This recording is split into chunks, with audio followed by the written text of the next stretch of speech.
just gotta keep moving forward.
Just gotta keep moving forward.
And hello everyone, welcome to the grand finals of the Overwatch Singapore Tournament 2017 here this Saturday morning. Exactly, we are right now live at Game Asia. We're ready, we're set up. We're gonna have the first match of the day, Teddy. Right. Before we start, this is Teddy Pay.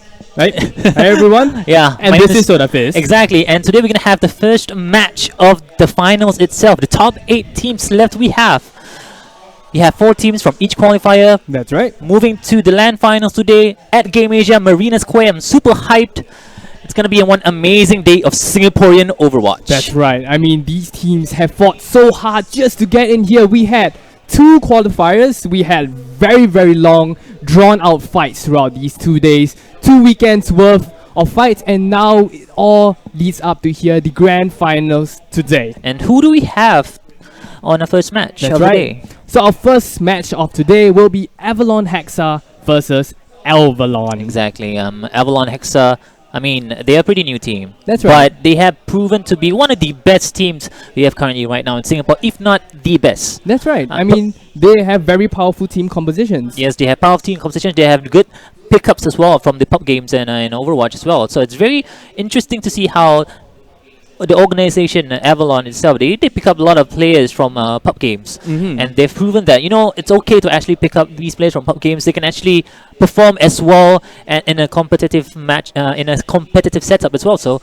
that's gonna be interesting to see. Next up, we have Avalon at the same time. This team, I mean, they're no name, like it's a pretty no name. Yeah, it is. They have. Not only are they very recognized within the scene, they have worked really, really hard. Unfortunately, they didn't quite make it in Qualifier 1, but in Qualifier 2, they didn't give up. They ran all the way through.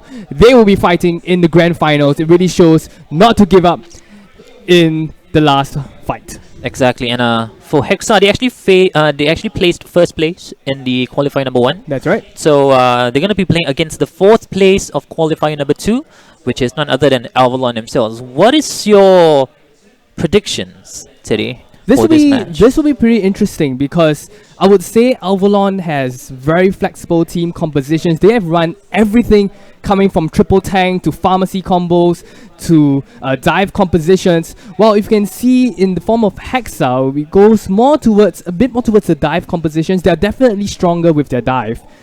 Yeah, exactly. I do realize the same thing as well. I mean, Bry, he plays a really good McCree, he plays a really good That's Widowmaker. From what I can tell, we don't really have, I would say, a very strong type of hit scan player from Avalon. That's right, but we have to see within the game. Yeah, exactly. We'll be going right into the game right now, so players will be waiting. The first map will be Ilios. I'm personally looking at towards Kipani. Kipani plays an amazing Ana.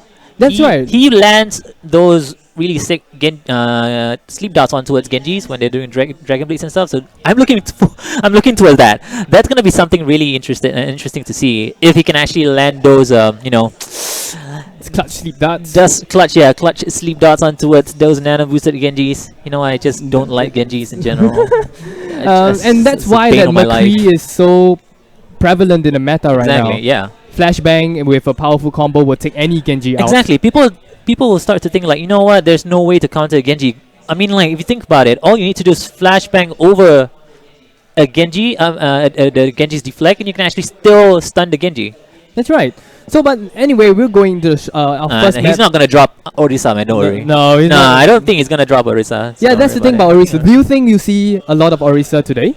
I think it's still banned, if I'm not mistaken, in this tournament itself. So I don't think people are actually allowed to use Orisa, and I don't really think anyone has yet to actually know how to use Orisa in a team composition. So if I was in a team, I wouldn't risk it. Yeah. Especially if I don't have a lot of practice with it. Alright, so right now we're going to go straight into the match itself. Going to be Avalon Hexa on the blue team. Avalon's going to be in the red team. This is Ilios. It's going to be a control map. Best out of 5 rounds. That's right, and we see a dive composition on Hexa. They're very powerful in the dive compositions here. We see a sub-in of Exceed EK. XSD. I'm just going to call him XD. XD, alright, XD on the Winston on the Hexa side. They'll be going for the dive composition. They will be fighting for the point right now. Exactly. Very interesting to see how they opt out for a dive composition. We don't really usually see them with the dive composition setup. Maybe this is because it's a control map and then they think that, you know what, a dive composition is so much more better at the same time as well. But if you look at it closely on the side of Avalon, they do have their Fair Mercy combo. They love the Fair Mercy combo, by the way. They actually utilize it a lot during the qualifiers at the same time. So if you look at it closely, they do have Vibs on the Tracer as well. They do have kind of the same type of dive composition setup, but they don't have that Ana. Neither do Avalon Hexa as well. They do have the Fair Mercy combo at the same time. The only difference is Cryptic switched out to a McCree right now. That's right, because McCree will be much more effective in trying to deal with the flying Pharahs around, especially since this is a relatively small map. You don't need a Soldier 76 if you're more comfortable with a McCree. Oh, but Cryptic will be taken out almost immediately, so this might be the chance of Avalon to continue holding the point. Right now, they do have one down for the side of Hexa. The Avalon trying to stay on the point as long as possible. Labels takes down Nano, going for one more on the backside, going for Zest, but the Q's coming up for Mercy will keep him full HP at the same time as well. Going for the Mercy as well, but just a little bit too slippery though. You know, Mercy can just fly around, back and forth, regen at 1 HP, 1 second regen as well. So that's going to be allowing him to just regen his... Oh, there you go, pops down. Oh my goodness! The triple kill with the Pulse Bomb! Wow, that's amazing! It goes crazy. That gives them so much opportunity right now to continue holding the point. Right now, off the bat, Avalon is performing so well in defending the point. They went for a triple kill. Very well played on the side of Vips. And even Zest actually dropped the Diva ult at the same time as well. They'll get one more down, but surprisingly, they're still on the point. That's right. I mean, they're being so dominating on the point right now with the Resurrect coming out from Kobat's side. It is just, this is my point. You get off my lawn right now. Hexa it's just so much for them to try to maintain control on the point. If you look closely, they do have 3 ults up for the side of Hexa there. They do have the Pulse Bomb. They do have that Rocket Barrage. They do have Kim Hyun-jun on that Sound Barrier at the same time as well. They're probably going to pop it soon because they need to cap this point. It's already 95%, but maybe they're just going to play it slowly. Bry pops down the Rocket Barrage. 2 are down for the side of Avalon as well. There's a trade 2-4-2 for each side. The red's coming up. Kipani pops it out. Everyone is back alive on the point as well, but XD really low on HP. Nano pops a primal rage at the same time as trying to go for more. Labels gets a kill onto a Zest at the same time as well. I don't really know if Avalon Hexa can actually keep this point alive. That's right. I mean, right now it is just Avalon on the point, just pushing everyone away. They're just desperately trickling into the point, but that's not going to be enough. We already see Mercy going down. Cryptic right now is just trying his best to go for Cobat. Cobat is still alive, still holding onto the point, flying around. Vips on the Tracer, trying to move around everyone, pushing away everyone around the point. Here comes Exceed on the Winston on the point as well, and now looks like they might be able to push Avalon back. No, they're actually still on the point. Zest takes down Cryptic. Vips is doing so much work with his Tracer. Cryptic is unable to actually control him. But actually, Oh, no. I think there's a technical issue with Cobat there. So, but nonetheless, it is still looks like he's still on the overtime clock right now. Here comes the power spawn, but Vips will be able to take down Labels right now. So the DPS on the side of Hexa is going to be taken down. Kipani falls down as well. So this means that it is still Avalon's point. Exactly right now, they're still on the point. Finally, finally, Finally. that was the longest overtime. Avalon takes 1 point, leading the match itself. But this is only the first map. That's right. We need a pause, actually. We need a pause because I think Cobat is DC. I think Cobat might be DC, but nonetheless, I think we didn't really go through the rules. So this is a best out of 3 for the quarterfinals. For the semis and for the finals, it will be a best out of 5. Exactly. So you're gonna fight it really right out for the grand prize. In that first match itself, Vips was doing so much Just work with a that lot of Tracer. He got a really good pick off as well during that pulse bomb as well. He got 3 Ks out of that, 3 eliminations that allowed Avalon to actually get the point as well, and they were controlling it so well. The funny thing was Cryptic has switched out to a McCree. He was trying really hard to control Vips on that Tracer, but he wasn't really able to do so. They even have Rai on the Pharah as well. The performance coming out from Avalon Hexa, I think I know why. It's probably because they just started the day. Yeah, So they it's the started the first day. game, it's the first round. So it's gonna be a little bit different from now on, as finally both teams have warmed up because the overtime itself was very long. That's right. I mean, most of the engagements just now, you could sort of describe them as a bit on the awkward side, especially in the overtime clock. You see a bit more trickling in. They were just desperately trying to get onto the point, and so maybe you're absolutely right. They're trying to warm up, trying to test each other out. 1 point on a best out of 5 control map isn't that bad. It could be worse. Yeah, we have a technical difficulty right now. Do apologize for the hold up you have on the stream right now. If you're watching live online, what's up? If you want to come down to Marina Square, we are here at Game Asia. Come down and you can actually say hi to us. That's Say right. hi to Teddy. Hey, you can say hi to us. There's plenty of lucky draws here Yeah, as well. So exactly. come and participate, man. Okay, back into the match itself. It's surprising to see how Kipani was not on that Anna. I don't know. What do you think about the Fair and Mercy combo? Do you think players to actually utilize it? Because I feel even after the nerf, Anna got nerfed, the drop of damage for the offensive side. That's right. I mean, for the attacking, Mhm. when you deal damage, I think it's 60 now instead of 80. Yeah. But I still think it's strong. It is pretty strong. I mean, Anna is not moving anywhere. Exactly. In the meta, it's still a very solid spot in the support lineup. Usually combined with Lucio, we almost hardly see Zenyatta Exactly. in the composition now. Alright, I think we're gonna go straight into the match. Okay. Oh no. Oh, all right. Still having technical issues. Okay, if you think about it, I personally feel when it comes to control points, the meta is still, I feel like, the Genji meta. That's right. I mean, you pop that nano blade's probably one of the strongest. Well, 76 nano visor as well at the same time. I feel it's still one of the strongest ultimate combinations for teams to actually utilize. The thing is that when you have a Fair Mercy, it's basically like 2 support ults. Anna provides not just a support, Anna provides an offensive support ult, meaning that ult itself can provide another ult to just clear the team. Okay. But if you res with a Mercy, that's it, you get a res. Mm-hmm. That's it. That's pretty much it. You get a res, and then you get to have another round of fights. Well, anyway, we can see that the pharmacy combo is coming up pretty strong. I mean, with the Mercy buff here, the invincibility, Invulnerability, the invincibility rest coming out on the side of Mercy combos. We see a lot of pharmacy combos being played, especially in Qualifier 2 when the patch was actually implemented. Right now, we're gonna go into the second round of the match. It's still a long day. Still We're a gonna long have day. a lot of matches today. Well, it's pretty interesting now because if you did remember what I was saying, Hexa is much stronger on their dive composition back when Cepheus was actually playing Winston. But now with Exceed taking over the tank role on the side of Hexa, it'll be interesting to see whether he's stronger on the Winston or on the Reinhardt. They do have I do believe it's a couple or just one sub. I think XD is the only one. That's right. Yeah, maybe the tank, they need to maybe it's a little bit different without Cepheus, but there you go. Avalon being super aggressive on towards the side of Avalon Hexa there. Kobat with the help, the damage boost coming from Unji is doing so much where Cryptic takes down Vips though, but Bry takes down, there's 2 down, the mech hits out as well, takes down Kobat as well, double kills coming up from Bry. Cryptic takes down Palmu. It's a team wipe, Wow. and Zest forced to suicide, and what a convincing push coming up from the side of Hexa. I mean, after changing to the triple tank composition, we can see that right now they're a bit more comfortable. Brian has... This comfort pick is definitely his McCree.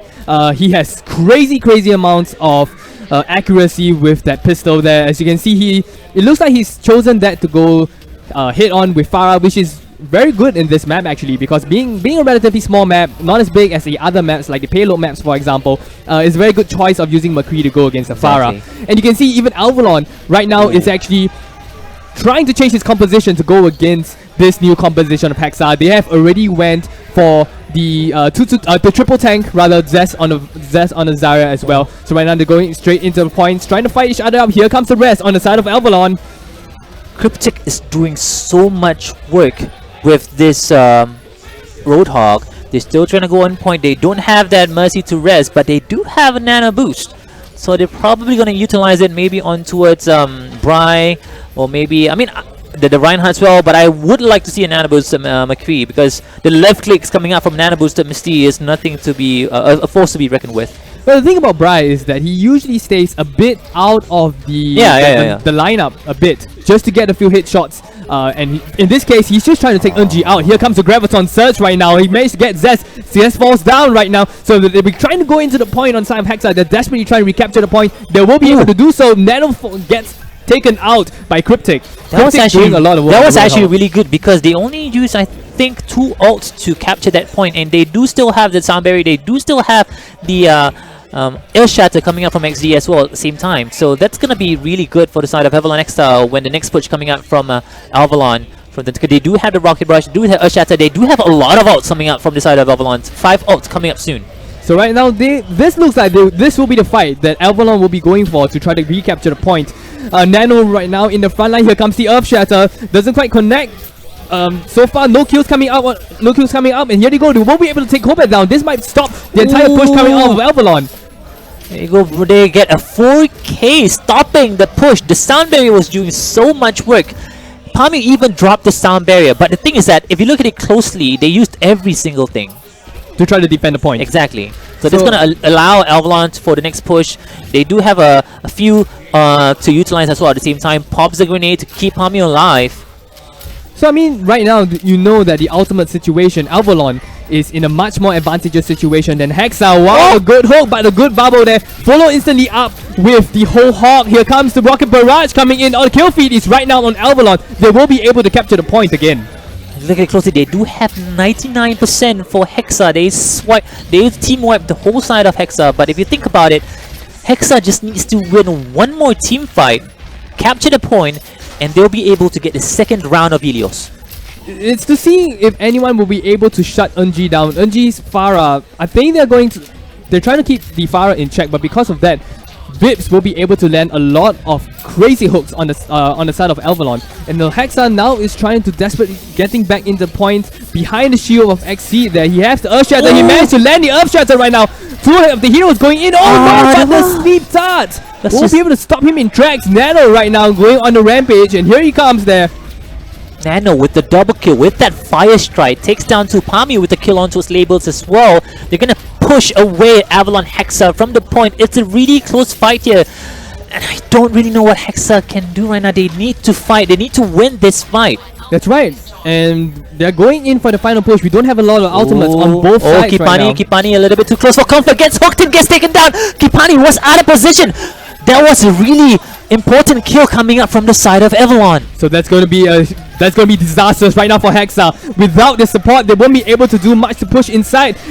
They're still trying to go for an overtime, 99 to 99 right now. And here comes the whole Hawk to push everyone on the side of Vip. He won't be able to successfully push everyone. It's just coming in to try to contest the point right now. We have so many heroes down on the side of Hexa. They're just coming in. Looks like this is going to be Avalon's point unless someone charges in. Nope. It's still going to be Avalon's point. Kipani probably thought that I need to touch the point to hit overtime, but I still think they had a little bit of time left to wait for the tanks to come through. Kipani actually died. That's pretty much game changer right there. The last fight as well, because they don't have the main, I would say, the highest healing capacity coming out from Avalon was Kipani on that Ana. So that kind of threw off Hexa as well. They tried to find a point, but the whole haul coming out from Vips just pushed everybody away. Right now the score is 2-0. It's very nice to see how Avalon just comes into the LAN finals and just showed everyone that, you know what, we're ready. Even though we placed 4th in the qualifiers, we're gonna put our best, man, because this is a single elimination, so they need to try their best. If they lose this one, they're out. That's right. They are really giving it their best, Avalon, and they're not giving them any breathing room. 2-0. This might be the final point for Avalon. We are in the Ilios ruins right now. Team composition still on a pharmacy combo. Pharmacy combo really, really powerful in this map here. Very big area. And here comes Brian has already taken down Nano. Without the tank, Avalon might just crumble with this opening that is given by Hexa. But unfortunately, the dive composition has been stopped short. Winston falls down. And here he comes. It looks like most of the heroes on the side of Avalon is still being taken out. See, this is what they did as well earlier on. Hexa got the first push. They got the first cap on the point as well. And later on, Avalon just managed to hold that point for a longer time. Even though 99% Hexa earlier on, they still did not manage to actually cap the point back. But it's okay. We look at the charges. I mean, both teams a little bit okay in terms of overcharge, but they do have that Winston now. They don't have the Reinhardt. Personally, I feel like when you have a Reinhardt, especially in control point, you have the advantage. That's right. Reinhardt still needs a bit more coordination though, even though you have the advantage. So they have to make sure that they are behind Nano when they want to deal the damage. They only have a single damage dealer, and that will be Unji. But unfortunately, Kobeck goes down. Here comes the rocket barrage on the side of Unji to try to cover up the teammates. They won't be able to push the point just a bit, but unfortunately, looks like he's like the only one on the point right now. And wow, Brian Tafara will be able to take Unji out. That was actually surprising how Unji was alive throughout that whole rocket barrage. He wasn't taken down. He was not contested at all. But thankfully, Bri came down to finish the job up. Unji gets taken down. They're still on the point, 50%, and need to get the point right now. Avalon struggling for this third round. It looks like Hexa has a very powerful dive composition. Will be able to effectively go against the pharmacy / triple tank composition on the side of Avalon, and they have already swapped out the supports. Haven't swapped out the supports yet. They are still waiting for the resurrect on the side of Kobat. Nano actually dropped the Earthshatter. Why? Was that even needed? They dropped it just to kill Cryptic, and Bri gets a double kill. Heroes never die, brings everybody back alive, and I don't really agree with that Earthshatter. I'm not really sure why he dropped it. Oh my, this is going to be a bit disastrous right now. The point is still on the side of Hexa. They're just defending it really, really well.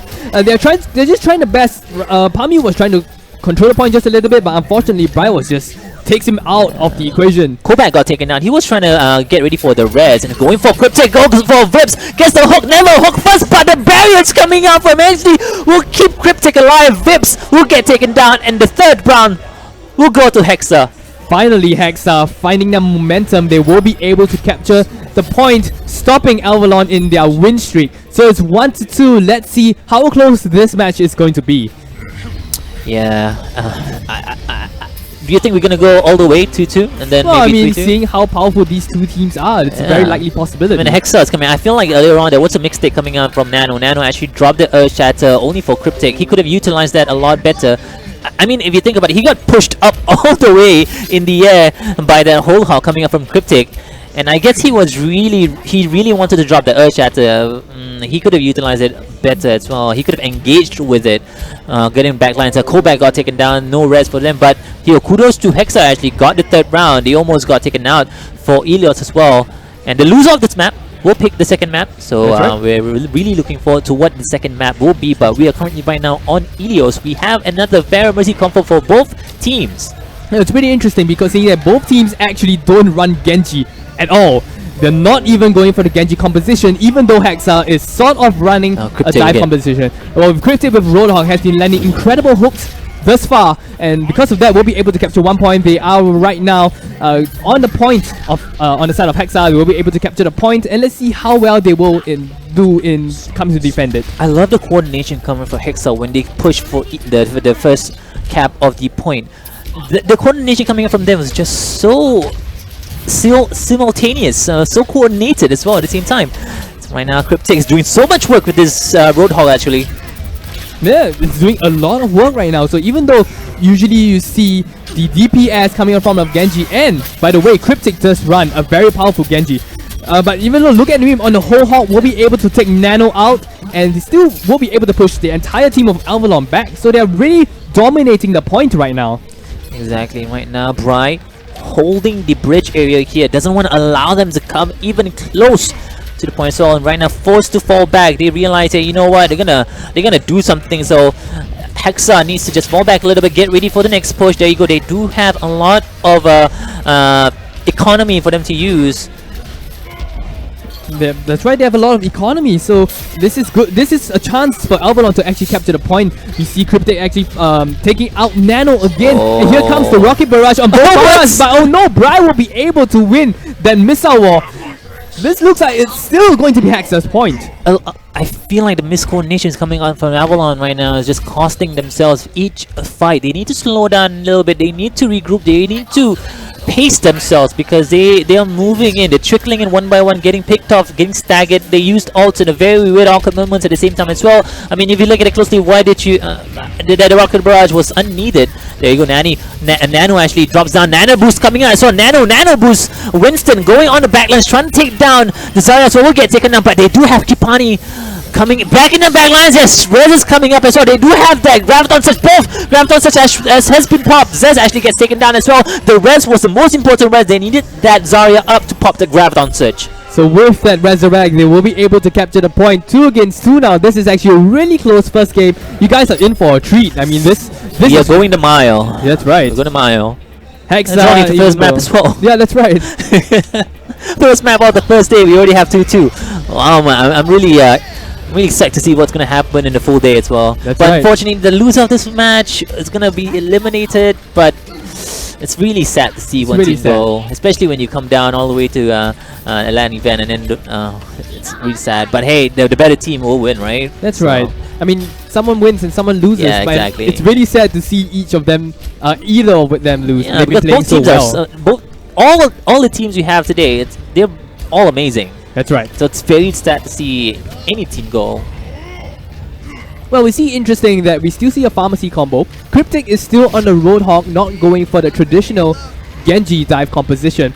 Cryptic most likely to go to try to deal with Nano on the Winston. He has been taking out Nano very effectively in the last fight. And wow, and Nano will be taken out almost immediately again. I like Zest switch up to the Diva. It's gonna allow him to just stop the damage coming up from Brian, but Brian's doing so much work still. The mech has been popped out. Cryptic is doing so much work. He knows I need to take down that. I need to get that mech out of Zest. Right now, XD actually gets a double kill on towards the side of Avalon there. Bright, another kill on towards NG at the same time as well. They're gonna be able to cap this point first. And wow, Hexa again will be able to capture the point. Very powerful plays on the dive composition. They are very, very familiar with this dive composition, and they're very comfortable with it as well. Even though that Cryptic is not running a Genji, he is still dealing a lot of damage. And we see Unji also going for the Roadhog, the swap out. So not exactly going for the pharmacy combo anymore. Kobat is not switching out, trying to my save goodness. the ultimate charge for the rest. And once Nan- again, Nano will be taken out. Oh, NG gets booped by Bri into the well of abyss. Gets another kill onto its Kobat. That's a triple kill for Bri. Bri going for more with the 4K. Pommy gets taken down as well. Bri is going bonkers. That's right, he's very powerful with his hit scan hero, and even though he's not running his favorite McCree with his Pharah, still able to take out so many of Avalon's heroes, and Avalon's just gonna need a lot to actually go into the point. Nano actually switches out to the Reinhardt now to try to push in not exactly going for the dive position. The Resurrect is coming in, and here comes the Resurrect on the side of Kobe. Let's see how they'll play to this. They do have a lot of ults stacked up for the Hexa, and Alvalon knows that. So the next push is very important. The ult coming in, but Zeds gets a kill onto Skipani. Then switch is going to allow Alvalon to actually push through. Unji gets a kill onto his Cryptex as well, going for the Primal Rage at the same time. XD trying to push everybody away, but Zeds gets a kill onto its Bri at the same time as well. And Hyunjin actually gets a kill onto his Nano. I think he booped him down to the well. Oh no, he gets booped down as well at the same time. Hyunjin says with the boops as well. Next up, Labels gonna try to just stay alive for the longest time possible, but Palmy with the kill, but the rest! Kipani comes back in time and res everybody up as well. Trying to keep the Winston alive. The Barry will keep him alive as well. The Barry's coming up for Labels at the same time, but Labels really low HP. XD is trying to stay alive. The tanks are in the world of hurt, but Hyunjin pops the sound barrier as well. There you Graviton Surge coming out from, oh my goodness, and then a 2K gets booped down as well. Nano again gets taken down. Bri with a double kill on the Rocket Barrage, and long range kills coming up from Bribs takes down Bri. Pamu with the kill onto his Cryptic, going for Pamu as well. 1-on-1 on point. Bibs trying to go for the back lines at the same time. Hyunjin forced to fall back, and they need to reset. What an amazing play coming from both teams, but Alvalon, there you go. Kipani comes back with the rest, allowed them to get another chance in the fight, but Alvalon just stuck to this point. That's right. I mean, Avalon didn't give up. It was really crazy, drawn-out fight. It was pretty messy as well, and I think it all came to who could land the Resurrect first. And you can see that Avalon was able to win the Resurrect war. Kobat used his Resurrect very well, even though the essential fight was open because Zest used his self-destruct and to take out Kipani. That was their opening, and Kobat was able to use the Resurrect. And here they go, here comes the Earth Shatter. They're trying to capture the point now, 99%, and here comes the Resurrect, which they use again. And here it looks like they're just fiercely contesting the point right now. Once again, all drawn out brawl inside the point. Bri on the Pharah, they're just going crazy on the point right now. Kipani is doing so much more with his clutch reses. He got back with another res as well at the same time, gets everybody back. They're still on the point. They're still trying to contest the point, but look at it. Hexa is doing 99%. They just need to win this team fight, and they're going to be taking Ilios. The thing is that they were down by 2 earlier on. That's right, that was crazy. So that was a massive, crazy comeback on the side of Hexa. They're fiercely trying to defend the point. My gosh! No, but Nano just goes right down due to the Primal Rage on the side of XD. No. Here comes Kobat will be taken out. Unfortunately, this looks like it might actually be Hexa's point. They're just trying. Avalon is just trying the best to defend the point. Zest will be hooked into the well, and oh no, he falls in the well. Overtime clock kick the king down, and here we go. This is going to be Hexa's game. Hexa with the comeback. What an insane. amazing play coming up from this team, and new pickup team as well. So Nano will be getting that play of the game. What do you do here? Let me see. Oh, there you go. The Graviton Surge gets popped in, charges in, gets another kill. I think the charge actually dealt a lot of damage in the Graviton Surge at the same time as well. Whole team will get wiped. It's high. What? No. No high noon there for you. But yeah, Kipani with the clutch reses, that was pretty much game changer right there. He knew exactly who to res at what time to res as well. He got taken down earlier. That was actually a really good play coming out from Avalon. They picked out that Kipani on the Mercy together with that Zest ult in the Diva. That was the perfect opportunity for Avalon to just get the point as soon as possible, but that allowed them. They just took so long to cap that point. That's and then they took so long, and then Kipani got back into the point, and then the rest up, and they keep on fighting and fighting. That allowed Hexa to just build up their ults. That's right, and basically the fight was governed by who could control the Mercy Resurrect better. And pretty interesting, we were just saying that Anna was going nowhere Yeah. in the meta, and then after that we see two Mercy on both sides of the teams, and basically it was who could land the Resurrects better. And it seems that even though Avalon had some really good Resurrects, Hexa was still landing much better Resurrects on the side of Kipani. Exactly. What a game so far. We went the mile. 3-2 right. on Ilios. The comeback is coming up from Hexa. I mean, let's talk about Brian as well. Brian on that Pharah. Actually, the DPS coming up from the side of Hexa was just so strong. I think we are going to... Do you have anything to say? Because I think they need to go for a break now. Oh, okay. We will go for... okay, just to wrap up, Brian also was really powerful with that Pharah. With his hit scan, has been really strong throughout this entire series. But okay, let's start. We'll be going for a short break. Do tune in later. You just gotta keep moving forward.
Alright, we are back to the Overwatch Singapore Tournament 2017, presented to you by Logitech. We are currently right now live at Game Asia Marina Square. So if you're watching us online, you can actually come down to the event as well. We have a lot of activities for you to take part in. We have a lot of lucky draws. So I think the main highlight is actually lucky draw. It's the lucky draw. I would just come down for lucky draws as well. But I would go out and play the lucky draw right now. second round. Oh, the next match is gonna be Volskaya, or would I say Adroskaya Industries. Volstros. I mean, two CPs. I mean, there are gonna be some changes coming out to 2CP soon, so really looking forward to that one. But right now, we are stuck to the current meta, to the current mechanics we have right now in 2CPs. We might see a draw here, and you know, when each draw comes in, we're gonna have a best out of one control map. And I do think it's gonna be Nepal best out of one if there's a draw for each map. So we're gonna go straight into the match as well. The second map of the day, Volskaya Industries. That's right, There's gonna be no signal Industries. Okay. Alright. We will be going into Volskaya Industries.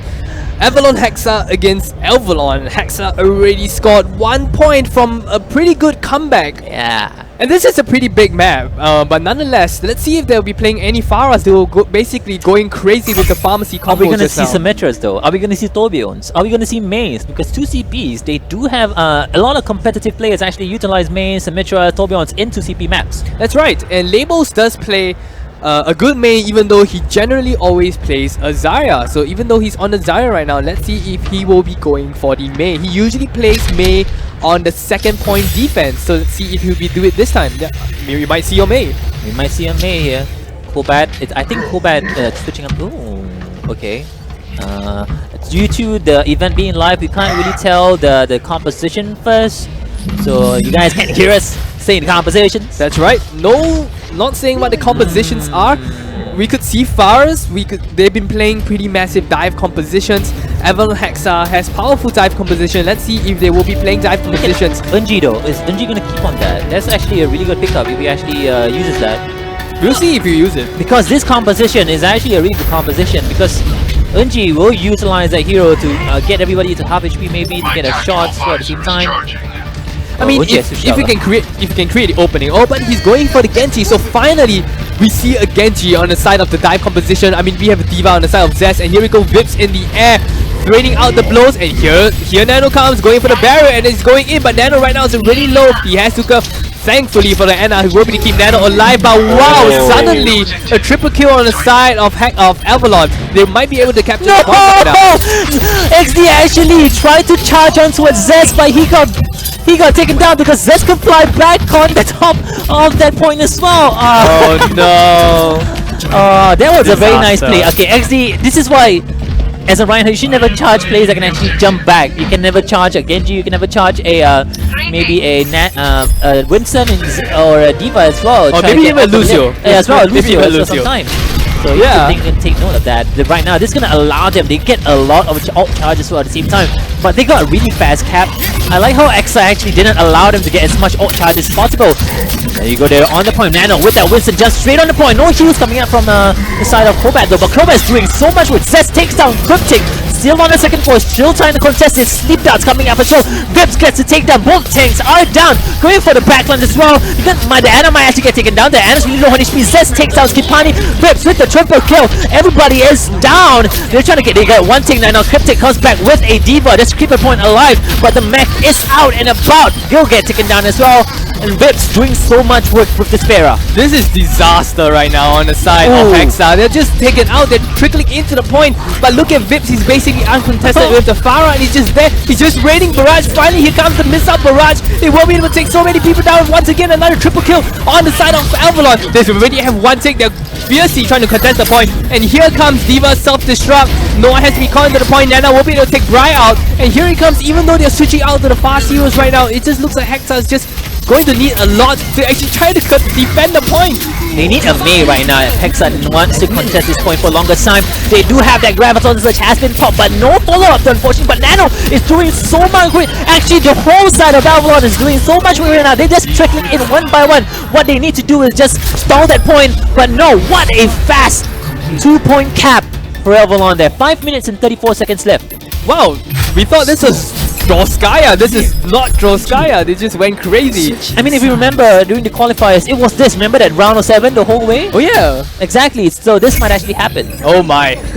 we might see it again. Oh we might my. see it again. Okay, so 2 points on the side of Avalon. Really fast take there in almost record timing. Let's see if Hexa will be able to replicate, or at least replicate, or hopefully do better than what Avalon has In did. 2 CP maps, usually when you attack, it's a lot easier for you to attack, especially when you take down people. The response coming from from the defending side is a lot longer from the side of the attacking side. That's going to allow them. The moment they get the first pick off, that's already huge, because they are down by someone by 6 seconds, and then they need to travel to the first point as well for the defending side. It's going to allow Avalon to have so much time for them to just take people down one by one. And I mean, the dive comms, when you it's very hard for you to just stop a dive comp from coming in, because right now you do know as well the dive meta is just so strong. That's right. The dive comp, and basically we saw the Pharah was basically uncontested.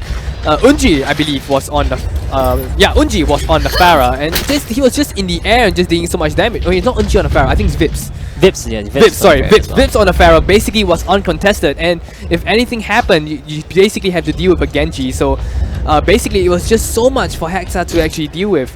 So let's see if they will be able to push into the point. For Volskaya Industries, I mean, any 2CP map, like I mentioned earlier, when you're trying to attack someone, the moment, see the top side of this defending point here, as you can tell where Zest actually hold up, that side itself, it's very easy for Ferris to just boop everybody off, especially when you see a 76. That's what happened earlier on. 76 labels, I think label was it or something? I think it was Bri actually. yeah. 76 got booped down to the first floor. That didn't allow him to just deal as much damage as possible.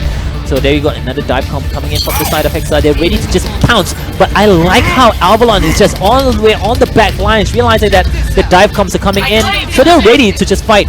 And right now, look at the positioning coming up from Avalon. I mean, that's really good on the side of Avalon. They perfectly predicted the dive composition coming on the side of Hexa. They used Nano on the Reinhardt and basically shielding all the hit scan DPS coming out on the side of Avalon. I mean, we have Vips on the Soldier 76 behind, Bri as well on using a Widowmaker to try to pick everyone out, but unfortunately, oh no, the sleep on the side of XD. Now Bri get taken down as well. Unji, there you go. Genji is just so strong when it comes to 2CP maps, allowing them, I mean, Bri as well on that Widow. That's pretty much an easy counter for Widows as well. To get a sleep dart on towards Cryptic. Oh, gets taken down as well, together with 2 hits as well as a grenade. Will get taken down. 2 are down for the side of Avalon. I mean, Hexa there. Wow, really successful defense on the side of Avalon, even though Hexa managed to get 1 tick. And I think we have to say it was a very successful prediction. It was a good example of how a prediction went really well. They predicted the dive composition. They went all the way back, and we had a Reinhardt basically shielding a Soldier 76 from dealing any damage. Here comes the Dragon Bay on the side of Unji. Unji has, oh no, but will be taken out by Brian. Brian went to the McCree and just basically destroyed Unji. But it's great though, they do have 2 down right now. They do have 1 support down from the side of Avalon. It's gonna allow Hexa to actually just trickle in one by one, take them down as well. Zez pops an ult, doesn't get it. He gets Brian! I think he was just a little bit too late. I got you in my sight, trying to take down that pesky bowler, then gets taken down as well. 2 down together with that tactical visor. Kipani gets to take down Baseball, but right now they need to fall back because they need to reset, and they do have only 2 minutes left to cap the first point. This is looking really bleak for the side of Hexa here. That's right. Really kudos on the side of Zest. Zest used the self-destruct and managed to catch Bri out. And without Bri, basically there was no DPS support on the side of Hexa, and they will have to stop their push right now, allowing Avalon to actually regroup again. Zest is always on the one contesting the point. You have a sleep down on the side of Zest, and so with clock point, as in with crazy accuracy, here comes Nano onto the point right now.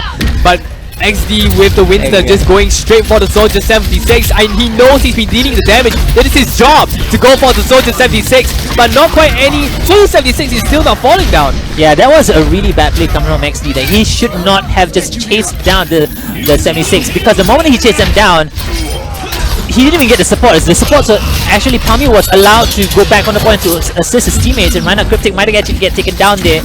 Gets a kill onto Palmu, needs to fall back. Nano's still on the point. I like how Nano is still on the point, It has that shield up for the longest time possible. The Q's coming in from the side of Avalon just so strong, but Brian will get to take down NG as well at the same time. Maybe this is the opportunity for Hexa to cap the point. They do have a lot of ults to utilize. That's right. This is probably going to be... here they go. This is their fight that they're going to choose for. And wow, fantastic. Vince will be taken down. This is probably the closest opportunity that Hexa will have to capture the point. And here he comes. Labels onto the point right now, going straight for the Ana. Skovac will be able to land a speed down here. Comes behind. Oh, but well done on the side of Zens. He will be able to stop the Dead Eye coming out. And this is going to be a very interesting. Here comes Brian. Will be take Zest out in the process. He'll be just going for the crazy hit scan on the side of Brian. Brian known for his crazy hit scan. He'll be able to capture the point just a little bit more. NG is trying to contest the point right now. This is trickling in on the side of Avalon to try to defend the point. They're desperately trying to defend the point. Right now, what they're doing is they're just trying to spend as much time as possible, but don't forget, when you keep dying to your enemies, you're gonna give them all charges as well at the same time. But it's okay because they use a lot of ults to actually get the first point. Little just going in. They do have a lot of ults though for the side of Avalon. They might be able to hold this point, but Cryptic gets a kill onto a Nano. That's huge. Nano gets taken out. He popped the Earth Shatter as well, but Unji with the kills onto his Hyunjin as well. The Lucio is done as well. Even pops the Dragon Blade with like 10 HP. I'm not really sure if that's a good idea. Unji, there goes the Dragon Blade. They were really banking it all on their previous engage. They thought they had the upper hand, but because of the nature of 2CP, we can say that in this case the defenders had a bit of the advantage because they were really close to the point, and when they took down NG, basically their firepower was basically nullified at that point. They did get the first point, so that's gonna allow them to get 4 more minutes extra. Right now they are a minute down, 3 more minutes left for Hexa to actually get the second point. The score right now is 1-0 in favor of Hexa. Hexa gets the first point on towards Helios. Right now this is gonna be the second map, 2CP map, Volskaya Industries. We might see a cap here, but then look at the glow. That's a great kill coming from NG. Gets Kipani down. It's gonna allow them to just reset yet again. They need to wait for Kipani to come back as well. That's right, so this is going to force a reset on the side of Hexa. He does have a nano boost, so, and they're doing it. Oh wow, but he won't be able to land the home on Unji, and Unji will be taken out by Labels. Are they going to capitalize on this opportunity? I don't think so. They're probably just going for a bit more kills. They need to wait for Kipani to come back, and then the respawn coming from G is going to be so much faster because the respawn is really close. But there you go, Zest is down. That's one tank down. Fire arrow, but only gets Combat though. That's a good pickup. They got 2 kills there. You need to trickle in closely. Tactical Visor activated. Let's see if this can actually hold the side of Avalon. Wow, there was crazy hooks coming out on the side of Cryptic. Here comes the sound barrier on the side of Hexa. Will they be able to capture the point right now? Wow, look at Brian. He's crazy. Oh, deflect, not quite. Flashbang. And here comes a nano boosted Zest coming in to try to defend the point, but with a hook. And here comes the whole hawk to get rid of everyone on the point. This is my point that I'm going for. Looks like they will be to capture the point. They just come in, Vips on the Tracer, just being an annoying pest that he is trying to defend against the point. Will Avalon be able to capture the point? It's good. It's uncontested right now. Here comes Unji trying to defend the point. Not able to do it. Not quite. Unji still has the Dragon Blade. I guess he was just trying to wait for the perfect opportunity to drop it. Even if he could drop it, he's probably going to get countered really, really fast. So finally they get the point, but 1 minute 37 seconds left. They struggled. They struggled a lot. They struggled in this map, especially on the attacking side. Even on the defending side as well, they struggled to defend from the side of Avalon. The dive compositions, Unji on that, Genji was doing so much work as well. So let's see how Avalon can pull out this time on this defending side as well, because they did hold for a full, I think, 3 minutes and 2 seconds, 4 minutes on the first point, I think. Around there, yeah. I mean, Brian with his McCree was really doing a lot of work on the side of Hexa. Will be able to give them so much momentum in capturing the point, and because of that, they will be able to capture the point. But they did struggle, like you mentioned. They did struggle. So let's see how they be able to defend the point here. Okay, the composition is coming out from Avalon here. They're expecting a dive, as you can see again. They're moving to the back. Nano on the right, taking up his normal perch at the high ground with Vips once again. What do you think of Unji on that pickup? Defending side, do you think that's actually a good idea? Well, we do see a lot. It'd be pretty interesting seeing that Bri runs a very powerful McCree, and McCree is generally used to counter Genjis in general. So let's see whether Unji has predicted properly that he wouldn't be running the McCree to counter him. So, but the thing is that they don't really have much hit scans, but Unji gets a kill instantly on towards Cryptic. They are forced to fall back. So that answers the question. So really powerful. That's a really good pick-off. So Nano on towards XD. XD was out of position. He wasn't getting any heals in that little room from any of the supports coming up from the side of Hexa. They're forced to fall back. They need to reset because they only have a minute left to get this point. That's right. So not a lot of time on the side of Hexa. They will need a lot right now to push in the point. 1 minute left on the clock. Let's see what they have. They probably don't have any ultimates to try to capture the point. Not with 1 minute left. And here comes Winston going for Zest, and he labels right now onto the point with his Zarya right now. G is also trying to go around, but wow, look at Winston. He's just hunting Genji down. Yeah, but the Winston doesn't have any supports coming up. They do have Kibani on that Mercy. The Mercy is trickling. Look at the HP coming up. Vip trying to take him down, but Vip accidentally kills Hyunjin. But Cryptic will take down Vip, so that's 1 DPS down. It's going to allow Hexa to at least get a certain amount of time to get kills on this point. So right now they're just trying desperately. But no one is dying though. Oh, wow, but Cryptic. Here comes. Will there be any kills? He goes for a double kill. Will be able to take Nano and Kobe down. Unji on the side. Will be able to finally take XG down. And here comes the self-destruct on the side of Zest. Will be able to take Cryptic down. So it looks like a very successful move. This might actually be a great pick-off. Yeah, they went on the point! They went on the point! Oh my god! Labels was just trying to stay alive because the Dragon Blade was just trying to take him down. But no one was on the point, and really unfortunate. Let's see if Hexa can actually bring this to a draw. Skya Industries here, because right now the score is 2-2. They do have 5 minutes and 34 seconds to cap the first point, but it is still possible. You can actually defend the first point for 5 minutes and 34 seconds, but let's see if Avalon can do it. That's right. It looks like it's going to be a very long game right now. So 2-2 draws Skya Industries. Yeah, but they do have 5 minutes and 34 seconds to attack the point. They have a lot of time right now. Hexa is just gonna up his defense game. Let's see what composition they'll be bringing in this time. Hexa once again runs a very powerful dive composition. Let's see if they will be bringing it here. Even though they subbed Exceed out, it still seems that their strength still lies mostly in their dive, with Cryptic bringing a Roadhog sub. Dive is always good because you get like I would say a confirmed kill instantly, especially when you dive. So it's gonna allow Avalon to just get a good pick off in the first point and then just trickle in, get more kills. Maybe after they get 2 more kills, they're gonna allow them to actually get the first point. So let's see if Avalon can do it. They do have 5 minutes and 34 seconds with the young Pharah in the skies. Vips on that Pharah, Unji on his signature, Genji as well. Oh, they get a straight hit on towards Vips. Bri.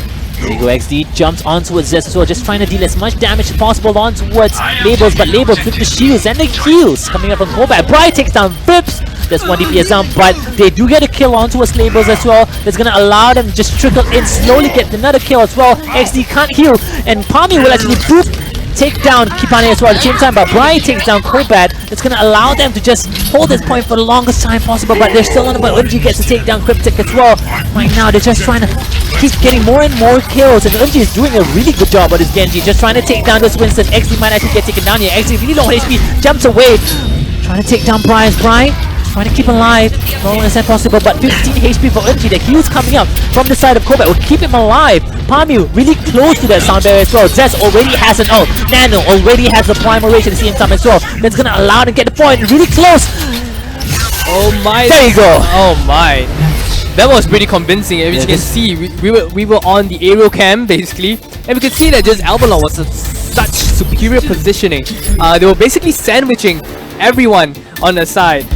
Everyone from Hexa just effectively sandwiching them, and they just won't be able to pick them out so quickly and efficiently. Even Exceed on the Winston was forced to go back because he had such low HP. Let's look at the play of the game. I think this is gonna be Zest's Diva ult where he got that Mercy. Yeah, I think it's gonna be it. No, it's not it. It's not it. He was just just holding right click, left click, right click, left click, dived in, and there you go. This target prioritization coming out from Avalon actually made them win that match as well. They know that, you know what, let's take down Kipani on that Ana. No Ana, win. That's right. And that's effectively what the dive composition does. It Exactly. just goes for the support, and they did a really, really good job. And seeing that Zest was actually running a diva, that was pretty interesting. We didn't see a lot of divas in the first two qualifiers. But diva, I mean, the nerfs has been has hit diva pretty hard, but we see that it still has the potential to be really powerful. I mean, Diva is always good because you do have Pharah, you do have a lot of hit scan, and I think the main thing is just stopping the damage coming up from the Pharah. Defense Matrix is just so strong an ability for you to use. Oh, the next map is going to be King's Row. That's right, King's Row. A hybrid map where they will be where they'll need to capture a point and then push a payload all the way. We see which team will be able to capture the point first or to push the payload further. I think King's Row is probably one of the most picked hybrid maps we see in Overwatch, especially in competitions as well. That's right. You see a lot of Widowmakers, a lot of Hanzo for the attacking side, a lot of Mains as well on the defending side, a lot of... I mean, usually we'll see a Winston on the attacking side. I mean, we're going to see a lot of dive comps. That straight road down is just so easy for attacking sides to utilize the dive comps. That's right, and it'll be interesting to see if they will be running a dive composition. I want to see a Both teams. Junkrat. A Junkrat. I want to see a Junkrat on the defending side because Junkrat is really good to hold that choke point near the hotel area there. That's right. I mean, yeah, one choke point. Exactly. So basically just keep throwing the grenades, will be able to push the attacking team back, and they just have to do so much. But then again, Zest runs a really good diva. I mean, it looks like he's pretty set on divas looking at the previous game. So that might be able to counter the Junkrat. I mean, who knows? Exactly. And Symmetra is really good as well because when you think about it, you need to have like I mentioned earlier, when you get taken down on the defending side, the respawn time 6 seconds to respawn and then a few more seconds to get back to the point on the first point as well. It takes some time for the defending side to just come back as a team. So Symmetra is really good as well. Mei is really good as well because that wall is really good for Mei to just stop everybody to coming in its tracks. But if you think about it, right now is a dive composition meta, and as a dive composition meta, you don't really have a Reinhardt. It's all about diving, jumping in, so that's gonna probably take Mei out of that composition as well. Yeah, it'd be pretty interesting to see if they will be running that. Exactly. But then again, it's really interesting to see that seeing that both teams. Okay, so now we can look at the team compositions. Hexa, as I've always said, has a much powerful dive composition, but they'll be going a bit more on the defensive, going for the triple tank meta with Cryptic on the Roadhog. Cryptic looks pretty set on the Roadhog as well, not really running the Genji, which he's good as well. And they go, oh, but Vips, he was using the Widowmaker, but unfortunately, with Cryptic will be able to take Widowmaker out. Probably gonna switch out, but Zez gets a kill onto his XD. Vips still on that Widowmaker, not switching out, but Labels gets a kill onto his Nano. This is gonna allow them to just hold that point still. And I do believe the attacking side just need to trickle in slowly because the response coming from the attacking side, it's gonna be so much faster from the defending side, so they can still stay on the entrance side there. The flex coming out from NG will stop that hook from coming in, tries to get a kill onto his Diana, but won't be able to do so. Mech gets taken down as well. Bri will take down the Mech. Zez gets a kill onto his Labels with the Baby Diva trying to go on Diana as well.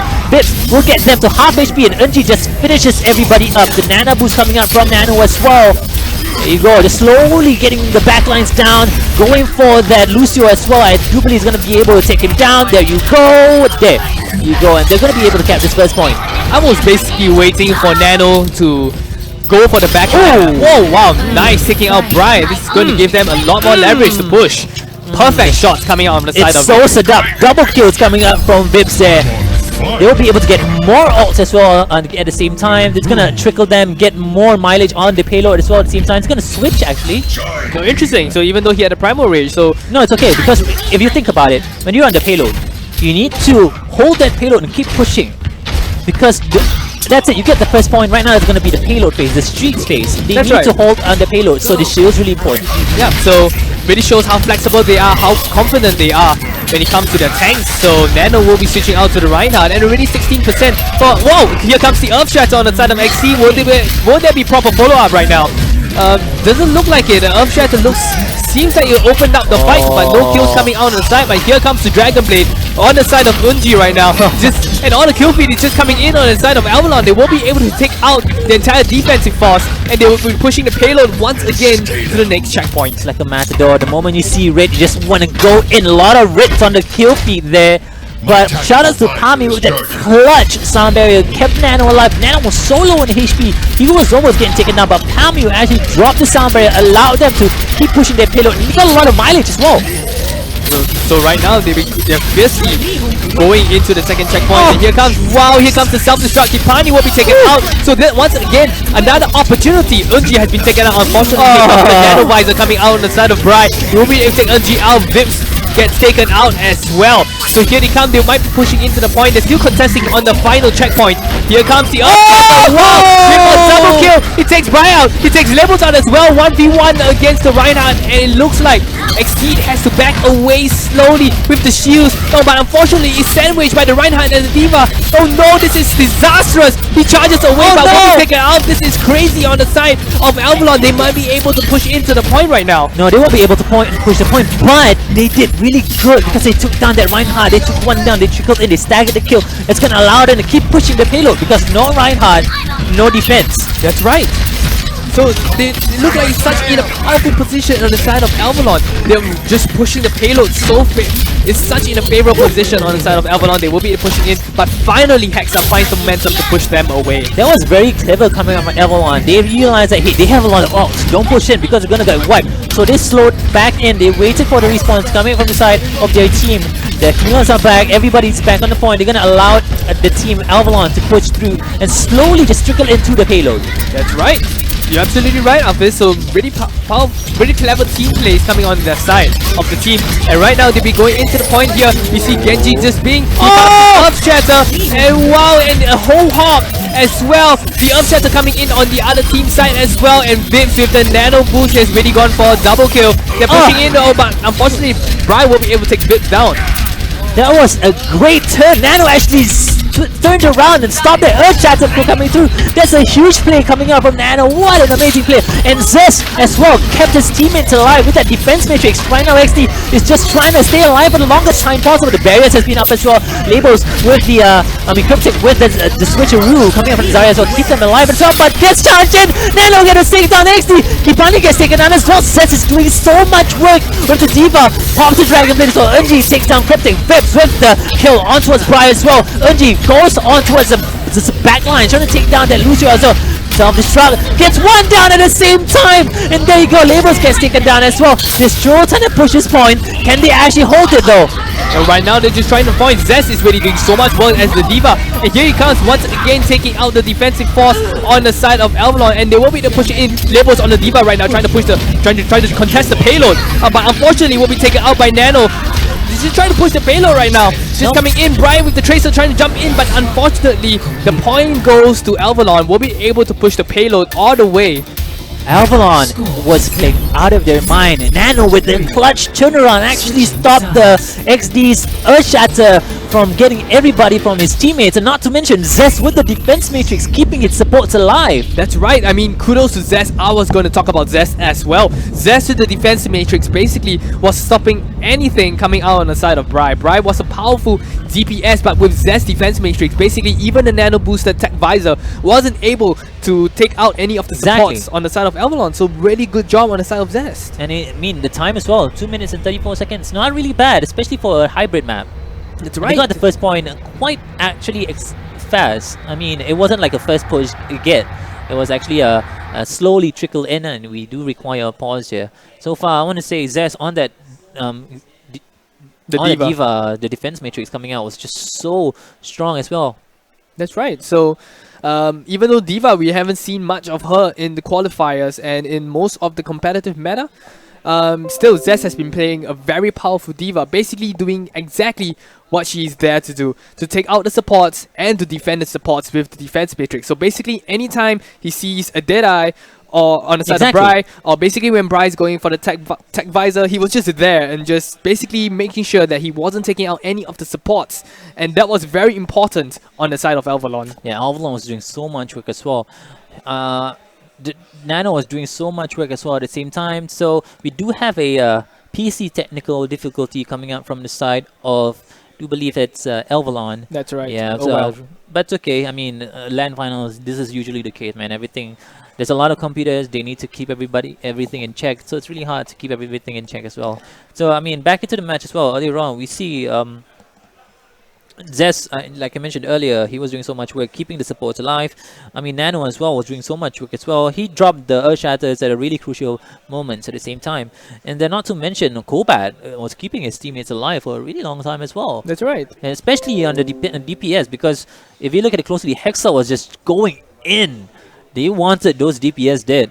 But the defense coming out from the side of Avalon was so strong. They need to figure out how to deal with that Diva, though. I mean, usually you see a Zarya will be able to take down a Diva really easily. That's right. As well as a Roadhog as well at the same time.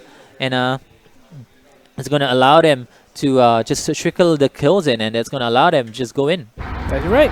So finally, we managed to resolve our technical issues.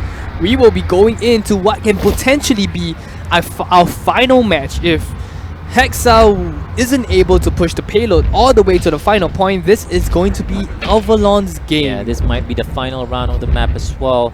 Can Avalon Hexa actually push through all the way to the third point? Because Avalon, they are the force to be reckoned with. They held up so well, especially during that street phase. The moment they get the first point, you can tell they were just pushing in.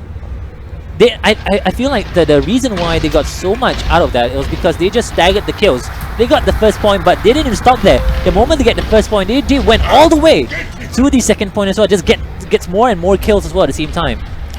Oh, but look here, Zest has already shown that he was using the Diva, and just basically he'll be perched onto the top point, waving hello. But I think he might be using the defense matrix here, seeing that he has might have spotted Cryptic's Hanzo already. Yep. So that's gonna allow, the moment he popped that defense matrix, it's gonna allow it. Is he gonna use it? Nope. Interesting. He had the Diva, he can actually defense matrix that Sparrow's eye. Oh, but it's fine. No damage taken. So once again, we see again a pharmacy combo on the side of Hexa, and basically Brian once again will be going on hit scan to push the entire team away. Looks like he's doing a successful job so far. But here he comes Unji on the Genji. He's going for the back line again. And once again, the right out Nano will be taken out, unfortunately. So this is going to be disastrous. Nano's not going to join the team for a certain period of time, and this is an opportunity for Hexa to actually capture the point. Going for one tick right now. Cryptic still on the Hanzo, and wow, will be able to one-shot palm use Lucio. And once again now in a dominating position to push everyone away. Uji on the Genji, caught out of position, will be able to escape. Oh no, but will be taken out by Hyunjun. So that's going to be an issue. They won't be able to capture the payload. That's a very convincing first cap coming out from the side of Hexa there. Cryptic, Hanzo's always a good pick for the attacking side, especially on the first point. Actually, every single point is really good for no, maybe just the first 2 points. When you want to go for the fourth area, it's really hard for Hanzo to just push through. But they do have what you call the Hanzo-Zarya combo. That's so right. We might actually see that coming out. That'll be interesting. That will be interesting to see. If they will be able to win with that, that'll be even more interesting. So let's see if they'll be able to do it. They've used the Sparrow's Eye to try to get everyone out. Try to get sight of everybody. Here comes the Dragon Strike. Will be able to take Vince out. Nano gets a double taken kill. out as He gets a triple kill with the Dragon Strike. What? Wow, they were definitely not prepared for a Hanzo. And Avalon just basically fell to Cryptic's Hanzo. They will be able to push the payload now into the next checkpoint, going very smoothly. Let's see the defensive side on Avalon. What do they have to try to contest the payload? That was a great Dragon Strike. The placement was just so on point, because that wasn't a single, like an instant kill. They were trying to get on the point as well, but the placement of the Dragon Strike didn't allow anyone from the back lines to just go back on the point. There you go, a Dragon Strike pops out. I mean, a Dragon Blade pops out, trying to go on the back line as well, but unfortunately they did get a point. That's one ult down for the side of Avalon. They might actually just get trickled in here. Oh no, Unji was taken out mid Dragon Strike, and Bribe the Pharah basically. We can do pharmacy combo as well, says Avalon, and here we go, Vips on the Pharah and Pambu on the Mercy right now. They will be going pharmacy against pharmacy. Sound barriers on the side of Hexa. They will be trying to get to the point, but Cryptic, wow, will be able to take Nano out again. Cryptic suddenly doing so much work on the Hanzo. Here comes the self-destruct. Zest is taken out by Cryptic again. And wow, this is just insane. Suddenly, with Cryptic's Hanzo, he's just doing so much work. Cryptex, Hanzo, everyone on the side of Hexa is just doing so much work. Kipani stayed alive for, I think, the whole period of this time. He has not died yet. Chatter pops, but didn't get anyone to, unfortunately. Agonbug, a phone Steve, but there you go. The combinations coming in.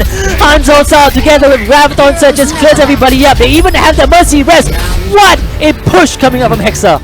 Wow, that was insane. I mean, definitely, Hanzo was a pretty risky pick, but Cryptic was confident in all his shots, was basically contributing so much to the team, was able to take out the important kills, and even if he wasn't able to secure the kills, Brio on his Pharah was just basically zoning out the entire team on the side of Avalon Hexa. XD was actually doing a lot of work on that right because he was able to get Nano out of position.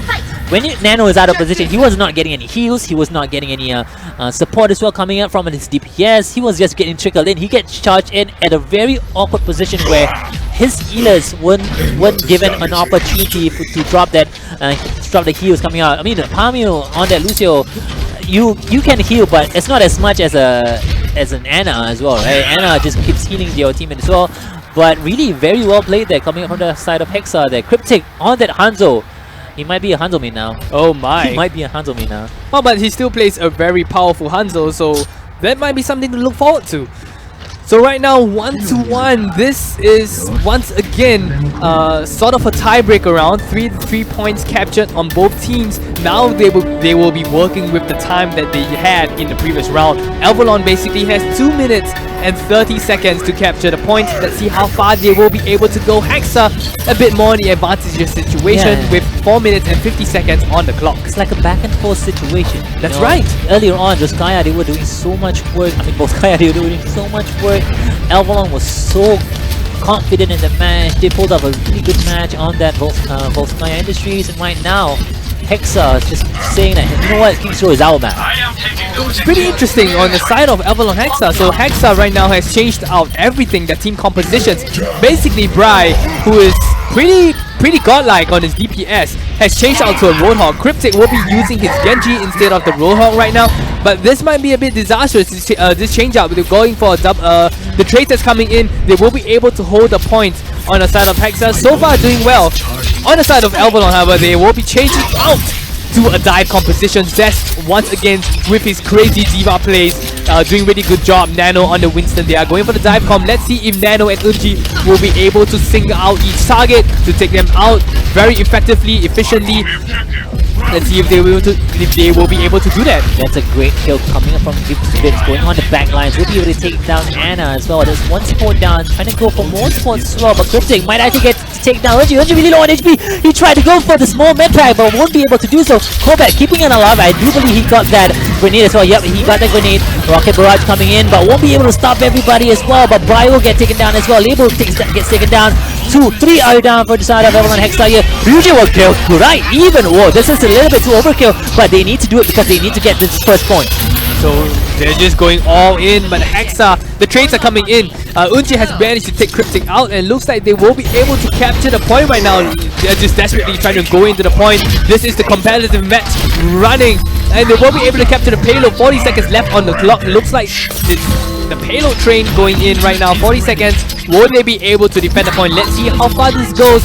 But precious time is being wasted for the payload that's coming out. They are pretty desperate. They are going to bank on the overtime clock, most likely. They probably need more of a sustainability composition coming out, because they do still have Vips on that Pharah. He probably might have to switch out, but it's okay because if you look at it closely, Hexa doesn't really have any hit scans to deal with that Pharah. So just as I said it, Bri actually takes down Vips. The Graviton Surge has been popped. They need to clear the team now. They don't have a res, but they only have 10 seconds, 5 seconds actually to stay on the point. They're still pushing the payload, but I do believe it's going to allow them to just get taken down. They do have the Dragon Blade, but I don't think they're going to be able to get the point as well. The Dragon Blade's coming in, dashes in, gets the overtime on the point as well, going for the back lines, but will get taken down as well. Unji will get taken down by Injun. Cryptic with the kill onto its Vips. Don't really think they'll be able to get the point back. Won't be able to capture the point, but still nonetheless a good attempt on the side of Avalon. Even though they only had 2 minutes and 30 seconds on the clock, they will be able to capture the payload. So let's see if Hexa can top that. This is the entire Grand Finals riding on this final push on the side of Hexa. If they weren't able to top Avalon's performance, they will be kicked out of the tournament. Avalon will be moving into the next round. Let's see what they have to bring onto the table. I'm really confident that Hexa can do it. I mean, they do have around 5 minutes, 4 minutes and 51 seconds to be exact. Sub 5 minutes. They do have a lot of time to get to the first point. I mean, the usual dive compositions, or even that, they could still use a Reinhardt, just slowly trickle in, get some kills, and force the response coming out from the side of Avalon there. They do have a very, very convincing composition here as well, because Hexa, with this composition, they can get good pickups as well in the first aggression, so it's gonna allow them to get a good kill and then slowly just trickle in onto the first point. So let's see if we can actually Avalon, can they actually defend the first point for 4 minutes and 51 seconds. I mean, we've seen a few compositions on the side of Hexa. Hexa has generally run 2 compositions. The dive composition with Cryptic as the Roadhog, and the Reinhardt triple tank composition with Cryptic on the Roadhog and Bry on the hit scan. Could it be McCree, or could it be Soldier 76 or Farah? We've seen all those from Hexa's side. On Avalon, we can see a lot more flexibility in the team composition with Zest almost always on the Diva, with the Diva tech sort of. Let's see how this will fare if they're able to predict each other's choices effectively. And wow, once again Nano and Vips taken out of the equation almost immediately. Bry also on the Widowmaker to try to push in, to try to get Zest is taken out of the mech, unfortunately. So this is disaster on the side of Avalon. This does spell disaster. If you know how to spell disaster, type it right now in the chat. Because right now it spells disaster for the side of Avalon. They need to get back on the point. Nano got out of position, didn't get any heals coming out from Kobat. He was in that lobby, so on the left side. They finally get the point. They do have 4 minutes to just get to that first point. And they need to do something right now. Avalon is holding on to the hopes of the finals here. That's right, they have so much to do right now. They have to contest the payload. The payload's moving into the point, so they have to go in. Looks like Nano, they have the triple tank composition, Reinhardt and Winston. Let's see if Unji will be able to reach. Then it's on the point right now. Will they be able to be defending it right now? 2 meters to the next point, and here comes May on the Bry. And unfortunately, the trades are coming in. Cryptic going for the double kill on his missile barrage. Will that be enough to push into the point? Vips with the switch up. That Soldier 76 is doing so much for just holding the point for a longer time. Nano gets a kill as well. 2 down for the side of Hexa here. They're gonna allow Cryptic with the long range rocket, takes down Zest as well at the same time. Going up on high ground. Cryptic, he needs to fall back. I mean, he's going on the back line as well. Vips almost gets taken down, but Cryptic really low on HP. I got you in my sight. He's a tactical visor. Will be able to take down Cryptic as well. The Graviton Surge has been popped out as well. Ipani with the Reses gets everybody back alive on the point. They still need to hold this point. MG! Oh no! What a charge! What a charge! There you go. Oh my goodness. There you go. GG's. Avalon, Hexa goes to the next round of the finals. The Overwatch Singapore tournament. Let's get some GG's for Avalon. They put up a good show, especially showing up a good show on the first match of the day. That's right. I mean, with the first match, they just went so crazy on Ilios. The Ruins, I believe. I might be wrong on the Ruins part, but on Ilios for sure. They managed to keep 2 points. Unfortunately, Hexa came in for the comeback. But nonetheless, really good plays on Avalon's side. Cryptic had the idea, you know what, I need to take down the supports, I need to take down the DPS. They always have, usually when you're on King's Row, you need your DPS on the high ground. You need your supports coming from the backlines as well. What I like how the side of Avalon Hexa, they just pushed all the tanks to a certain position where they didn't allow the heals coming out from the defending side to get any heals on towards the tanks. The tanks just got completely decimated really fast, melted down, and then once the supports are the tanks are down, especially the Reinhardt. When the Reinhardt's down, that's a really good kill, and it's gonna allow them to just get the point really fast. I mean, Avalon Hexa, we can say that their teamwork and their coordination was really powerful in the sense, because you can see how all the ultimates were coordinating with each other, how the tanks were coordinating with their DPS and their supports, and they knew exactly who to go for. Bry definitely showing so much power on his hit scans with combined with XD. with his tank on his Reinhardt or his Winston, was able to basically take out the supports, and the whole team of Avalon crumbled. MVP for that match itself, I do believe I'm gonna give it to Cryptic. Cryptic is doing so much work. The Roadhogs, the Hanzos, the Genjis, doing a really good job as well. But on the side of I would say Avalon, I want to give a shout out to Zest. Zest, definitely. On the defense matrix was doing so much work on the Diva, just really keeping its teammates alive for the longest time possible. And that's about it for the first match of the day. That's right. So this is the Overwatch Singapore Tournament 2017. Thank you for tuning in. For those listening to us outside, thank you for listening and tuning in to this awesome match. Thank you for coming down to Game Asia in Marina Square, Singapore. And don't forget to follow us on Twitch on www.twitch.tv/Zenway Productions. This tournament is presented to you by Logitech. That's right, Logitech. An official SSD and monitor sponsor is going to be Samsung. That's right. And not to mention Game Asia, shoutouts for the official venue. We're going to be back in a few short moments' time with the second match. Stick around, guys. You just gotta keep moving forward.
Welcome back, guys. Good evening, afternoon now. Sorry. Anyway, thanks for waiting. not that long. We had a bit of technical issues coming into this, so Very glad that you guys decided to hang around and stay with us. You know, this is the Overwatch Singapore Tournament 2017, presented by Logitech with our sponsors for SSD and monitor, Samsung. That's right. And welcome on our main event. Welcome to our main event venue, Game Asia. Basically, we are in Marina Square, Singapore. Basically, tell your friends, tell your family, bring everybody here. We have lucky draws, we have games, but if you're on a Twitch chat, why are you still on a Twitch chat? Come down here. That's right. I mean, if you're not in Singapore, we can't afford to buy you a Stay, ticket. stay on the Twitch Yeah, chat. stay on the Twitch chat. Stay and join us for, you know, we've got a lot of really good games coming out today with, you know, some very impressive teams. We just saw Hexa and Alvalon. That's right. That was an amazing. I was watching from the crowd and I was just like, amazing gameplay That's coming out right. from both of these teams. I mean, Alvalon was basically having the advantage, but even though they come in with a reverse sweep on the side of Hexa, but both teams played really well. Really unfortunate to see Alvalon go, seeing that they were here for Qualifier 1, they were here for Qualifier 2. They made it through Qualifier 2, but unfortunately didn't make it through to the semi-finals. Yeah, and now we're gonna see Orion under their new organization, Chaos Theory, Chaos Theory. and Avalon Tempo. So these two teams, you know, we've seen all these players before and can't wait to see what they're gonna bring for us right now. That's right. And so for both teams, we've seen both of them in the qualifiers. Any thoughts on the teams, both teams? I mean, I remember we were saying that Super Nea was a new pickup for Tempo at the time, and he's a very, very good player. I believe he's from overseas. And, you know, Orion, just a lot of local good players. Owl, remember on that Genji, doing so much work right there. So we're going to see Owl on his Genji again, unsurprisingly, but both teams, both teams actually very similar in composition. But if Random Name does stick onto, I don't think he's gonna stick onto this Orisa. It's pretty hard to actually tag an Orisa into any game. Here we go, the Pharmacy combo on the side of Tempo. On the side of Orion, they're actually playing a very similar composition to a lot of the games they have been playing in the qualifiers. Loy usually on the Winston. Owl, if there's any Genji to watch, it will be Owl's Genji. Owl plays a mean Genji that doesn't need healing. Yeah, but Owl actually got attack burst. Loy gets slapped right in the back as he jumps in, which means Temple is all this space now. They take out Jervis very easily, and all the kills chiming in right now for Temple, but they do get Random Name in the background. Owl on the Genji taking out both supports from Temple right now. Wow, and then finally Temple managed to capture the point. Owl still on the point, but unfortunately will be taken out by Dalton. So very strong start on the side of Tempo. They will be able to capture the point and still pushing everyone out on the side of Tempo. I mean, Random Name did manage to get that good sleep dart on Winston as he jumped in. So it meant that Orion didn't have that tank to come and soak damage for them, which is why their supports got picked off so early on in the fight. And now we're gonna see though, MZ on this Pharah doing a lot of damage. Rage of Tofu though picks up the two supports. So Orion prioritizing killing the supports of Tempo, and it looks like they're actually gonna be able to clear up shop. This double Pharah and Indian agent just steps in and takes out MZ. So it looks like both teams are running a dive composition, and Orion finally will be able to capture the point with the dive composition. So Owl's Genji, of course, doing a lot of work. Asian has actually a very good McCree. Seems very comfortable with the McCree, but still playing with the dive composition, going for the Tracer to take out the support as fast as possible. So let's see if Tempo has the firepower to actually defend their supports like Random Name. Oh my goodness, that beautiful shuriken from Owl takes out MZ at long range. And Owl Agent now chiming in with kills. I think Orion are going to be able to hold this point very convincingly. Dowded does pop the Winston ulti, but he's not getting anything done. Instead, he has to fall back to his spawn. So a wasted ulti there coming out from Tempo. No, but still, nonetheless, will be able to hold on to the point is Orion. They will be able, they have a lot of ultimates on their side as well. So Owl has the Dragon Blade ready, holding on to the point as well. So as long as they don't do anything risky, they might be still able to hold on to the point. That means that Tempo has to do something slightly different. Dive composition not really playing up to expectations. But still, here comes the Dragon Blade on the side of Sidrak. Let's see if he will be able to capture any kills. Going for the double, already taking out 3 of the heroes on the side of Orion. I mean, Tempo there, they dropped the 2 ultimates straight away when they went in. And now Chaos Theory Orion just holding onto their ultis. And Owl's solo on the point. He's trying to be the hero for his team, but he doesn't want to drop the Dragon Blade with only 16 health. So he's gonna hold on, try and cause issues and maybe regroup his team, but no, Syndrax picks him off right away. So Tempo had a good game plan going in there. They popped, I think, 5 ultis to go in.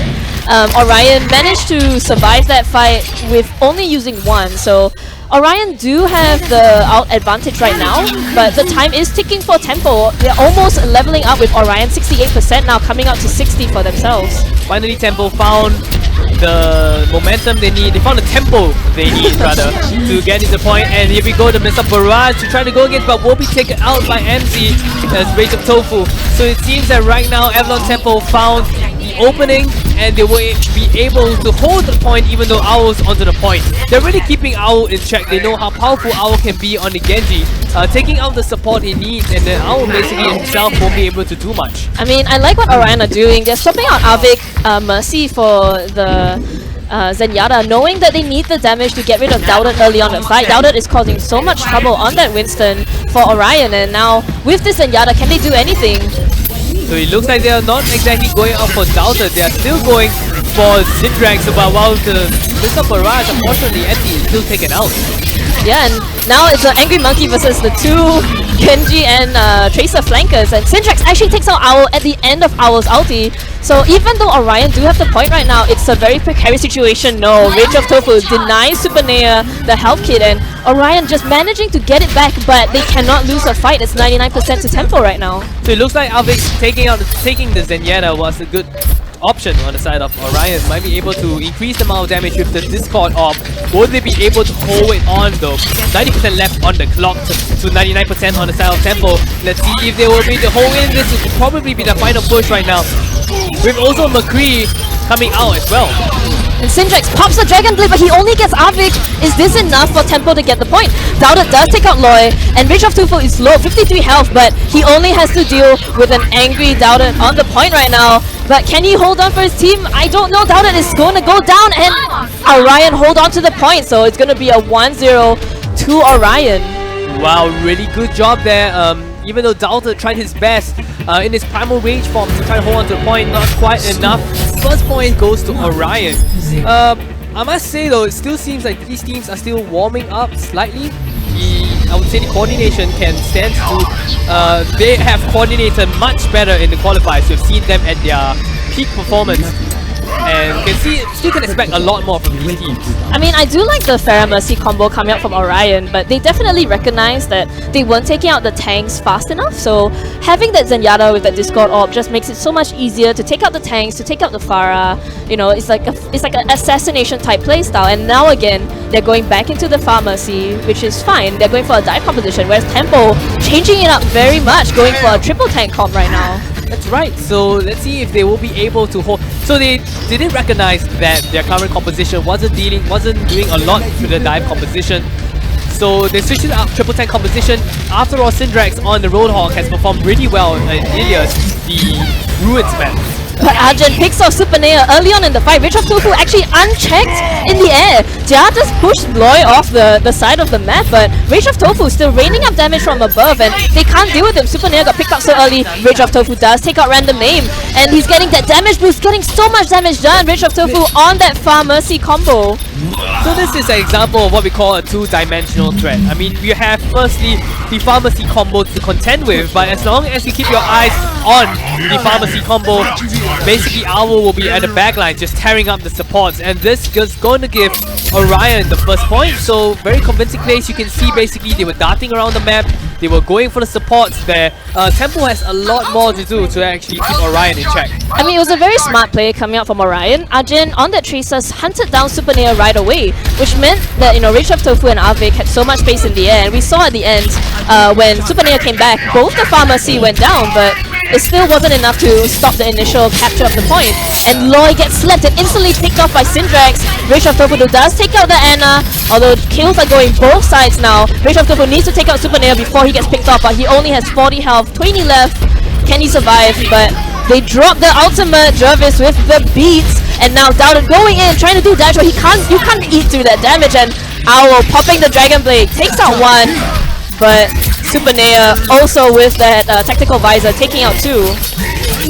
So still really good chance. So you see that the assassination composition is going on the side of Orion. Really doing a very good job. They're going for the trades there, and with the trades comes maintaining control of the point. And right now we see another boosted Roadhog, but unfortunately will be taken out by Owl. Owl doing such a good job on the Genji, still keeping the entire enemy team in check, even though that they are only running a single tank. So this is really a good job on the side of Orion.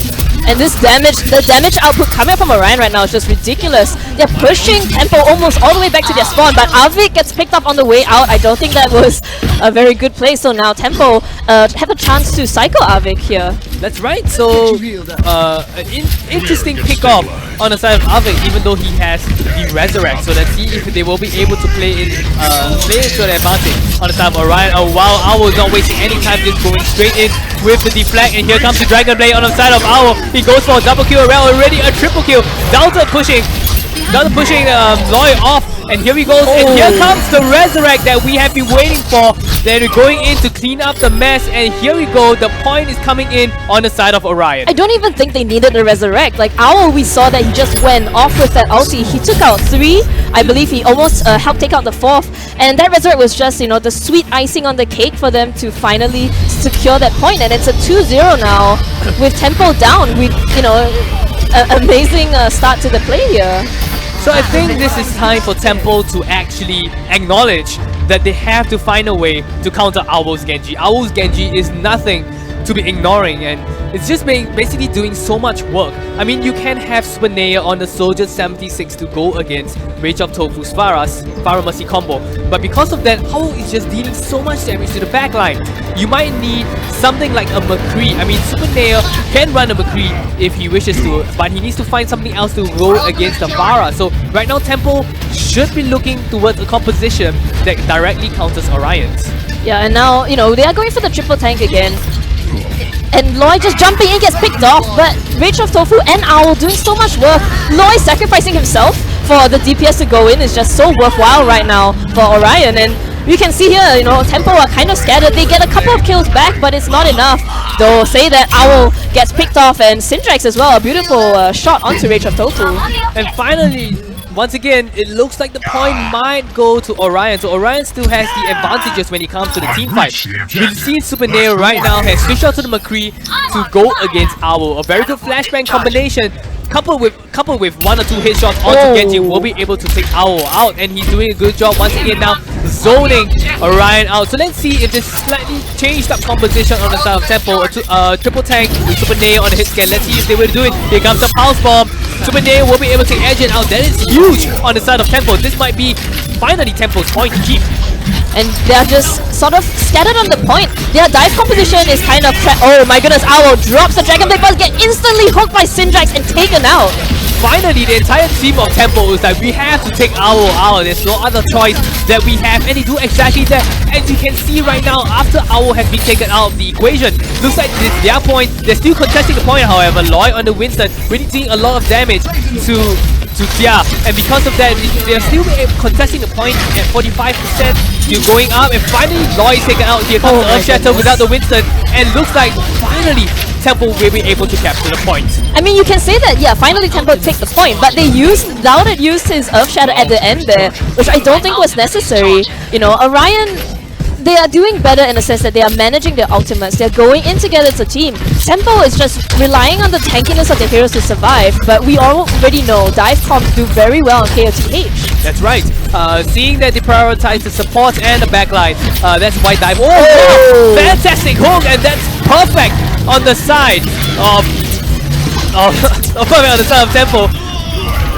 And so, and a Mercy is coming out from Orion right now, but it's not going to be enough. It only gets 2, I believe, and Tempo now have all the power to defend this point. They are currently 5 on the point, and Orion just scattered, and that was a bit of a weird ultimate coming out from Arctic there. But nonetheless, they will be able to still maintain control of the point. So still pretty strong composition coming out on the side of Tempo. Definitely kudos to Syndrax for able to take Rage of Tofu out of the sky, and that gave them the fight. Let's see if Orion has anything else up the sleeve. I mean, they did swap Arvik back out onto the Zenyatta. They need to kill Syndrax as soon as possible. And Loi gets picked up once again. The all-in, oh my goodness, a beautiful boop from Jervis though. Get Syndrax. I mean, Avalon Temple probably will still hold his point, but I mean, that was a good play coming out from the Lucio. Wow, even though with such a powerful Graviton Surge, and still the point belongs to Avalon Tempo, so they are in a very good position to actually capture the third point. I mean, what we see here is that it's just hard to kill the tanks, right? This is an easy sort of thing to execute where if, the Winston dives in and he gets instantly picked off by the tanks, but no, he actually pops the ulti, he gets grenaded though, Owl gets taken out by Random Name, and once again, Orion's push is sort of stopped in his tracks.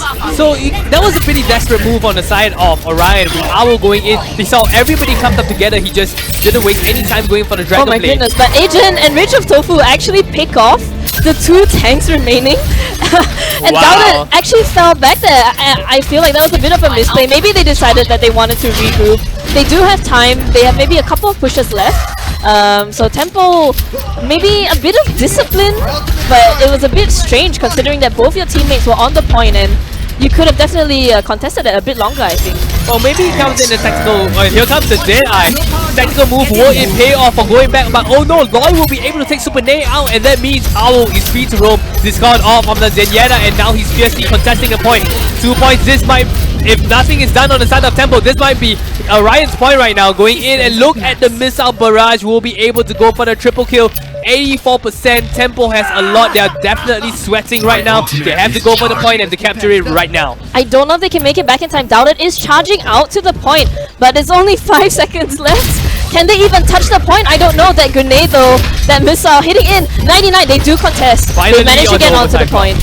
Wow, and then here we go, the final push on the overtime cloak. Here comes the Tranquility coming out on the side of Arvik to try to keep everyone alive, but no one is left on the point right now. Tempo is still trying to capture the point, 99%. Here comes Owl on his Dragon Blade. Won't be able to clean up the mess. Oh no! Dalton takes Owl out of the equation, but he has already taken a double kill. So this might still be Orion's point. They're still going in on the Agent on the Tracer. Won't be able to take Arvik down. Good job. Oh, sorry, on Super Naya on the Tracer. Won't be able to take Arvik out. Loi with... Oh my goodness. And Orion... I mean, the idea of Loi jumping in, we saw they jumped in a few times with Loi, and Tempo just immediately decimated him. So the moment Loi gets picked off, his gate, the Orion team kind of falls around that. And Tempo, recognizing that, took out Loi the 3 times that he jumped in. But then the 4th time when Loi and Awa went in together, it was, Orion just managed to steamroll Tempo to that final point. And here we see MZ just free shooting with that Pharah, doing so much damage to the enemy team. And I mean, it's just so... It's a story of like out management, but also a story of compositions where we have moved away from the triple tank meta. The Ana doesn't do as much as it used to, and now teams are running, we saw Mercy and Zenyatta instead of the Ana, and just doing very well with it. So it was definitely a very powerful dive composition coming out on the side of Orion. I mean, they had such crazy DPSs coming out everywhere. I mean, of course, we have Owl on his Genji really doing so much work, and Rage of Tofu's Pharah is nothing to laugh at. They basically had all the resources to basically sandwich the entire team of Tempo. If you don't deal with the Pharah, there's a Genji. If you deal with the Pharah, there's a Genji on the backline. You deal with Genji using Super Nayas, McCree, there is still a Pharah dealing so much damage, and because of that, there was so much pressure on the side of Tempo. It was difficult for them to come back. Yeah, I mean, with the whole idea of a dive comp, right, is that you have 4 people just jumping in at the same time, and the Mercy can fly in with you, the Lucio can speed boost in with you, so it's basically a 6-man just like throwing themselves all over the enemy team. So we're gonna see the next map now is gonna be Hanamura, chosen by Avalon Tempo. That's right. Hanamura, now a 2 CP map that is chosen by the one that lost the previous round. And so here we go. Will this end up being a draw, which it usually does? Draw Namura. But I mean, we'll probably see like a quite good plays, I think. As you get higher up in the skill tree in competitive and in competitive teams, you are, you know, likely to get a draw, but it's not going to be like a 0-0 draw or 1-1 draw. It's Yeah, gonna that's right. It'd be it's gonna be 2-2. like, or it could be like a 6-7. Oh, I mean, wow. I think it was one competitive game where it was like a 6-7, you know, so it gets quite messy as you get higher up the skill tree. Are you ready for 6-7? I mean, I don't think we'll see that here today, but you know, we're gonna see a very exciting game coming out, I believe. Yep, and looks like a defensive composition coming out on the side of Orion. Rage of Tofu actually runs a very good Zarya, even though we've seen him basically on the Pharah in the previous game. Rage of Tofu generally might run Torbjorn on the first TP point, but they are not going to let off for a team as strong as Avalon Temple. So they are on their pretty fixed defensive composition. Pretty interesting choice on the side of Owl. Let's see how that plays out. I mean, I think that they are expecting a tank composition from Temple, considering that we've seen, you know, MZ, Syndrax, and Dowded all play very good tanks. So they do run the Reaper, but I don't think they're expecting this MZ Pharah. That will be interesting for sure. And on the side of Avalon Temple, if they are not changing the composition, very good pick on the side of Super Naya. If he is able to find an opening, that's going to give them a very easy cap on the point. We of course have Jervis's Symmetra, and the turrets are slowly being taken out one by one still, but it still doesn't give ultimate charges as per the previous change. So that means that Symmetra can still put the turrets out to try to defend the point. I mean, they're actually not holding at the doorway, which is where you typically hold at the choke point. They're actually holding on the point, which makes the, you know, Temple have to overcommit into the point, into those Symmetra turrets. So a very smart play coming up from Orion here. But MZ picks out the two supports right away, so maybe not smart play at all, considering that Orion now having a bit of a trouble getting routed from the point. Wow, look at MZ's Pharah just basically do work at the point. They were able to take out the turrets and still take out almost a lot of Orion's heroes, and because of that, it looks like they're going to very easily capture the point. It's going to be a super fast first point, and that's the problem with the Symmetra. If you do not get the ulti up fast enough, like, you don't have the teleport, you don't have the shield gen, you know, the solo healer is not going to be enough to keep your team alive. And so, you know, they do swap out Jervis for that Zenyatta now, hoping probably to pick out MZ easily with Arjen getting those headshots on Soldier. Yep, that's right, they do. MZ was doing so much work in the previous game, they had to take MZ out. MZ goes out and Syndrax hoping to take Owl out. So this might be disastrous for the defense right now. Syndrax on the Genji will be able to take Loy out, and now he's going for the backline without the tanks. Rage of Tofu at the point right now. He's going for the, he has the bubble, but here comes the Dragon Blade. He has already taken down Rage of Tofu, Arjen is taken out as well. Oh my goodness, this is disastrous on the side of the defense. Syndrax is on fire right now, and Loy, the solo guy on the point, trying to defend desperately, but MZ drops the missile barrage, takes out 3, and now Temple, they have all the energy, all the power in the world, but Arjen now jumping in, he needs help though, 7 health, it's not gonna survive, not with that Ana boost, and Loy charging it, desperately trying to get to the point. They do contest, they are holding on just barely, just buying some time, but it's not enough. They did not get any kills on Temple. So a bit of an unsuccessful defense on the side of Orion, giving Tempo 2 points. So let's see if Orion will be able to top that. If they will be, of course, hit 2 points, and then we might go for 6-7. Who knows? Who knows? I mean, considering how lightning fast Temple actually took those 2 points, I would not be surprised if it, you know, goes that way. But you know, what we saw was that Avalon, I feel like Orion, they didn't play to their strengths. They sort of went the way that they were like, okay, Owl, you know, it makes sense for you to be a Reaper. They probably are going to be running a tank, right? And for Jervis, it's like, you know, Symmetra is good on this map, why not play Symmetra? But they weren't prepared for the semi-dive comp coming out from Temple, and they just got overrun. And even the second defense was just so lackluster. Temple just walked right in and just contested from the beginning, and Orion didn't, I think they only scored like 1 kill or 2 kills in that final fight, which lasted for a long time. And you can't do that when, you know, your entire enemy team is just at your doorstep knocking on your door. That's right, and I mean, based on what you said, Suki, so Owl, as you can see, Owl was playing a Reaper as compared to his usual Genji, and that might be, according to what you say, they were expecting a triple tank setup coming on the side of Temple, but with a Winston and a dive composition coming in from the attacking, they were totally unprepared, and because of that, they were effectively able to steamroll all the way to 2 points. So let's see if the Orion can go for just as a fierce attack on the 2 points, and or will Temple be able to defend it? Yeah, I mean, Arjen, if he sticks on that Widow, is gonna try and replicate what Super Nea did earlier. And I mean, the thing is that running a Reaper on the defense is good if, you know, you can sort of lure the enemy team into range of him.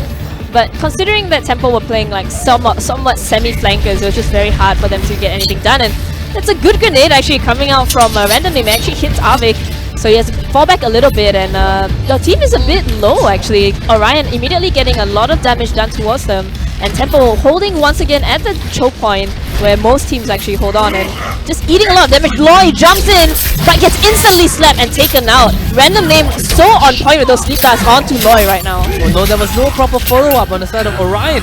Loy just jumped in, and because of that, he just got instantly taken out, so that was going to be disastrous. It means that Orion has to waste a bit of precious time to reset there. So interesting jump there. I wonder, is it because that he jumped the gun a little, or was there miscoordination? I mean, we saw Loy earlier on the King of the Hill map on Ilios as well, jumping in very aggressively. So I think their style is to let Loy jump in and harass while the rest of the team just falls in. But never mind, they're all going to the upper window right now. Rage of Tofu just trying to cause as much disruption as possible. Loy jumping in on the supports, trying to cause issues there, going after Tia, but he's getting taken out straight away by MZ. Is so low right now. Syndrax does get out of Rage of Tofu and Owl does get Jia, but the kills are all chiming in for Tempo right now. Jervis, I think the only one on the point, and he does get taken out. So that's the thing about running Zenyatta, you increase your damage output with the Discord off, but unfortunately you won't be able to sustain the Winston that jumps in. Loy with the Winston, he jumps in very aggressively, and because of that, it might make a bit more sense to run the Mercy or the Ana, but because you're running the Zenyatta, you increase the damage output, but you won't be able to sustain him, and when he jumps away, unfortunately Super Nea was able to take him out, and that's going to cause the entire team composition to fall apart. I mean, Avik though does have his Transcendence right now, so it might be their way in. As long as they sort of cycle their ultis properly, I think Orion definitely have a chance here. And Tofu going in now, going as much damage as possible. They're dropping all their ultis, but Super Nea with that tactical visor and nano boosted, just doing so much damage onto Orion, takes out Avik with the last Helix rocket. And now Super Nea just carrying the team, killing so many people on the side of Orion. Even though he popped the sound barrier at what can we say as the correct time, still Super Nea was able to take out the entire team of Orion. Right now Orion in a very bad situation. They might be losing the point right now. They are still 1 minute left on the clock. They are unable to capture the point. Really good job on Super Nea. Basically he was uncontested in the previous fight, standing there using the tactical visor and just basically destroying the entire team of Orion. I mean, the timing from the Orion ultis though, the Zenyatta Transcendence came out and then Jervis's ulti came out at the same time, which I think was a bit unfortunate, but beautiful. MZ dropping the Gyraton Surge and Dada just swinging away. They get 3 kills, 4 kills, and that's the end of the push for Orion. They only have a minute left now. Can they get enough momentum going in their favor? So far definitely Tempo playing such crazy game right now. Such crazy game. The ultimate coordination is on point. They knew exactly how to use the ultimates and still save the ultimates for the previous fight. I mean, right now you still have the nano boost and the Earth Shatter. Earth Shatter is being used, was able to take Loy out. Loy will be taken out of the equation. The Graviton Surge is coming in, but unfortunately Owl was taken out. No more Roadhog, no more tanks. This means that Orion might potentially have to reset, but they're still going in. The Soldier 76 with the tactical visor still going with the nano my boost as goodness. well. And Owl, we saw that, you know, he hooked in Doubted, which was great for his team, but they didn't kill him in time, and he dropped the Earth Shatter, and that caused their team wipe. And now Orion though, Avik is not back yet, and MZ is asking for a pause. Well, we're going for a pause, but still, they are still on the point. They are going crazy right now. Sound barrier is being activated, and here we go. Overtime clocks happening. They're still fiercely trying to contest against the point. Tempo is trying his best on the point. Super Nea has been taken out, and that means that we are going for a pause. Yeah, we're going for a pause now. So I think MZ, there's something wrong with the PC at the end of that fight. Wow. So this is a very tense situation now. It's in overtime, and you can hear the timer. Yeah, you can hear like it's ticking. The ticking time bomb is going, and you know this is. It was to be fair, Tempo have actually done a very good defense, right? Yeah. Orion did their best. Owl, when he swapped out to that Roadhog, I think was the game-changing moment where Doubted used his ulti, and Yep. then the opportunity for them to go in was there, but now it's overtime. Maybe it was a little bit too late. So we're gonna have to see whether now Orion are able to capture the first point and keep their dreams alive Yeah. for this particular map, or we're gonna see a 1-1. Yeah, I mean, Orion has been playing very well in the previous game, but they're not exactly performing very well in this 2CP map. I mean, the defense fell short. I believe that was due to a bit of a misprediction of what Tempo would run. Yeah. So because of that, we had a Reaper and everything, but then that fell short a bit. And now on the offense, they're still impenetrable. They are not able even to push into Tempo's defense. So definitely a lot more to be expected out of Orion. I mean, this is Tempo's map choice though, so it could be that they've been scrimming on this map, they've been practicing it a lot, and that's why they were confident on it. But unfortunately, with the pause, this might be a bit of an interesting pause here. yeah, I'm not sure what exactly is the issue, but unfortunately, because of the pause, we're stuck. We're stuck in this very awkward stuck in situation. limbo where Yeah. we're just like anticipating what's gonna happen next, and it's just like the time bomb is like ticking in our Yeah. ears, right? So it's an awkward situation as two casters. Basically, this is the point where we start to analyze what happens. But no one's waiting to analyze what's happening because everyone wants to know who actually won that previous fight. Yeah, yeah. But I mean, from what we saw, I think Orion in general were a bit thin on the point, right? So most likely Tempo, I think they were able to hold, depending on whether MZ's computer just like died Oh or my. something. So we're gonna have to see how it goes. But we can say that Orion, what we've seen is that they've actually tried changing up their heroes. You Yep. know, they've tried different things. You know, Owl going onto the Roadhog. I think it was Avik swapping out onto the Anna at the end. And they're trying different things. They are sort of trying to find their footing.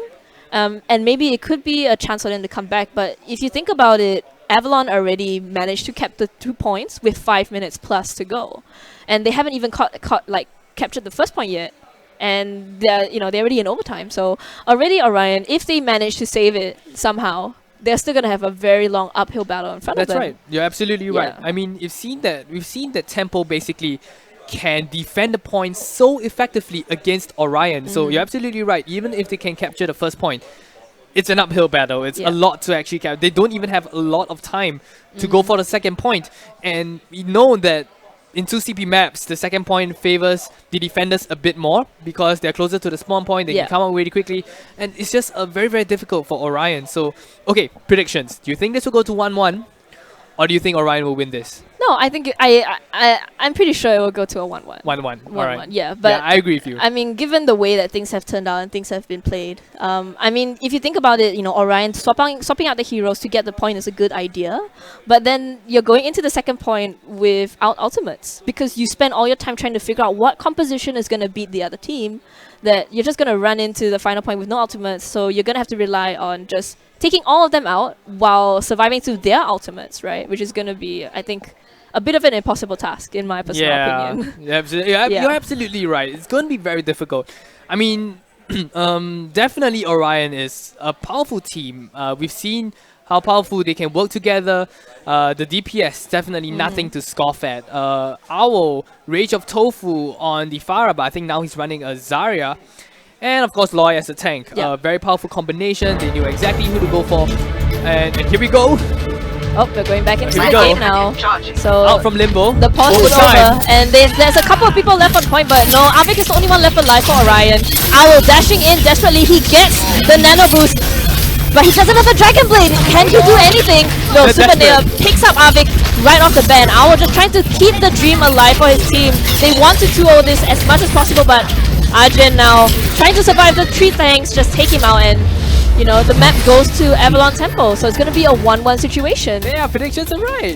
Yay! Do we get to take part in the prediction contest as well? I believe we win a lucky draw. Yeah, so guys, prediction contest going on right now, so That's right. stick around for that. That's right. And okay, but still nonetheless, 1-1. Still no sign of who is the better team here.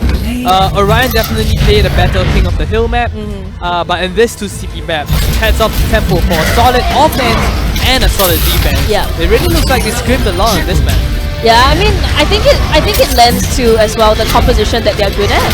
So if you look at Orion, they seem to do very well in those divey situations, dive comps, sort of a lot of flying around the map, being very elusive. But you can't really be like that for CP maps or even, mostly CP maps you can't, because the point is there, it's stationary, it doesn't move, right? That's right. So you have to play around the point, whereas they're sort of better at like going out, going in, diving around the point, surviving forever. And that's why we saw them 3-0 the, Tempo on Ilios. And now we see Tempo with their triple tank combo composition and their sort of more sustainable play, I believe, like more sustainable and stable pushes.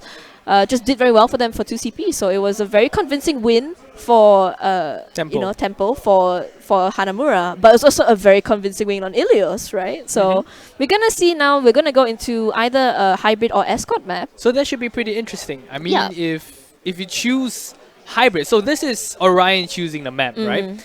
And if what you say is true, they would likely go for a pure payload map. I mean, it also depends on the map. On the map itself, right? For example, if you talk about like Watch Point Gibraltar, there's a lot of verticality going up and down. So Orion's team would definitely have an easier time with their Pharah, Genji, Tracer, Winston, than a team like Tempo. So choosing a map doesn't necessarily mean like, okay, hybrid versus escort is not necessarily a good comparison. Okay. I think it's easier to compare maps in terms of like how good they are for certain compositions. So like Dorado, you wouldn't necessarily call it a high verticality map, right? But Gibraltar is, but they are both payload maps. So it depends as well which maps these teams feel most comfortable on. If they've been scrimming a lot on a certain map, then they'll definitely pick it that way. But we'll have to see though. I think one of the members or one of the teams, I think one of them dropped out of the game last I saw. So we're gonna have to see whether we can settle the technical issues or I think the technical issues have something to do with April Fool's Day. Maybe Blizzard is just trolling us. Yeah, right? maybe. Blizzard is just like, hey guys, It's April's Fool. Take a chill. have a bit of a laugh. Chill out with your friends. Enjoy your Saturday. Yeah, enjoy your Saturday. We are at Game Asia at Marina Square, Singapore, as we've mentioned.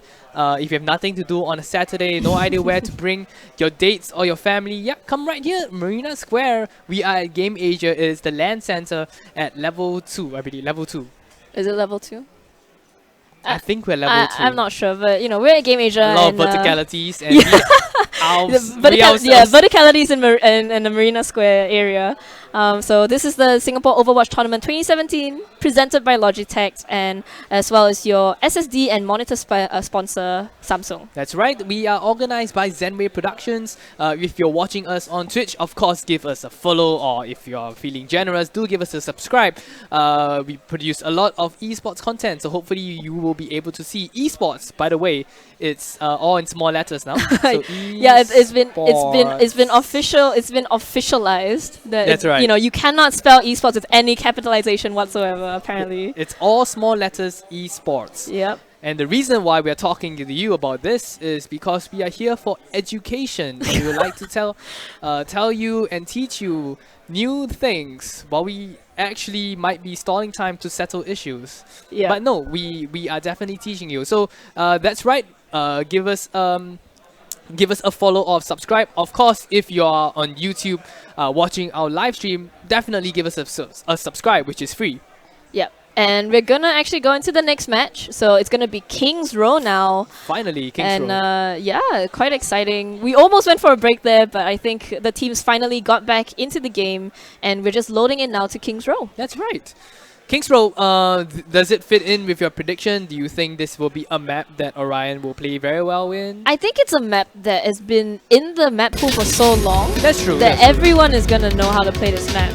And I do think that a divey composition actually sort of lends to a very, very fast push coming out from the offensive side for this map. But we see now, we're going to see a very strange semi-dive composition coming out from Orion. We'll see. I mean, they're still choosing the heroes. 8 seconds left on the clock.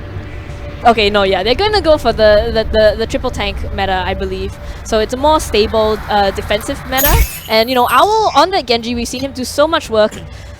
Even though you don't think of Genji as a very sort of bursty you know, he's not very good against tanks. He doesn't do like a heap of damage in 1 second, but he can harass. He can cause so much trouble for the attacking team. And you know, even though Owl is not, And if you get into trouble, Owl is I'll probably bail one you of out. the best Genjis we've seen in this tournament.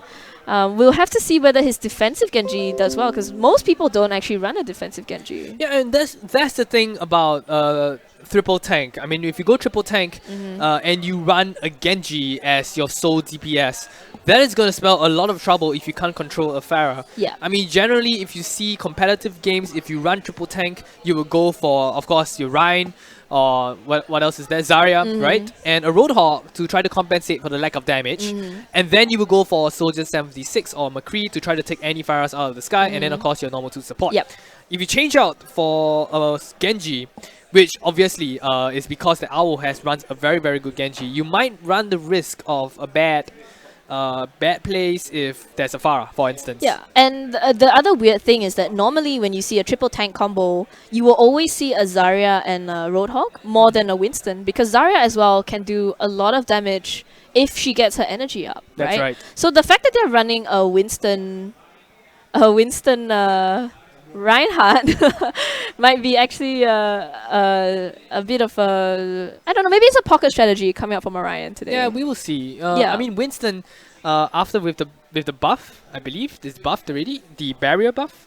I don't know if it's live yet actually. Yeah, I kind of forgot. Yeah, I'm not quite sure, but Winston is a good hero to sort of harass, and you know, it's very easy to sort of execute because you jump in. Hopefully your team like goes in with you, you survive, and you do damage, right? So it's not something like a Zarya where you kind of have to preempt, you know, the damage coming in. And most people at this level, they're not going to shoot you if there's a Zarya bubble. So it means that if you're a zero energy Zarya, you're pretty much a Winston that can't jump. That's right. In a way, Yeah. you know. And of course, Winston is very important as well to go against the Genji. So there was this, I mean, I was reading on Reddit, and they were saying that with the Winston buff that was incoming, basically the Winston buff is that the cooldown is reduced. Long story short, the cooldown is reduced for the barrier. And because of that, any Winston now can keep any Genji in check. And it's really simple because when you have a Winston in play, all the mobility of a Genji is just thrown out of the window. Yeah, so with Winston being buffed, you can probably see a lot of Winstons and less Genjis in the meta. I mean, who knows? Who knows? Yeah, I mean, we'll have to see. We do see Winston in general coming back with the dive meta because he's the only tank that can go in with you, right? You know, it's like your friendly monkey here to save the day. And we're gonna see now Orion. Yeah, so running that triple tank meta, very interesting actually coming out from them. Yeah, so looks like Rage of Tofu will be going for the Winston to go for the back line. So interesting to see what he predicts that Tempo is running. What do you think that they think? What do you think that they think that Tempo is running? I mean, they know that Tempo runs a pretty sick Widow, so they're gonna be expecting that Widow, I believe. Oh yeah, Super Nea is good on his hand, that's right. And you know, Syndrax is probably gonna swap out that Hanzo, I think, but no, he's actually going to stay on the Hanzo. They're gonna double sniper combo coming out from Avalon Tempo right now. That's interesting. Double sniper combo. And here we go. They're jumping in. Owl and Rage of Tofu and even Argent going in on the back lines, and they're splitting the team in half, making Tempo choose which one they want to fight. And Super Nea picks off Jervis, but the defensive side, all the kills chiming in for them. Super Nea right now just doing the work for his team. I think the only one making any good kills right now. So, and then they knew exactly that Rage of Tofu goes for Super Nea. And so low HP, but Mo be able to get away with his skin intact. So a powerful opening on the side of Tempo, and now they are contesting the point. Yeah, and I mean, Arjun now needs to heal. Loy needs to get back in there, but Owl once again trying to go for the back lines, but Super Nea has actually popped the ulti, so they all know where everyone is, but Owl picks off Super Nea right off the bat, and Arjun taking out Doubted as well. Owl just needs to take out this Anna, does manage to do so. So the defense coming up from Orion was actually pretty good there. Tempo, they actually had the upper hand going in, with Super Nea getting those early picks and Orion having the longer respawn time, or respawn, you know, longer to get to the point. And Orion just sort of very methodically, they went, I'm going after Super Nea, I'm going after Syndrax, I'm going after Random Name, and you know, they just prioritized their kills so well in that fight. I mean, I can see why they chose the snipers. is they're very confident with your aim. I mean, they're going against Owl, who is Nano Boosted Dragon Blade, by the way. Doing work already, going for the double kill. He doesn't need to overextend there. He's just pushing the entire team of Temple away, and that's gonna give them so much opportunity to continue controlling the point. I mean, this was a good ult usage coming out from Orion, right? So now they have 3 ultis coming up for them. Tempo, they are coming up to their own ultis as well, but the management, ulti management coming up from Orion, they're showing that, you know, they're doing just enough to stop Tempo, but not overcommitting and not overextending where it becomes wasted. That's right, and so really good plays on, still really good plays on both teams. Oh wow, a fantastic goal. Will be able to take Loy down. Does this give them the opportunity to capture the point? We will see a charge on the side of Delta. Will be able to take Arctic out as well. So this Rage of Tofu is trying to keep the dream alive, trying to control the point by just being pushed away by Delta and effectively holding the point. Tempo, it looks like this is going to be Tempo's point. There was a bit of a misplay. Like, Loy on that Reinhardt just could not afford to get hooked by Syndrax and gets instantly taken out. You think that a Reinhardt is a very beefy hero, but when the entire enemy team is shooting at you, you're just gonna go down so quickly. And kudos to Syndrax there for recognizing that Loy's armor was pretty much gone. So all the damage he was gonna do is gonna take its full effect onto that, you know, supposedly tanky Reinhardt. So really good push by Tempo. 3 minutes on the clock. Just now when they were going for the final push, they were almost going to overtime. But nonetheless, good job. They're going to push the payload now. Let's see. Chester coming in, and here comes the Nano Boost. Super Naya is being taken out by Agent. Then here comes the Graviton Surge. He managed to hook. Will he go for the whole hog? But no, just the right clicks are enough. Chester coming up, and he's just going for Arvik now. Arvik will be taken out by Dalton. And Delta he used that ulti to try and get kills, but I don't know if it's gonna be enough, and it isn't. So Delta there, he does get a kill onto Arvik, but was it worthwhile using that that sort of game-changing ulti right there? Maybe it might not be worthwhile. That is still left up to debate. But nonetheless, it still seems like the payload is being pushed. Very good engagement so far by Tempo. They managed to find the correct openings, especially with Syndrax on the Roadhog instead of the... Oh wow, here comes the Dragon Blade. That's going to be a very brave move, seeing that Super Naya is on the McCree, and there's a Roadhog on the side of Syndrax. But nonetheless, Owl is still doing work. 2 heroes down on the side of Dalton. Yeah, and Owl there, just going in very aggressively. Super Naya does pick up Argent, but they're all stuck inside this little doorway. They're gonna actually cycle Super Naya super late. So Orion buying themselves a lot of time there. And I mean, what we saw was that they immediately nano boosted Owl. They gave him the bubble to survive the initial damage from Super Naya. So Owl able to get, you know, sort of not get many kills, but able to split the team, split Tempo in half and allow Orion to just gain so much ground. I mean, that's the thing they've been doing since the start of the game. They're basically splitting up and basically targeting whoever that needs to be targeted, and because of that, they basically split the team in half. You see there in the first fight, you see that right now, and here you go, the Dead Eye, but unfortunately Rage of Tofu won't be able to take Super Naya out. Here comes the Earth Shatter. Unfortunately, will be stopping Avalon Temple in his tracks. Oh! And that ulti coming out from Dowda though, with combination with MZ as well as the Nano Boost, actually means that Tempo are actually gonna win a fight that they initially lost. So Tempo right there, I think, showing that even with 3 or 4 of their members alive, they are able to sort of overcome the sort of, I would say, the aggressiveness coming out from Orion and just slow push it all the way to the end. And you know, they're gonna get more time now just to get to the final point. Wow, really good job, and here comes the Graviton Surge.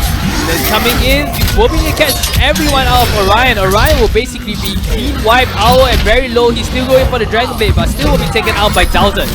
Wow, it looks like Tempo is really steamrolling the point after capturing the first control point. After capturing the payload, they are still able to push all the way to objective. They are now en route to the final point. To be honest, I'm not quite sure what Orion's game plan was. I think that they shouldn't have gone in for that final defense because Owl using his ulti means that they have nothing in terms of DPS, like massive DPS coming from Orion to stop Tempo here.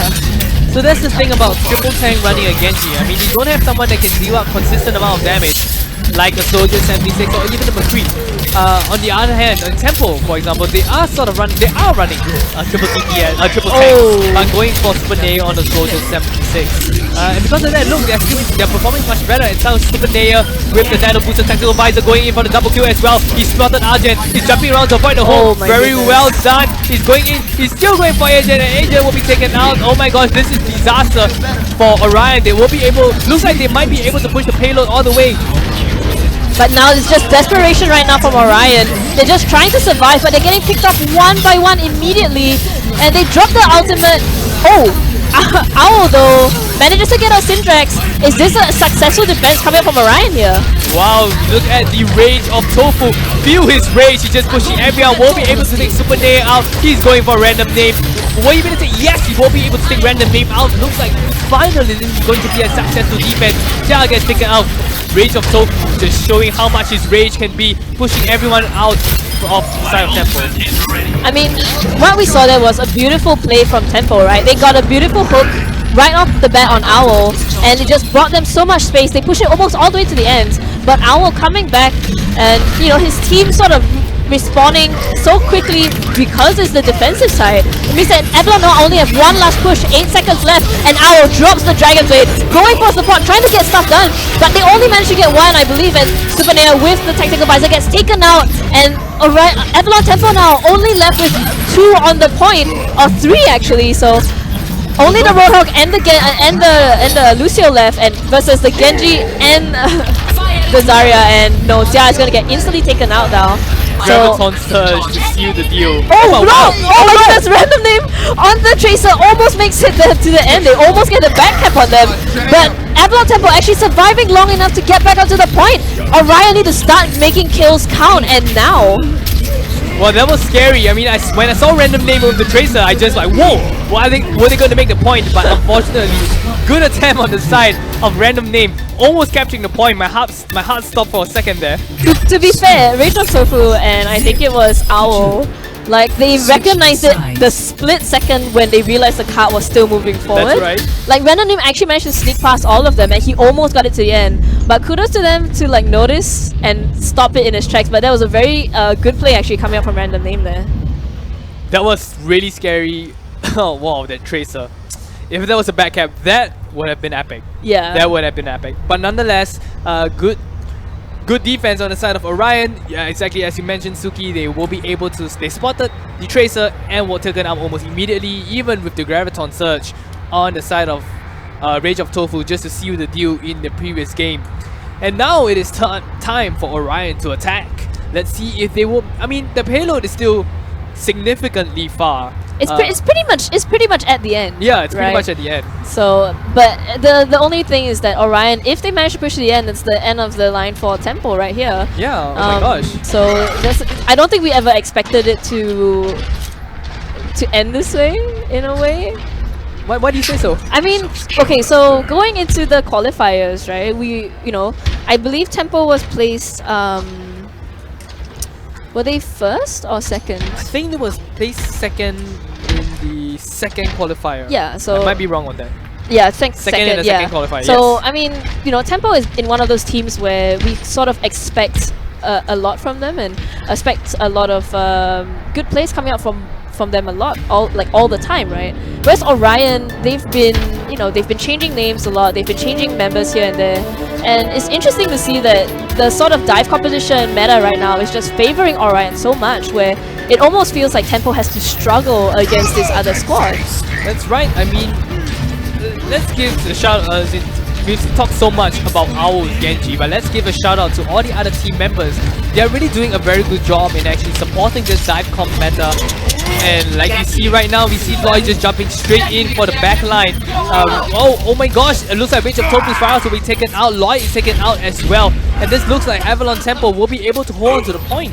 There was a beautiful grenade coming out from Random Name. He actually hit, I think, 2 or 3 of the enemy team. So Farah couldn't get heals. And even Avik as well, on that Zenyatta, I think, wasn't doing much. So he does swap out to the Mercy right away. Orion swapping out heroes very, very often, I feel. Wow, so they're not going to lose any momentum. They're just going to go straight in. Owl in the backline as well. And Rage of Tofu just pushing everyone back across the choke point, and they're just sandwiching MZ.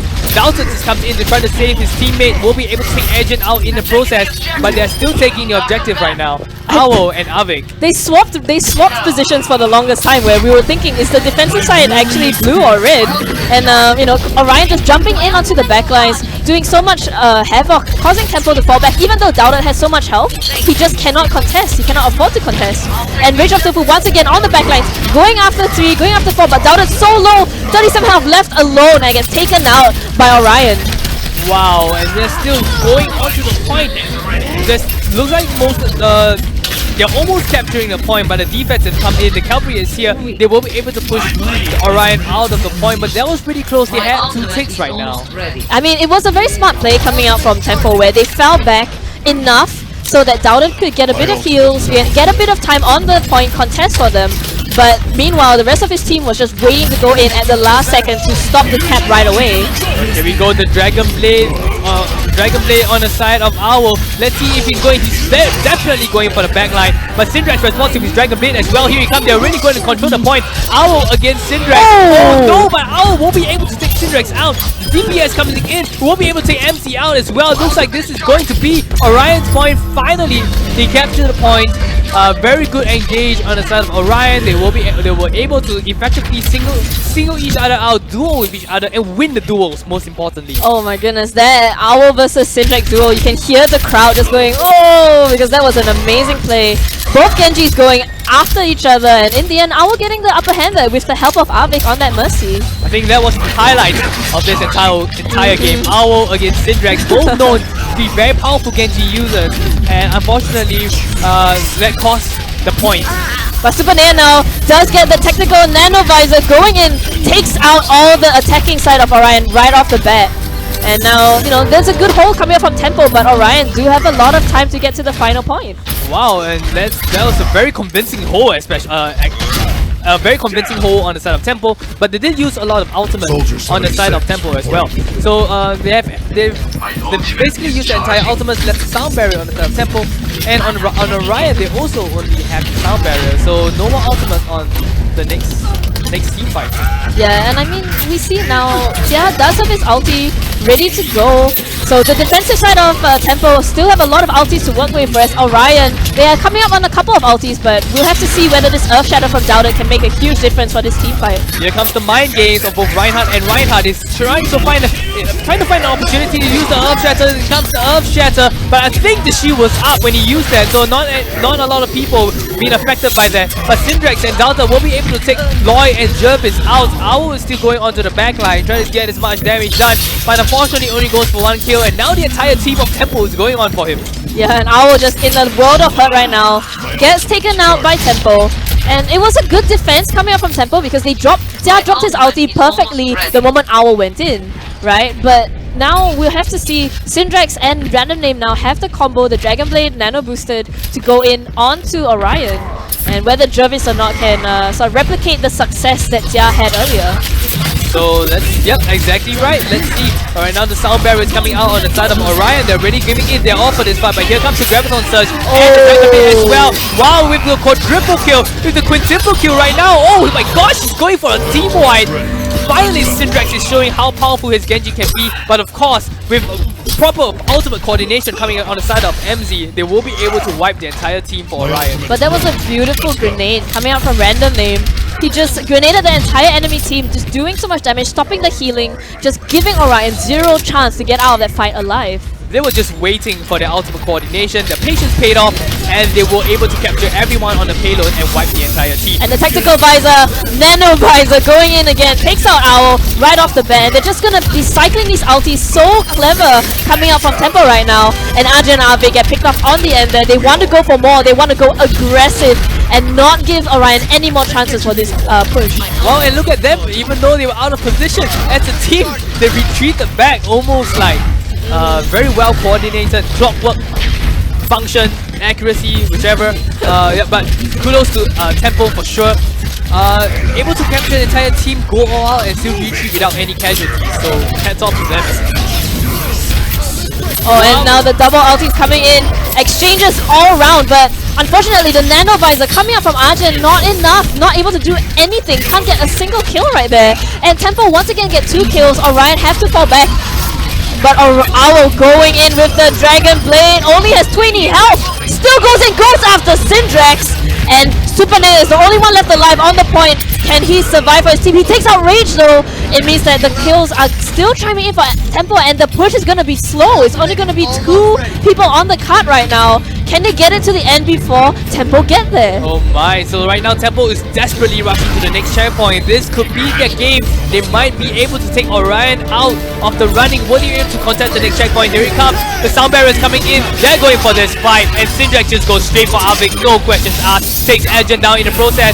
Right now, the sound barrier is just going in. They are going crazy right now. The overtime, they won't be able to take Orion out. This is going to be Tempo's point. And amazing play coming up from Tempo. It was very clever. The way they used the high ground to their advantage, cycling their ultis, always going in with the Super Nea, Nano Booster, Tactical Visor, and then just exchanging it with Dalton, exchanging it with Syndrax. You know, always working together. So Tempo there, a well-deserved win for them. That's right. And definitely kudos to Orion. We've seen them play very, very good game as well. They knew exactly who to target, who to prioritize. If you want to learn how to play Genji, definitely Owl's Genji is not something to scoff at as well. But nonetheless, congratulations actually to both Avalon teams, Avalon Tempo, Avalon Hexa will be moving on into the semi-finals. And wow, this is a crazy match. And come on, it has been pretty close. Yeah, it was to be completely fair. Actually, it was a very, very close match, and both these teams did very well. So kudos to both of them for even getting this far. Going to the qualifiers and getting here is not an easy task. That's right. And I wouldn't be able to do it. Yeah.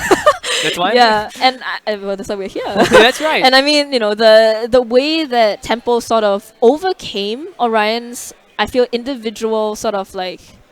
Okay, I wouldn't say that Orion are individually better, but I think that Tempo did much better ult coordination. So they always had, you know, 2 ultis up at the same time, and they always only used 2 ultis to go in. So there was always the exchange, the cycling of ultis, the ult management coming up from Tempo a lot better than what we saw previously on, I believe it was King of the Hill. That's on right, Ilios. the first game. Yeah, so kudos to them and congratulations. So once again, guys, you are watching the Singapore Overwatch Tournament 2017.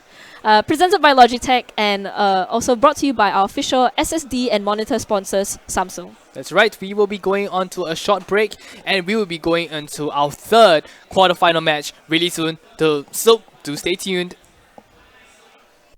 You just gotta keep moving forward.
Alright guys, welcome to the Overwatch Singapore Tournament 2017, presented to you by Logitech. We are live at Game Asia Marina Square in Singapore as well.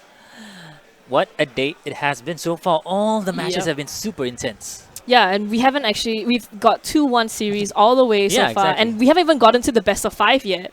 So Oh man. I wonder who's going to be casting the grand finals. I mean, We might have to rotate because it's a best out of 5, Yeah. you know, and then it's gonna be a long day of Overwatch. This is the third match of the day. It's gonna be Angela Baby versus Imaginary Friends. So the first map of the day of the match itself. Oh, we do have a timeout. I think there's a technical difficulty coming out from the computer as well. So we're gonna take a timeout here. I do believe we're gonna go back to the lobby. So yeah. So it's gonna be Ilios. So the first map of this entire quarterfinals will be Ilios, and then followed by a map chosen by the losing team, and it has to be an assault or 2CP map for the second map, and the third map will then be an escort or hybrid map. Exactly, and for those who do not know, Angela Baby is a team that's very unpredictable. They're very unpredictable. They have a lot of different types of compositions. They're very flexible players. Yeah. But on the side of Imaginary Friends, they're pretty flexible as well. They have a lot of players that can play a lot of characters. They got a lot of heroes in the game as well. So we might actually see an Orisa here. Yeah, so Might actually see an Orisa. we'll have to see. I mean, you think about it, Angela Baby is pretty much made up of 6 flex players. Exactly. Right? So a lot of players, a lot of different types of hero pools for each player as well. So let's see what's gonna happen right now in the first round of the map. Ilios first map as well for this match, third match of the day. See Meeple Boy on his trademark Pharah as well. Yeah, well, Imaginary Friends going for the double tank with the Diva and the Winston. They're actually jumping in right now, but Sora on that Genji doing a lot of work actually. Both Patuti as well, just going very aggressively on the back lines. He's going low, but he's getting a lot of work done, splitting up Imaginary Friends quite aggressively right there. And they pick off 2 right off the bat. Angela Baby with the first kills. Crispy on that Diva. It's not really doing much at all. He gets taken down as well. Can we finish him up? Meeple Boy takes the mech out. Mitch gets a kill onto his Arcadia though. So the first point cap will go in favor of Angela Baby there. Yeah, so Imaginary Friends, I feel a little bit split up. Kama fell very low in that fight, and he didn't have enough support, so when Zexo just dropped the Bionic Grenade onto him, he just got taken out very early on. And Yizzy going on the backlines takes out Mark right at the beginning of the fight. But Kama though, he actually got a sweep on towards the Nana boosted Ken as well, and they're gonna be clearing up the team at the same time. Even though Ken got slept, they still managed to hold the point. But I mean, if you think about it, Zexo used his Nana Boost already, and Mark is only at 58 or 60% because he kept getting picked off straight away by the flankers of Angela Baby. Easy and Ken, they're doing a lot of work. So Meeple Boy with the Pulse Bomb, Easy drops it down, but will not get a kill onto his dad. Going for Sora as well, will get taken down. Arcadia will take down Sora, finish up. Now Mitch is in the world of hurt right now. He will take down Arcadia with the recalls, going for Ken next. If he actually do so here. Ken popping the Primal Rage in the air, will be able to pop it out, staying alive, trying to just hold the point for the longest time possible. Trying to go for Gonalon on that Lucio as well, will be able to do so. I do believe they're going to be able to hold this point. Mitch is the next target as well. Crispy might get taken down here, puts it to finish it up. Kama coming back into the point. Ken gets taken down. But Tuti falls back, gets taken down as well. And they're going to be finally capping the point. Maybe no contesting going on. And Sora even pulls out the Dragon Blade, gets picked off right away by Arcadia. And Zexo keeping Meeple Boy alive on this point. And they're just taking so much points off of Imaginary Friends right now. Oh, if you realize Angela Baby only has 1 healer on their team. This is a full dive comp. Full dive comp with an Ana just for good measure. Exactly. Oh, there you go. Dragon becomes him. Sora pops the Dragon Blade. I mean, Patuti pops the Dragon Blade as well. Angela Baby will get 2 kills, but Sora with the kill onto his Patuti, nullifying the Dragon Blade as well. He gets taken down, unfortunately, by Ken, but Gone Alone will get a kill onto Azizi. Ken right now going on the back lines. Meeple Boy will take down the mech as well. Nana Boost coming up from Ken will jump on towards the 2 squishy heroes. Will take them down. Meeple Boy clears up with the Rocket Barrage. Oh my goodness, that beautiful Rocket Barrage coming up from Meeple Boy takes out the supports on their way out. And Angela Baby get control of the point, 95% to 26 right now. so far so good. I don't really think they're going to be able to. They will be trying to contest the point. They don't have any pumps up. Arcadia does have the grab on surge. Easy has a combination to get it to a good bug. Tony's coming through. There you go, pops it. Doesn't get anyone though, only gets Lucio as well. That's good enough. The one support is down, takes down Crispy as well. Arcadia will finish it up. And they're still trying to hold the point. Yeah, and Arcadia though, just doing so much work on that Zarya. They're gonna take out Karma, and I think this is the end for Imaginary Friends. And Angela Baby take the first point very, very convincingly. Yes, very convincing indeed. They held the point super long, especially at losing one, losing the second rush, and then coming back, capturing the point yet again, holding fully until 100%. Very convincing plays here coming from Angela Baby, even though they only had one healer. Yeah, I mean, I think their playstyle is just kill, kill, kill, kill. Yeah, exactly. And Imaginary Friends cannot keep up with the, just the raw DPS coming up from Angela Baby right now. And we saw Patuti and Yeezy going in so aggressively on the supports of Imaginary Friends, and even though Imaginary Friends, they just went in on Zexo, they tried to get a good kill on Arcadia early on in the fight, but there's just not enough damage coming out from Imaginary Friends because they don't have that 5 DPS going in. Yeah, exactly. But the thing is that you have to utilize, you have to take advantage, you have to take note that they only have one healer. That healer down, that's it. You can just push in, just steamroll, get more kills and more kills. But the thing is that, how do you take down 5 deep dive compositions, right? That's the thing. Like, you need someone to be able to shoot the air. They don't have that 76 to take down a Meeple Boy in the air. They don't have any hit scan as well. The only hit scan was probably Mark on that Anna earlier on, and he switched up as well. Then no one was actually countering that Pharah in the end. Meeple Boy just had free reign on top, so that's going to allow them to get the first point as well. So we do have some technical difficulties yet again. And a very convincing plays here so far coming up from Angela Baby. They did come in with a very casual type of mindset. Yeah. And all of a sudden they come back, you know what, I'm going to win this match. Yeah. And as we can see, I feel like, unfortunately, Imaginary Friends may be a bit split up. Like you were saying earlier, Crispy on that Diva, having a bit of a hard time dealing with, the raw DPS coming from Angela Baby. And here we're going to see this dive composition on Well. And Karma actually gets jumped on, but Ken just doing so much damage right now, takes out Sora very, very easily. It doesn't seem like there was much difficulty in that kill at all. Yeah, Yeezy as well gets a kill onto it's gone alone with the help of Yeezy on that Tracer Rail. Right now they're just straggling those kills one by one. Will get taken down as well. Crispy goes down into the pits of Abyss. Gets taken down. First cap of the second point will go in favor of Angela Baby. It was so strange because Ken jumped in first into Karma, into Sora, and then when Karma and Sora responded, Sora sort of overextended, and he just got taken out straight away by Angela Baby. So it's like, even though Ken was the one who you would think was being aggressive, Imaginary Friends was the one who was punished for it. Exactly, you should know that both teams are actually playing dive comp, so it's all about who's coming in first, right? So they utilize the fact that Sora's going to come in first, take him down yet again, but there's no follow-up coming out from Karma, so jumping in on the back line. And already Ken pops the ulti. They managed to push back the enemy team. They get 2 kills off of that actually. So a pretty good exchange coming out here from Imaginary Friends. Sorry, for Angela Baby taking out Imaginary Friends. Almost an entire team wipe. How can Imaginary Friends come back from this? This is a very, very strong performance here coming out from the side of Angela Baby. They are just staggering their kills one by one on the side of Imaginary Friends, even holding the spawn point as well. That's going to allow them to get as much charges as well. Momos gets a hook onto it. Fire and roll. Any combinations are coming up? Nope, not so worried. But Karma does get a double kill. This will allow them to actually get the point. So there was a bit of a wasted ulti coming up from Arcadia. He wanted to go for a combo. Almost gets moved off by Meeple Boy. And instead they do waste the Zarya ulti, but it doesn't matter. They have a lot of time to come back onto this point, Angela Baby, and they didn't really use any other ultis other than Arcadia's. Very nice. They're holding on to those ults. They have a lot of ults on the side of Angela Baby for the next push.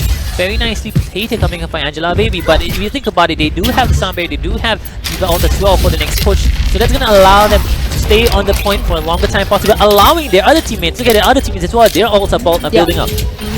And we can see Meeple Boy trying to be sneaky, trying to get a good shot. Actually going in with a Rocket Barrage. Takes out one, but does a lot of damage to the enemy team. Diva ulti goes out. Can he get anyone? He does get Ken though. So Crispy, his ulti actually coming back with dividends. Crispy with that ult takes down Ken. They're still straggling, trying to find a kill, but Yeezy gets a kill onto us. Mark their switch. Patiti gets a kill onto us, or as well, going for the Reinhardt next. Will get taken down by Yeezy, but Gonalo wouldn't finish it up, but I think they're just gonna stagger this kill as well. Oh, Crispy on the sidelines here, trying to hold the point, but no, the point will get captured, and the hook's coming in. Will finish up Crispy at the same time as well. Crispy commits a Sudoku there. And I think what we saw was we definitely saw Sora going after Zexo and sort of trying to get rid of the Anna, as you say. Once you get rid of Anna, then the entire sustain of Angela Baby is gone. But then the moment they go after Zexo, Patuti and Meepop Boy just come on you so hard. Look at that, they're just going in. They're just going in. They don't even care. They just want kills and kills and kills right now for Angela Baby.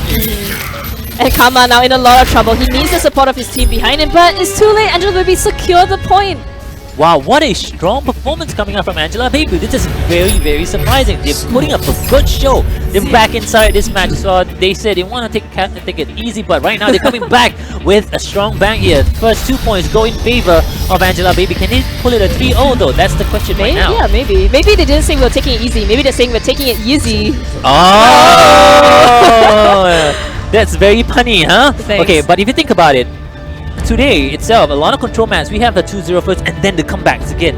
A 2-2 comeback, and then it happens all the time today, especially today. Exactly. Because this is the finals. Everything is different when it comes to LAN. When you're in the LAN finals, everybody gets to see each other, all your teammates are together, the teamwork is just up by like 10% or maybe 20 or 50%. And we're gonna see Orisa. Oh my goodness, Meepop Boy running the Orisa right now. This is actually going to work. We do have an Orisa on the side of Angela Baby here, utilizing that barrier. They do have the Fortify as well. This might actually allow them to get some kills as well. Ken takes down Kama, quite Crispy with the kill onto its Ken. Sora takes down Easy at the same time as well. 3 are down for the side of Angela Baby. This is going to allow them to cap the point really easily, but Patootie gets a kill from the quick show. Oh, long range hook from Sora takes out Patootie from the high ground. He probably got that from outer space. Sora with the hooks onto it. Patootie will take it down as well. It's going to stagger the kills at the same time. And I think Meepo Boy realized that, you know what, I'm going to switch up. Nope. No? Nope. Wow. He's dedicated to the cause of the Orisa. Alright. Protector of Numbani, but this is Elios, the World Warrior, coming up from the side of Angela Baby, but Akama gets a kill almost easy, just swinging his hammer into the face of the Tracer there. Will get taken down, but Mitch pops the pulse bomb, gets a double kill as well on towards Arcadia, and that's gonna just stagger the kills one by one for the side of Imaginary Friends. Yeah, and I mean, as exciting as having an Orisa is, yep, he changes out to a Lucio. Going for the first time, we're going to see a double support now coming from Angela Baby. They do realize that, you know what, that's it. We're angry now. Angry Angela Baby going in for that point. They need to get the point right now. 45% for the side of Imaginary Friends. Yeah, and Patootie doing a lot of work from this high ground, but Ken actually needs to get a few kills on this Farah. Mitch picking off Yeezy in the back lines. Oh, Ken going in very aggressively in the back. Oh, beautiful rocket barrage. Surprises the entire enemy team. And Imaginary Friends now, I think they're gonna actually lose this point. Fluid motion coming out from that Farah. Ken just moves into the point from the back lines, gets a kill onto one of the supports and moves around, aiming that Roadhog, takes him down, doesn't even allow him to get any heals. He's gonna secure the point for the side of Angela Baby. And we definitely see the power of the 6 Flex team. Ken doing so much work on that Farah when he was just on the Winston, but he does get picked off immediately by Mitch. A bit too aggressive there coming out from the Farah. Mitch, the target prioritization coming out from this Tracer. Look at that, the amount of HP just slowly going down, melting. Mitch is on fire right now on this Tracer. Oh, and gets taken out. So Mitch actually doing a lot of work, getting 3 kills in that fight. So Imaginary Friends now, they do have the advantage, 70% to 30. Angela Baby, they do need to come up with something big here. They are stacked up. Look at the amount of ults they have on the side of Imaginary Friends. They're ready for the next fight here. I do believe this is going to go in favor of Imaginary Friends unless they screw something up. And I mean, Yeezy does swap out to that Winston, so they do like that Winston Zarya combo coming up from Angela Baby. Going to get a bit more tankiness now, but Kama waiting with that ulti, wants to go in. Gets Zexo and Arcadia. And it's gonna be a team wipe now coming out from Imaginary Friends. So Angela Baby, Meatball Boy on that Mercy, not getting the ulti up in time. Come on and slam. If you want to jam, he says, we'll be able to take down Meepo Boy as well. Oh my goodness. The flicks coming out from Zara will take down 2. Patuti forced to reset. I don't think they're going to be able to get the point. And finally, the score is in favor. I mean, gets Imaginary Friends actually get 1 point on this map. I mean, that Orisa start, I think, kind of ruined that particular phase of the map for them. But you know, they still have a chance to come in here. If Angela Baby take the next map, they go, the next point, they'll take the map. So Imaginary Friends, though, I think maybe building a bit more confidence. We saw Mitch go off on that Tracer. Exactly. Right now, they're gonna switch up to a proper team call, most probably. I mean, it's still anything. They haven't come. They've not came out of that door. The doorway there, so we might see some changes here. We'll see. Are they gonna stick to the team composition? We might see the team composition. I don't know. Maybe an Orisa yet again. I don't know. We'll see. Angela Baby just needs to win this round on the map and will be able to take 3-1 to Ilios. But Imaginary Friends might be like, no, we're not gonna allow you to do that. We're gonna still keep this fight going on. I mean, they're going for the triple tank though, Imaginary Friends, and it's changing up from their Diva, going for that Zarya instead, and Meepok Boy just going so much damage, raining power from above, and there's no one who can deal with him. He even takes out Mark, who was probably trying to take out Meepok in the fight. So Meepok Boy on that Pharah again, another single healing composition coming up from Angela Baby, and it seems to be working for them so far, but the answer, the reply is coming up by Imaginary Friends. They will be able to take 2 down as well, but they did get the point though. But I do believe they're going to be able to hold to get this point back, because there's no one on the point. 1 down for the side of Arcadia. Zeds gets taken down. Ken just drops on the point. Will get taken down as well. Easy will get cleaned up by Gone Alone. They're still contested the point. Nope. They're going to be able to cap the point. Yeah, as you're saying, Zexel on that single heals cannot keep up with the damage that Imaginary Friends are now producing. I like the way they changed up from that Diva onto this Zarya. Oh my goodness, Mitch on fire with the kills onto Meepok Boy. Running low, but doesn't matter. Still has his rewind. It's so low right now, but running for that big health kit. And Yeezy swapping out to the McCree to deal with Mitch here. A very nice swap of Rue. That's a very clever play there coming up from the side of Angela Baby, but forced to fall back. 2 are down, so they need to reset here. Because, oh, nice pickup coming up from Meepok Boy there. Taking down Mitch. It's going to allow them to just slowly push in, but they do have a Reinhardt inside of Imaginary Friends. It's going to allow them to just stop the damage from coming through. So Angela Baby just need to play a very split comp. They need to sort of go in, you know, make Karma choose who does he want to ulti, and he gets hooked though. Ken going low, but Patuti gets the Dragon Blade. Nano Boost goes in, gets down 1. Can he take out Karma? No, Karma actually takes him out, but he's so low. And Mark is doing so much work for his team right now. They need to take out this Ana, they do. And Karma now left alone on the point. They don't have any heals on the side of Imaginary Friends. They will get taken down as well. Cecil back on point, gets a sleep on towards the Reinhardt, but I don't think they're going to be able to survive this fight. The Lucio might get taken down as well. Arcadia will finish up Gone Alone. Right now Mitch is doing so much work with this Tracer. Gets the recall, back to full health. They're still fighting in the points loop. And Mitch is just the carry of his team right now, doing so much work. Long enough for Sora to come back, gets a beautiful hook onto Patuti. And now Arcadia in a bit of trouble now. They need, oh wait, no, they do take out Sora in the end.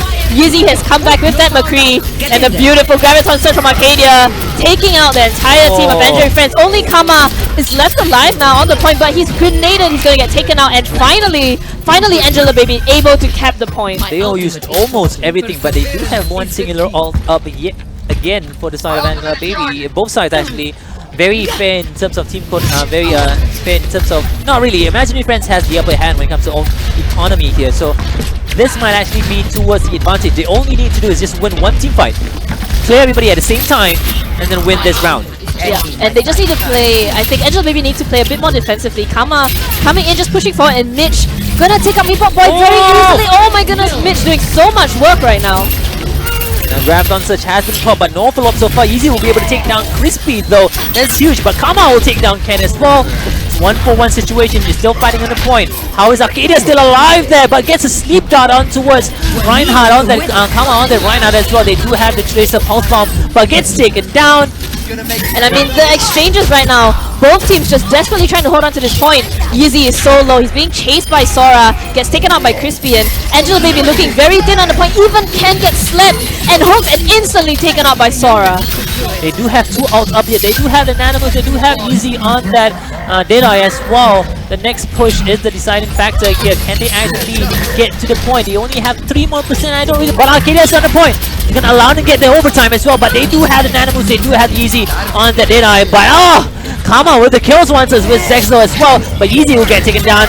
I don't really think Angela Baby will be able to hold this point. No, and it looks like Imaginary Friends going to successfully defend. Meatball Boy just going in, trying to buy some time together with Patuti, but they can't fight 1v6, and the kills are just not chiming in for Angela Baby after their very successful first 2 rounds. I think I jinxed it. The cluster is coming Yeah, in maybe. 2-2 again. Yet again, like I mentioned earlier on, it's always the comebacks coming in, especially for King of the Hill. But when it comes to 2 CP maps, it's very different. Yeah. It's so one-sided. Today itself, a lot of one-sided 2 CP maps.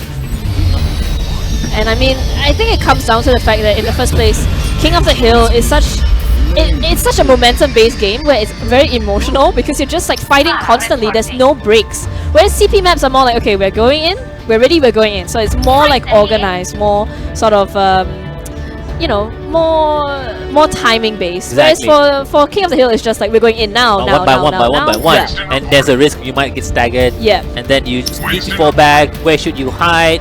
Then if you're attacking, you clear the team. Should you keep pushing into this respawn point? Those are all the factors that you need to think about when you are playing control map. So this is the last round of the map on Helios, the first map of the match itself. Jumping in, Sora will get a kill onto it. Ken overextends a little bit, doesn't get any heals coming in from his teammates as well. Sora still fighting on the point as well. Now Crispy. I thought I was gonna jump into the well. No, Arcadia got moved into the well by Gone Alone, and Crispy is just like saying hi to Arcadia before jumping out. But Yeezy, yeah, gets taken out. The Winston jumping onto Yeezy actually causing a lot of trouble for that Pharah. I feel like the switcheroo coming from Crispy, the switcheroo from the Diva onto the Winston onto the Zarya as well, doing a lot of work so far for the side of Imaginary Friends. That's gonna allow them to get those 2 points. Right now, the third round of the map might be theirs as well, but Patuti will get a kill onto a Sora. Ken jumping in, but Crispy jumping in, really low on HP, forced to fall back. Easy right now on the back line, switching up. Meatball Boy playing that Pharah, playing that Lucio herself. Now Easy's gonna be playing the Pharah.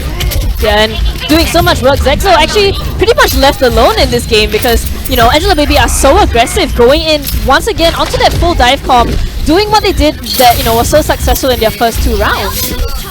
They will be able to cap that point. Again, 30% in favor of Imaginary Friends. They do have that sound barrier as well, but I think Angela Baby is going to be ready for the next push. Yeah, and the ultis are stacking up for Angela Baby right now, but Karma as well with that Earth Shatter, maybe looking for a perfect time to go in, take out 2 or 3 of the big tanks. Oh! Karma gets bombed and taken out immediately before the fight even starts. Very nice pulse bomb there, going for that right now, will get taken down as well. That's the only ult they used as well. Yeah.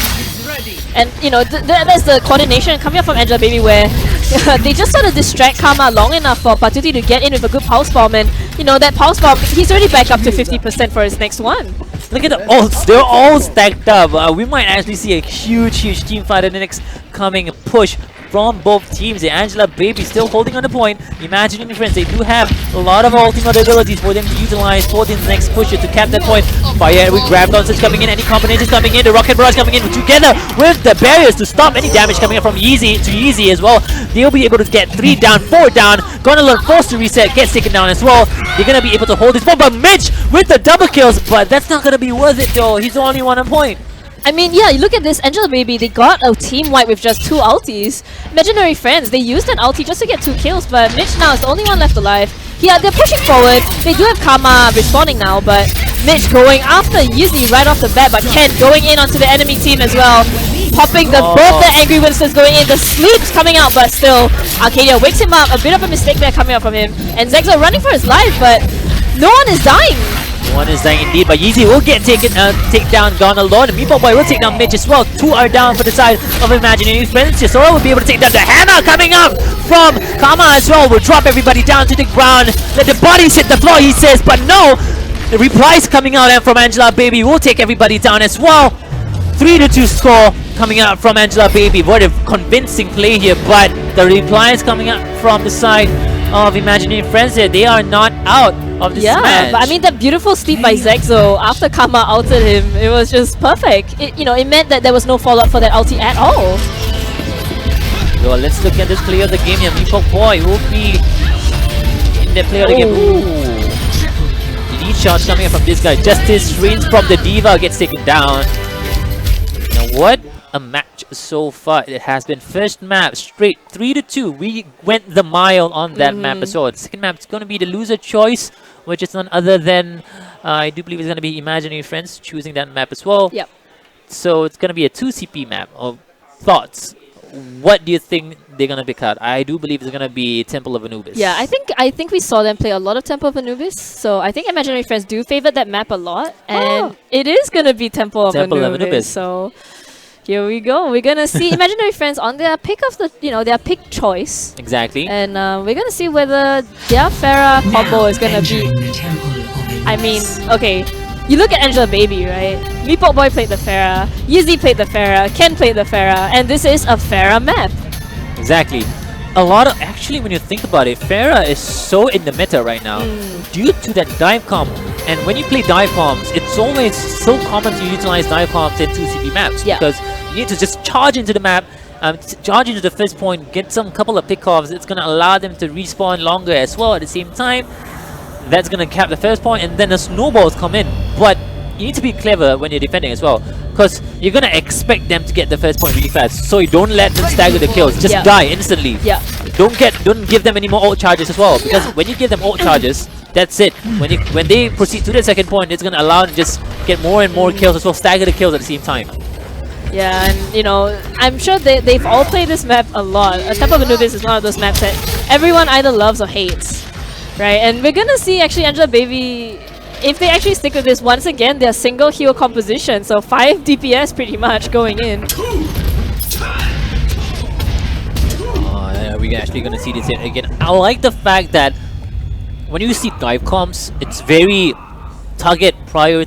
The priority is on the targets. Each target, they was like, go in, this guy go in, this guy go in, this guy. One by one, they stagger those kills one by one. It's gonna allow the amount of damage onto one person is just so much to handle. They won't be able to get any heals at all. Yeah, exactly. And I think that's where Angela Baby sort of manages to overcome their opponents, where they just take out one hero and then the next one and then the next one. That's when a Winston on the defending side plays a part, because you drop that bubble, no heals are coming up from Diana. That's going to allow them to get taken down as well. So that's very important when it comes to playing 2 CP map against a dive comp. There you go. Ken instantly will be able to take down Sora. There's 1 DPS down. The stagger kills coming up as well. But Meepo taking a lot of damage onto his Mark from Mark as well. Will get taken down. The reply is coming out, and Easy will really low on HP. Patuti right now on this Widowmaker, doing a lot of work so far. Crispy will get out of that mech. The shots on towards, there you go, the kill on towards Crispy. Taken down. They get 1 tick. And I don't really think they're going to be able to hold this point. But Karma is back on the point yet again. They still want to hold this contest, this point with you. Yeah, and they're trying to buy as much time, but the respawns coming up from the defensive side do not favor them. And Zexo picks up Mark, and Karma gets grenaded. He has only 100 health left. They're going to try and stagger him, probably kill him afterwards. He does get the health pack, but it's not going to be enough. He's going to get taken out. This is just more ult charges. Look at the ult charge coming out from the side of Angela Baby. They are stacked up, ready to go for the next push once they capture this point. And they're specifically not using any ultis. They did use Patuti's Widowmaker ulti, but I mean, that's not really. It's not really a game. He's probably going to switch up as well, but there you go. Like I mentioned earlier, they're probably going to switch up to a Tracer right now. They want to utilize fully on this dive comp here on the second point. Yeah, and we saw just now, Imaginary Friends were very split up, but how do you split up against a dive comp? And Ken does get grenaded, but he actually got Sora really, really low. Yeezy pulls out the Dragon Blade, gets Sora. Can he get more from this though? Yeezy with the Dragon Blade Nana boosted as well. Only gets 1 though, going for the back lines. Needs the support to get taken down. Ken pops the Primal Rage, just trying to keep the supports busy for as long as possible, but they're still alive. Mitch will get double kill on towards Arcadia and Patuti as well, but Yeezy still, the prioritization is not as strong as we usually see on the side of Angela Baby here. I mean, I think he just went in on the biggest target he had, which was Karma, but Karma propped the Primal Rage and he just couldn't get taken out, and the bomb misses the stuck though. So Mitch carrying the team a little bit here, I believe. go. Very nicely played there. Actually, it was easy. Had that Dragon Nano Booster Blade and Dragon Blade and wasn't actually utilizing to this fullest extent. He wasn't able to get any kills at all. But it is thanks to Meepo Boy on there. Lucio, he popped that speed boost, fall back. Everybody's like, you know what? The Genji's gonna come in, just fall back. Yeah. And now this double tank coming out, but the Dragon Blade now on the side of Sora. Oh my goodness! Oh, gets only Arcadia, but Sora as well with the Dragon Blade. They managed to take out Zexo, and it looks like another team wipe coming out from Imaginary Friends. Angela Baby have to respawn and regroup. They're gonna just fully team wipe the whole side of Angela Baby, allowing them to reset. They don't have any ults up yet. They will have Zexo coming out with that Nano Boost, Meepo Boy as well. The sound barrier easy on that Dragon Blade as well. You might see a huge next push coming up soon, but is it going to be an efficient one though? That's the real question here. How efficient, how well can they coordinate this next push? Yeah, I mean, Ken now on that Reinhardt, looking for a more stable ulti coming out from the Earth Shatter. And manages to stuck, but he gets bubbled, so Arcadia full energy now pretty much. The Zarya glowing like crazy. Look at him go. And they're holding on to the point. They're actually contesting a little bit, but the Zarya is so at full energy right now. There you go, Easy does have the Dragon Blade. He might actually pop it super. He's trying to take down Mark. Mark is just spinning around and around on that pillar. He wasn't getting taken down at all. Right now, Crispy on the D.Va just trying to hold contested point for the longest time possible. Easy almost gets taken down by Kama, so doing a lot of damage onto his Genji. It's really don't HP. The heals coming out from the Ana, just keeping it alive, but Mark will be able to take down Meepo Boy. That's on Easy there. He was trying to take down Mark, and Mark with the triple kill on that Ana as well. This guy is on fire, Tsuki. I don't know why he didn't just pop the ulti. Why didn't he just pull the Dragon Blade and kill Mark off the bat? Instead, he saves it for the end when his entire team was dead and then swaps out to Roadhog. A little bit of his coordination and misplays there coming out from the side of Angela Baby, allowing Imaginary Friends to not even use a single ult to hold that point.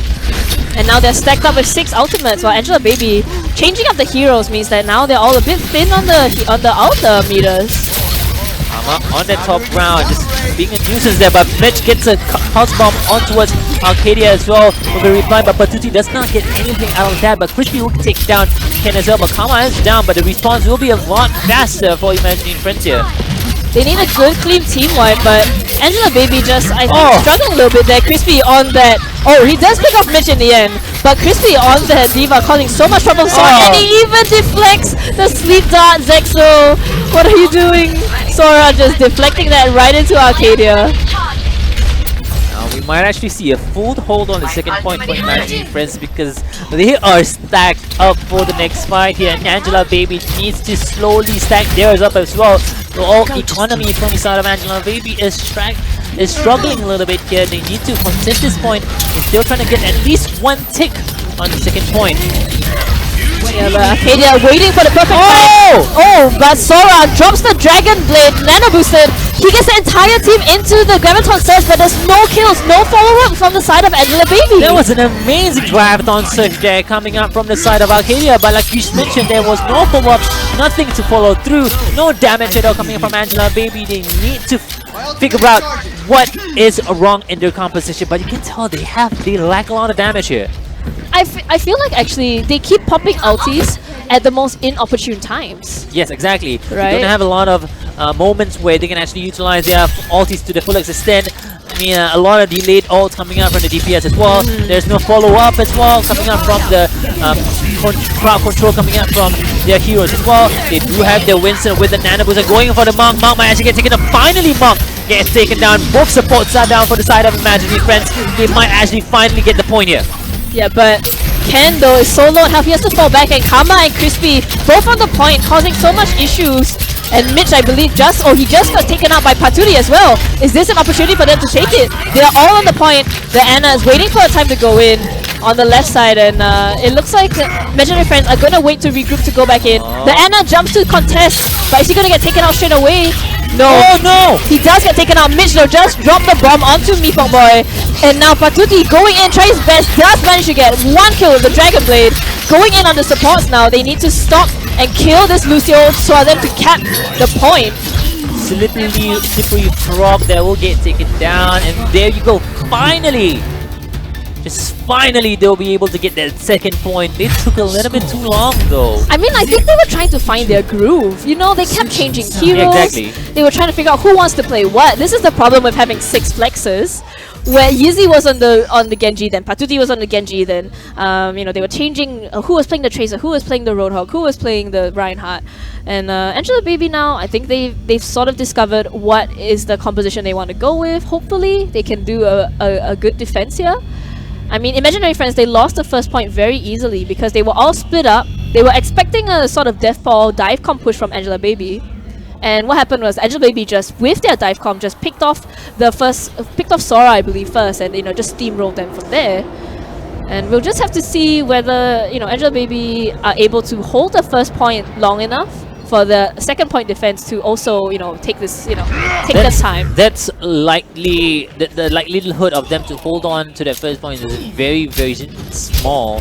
The percentage is very small due to the fact that both of these teams, they are good at dive comps. Yeah. They are professionals when it comes to dive compositions. So it's very hard to see them full holding that first point unless they are ready to know who are they going to target prioritize. Yeah. So the moment they know, like for example, if you're defending on the side, so the moment they know like that team is going for this guy on our team, let's all go on our teammate that's going to get dive, help him out, and then take 1 or 2 down as well, stagger their kills as well at the same time, build those old charges, and then allow them to hold that point for a longer period of time. Yeah. And I mean, Arcadia now swapping out to the D.Va, so they're really just swapping around. Meatball Boy going on that Mercy, I think, trying to go for the Far Mercy combo, but Mitch is on that Widow. Mitch on that Widow on the attacking side. I like to see this because this dive composition, Mitch just goes up on top ground, allowing him to get some shots on towards the squishies on the backlines of the defending side, allowing the Genji, allowing Karma on that Winston as well, just deal damage and take them down. But can they coordinate that well though? But Arcadia will get taken down instantly. Goes bye-bye the mech there, but Patuti will get a kill on towards Mark. That's huge. Yeah, so the support on the side of Virgin Friends is already low. Gone Alone and Sora are already very, very low right now. Mitch does take out 2 beautiful shots coming out from the Widow right there. And Yizzy just trying to... Oh no, trying to fight. But he gets the Mega though. But is it going to be enough? Mitch, and a double kill. Mitch with a beautiful headshot onto Yizzy. And it looks like they're going to take the point very fast, very convincingly on the side of Imaginary Friends. Might actually see a full 2-point half here coming up from the side of Imaginary Friends. Can they do it though? That's the question. It's not like Angela Baby had the right mindset. Just die. When you die, just die on the first point. You're not gonna. Don't give them all charges. Don't give them anything else. Yeah. And so, you know, both sides, both low on the ult meters for now, but I feel like Imaginary Friends running this double tank with the D.Va Winston is gonna be, you know, they're gonna go quite aggressively. Crispy can just stand on his own, and Patuli really can't do much on this Genji. Right now, Yeezy back on the sidelines, right in the corner there, but Karma will get taken down, allowing them to just hold this point longer. As one teammate is down, Deflex coming in, very low on HP, the Deflex on the rocket gets a hit onto us, Yeezy as well. That's gonna get taken down. And now Sora does have that Dragon Blade. He's gonna go on the backlines, going for the side backlines here. Zexo might actually get taken down, the Deflex coming in, and Doobly is gonna get finished up by Mitch there. Zexo is down. But the kills are being staggered so much that I don't think Imaginary Friends are going to be able to get a clean 2 points here. So they're going to have to fall back, and Angela Baby, we saw Yizzy there, his rockets were so on point. Like, he actually managed 2 air shots technically on Sora, even though one of them got deflected and, you know, he died in the end. But Yizzy on that Pharah doing a lot of work for his team, taking out Karma early on in the fight, but all the ultis now chiming in for Imaginary Friends. Look at them all stacked up and ready to go for the next push. Oh, gets slept though, but gets woken up and pushed. Get forward up, get in there. Even the sound barrier has been popped as well. Sora with a Nano Boost Dragon Blade going on to a Zexo will get taken down. Karma going for Tuti will get taken down as well. And Yeezy with a double kill. They're still holding this point, but Yeezy staying alive. The Q's coming out from his team is just keeping him alive for the longest time possible here. He's just alone on the point, fighting against a Winston and a D.Va. Usually a god on this Pharah right now. Oh, going to take out God alone as well, and it's going to be a full hold by Angela Baby, even though the ult usage from they used every single ultimate. They used all 6 ultimates, And the only ultimate that was used on the side of Angela Baby was Zexo's Nano. No, wait, actually, I think they didn't use anything at all. No, they don't. They used Zexo's ulti on Patuti, and then Yeezy used the defensive missile barrage to sort of save his supports, I believe. They used it, and he still has 42%. Yeah, he used it and immediately got 42% back. That's very, very good coming out from the side of Angela Baby here. Bishop, very interesting. Attacking Mei coming out here. I think they want to split the fight. They want to get a good pick off first and sort of give this Pharah a lot of trouble with the Mei. They do have that grab concept. This is going to be a great opportunity for Arcadia. Just pop that grab concept. A good Bagadonasti coming through. Easy with their double kill on towards the side of Imaginary Friends, stopping them in their tracks, pushing them back to where they belong. Gonna allow him to hold this point yet again. Another staggered kills coming up. Mitch might actually get taken down as well as a full team wipe. Yeah, and I mean that ulti from Arcadia wasn't even necessary. He ulted and Imaginary Friends fell back, but Yeezy in that little room, just so much damage with those rockets, going crazy right now on that Pharah. Yeah, indeed. Mitch still on that McCree though. I don't know. I mean, when push comes to shove, when it comes to pushing to that second point, that's when I said I was about to say the hooks coming in from Sora. We'll see the deal here. And Sora will get take down Easy as well. This might be the perfect opportunity for Imaginary Friends to push my the second goodness, point. Sora getting so many hooks and Reebok Boy gets picked off right away. Patuti going in with the Dragon Blade, but the sound barrier coming out from Imaginary Friends just stops him in his tracks. But still though, the kills are actually being cycled, which means that the defensive side, Angela Baby now coming back, respawning onto the point. It's actually okay though, but Mitch with the Deadeye takes down Lucio as well. That's one support down for the side of Angela Baby here, but it's okay because they popped that. The kill on towards Crispy as well will get taken down. It's a Patuti with the double kill on towards Lucio as well. Staggered kills coming out. But yeah, like I mentioned earlier on, Patuti popped the Dragon Blade and then Gonalon popped the sound barrier. But if you think about it, that's a one-on-one situation. That's one sound barrier for one ult, and they were all in below there. They couldn't even fight on the point. They weren't even contesting the point. Exactly. They weren't actually getting time ticked onto them, even though they had that Lucio ulti active. And Angela Baby, I mean, Ken charging in onto Sora that we saw, it was just a beautiful shot from Sora, but it was not enough. So you need to get a clean team wipe on the side of Imaginary Friends if you want to capture this point at all. Come on, drops it to the ground, slam dunk, but doesn't get anyone though, unfortunately. No follow-up, but they do have the Ice Blizzard here coming out from Mei, but Yeezy still in the air, uncontested. No one is controlling this Pharah here.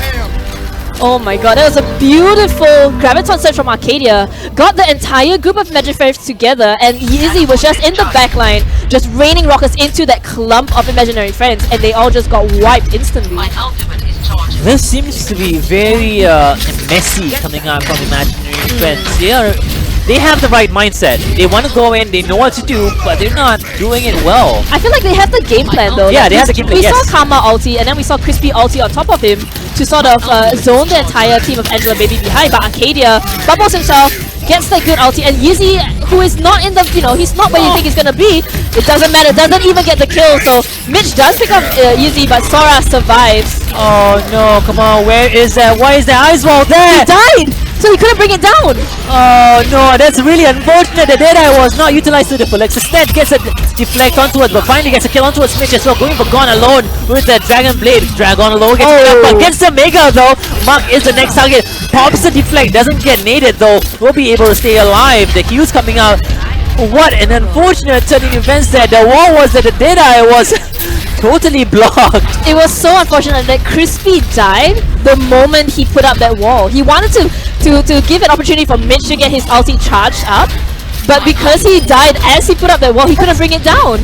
And Yeezy even picks up Crispy at long range, so Imaginary Friends, they only have one last push for this. Is this gonna be a fold hold for Angela Baby? They only have less than around half of a minute left to get to the second point. Is this gonna be, I would call, a full hole on the second point here? They only have not a lot of balls to utilize as well for the last push. This might be the deciding factor as well. I am completely out of words here. Oh, and then ulti, he whiffs it, doesn't get a single person. He gets moved down as well to the lower ground. He needs to go back up as well. Mitch gets killed towards Kempo. The overextend, but an nano boost coming out from that rocket front, gets a double kill. The barrel will keep him alive as well. Fire at will. They're gonna hold the point, Suki. But there's Crispy still on the point. This May, I don't think he gets picked off right away. And immediately, Angela Baby's full hold the second point of Temple of Anubis and go to our semi-finals. Good game, well played coming up from Angela Baby, coming up from nowhere, showcasing how strong they are when it comes to wanting to win. Yeah. I mean, you look at their roster, and they've all been competitive players who are just like, we want to chill out, we want to enjoy competitive, and then they come in and they just, I don't know, they come out, guns blazing, fighting against imaginary friends, and take a very convincing 2-0 series. This is the one where Yeezy was up top, and Arcadia with that beautiful timing on that Graviton Surge. I mean, even though Kama and Crispy did what they could, they altered the enemy team, and they got the majority of them. They didn't get easy, and Arcadia had the bubble. So even though, he was in the blizzard, he could just get the bubble and throw out the Graviton Surge, and Yeezy just wipes the team. Exactly. I want to give shout out to Yeezy is that MVP of the match. He was doing so much work. The thing is that he was playing against an Anna. He was playing against a McCree as well. He held his point very well, holding the point, allowing his team to just getting a lot of DPS for his team as well, allowing to just clear the team at the same time, holding that second point. Very well played there, coming out from the side of Angela Baby. And they're going to go into the semi-finals now. Exactly, and unfortunately, Imaginary Friends will get knocked out. This is a single elimination round of, I do believe this is going to be the round of, still round of 8? Still round of 8. Still round of 8. We do have one last round of 8 match to see who will proceed to the next round of the Overwatch Singapore 2000 Tournament 2017. We'll be back in a few short moments to the next match, guys. 6th round. You just gotta keep moving forward.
Alright guys, welcome back to the Overwatch Singapore Tournament 2017, presented to you by Logitech, and we are right now live at Game Asia Marina Square in Singapore. What a day it has been so far. It has been a really long day so far. We had already 3 quarter-final matches, and we are on to our last quarter-final match for today. And all matches have been super hyped. Unexpected turnaround. I mean, earlier on, Angela, Baby Anthony 2-0, imagine you friends. That's a very, very surprising outcome coming out from the side of Angela Baby. But we're going to go straight into the match as well. This is going to be No Use Talking versus Unestablished Junior. Wow, these two are I think one of the more powerful teams that we have today in this tournament. After all, they are both seeded first in each of their respective qualifiers. No Use Talking seeded first in the first qualifier, and Unestablished Juniors are seeded first in the second qualifiers. I think you got the wrong idea. Oh, that's... No Use Talking didn't get seeded first. Okay. Tempo got seeded first. Oh yeah, okay. Mistake. Yeah, it's okay, it's fine. But we do have a lot of players that are new, especially in UE Juniors. They have a bunch of young talents. Very interesting to see. Earlier on, when I went outside, they said hi to me and like, oh hi, who are these players? And like, oh, we are Unestablished Juniors. Like, what? Really? Wow! I was very surprised to see how young they are, and they are super good as well. Yeah. So on the side of NUT, No Use Talking, there are a bunch of players that have been around for a very long time. The organization has been around for more than a decade. More than a decade. So they have that experience when it comes to teamwork and coordination. That's right. And so right now they are going into the dive compositions for both teams. Legendation going on the Widowmaker, so a bit of a Widowmaker tech in to take off anybody. Ooh. And wow, instantaneously Zox will be able to take Yuki out. Here you go, a little bit too... he overextended there. He didn't get any heals at all. The nades as well, not allowing him to get any heals at the same time. They're gonna be able to just keep holding this point. Surprisingly, they got that first pick off. They're not utilizing it. They're not taking advantage of it. But finally, we'll be able to get a kill onto his TJ as well. They do have a Widowmaker on this point. Finally, with the point unlocked right now, they got a few kills coming in from the side of No Use Talking. They will be able to capture point, 3% left on the clock. So a very good opening on the side of No Use Talking, the first match of today for them. And let's see if they will be able to hold on to it for themselves. Let's see if they right now. Really still, I mean, it's still a little bit of time for them to play around in this map as well this time. So, TJ almost getting taken down. Pops the recall. Will not be able to get any health out of it at the same time as well. Chronic really close and getting taken down as well. Flies up in the air, trying to stay alive for the longest time possible. Respawn, trying to take down Twilight on that Winston, but the barriers are allowing him to keep alive. But there you go, we'll take down Zox. TJ takes down Legendation as well. 2 are down for the side of No Use Talking. That's right, so very good. Suddenly, a huge turnaround on the side of Unestablished Juniors. They will be able now to push No Use Talking back, and they will be able right now to capture the point. So once again, another turnaround on this side. They will be very effectively pushing them back. Exactly, right now they do have a lot of ults coming in from both teams. The next clash is going to be something very important. Can No Use Talking get the point back? Because Unestablished Juniors, they're known for holding the point. That's right. I mean, the defensive composition has been really powerful if you've seen from Qualifier 2 when they grind into a dive composition, even on a defense, especially in the King of the Hill map. But hold that thought right now, we have the Dragon Blade coming out on the side of Yuki. The Nano Blade going for a triple kill already. Very powerful opening again on that fight, and the fight just closed just as fast as it started. That was a very nice sound barrier coming up from Fearless. Actually kept the Ana alive. Legend almost got taken down, but the sound barrier actually kept him alive. Then he was able to actually pop the Nano Boost onto his Yuki, allowed him to use that Nano Blade and clear the whole team. Very nicely played there coming up from UE Juniors. So, still managing to hold on to the point is the side of UE Juniors, and because of that, it's gonna take a lot of effort for No Use Talking to actually get onto the point right now. And they lost a bit of momentum. So let's see right now, they're going in. Sound barrier is coming in. This is their fight they're going to keep. He actually got slipped in mid-air. That's a very nice sneak down coming out from Legend, but he gets taken down. Not surprised coming out from the Dragon Blade for example, but again taken down by Lucio as well. Here, TJ pops the pulse, but won't take down. Both supports are down for the side of actually Tetrick is still alive. They even popped it out Twilight with the double kill as well. That's a very good play that TJ needs to take down. And Lucio really low on HP, pops the recall. He's really low on HP, needs to get taken down, but a slippery frog staying alive. yet again, but the point is still contested. That's right, TJ really being the annoying pest, he's just going around the point. But that's going to give them a lot of very important minutes. 99%. We are into overtime for the first club. Oh no, Twilight is unfortunately being slapped right now. He has been sleeping throughout this whole period of this tournament, this match at the same time, this round actually, but Zolz gets take one down. Chronic will finish up Reborns on that Diva as well at the same time. It's going to allow them just get the point back, but they're just clever coming out from UE Juniors. They take them down, but they did not use a lot of ults. They do have a lot of ults coming up on the side of UE Juniors to just win the next team fight, capture the point, and they'll be able to take the first round. So right now, No Use Talking has a very advantageous situation in terms of positioning, in terms of the ultimate percentage coming in. And here comes Yuki with the Dragon Blade. Won't he be able to stop? Oh no, but he takes Tactric down. And here he goes, he's going for Ana. But unfortunately, won't he be able to land the sleep dart? Not quite, they're still on the point right now. He's just jumping around. Twilight's now on the point to push everyone away right now. He won't be able to push Yuki away. The Pulse Bomb does go for a double kill. Twilight and Legendation is taken out. Unfortunately, the point is right now going to Unestablished Juniors. They're going to overtime right now. But this clever plays here. Tetrick actually utilizes that. No! Oh, so close! So close. So close and pushing that overtime. They might actually get the point back if they were able to push to get that to that point with that sound barrier. That was a really close game. It just went back and forth. There was no clear winner there. And just in that final push, Unestablished Juniors will be able to capture the point. Really unfortunate on the side of No Use Talking. Let's see how they'll be able to go the second round. They're just getting warmed up with each other. This is, after all, the first game for both of them. So, still maintaining the dive composition on the side of No Use Talking. Unestablished Juniors going more for the triple tank composition now, which I would believe that they are more familiar with the triple tank composition. Exactly. Twilight's doing a lot of work on that Winston as well in this match. He gets a lot of, I think most of the kills actually in this game. Chronic needs to step up a little bit. Zox as well. They need to step a little bit, help their team out because they have the team coordination, they have the capability to perform really well. So they need to do something about this right now. Yeah, the thing about Twilight is every time that she goes into the point, the coordination that comes from the rest of her teammates is pinpoint accuracy, will be able to take out people as fast as possible. And that's really important on the side of No Use Talking, but they still need a lot more to actually hold on to the point. They'll be able to cap the point first, but no one's dying yet. But there you go, 2 down from the side of UE Juniors there, allowing them to just stagger their kills as well at the same time. Just fall back, regroup, and wait for the next push. Very nicely played here coming up from UE Juniors here. Doing a really good job support by Legendation. Might get Reborns, needs to fall back a little bit, but probably gonna allow his teammates to get them some heals as well at the same time. Revenant switches out from a Reinhardt to a Winston right now. That's right. I mean, we do have the pharmacy combo on the side of No Use Talking, but here is Zox just going crazy with his Dragon Blade. He's got stopped in the process, but he already had a double kill. That's pulling his weight more than it's worth. So will this be able to let him hold on to the point right now? Oh, wow. Let's go! He almost had that res at 98%. He got taken down. Very nicely played there coming from Yuki. The target prioritization coming up from UE Juniors. They know that I need to take that Mercy down before he gets this rest.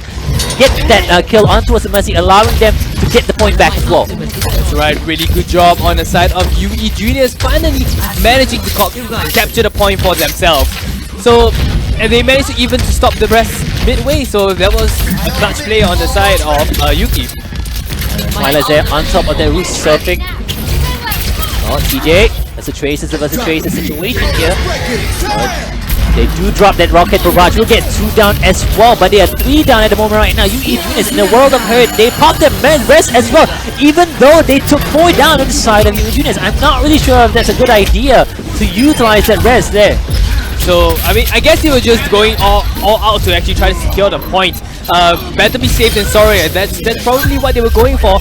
Legendation has the Pulse Bomb already all set up, ready to defend against the point. UE Juniors a bit more trying to trickle in, trying to regroup to go into the point. So far, really good job on the side of No Use Talking to actually capture the point. A lot of ultimates to work with as well. Probably need to give that nano boost on towards the Revenant there so he can actually deal the damage. There you go, just as I said it, nano booster Winston coming through.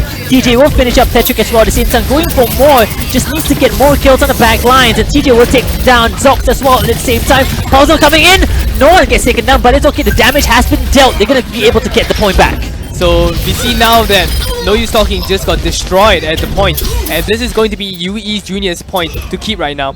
So they don't really have a lot of ultimates to work with. I mean, we do have the rest coming out on the side of No Use Talking to actually go into the point. The rest has been pretty good in the previous game. Let's see if this game, not the previous game, the previous skirmish, let's see if this skirmish will it be able to pull its weight. Zox does have the Dragon Blade as well. They do have the Mercy Reds at the same time. This is where the deciding factor is, because they need to be able to cap the point back. If they don't, it's going to allow them to get that 99% for UE Juniors, allowing them to get the next team fight as well. If that's not a good idea. Yeah, I mean, they've been using the ultimates pretty both teams. And here comes the Resurrect. Will he be using the Resurrect right now? He's still boosting the Pharah, trying to shoot everyone out of the point. They're not committing so much in the fight. There comes the Resurrect. Twilight has been taken out, unfortunately, but with the Pulse Bomb, will be able to go for the double kill. Is this going to be No Use Talking's point? They just need to stagger as much time as possible to get to that 99%. But there you go, Rob rebounds with the grab on surge, but Fearless with a double kill on towards, I think that's a boom out of the map. So Fearless with a triple kill before he dies, but Zox will take him down. But that is a DPS. Lucio coming through, allowing his team to get to the point and holding that point as well. 2-0 the score for UE Juniors. Wow, that was pretty insane last fight, and still there is no clear winner right now. Two points going to UE Juniors, but we have still seen the other team going from 0 to 3 with a reverse sweep. So this is still nothing to say about which team is better. If you realize today's matches, all control maps have been 2-0, and then all of a sudden the opposite team actually gets another 2 points, and it goes all the whole mile. So we might actually see that in this map as well. UE Juniors have proven to be a very strong team to play against No Use Talking here. That's right, very strong team on the side of UE Juniors. Looks like it still has always been a back and forth battle. We've seen 2 games so far. It's always No Use Talking being able to capture the first point, but they always fall lackluster when it comes to defending the point. UE Juniors now swapping out into the dive and pharmacy combo, which is pretty good, especially in the well map. We've seen a lot of pharmacies today. Yeah, a lot of pharmacies. We almost hardly see Ana. That's true, actually, if you think about it. I don't think the nerf actually made a difference, and the nerf wasn't much of an impact. I feel like they prefer having that constant healing on towards that Pharah as well. That's right. And it looks like the point is going over to UE Juniors, but there's no kill feed yet, so none of the heroes are they're just playing it safe. But here we go, he's going straight for Zox. Zox will be taken out of the equation. Well done on TJ in the Pharah controlling the skies. 2 Pharahs going one-on-one with each other, one healed by the Mercy. Will he be able to take Chronic out of the sky? Oh, and he will be able to take TJ out.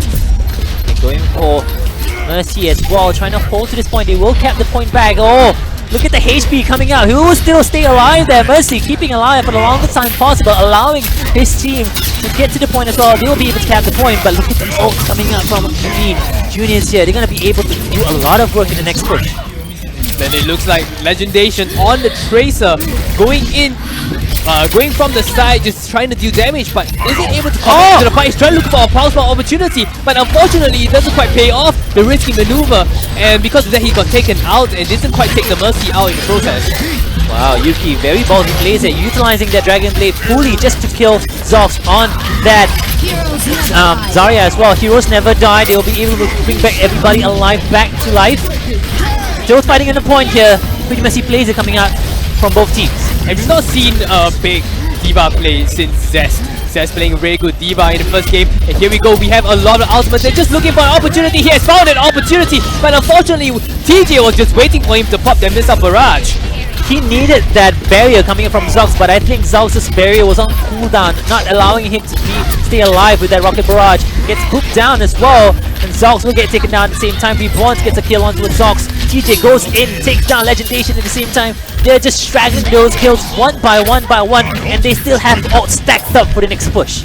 Right, so right now UE Junior is in a very, very advantageous situation. If they don't overcompensate, get out of position, this is actually going to be their point. A lot of ultimates ready at play for the side of UE Juniors, and here it comes.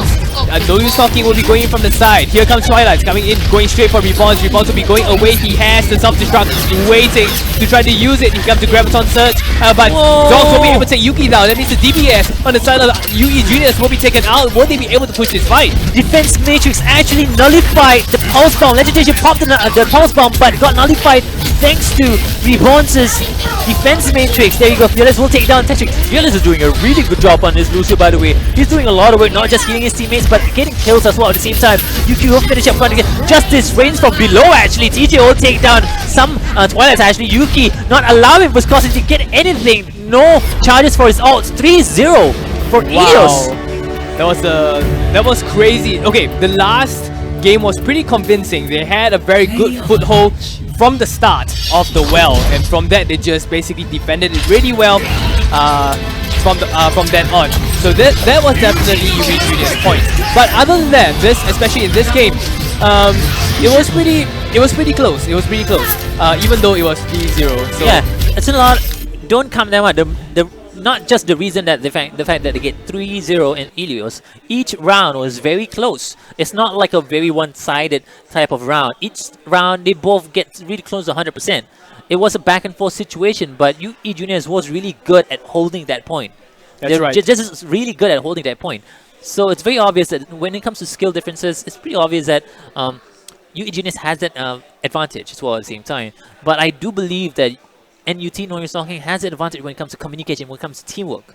So we might see a different thing coming out in the next map. The next map is going to be Hanamura. That's right, Hanamura. 2 CV maps. This might actually be advantages for Noise Talking, as they have a really good communication, really good teamwork, really good coordination as well. But can UE Juniors actually hold that? That's right. I mean, UE Juniors are really powerful members as a whole in the team. No use talking. They do have pretty strong DPS coming on the form of Chronic, Legendation, and then when you go for the Seed of Pharmacy combo, they have performed really well, especially in the first qualifier. So let's see if they will be able to use this composition in this game. And it seems like both teams in the previous game have already run dive compositions. They were really comfortable with going dive. Winston, Genji, and basically Yuki was going on the Genji, going crazy with the Genji. Basically always following up with the Winston. Actually, if you think about it, dive compositions are so common right now. It is like the staple meta when it comes to top tier competitive Overwatch. We rarely see that usual triple tank we saw earlier on in the previous patches. We rarely see Symmetros as well, because dive compositions is just so good against Symmetros, against Tobio, and it's just really good. So it's very hard for teams to actually utilize other heroes as well against the dive comp. When you play against the dive comp, you probably have to put in a dive comp as well to play against the dive comp. Because when you go in, you have that Winston. If you have a Winston on the defending side, the Winston can actually drop the barrier, not allowing their team to actually pop any heals. Maybe not allowing the Ana, if they have Ana, not allowing them to get any heals at all, not allowing get orbs as well at the same time. Even have a Reinhardt stopping the heals coming out from the Ana as well at the same time to the people that are diving into the composition. So those are the things you need to factor when it comes to playing dive composition or playing against a dive composition. That's right. I mean, if you play against a dive composition, a lot of people actually run McCree. We have seen a few McCrees in the qualifiers. I think one only in the first quarterfinals to go against the dive compositions. But I think after that, we have not really seen a McCree after that. McCree always a very good counter against the Genji, especially when you go for the flashbang and then the combo after that.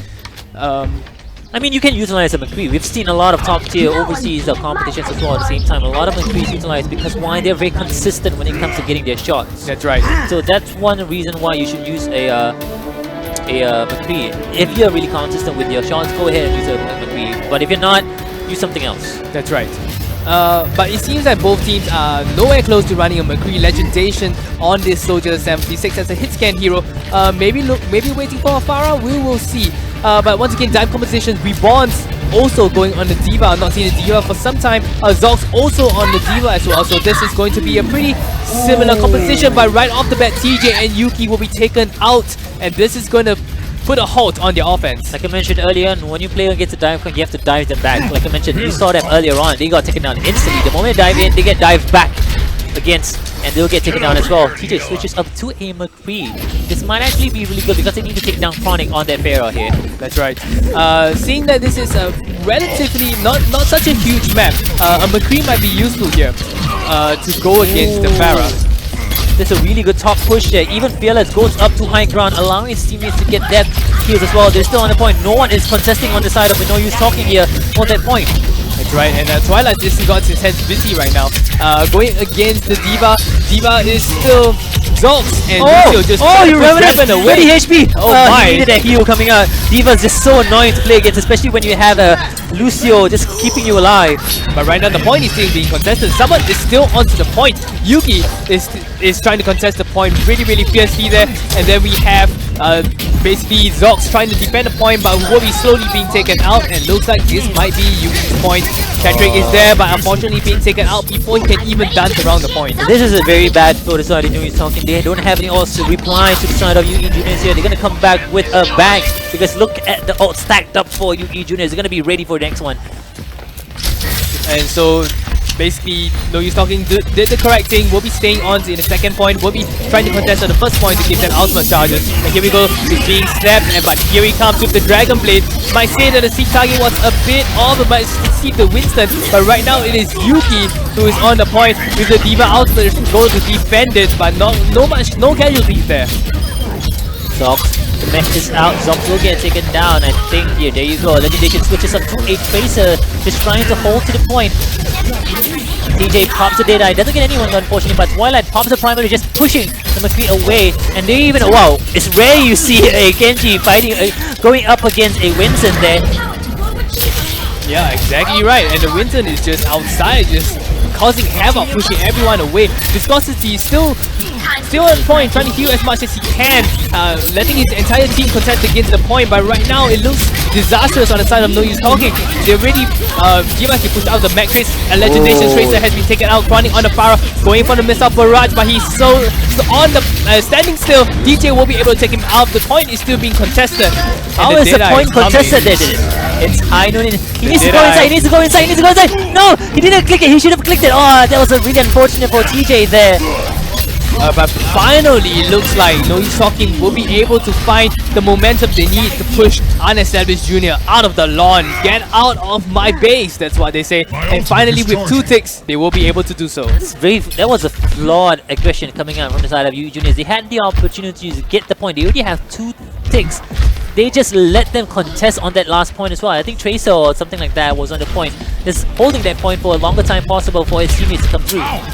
But right now, the aggression from UE Juniors is still not stopping. Here we go, the Nano Boost, the Dragon Blade takes Legendation out. The DPS has been taken out right now, and he's still trying his best to defend the sound barrier to try to stop the attack of the Nano Boosted Dragon Blade. Did pretty well. Oh wow, TJ will be able to eliminate Chronic there. So without the Pharah, not a lot of damage onto the point right now. Zox is trying his best to push everyone away. Oh, Twilight really don't HP. TJ going one-on-one with the Legendation, will be able to take Legendation out. Here comes the D.Va as a defensive maneuver to try to push everyone away. But not a lot of people coming out, taken out. There he pops the hay. There you go, Zox. Deadeye will get Viscosity down. Going for headshots onto the D.Va as well. Going for Chronic as well. Double kills coming up from TJ. That allowed them to get to the point. They were just focusing so much on taking down the enemy team, but they totally forgot about the point. That's right. And it's really unfortunate when he saw the Deadeye. Zox just rushed straight into TJ, but was caught a bit offside, and TJ was able to get the few kills, went in and even took Chronic out in the process, and because of that, the defense just fell short. Let's see, they do have 3 minutes and 37 seconds left for the next round as well. Can No Use Talking beat this time of 3 minutes and 37 seconds? That's right. Looks No Use Talking will be on the offense now. Unestablished Juniors will be on the defense. So let's see how they will be playing. I still predict a dive composition on the side of No Use Talking to get it fast. After all, 3 minutes, you could say it's still quite a bit of time to work with.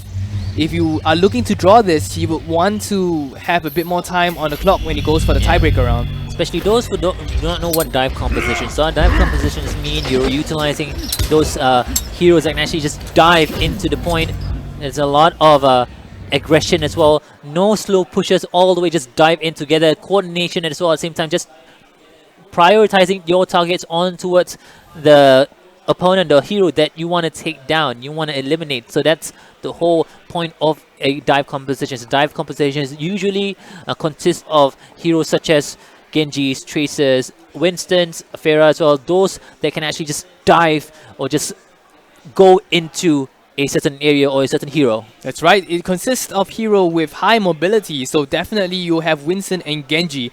So they did do a bit of calculations, and you see if Winston and Genji dives onto a hero, it can basically take out most supports in a shot.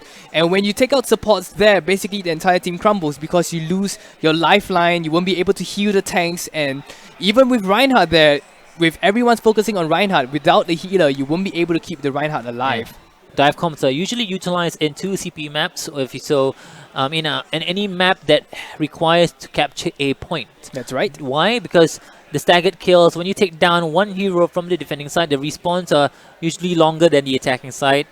Vice versa when it comes to capturing the second point. That's right. So we see a lot of dive compositions being played in the competitive meta.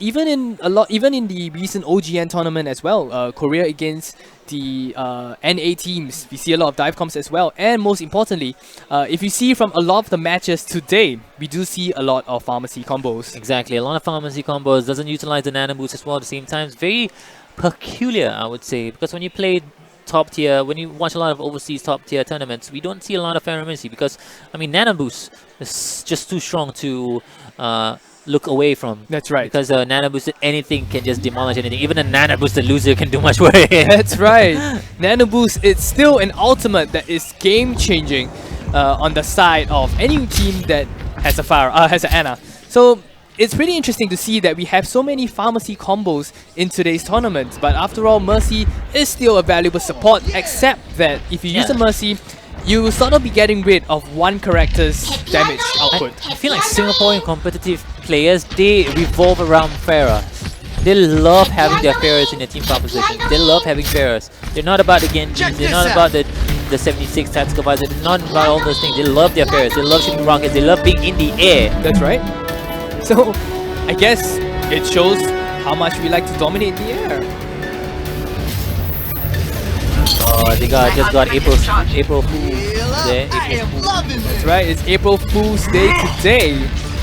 So, but then again, April Fool's is a pretty sadistic holiday. I mean, you have to be pretty sadistic if you're looking forward to April Fool's. But nonetheless, here we go. No use talking once again.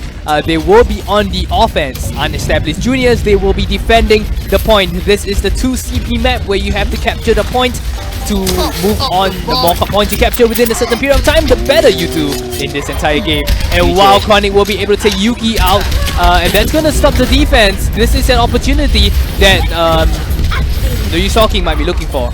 They're still fighting on the point there. I think Revenant is still on the point, just contesting the point. Oh, wow. Will get taken down as well. Even Lucio almost gets taken, but Reborns with the kill onto it. Oh, Reborns gets a double kill. Legendation from the front lines, actually, all the way in the gates area. Will get a kill onto it. Both of the supports.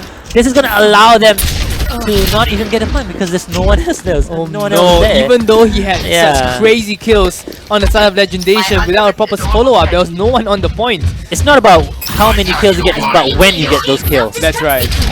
So even though there's such crazy kills on the side of No Use Talking, they won't be able to capture the points. And here comes the supports that have been taken out just now, basically rendering the kills slightly useless. But here we come, we have Widowmaker's ultimate on the side, giving them sights. He sees Lucio, he's just trying his best to get rid of anyone from the back.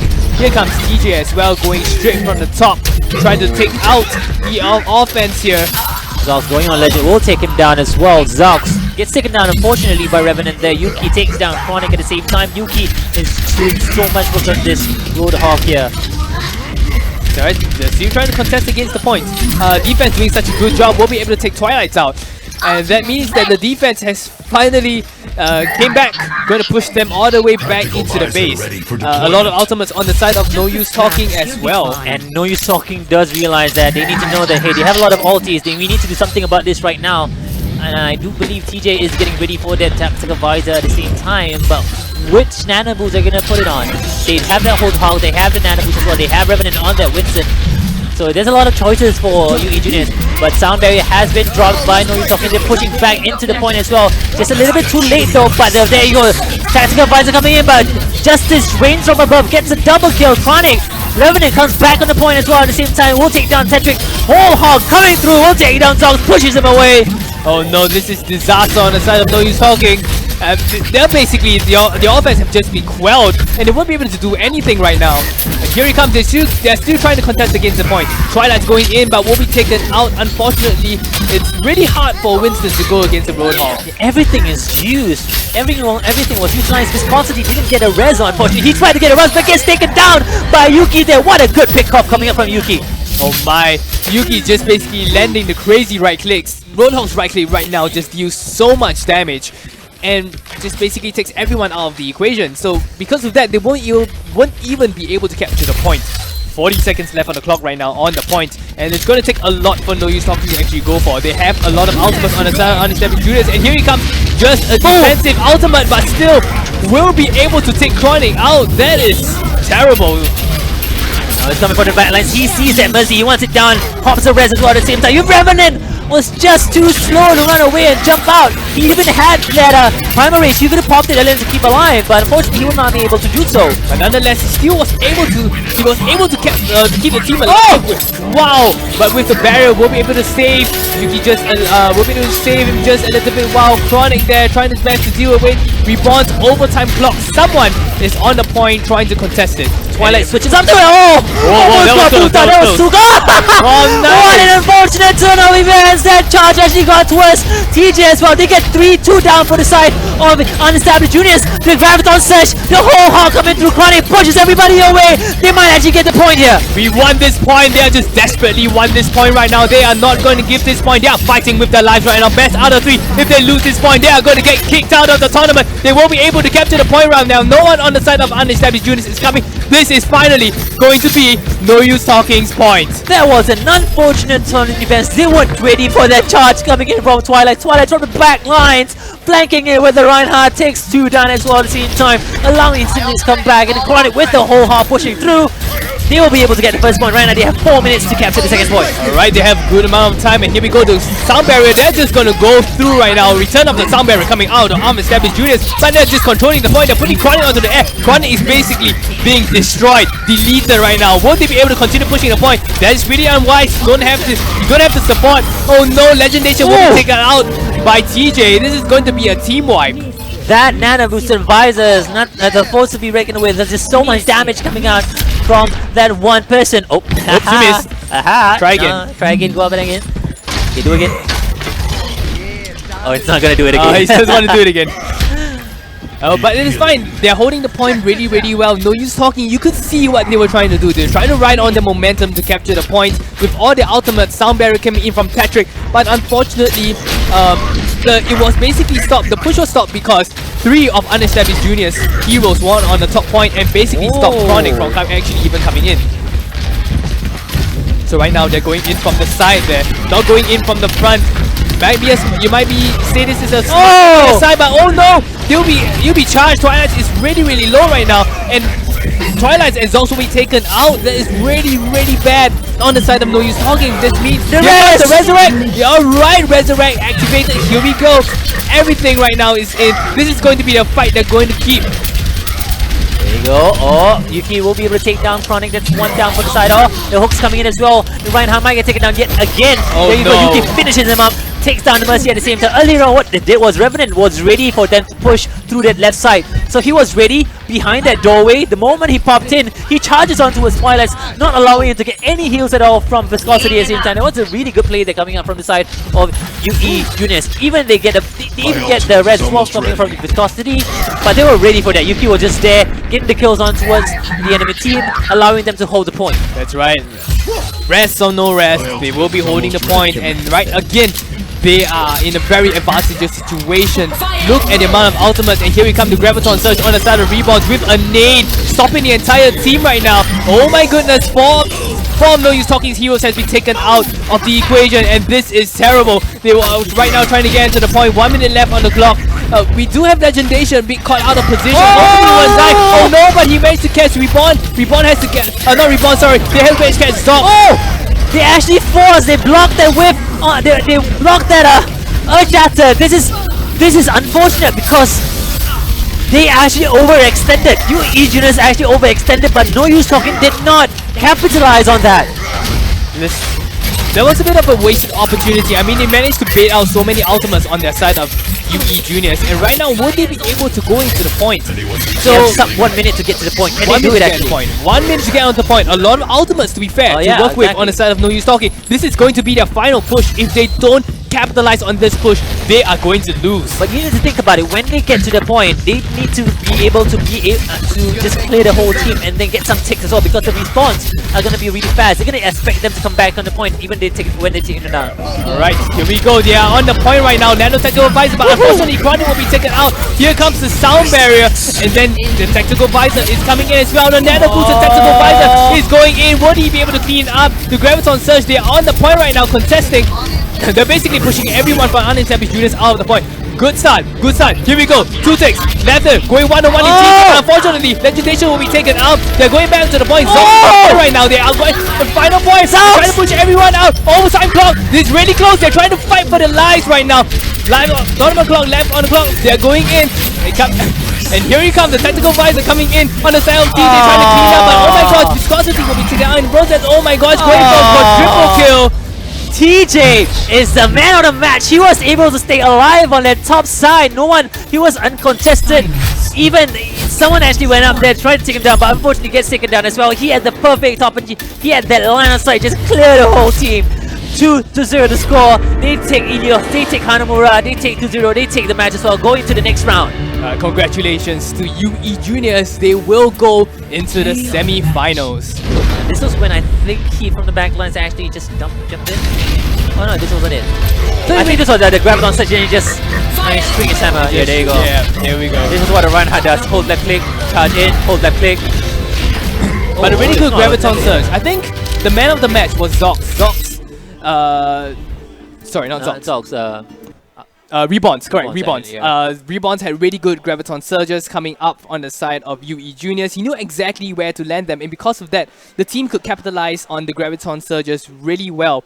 We saw in the player of the game, for example, just Reinhardt going in. He got the player of the game, but what was not seen was a very good Graviton Surge placed by Rebonds. Exactly, very well played there, coming out from the side of UE Juniors. So established Juniors moving forward to the round of 4 match. This is the last round of 8 match. You're going to go straight into the round of 4 matches in a few short moments. I'm going to take a short break. When we do come back, we're going to have the round of 4. Stick around, guys.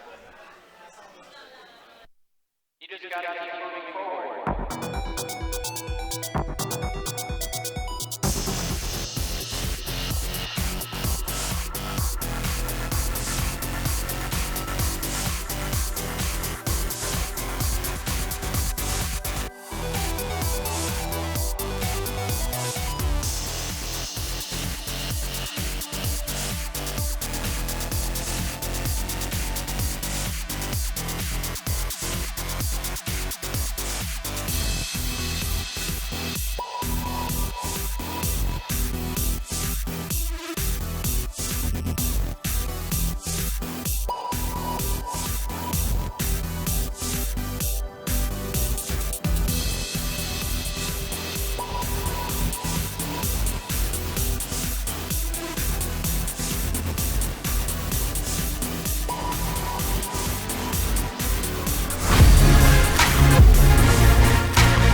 Clarify.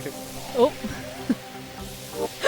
Welcome guys, welcome back to the Overwatch Singapore Tournament 2017, presented to you by Logitech and our official SSD and monitor sponsor, Samsung. That's right. And we will be heading into the semi-finals. We have been at it for a good 5+ hours already. So those that are tuning into the stream from the start, thank you for tuning in. For those who just tuned in, well, welcome. We are in for a lot. Basically, you're in for 4 more matches. Even though it's only 4, it's going to be 4 really huge matches. After all, these are the semi-finals and finally the first 2 and the 3rd, 4th placing. Yeah, so we'll be doing actually a best of 5 now. That's right. From now onwards, and we'll let Teddy explain to you the format for our best of 5 That's tournaments. right. So from now on, the semi-finals, it will be a best of 5. First will be the control map, second will be assault map, 2 CP map basically, and the third will be the escort/hybrid map. So far, still the same. Losers will be choosing the next map. The 4th map will be assault or control, excluding the map that was already chosen. And on the 5th, it will be the escort or the hybrid map, excluding the map already chosen. So basically, these are the 5 maps. If you need to take a look at do take a look at our Wikipedia page. The details are on there. And I believe that the teams are already in game. Yeah, so we're actually gonna see Avalon Temple versus Avalon Hexa. Two sister teams from the same organization joining the tournament, and the first map is gonna be Nepal. That's right, the first map for every semi-finals will be Nepal chosen, and then from then on the losers will choose the next map. And your eyes aren't playing tricks on you, these are two sister teams with the same logos except for the words. So, and here we go, do have a sub out. If you weren't already aware for Avalon Hexa, we do have Hyunjun and Exceed taking place of the main tank and the support on the side of Avalon Hexa. Yeah, so you know they did well earlier. They barely scraped through. Actually, it went to I think it was a 2-1 against Avalon. That's right. Yeah, so here we go. Hexa going up against Tempo, and I do expect both teams to run a tank-heavy lineup because both of these teams do tend to favor tanks over like ultra dive comps. But we do have Cryptic, who has played quite a lot of Genji, and I believe yeah, I think pretty much Cryptic is the only really Genji main. There's Bri who's played Pharah, so we know Hexa can do a dive comp. Tempo so far, we've seen them play their dive comp and they are not as comfortable on it as Hexa have been. But here we go, we're going to see a typical lineup coming out from Avalon Temple, a triple tank, and Hexa also going for the triple tank, but the DPS Soldier versus Genji. That's right, so no dive comps on both sides of the team, which is pretty interesting because in my opinion, Hexa actually runs a pretty good dive composition. Cryptic, if you swap him out of a Genji, he'll be really good on it, but you have to give him credit for his Roadhog plays as well. His Roadhog, especially in the first game for today, was performing pretty well if you were watching the stream. I mean, right off the bat though, Syndrax getting that good hook up to labels, manages to secure Tempo the point, and Hexa very wisely moved back, so not much loss and not much ulti given over to Hexa or to Tempo, but Cryptic going in very aggressively, relying on that bubble from labels to keep him alive. So even though he was able to make sure that he didn't die, they still will be able to capture the point on the side of Hexa. And then if we go, and wow, an Earth Shatter going in, and we'll be able to Exceed out. Well done on the side of Dalton. Dalton just charged over the balcony onto the point and into that little room with XD. And even though he did manage to get his ulti up, he used it and he didn't actually hit anyone with it. So unfortunately, Tempo not getting the response that they wanted from that ulti. Hexa in the end does get wiped from the point, and Tempo are currently contesting it, but you know, that ulti coming out from Dalton maybe a bit too quick on the trigger. Cryptic already taking out 2 at the start of this fight. That's right, so once again Hexa will be still will be able to maintain control of the point. They've been playing pretty well. The triple tank setup and with the Genji. So this, I've already mentioned that this has a pretty interesting composition in my opinion. I mean, with the Genji, this is your main DPS, and your main DPS is someone who basically dives the back line. You don't really have a soldier, but still, nonetheless, Tempo isn't really running a Pharah, so that is still fine. In fact, they're actually going for the Soldier 76 as the hit scan. But that ulti coming up from Labels though, beautiful combining together with Cryptic's Dragon Blade. He takes out 1, going after the supports. And in the end, I think Hexa are gonna get the better exchange here. They used 2 or 3 ultis there, but oh well. Super Neo does pick up Cryptic at the end, but it doesn't matter. In the end, Tempo still get routed, and Hexa hold the point. Even a late kill onto Super Nail by Bri. So Hexa doing a really good job at holding the point right now. Even with this slightly modified team, they are communicating really well, knowing when to go in and knowing how to coordinate their ultimates as well. Even with Cryptic being the sole DPS, he is able to pull off really good Dragon Blades and able to go to take down as many people from Tempo as possible. Here comes the Graviton Surge on the side of Avalon Tempo, but still, nonetheless, so many of the teammates of Tempo being taken out. Tempo, they tried to do exactly what Hexa did. They comboed the Zarya Graviton Surge together with a DPS ulti. In this case, they used Syndrax's whole hog. But Bri and Cryptic were there, ready to sort of, blow back Tempo, and that beautiful grenade by Kipani onto his entire team kept Hexa alive for the entire fight. So the exchanges coming out here, both teams are using combinations, both teams are trying, to use the ultimate wombo combo, but Hexa getting the much more efficient and better exchange. That's right. So really good job to Hexa for capturing the first point. And let's see how they'll be playing. Will they be changing their composition or will they still maintain their triple tank lineup? Looks like Tempo might be going for the dive composition now, changing up just a little bit, seeing that it is not quite working out for them. And they have doubted on the Winston now, Spinay on the Tracer instead of the Soldier 76. So let's see if Syndrex Genji can go head to head with Cryptic's Genji. I mean, it's going to be a full dive comp now coming in from Tempo pretty much, and that was a pretty good grenade by Random Name. He does get a couple in the backlines, I believe, but Bri, you know, on that Roadhog, all of the flankers need to be careful of Bri here. But Syndrex takes out Kimyun really early on. XD takes out Dowda, and Bri, like I was just saying, hooks up MZ. But the kills are chiming in from both sides. Syndrex going very, very low, and it looks like Hexa is going to be able to secure the point first. Well, they're still contesting on the point right now, so we do have XC right on the point. And here we come, they are still going for the backline. Supernaya with this Tracer is going for the Roadhog, but then he is still being pushed back by XC, but XC will be taken out by Dalton. So once again, the Tracer still coming in. Supernaya will be able to take Labels out on the one-on-one confrontation, and Labels will be able to take him out as well. It looks like the point actually goes towards Avalon Tempo. I mean, you know, when you think about it, the dive comp works because even if you pick up 2 or 3 of their their divers, they're gonna return to the point so much faster than, you know, Labels or at the time Bri, who was on the Roadhog. So now Hexa recognizing this, swapping out the hero, swapping out to Pharah, swapping out to Soldier, and even XD getting back onto that Winston. That's right, so with the Pharah tag in, let's see if they will be able to do something. Oh, they didn't just swap out the Pharah, they actually went straight for the dive composition to go head to head with Tempo's dive composition, but still nonetheless, Tempo still is able to perform the dive composition much better than Hexa. They'll be able to take out some of the key players on the side of Hexa, and then this is going to force a reset. I mean, Syndrex did pop the Dragon Blade for that, and I think that Hexa, you know, recognizing that all their ultis are a bit low on the out charge. Oh my goodness, what a beautiful shot by Cryptic. Takes out MZ in the beginning. Dowda though does pick out Bri, so the kills are still going in for Tempo, and Hexa, they need to fall back. Avalon Tempo did drop the sound barrier, so they've been using ultis quite effectively, using 1 or 2 at each time and just pushing Hexa back right to the beginning. We see that these are sister teams, so it is really, they do know that which are the better players, which players to take note of. So you can see that they're having a lot of trouble actually going for a team clear. They know exactly who to target, and you see right now, Bri on the Soldier 76. We all know Bri is pretty good on the hit scan heroes, and Dalton is just right now in the backline. The Pulse Bomb doesn't quite go off, no casualties there. Supernaya is also going one-on-one with Bri, Soldier 76.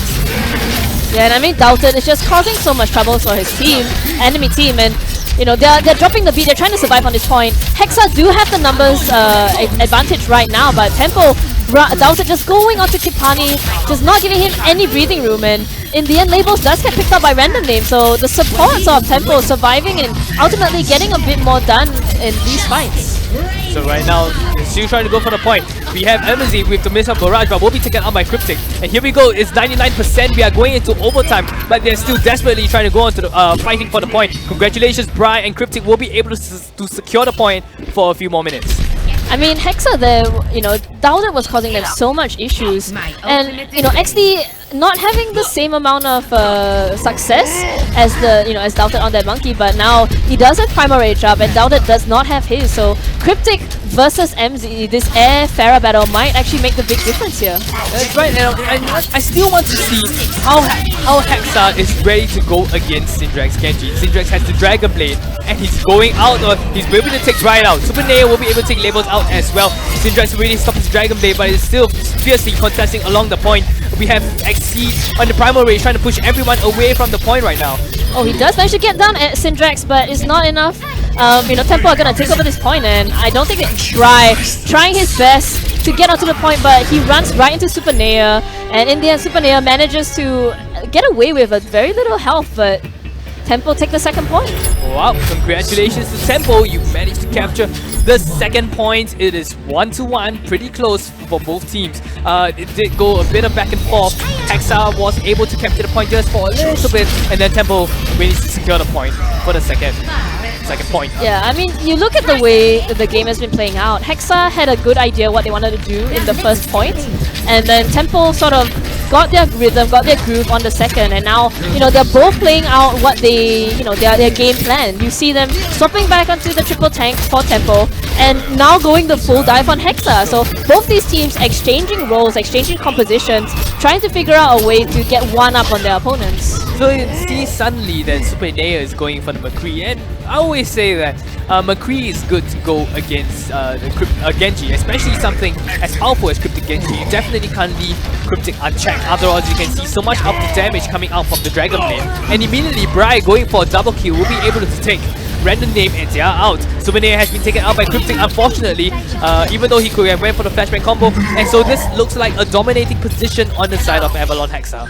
The Pharah Mercy change, I actually quite like it now because, you know, we were saying that this is actually a full dive comp where the Mercy can go in with you onto the dive rather than having the Anna stay behind and try to survive on her own, which we saw earlier. Doubted just kept jumping on Kipani. Now he's a Mercy, he's flying with you in the air, he's getting, you know, out of trouble using the, you know, the Guardian Angel wings to get out of there. But Brian now in a lot of trouble, getting hit by Super Nea, but Super Nea misses his stun, gets taken out by Labels and XD combining together. Labels also taking out Random Name there, even though Tempo do hold the point, but all the kills are chiming in for Hexa. So definitely kudos on the side of Hexa. They know that basically Super Nea's McCree is the kryptonite to the entire team composition. And with McCree down, look at how much damage Cryptic can do. Already going for a triple kill. He's still hungry. He's going for Syndrax. Trying to send Syndrax out. Oh, 1-2 Shuriken and will be able to take him out. Going for a quad kill right off the bat. And this was only done because they managed to take Super Nea out first. So really good job on the side of Hexa. They knew when to be patient, to wait for what the biggest threat was. Once the threat was down, they went crazy inside the point. I mean, Tempo, maybe a bit of a wasted time. I think that, you know, cycling Syndrax actually helps hit Hexa out a lot more than it helps out Tempo, and Justice raised up from above. Bri picks out one with that surprise ulti, but can he get more? He's going for Tia. Tia is actually very low right now, but Syndrax picks off Cryptic, and Bri now in a bit of trouble. Super Nea does get the Ana boost, and we see the Mercy pop the res by Kipani, but Tempo actually have to fall back now, and Genji Cryptic going in with a slice and dice, gets out Tia, almost onto Super Nea, in the end gets taken out though. Oh, but there's still no problem. He went for a double kill. That was crazy. So with that, this means that... Oh my goodness, the long range charge from Doubted. Wow. XD did not turn. You know, you see a tree falling, you gotta run to the left or the right. Don't run straight, bro. And Doubted now actually on the point very aggressively. And Tactical Visor popped by Super Nea, takes out Bri right off the bat. Cryptic though, in response with that beautiful dash through Super Nea. Well, Dalton did a pretty risky move with the charge, but it did pay off. And wow, with that Pulse Bomb, we'll be able to get the double kill. Really, really good plays on that side. And Labels, that was such a good... It's such a good ulti because if you put it on a player, you know, they'll run away from the friendly, but he didn't know where it was. And in the end, Labels gets that double kill pretty much. And now it opens up the team fight. You see Super Nea, the only one left alive for his team, I believe, together with Tia. Super Nea though, versus Bri, who's gonna get... Oh, but Super Nea is getting healed by the long range heal. Wow. No, beautiful shot onto him by Bri, and Hexa take the second point. Wow, that was crazy rocket barrages on the side of Bri. Even able to take out the soldier, even though he was getting healing. So really good job on the side of Hexa. They are performing really well, both teams. Yeah, I mean, Hexa, we see, like, you know, when we were saying earlier about them maybe having a bit of issue with their composition, and now when you see them on these heroes, you feel like this was how they were meant to play, you know, for KOTH. Bri on that Pharah doing so well, Labels and Cryptic going in together at the same time, even XD, the new Winston sub, I believe, just doing so much work on that Winston. And Tempo now, I think they need to go back to their roots, they need to go back to what they know works. And in this case, it's the Syndrax Genji and the Super Nea Tracer. Right, and you're absolutely right. Going back to the dive composition with a Pharah. But however, Hexa has a Pharah on steroids, basically a pharmacy combo going for them. So let's see which Pharah will be able to knock which Pharah out of the sky. Labels takes Tia out. The trades are coming in from both sides. And the point is still not even open yet. So the supports just trading kills right now. Both sides getting a lot of good kills. But it looks like Tempo getting the better exchanges here. Well, he was still able to take out the entire team of Hexa. MZ will be able to take right out of the sky. So this means that the sky is free to roam. This is Tempo's point to keep. They are able to keep the point, holding on onto the high point ready for Hexa's next push. I like what Syndrex did when he just went straight for Kipani. They know that the Mercy is just so important. They just keep going for him. And Cryptic going on Ja again, takes him out very early on in the fight. Syndrex though running on fumes, gets taken out by Cryptic with the help of XD and MZ though. Picks off Bri in the beginning. And Cryptic now in a bit of trouble. The Monkey is chasing and Doubter is so low on health. But Hexa though, very thin on the point. They only got a couple of players left alive. And Doubter does get taken out finally. And finally they seem to rout Tempo, and Hexa able to secure the point now. Oh, every control point, it just seems like Hexa is just very successfully pushing Tempo away. They know exactly who to target. So you see, when Doubted went one-on-one, still not much that he can do on the side of Avalon Tempo. I mean, they're both chiming in with kills, but I think the exchanges in general favoring Hexa just a little bit more. And sometimes killing the people, it's all about killing them at the right timing. And, you know, Mercy, Kipani coming back in, and they're all actually going very aggressively on Kipani. Bri gets slept, and Jia gets taken out though, and Cryptic with this Dragon Blade doesn't get any kills, but does the damage. Doubted though, pops the Primal Rage at the last second, survives. And now Bri and Kipani in the air, trying to keep the dream alive for their team. The revive coming in from Kipani, I believe it was 2, and it means that Tempo is going to be in a lot of trouble now. Hexa still hold on to the point. So that was such a crazy revive on the side of Kipani. He was just waiting to use the revive, even though he was boosting Bri along the way. And because of that, they will be able to hold on to the point. They basically destroyed Tempo after that revive. They have to go and regroup now. But if you look there, the ultimate Tempo right now has a good advantage in terms of how many ultimates that they have. Here comes Syndrex, Dragon Blade, going for Kinjun. Will be able to take Kinjun out, and now with Nano Blade, will be able to take Cryptic out. And here he goes, charging in, takes SC out, takes Labels out as well. Quadruple kill right now, going for the Mercy right now. Yes, will be able to take Kipani out. So once again, here we go. The point goes to Tempo now. The dash resets on that fight was just... it was just so sick. Syndrex actually only got 1 with his Dragon Blade, but after that, when Random Nim gave him the Ana boost, he was just like, you know, dash melee, and just clearing out Hexa right there. But they did use a couple of ultis for that. Hexa now coming onto their own ultis, and they're actually just gonna go onto the point, force Tempo to come down towards them. That's right, even though they have a lot of ultimates, they still have a lot to play with. Here comes Bri with the Missile Barrage, will be able to take Doubter out. But here comes the return Missile Barrage on the side of MC. But wow, Bri will be able to stop MC in his tracks, even though he was being taken out by Syndrex. That was a very, very close fight. I think that Syndrex there, taking out Kim Hyun-jun very early on the fight, meant that that sound barrier wasn't there for his team. And, you know, it was unfortunate that they weren't able to execute, I believe. So Tempo now, they do have Syndrex's Dragon Blade coming back up, but Hexa do have the sound barrier that they can use now to assault this point. So that's right, and right now they're going to the point. Here comes the sound barrier. This means that Hexa is going to go for blood here right now. Cryptic is trying to go and will be able to take MC out. Wow, a really good chance. And here comes the Dragon Blade, but Cryptic will be able to take. Here comes Cryptic going for the triple kill right now. Will be able to take Spinea out. This looks like it might be Hexa's fight. It's going one-on-one with the Winston, but was taken out by Syndrex. But on the point behind them though, I think that's Labels just on that Zarya. He swapped out in the middle of the fight. Oh, beautiful deflect by Syndrex. Bri getting damaged so badly right there, and they can't stand on the point. Hexa, oh, the revives coming in from Kipani. Both of them are back alive again, and they actually secured the point. So now it's ticking for Hexa. Wow, what a crazy revive. He was just waiting for the revive to activate, and they will be able to capture the point. 84% right now. They're still going on to the point. They're actually coming in one by one to try to reinforce against the fight. The cavalry is here right now, but it looks like they will be able to capture the point on the side of Tempo. Is anyone coming in to contest the point in the side of Hexa? No, I think Bri just got taken out right at the beginning. And that was a very unfortunate series of events where Kipani, he did get a res, but I think he actually missed someone right at the end of his vision. So unfortunately, the Mercy res coming in was not enough to sustain the fight for them. So Hexa and Tempo now 2-2 for this first map of our best of 5. That's right, this is really going to be a close game. It looked like Hexa was actually winning at the start, but this might be the curse of every control map that we have seen so far. The reverse sweep The coming reverse in. sweep is real, man. That's right. Tempo going for two kills. Will this be a reverse sweep for Tempo, or will Hexa get the first point? I feel like, unfortunately, coming up from Hexa, what they lack is Syndrex on that Genji was actually pretty much uncontested that entire map, I feel, or that particular section of the map. And he just had such an easy time. We saw him go through the, the dash melee combo just non-stop to the enemy team, and now XD on the point, but Dowded jumping in, trying to go after Kim Hoon-jun, and I think he's gonna get him. He gets the support right away.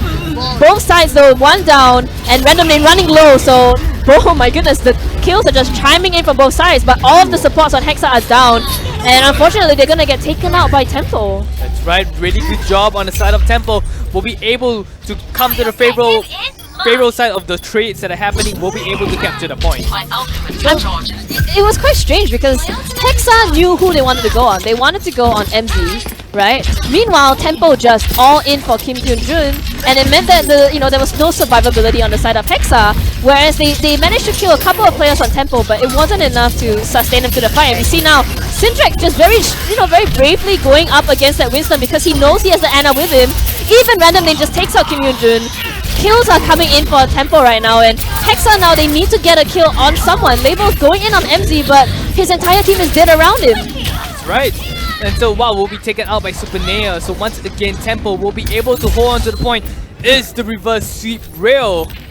I mean, Bri though, he does pick up Super Nea late, but in a way it's a bit of a tough situation for Hexa. I feel like they need to change out, and yep, Cryptic changes out to the Roadhog. XD changes out to the Reinhardt. They need to do something to counter the crazy aggression coming from Tempo. And Bri drops the Rocket Barrage, only gets MZ, but I feel like it's worth it. If he can pick up Dia, they pick up Dia, and they're going right after Dowded now. They just need to get these kills in, and fast. Right, they're just trying to go. They're finally finding the competition that they need. They go into the point. So double 2-2-2 competition, sort of a tempo with pharmacy combination. Valter jumps right into the point, but no proper support of the teammate will be taken out by the entire team of Hexa. So looks like the Hexa will be able to capture the point, secure a few precious minutes for themselves. Let's see who will be able to capture the third point.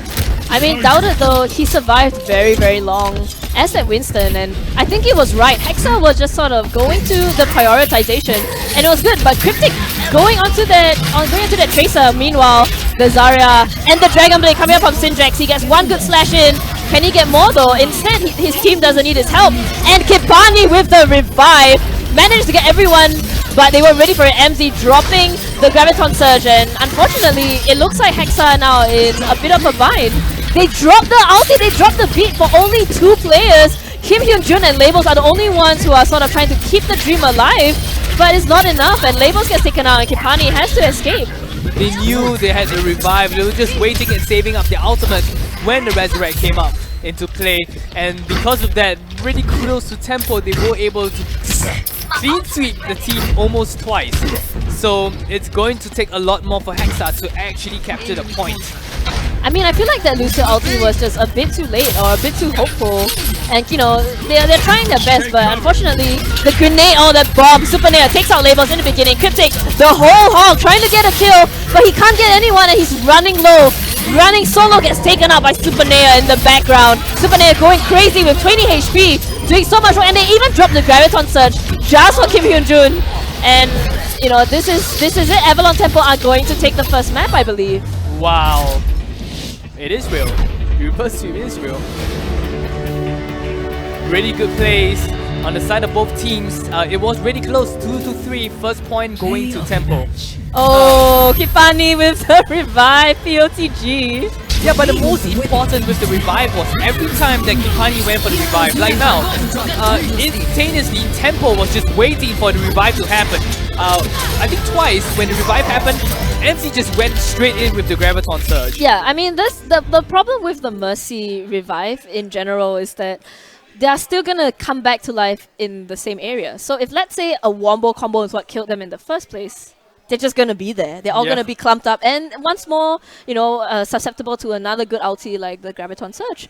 So kudos to Tempo there for sort of recognizing, you know, how they want to go about killing and dealing with this Mercy. And we're just going to go straight into the second game, actually. So Hanamura is our next map. That's right, not wasting any time. Best out of 5 series. In case you refresh your memory, first map will be the control map, second will be the assault map, the 2 CP map basically. Then it's going to be Hanamura. And then on the third map, we will look into an escort hybrid map. Fourth map will be a choice between either the assault or the control map, and the fifth will be either the escort or the hybrid map. No maps will be repeated here. So congratulations to Avalon Temple for capturing the first point. If they will be able to capture the 3 points, they'll be heading into the finals. Yeah, and I mean, even though that was a very that was the very first game on a King of the Hill map, we were saying that King of the Hill is a lot about skirmishing. It's a lot of sort of, I would say, uncertainty and sometimes a little bit of luck, right? So here we see Temple definitely, you know, they deserve that win, but at the same time, Hexa came very close to taking it as well. So kudos to both teams, and we're gonna see Temple, Super Nea. We just saw him earlier on this map, actually, I believe, and he was also running the Widow. That's right. So quite exciting to see what happens here. We do see a bit of a change up. So Cryptic going for that Pharah is don't think we've seen him play that yet today. Mostly he's always been on the Genji or on the Roadhog, I believe. That's right. Cryptic is mainly a Genji and a Roadhog player, doesn't really play the Pharah. Sometimes he does play the Zarya on 2 CP defense, but in this case, he is going for the Pharah combination. And really interesting choices on the side of Avalon Hexa. Let's see how Avalon Temple will be going against it. I mean, it's going to be very hard. If you look at the Hexa's lineup versus Temple, I have a feeling that Temple are just going to ignore that Mei. Like, you know, the way that Temple is just going to go in, they are full dive comp, pretty much, other than Super Nea, on that Hanzo. That's right, Super Nea on the Hanzo. We actually, I think, we've seen Super Nea on the Oh no, Hanzo. he swapped out the Widow. He made you happy for a little bit on that Hanzo, but Syndrax on the Genji once again, and I think Bri, he's going to have a bit of a hard time trying to stop this dive comp from coming in. That's right. It's going to take a lot, and you basically have to stick really close with your supports, or once Delta gets the jump on the supports with Syndrax, that is going to be end of it. Here comes Super Nea on the high ground going for Cryptic. Does he get the shot on Cryptic? No, Cryptic will be able to survive Ice Wall in. That means that Super Nea doesn't get a few important shots in. Oh, they actually waited to kill Doubted. They knew he was dead and they just took their time to get him down. The Super Nea gets a good shot onto Cryptic though. And Kim Hyun-jun, he needs to get back up to the point and get his teleporter or his shield gem up straight with Ja. I think committing suicide there very smartly from Avalon Temple. That's right. So it's going to be a reset on the side of Avalon Temple. So far they've been playing pretty well, I must say. It's just that it was a bit unfortunate. Good ice wall on the side of Bri to attempt to isolate Doubted out. Doubted was quickly taken down in the process, and because of that, no support coming on the side, especially from the side of Super Nea. But now they do have the Widow ulti, so they know where everyone is going to be. Bri putting up the ice wall, who is it trying to stop? Cryptic almost gets taken out right away, but he falls down. He knows that the Widow is chasing. Oh, beautiful shot onto Super Nea. Going aggressive now, taking out the Widow. Taking out the Ana, going after the Widow. And it's a beautiful defense coming out from Cryptic there, but Doubted does take out the shield gen. So Avalon Hexa, their Symmetra not really paying much dividends right now. So now we see the weakness of the dive composition. When the dive comp goes in, your support is very vulnerable, especially since you have a Widowmaker tag in. You basically have Widowmaker and Ana being sitting ducks, and because of that, Cryptic was able to capitalize on that, was able to go to the backline and take out Super Nea and random things. So because of that, it was a very successful hold. Yeah, and Kim Jong-hyun, he put up that shield gen. Doubted, I feel like, maybe wasted his time on that shield gen. It's very hard for a Winston to actually get that shield gen now with the changes. Cryptic though, running low. He has to be careful of a Widow, but Doubted with an Ana boost, going after labels, but he's in so much trouble right now. He's alone. No, Super Nea actually takes out Bri. So Hexa actually crumbling a little bit here under that aggressive play coming out from that Winston. But labels, Zarya glowing like a Christmas tree, going after, you know, me against the wall, Label says, and he's alone now against 4. He has to run. He's gonna get taken out, and it's a bit of a waste. I think Labels probably should have contested the point that would have been the only thing that would have made his death worthwhile. Instead of standing out in the open and just sort of eating damage and feeding tempo now with a couple of ultis. He was totally out of position, and maybe you can see that he panicked just a little bit, and because of that, not much follow-up, and he just got killed. And here comes Delta wasted no time jumping into the point, going against Bry. Bry will be able to stop him with his freeze for a short period of time, and while here we come, the trade is coming in. Bry going one-on-one, but Delta will be able to take Bry out. And just because of this means that it's a huge advantageous situation on the side of Tempo. They are going in for the point right now. They are shooting. Oh no, Hyunjin is taken out by Super Nail. Super Nail doing so much work on the Widowmaker. Oh! Wow. The Cavalry comes in, but he's taken. Oh my gosh, a triple kill just by standing there. Takes out Kipani as well. This is crazy. Super Nail going crazy on the Widowmaker. This is going to be likely Tempo's point. That was just insane. Just going for a triple kill. Does he take 50 out? And oh no, the missile barrage got stopped midway. I mean, okay, Super Nair, no doubt, is a good Widow, but running out of that doorway when Super Nair had his ulti up is just asking to get shot in the head, right? And Avalon Temple do manage to get both points, and they still have 4 minutes remaining, so a very good time for them. Their first few pushes were maybe not so successful, but the moment they had the Ana boost up and they boosted Doubted in on that Winston, it was very hard for Hexa to come back with a good response. And so XD actually on that Reinhardt, he did land one good Earth Shatter on the second point, but I just think, you know, the damage just wasn't enough for them to maintain defense. Wow, I have no words to say. The Super Nair's Widowmaker, offensive Widowmaker no less, was basically able to stop any reinforcement coming in from the side of Avalon Hexa. So really kudos to that Widowmaker on Super Nair. And let's see whether Hexa can do better than Avalon Temple. I mean, basically they have seen the playstyle and how they go for the 2 CP map, and I bet they've done a few skirmishes here and there. Let's see whether this dive combo will work. Yeah, and I mean, Bry actually earlier on that Mei, we were saying, personally I think that a Mei against a dive comp isn't very effective because, you know, the ice wall doesn't really stop anyone. So maybe a bit of a hero composition issue coming out there from Hexa in my opinion. But they definitely held their own long enough from Tempo, and we see Syndrax now sitting on the car, just being a little piggy. And when we went straight to him, he was like, "Who are you looking at?" That was cool. That was cool. Yeah. Well played. And we do see Jia putting all his turrets actually at the enemy spawn, trying to get as much charge as possible right in the beginning. That's right. We did discuss this during the qualifiers. If you get hit, if you destroy the turrets, you don't actually generate ultimate charge, but they will be destroyed almost immediately. So they knew what was going to happen, and they only gave Jia 7% from that. So a pretty smart play coming up from Hexa. They knew it was coming, and they responded accordingly. That's right. And without the ultimate charge, the Metro is basically not so useful at the second point. Yeah, so Label's going in actually very aggressively. He's gonna get picked up. No, Cryptic, yeah. Cryptic and Jia. Jia basically picks up Label and Cryptic very easily, but Bry, the beautiful headshot onto Jia though. So the Widow, the Bry Widow is nothing to scoff at, and they have to respect that a little bit from Tempo. That's right.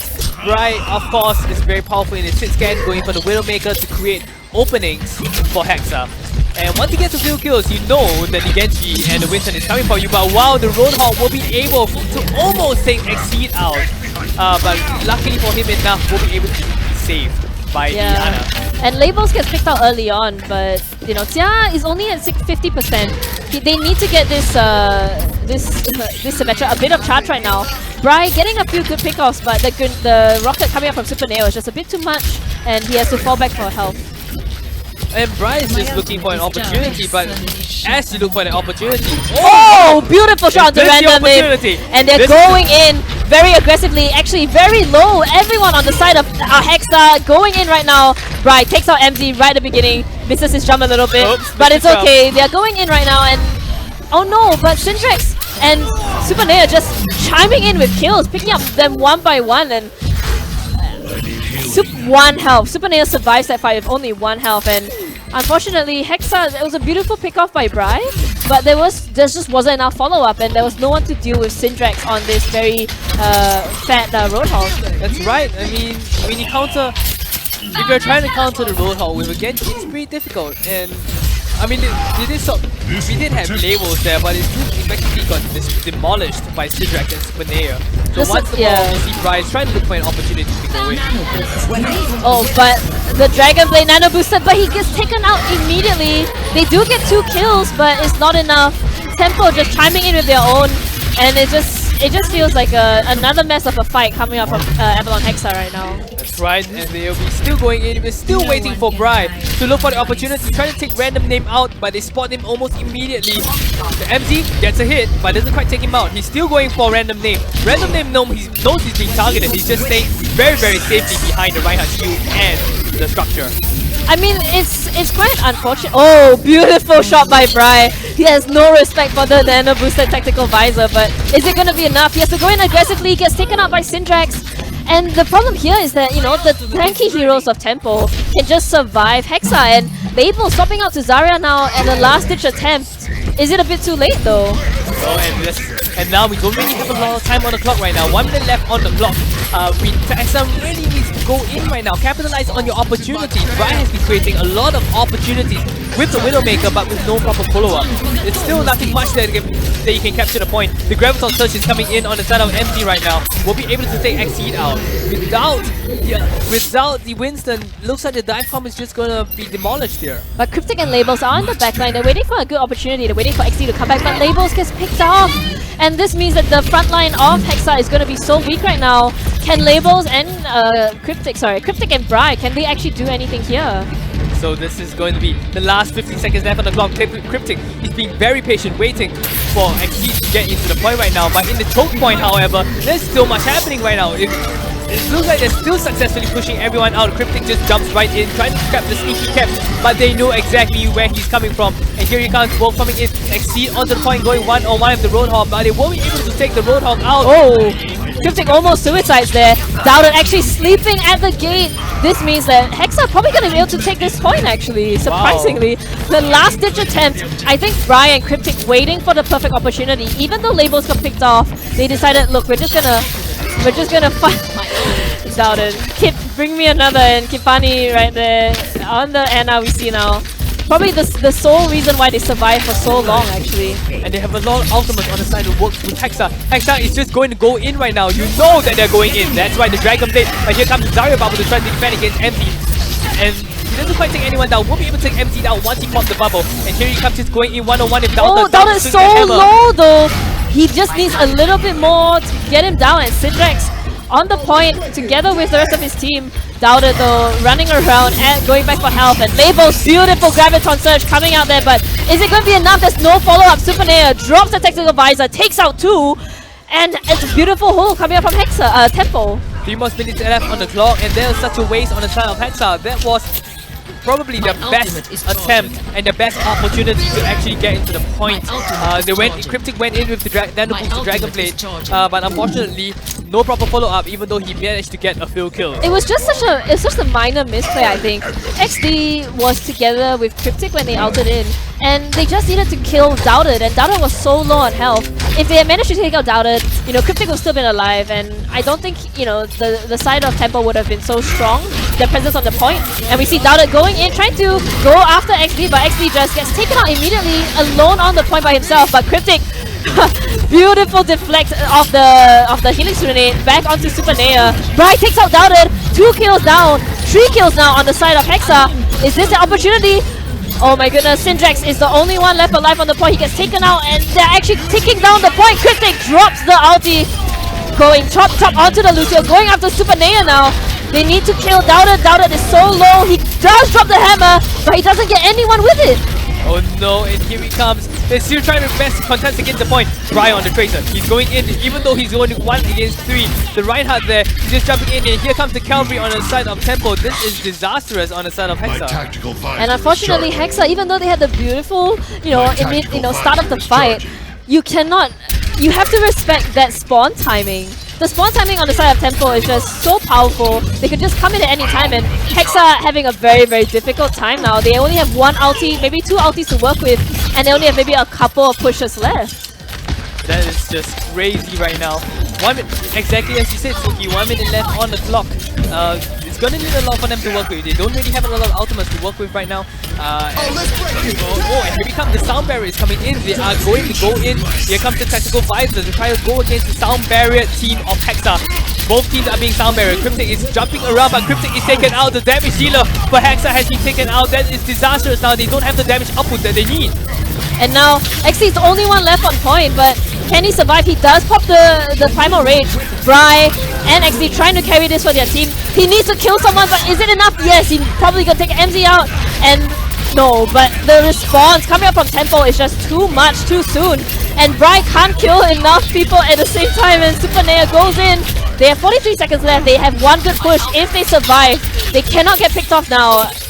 Hexa need to regroup and go in as soon as possible. They did manage to bait a lot of ultimates on the side of Tempo. Tempo do not have ultimates and potentially do not have any ultimates left for the next fight. They have the Graviton Surge and the Dragon Blade ready to roll on the side of Hexa. They're not wasting any time right now. Here we come, the Graviton Surge. They are going in. They're not wasting any time right now. Here we go, the Graviton Surge as well. And here comes the Dragon Blade to go against everything. We go for a double kill, triple kill. Cryptic going for the quadruple kill right now. They are trying their best to capture the point. Super Nea at the top. He just jumps in. Oh my But goodness. unfortunately, isn't quite enough. But most importantly, they got it with 10 seconds to spare. So they do get an opportunity to attack once more. So Hexa keeping their dreams alive, even though they have 4 minutes pretty much less than Tempo.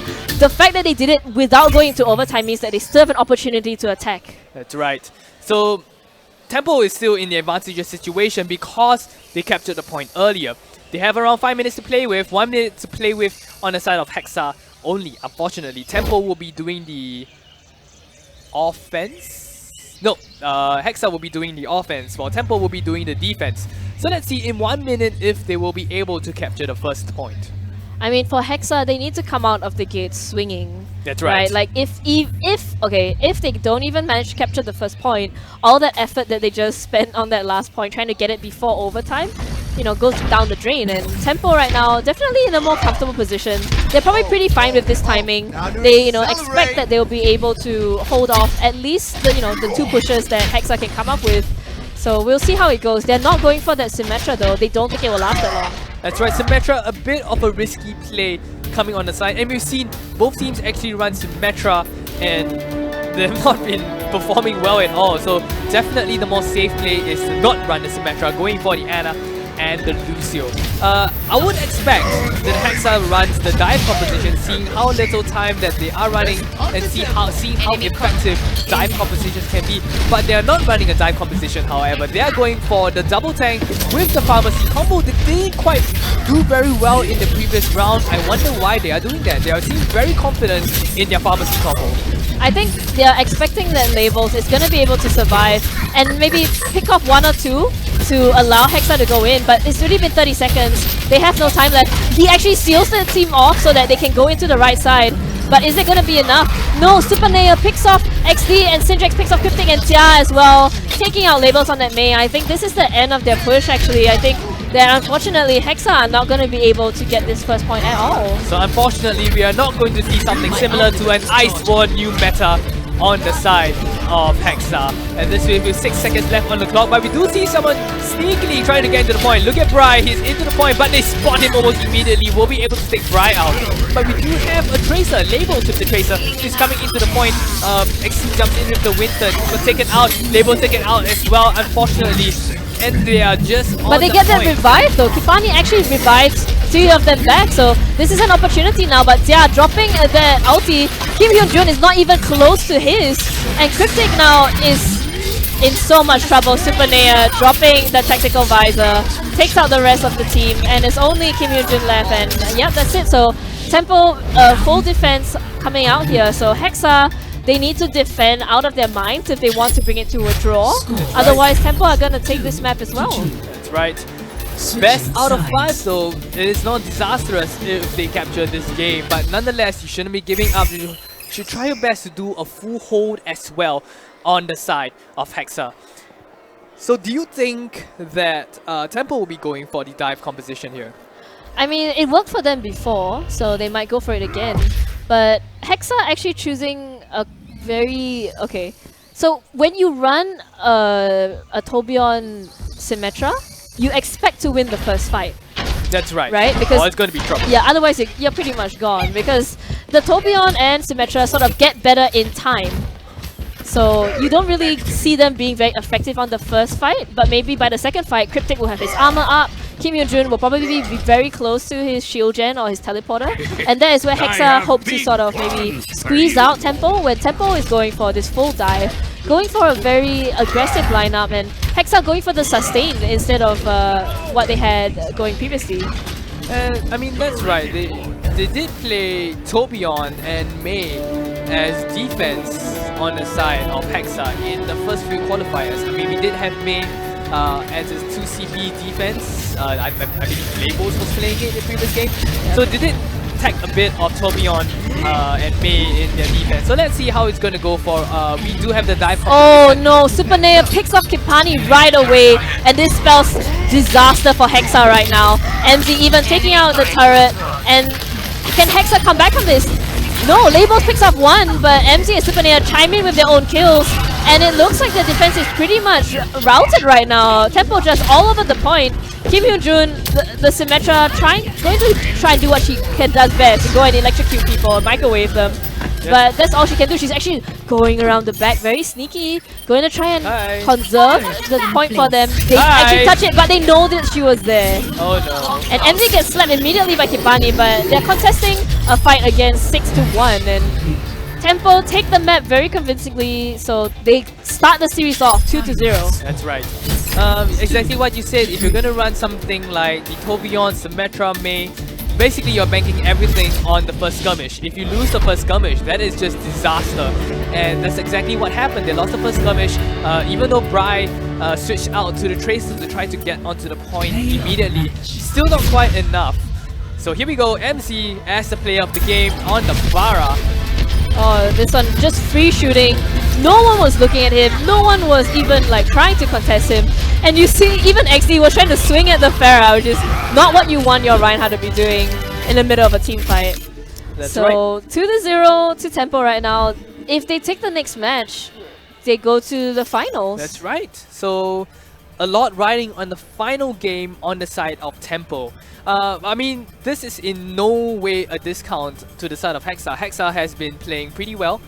But I would say that it's due to the fact that they weren't playing with the team that they were playing with in the qualifiers. I mean, yeah, we do have 2 subs actually coming in for Hexa, so a bit of miscoms. I know we were saying about how XD maybe going a bit too far, and Kim Hyun-jun even dropping the sound barrier when everyone was dead. That's right. And stuff like that. So maybe a little bit of miscommunication, a bit of growing pains, I would say, you know, having these 2 subs in. Whereas Tempo, they have been playing with Super Nea from the beginning.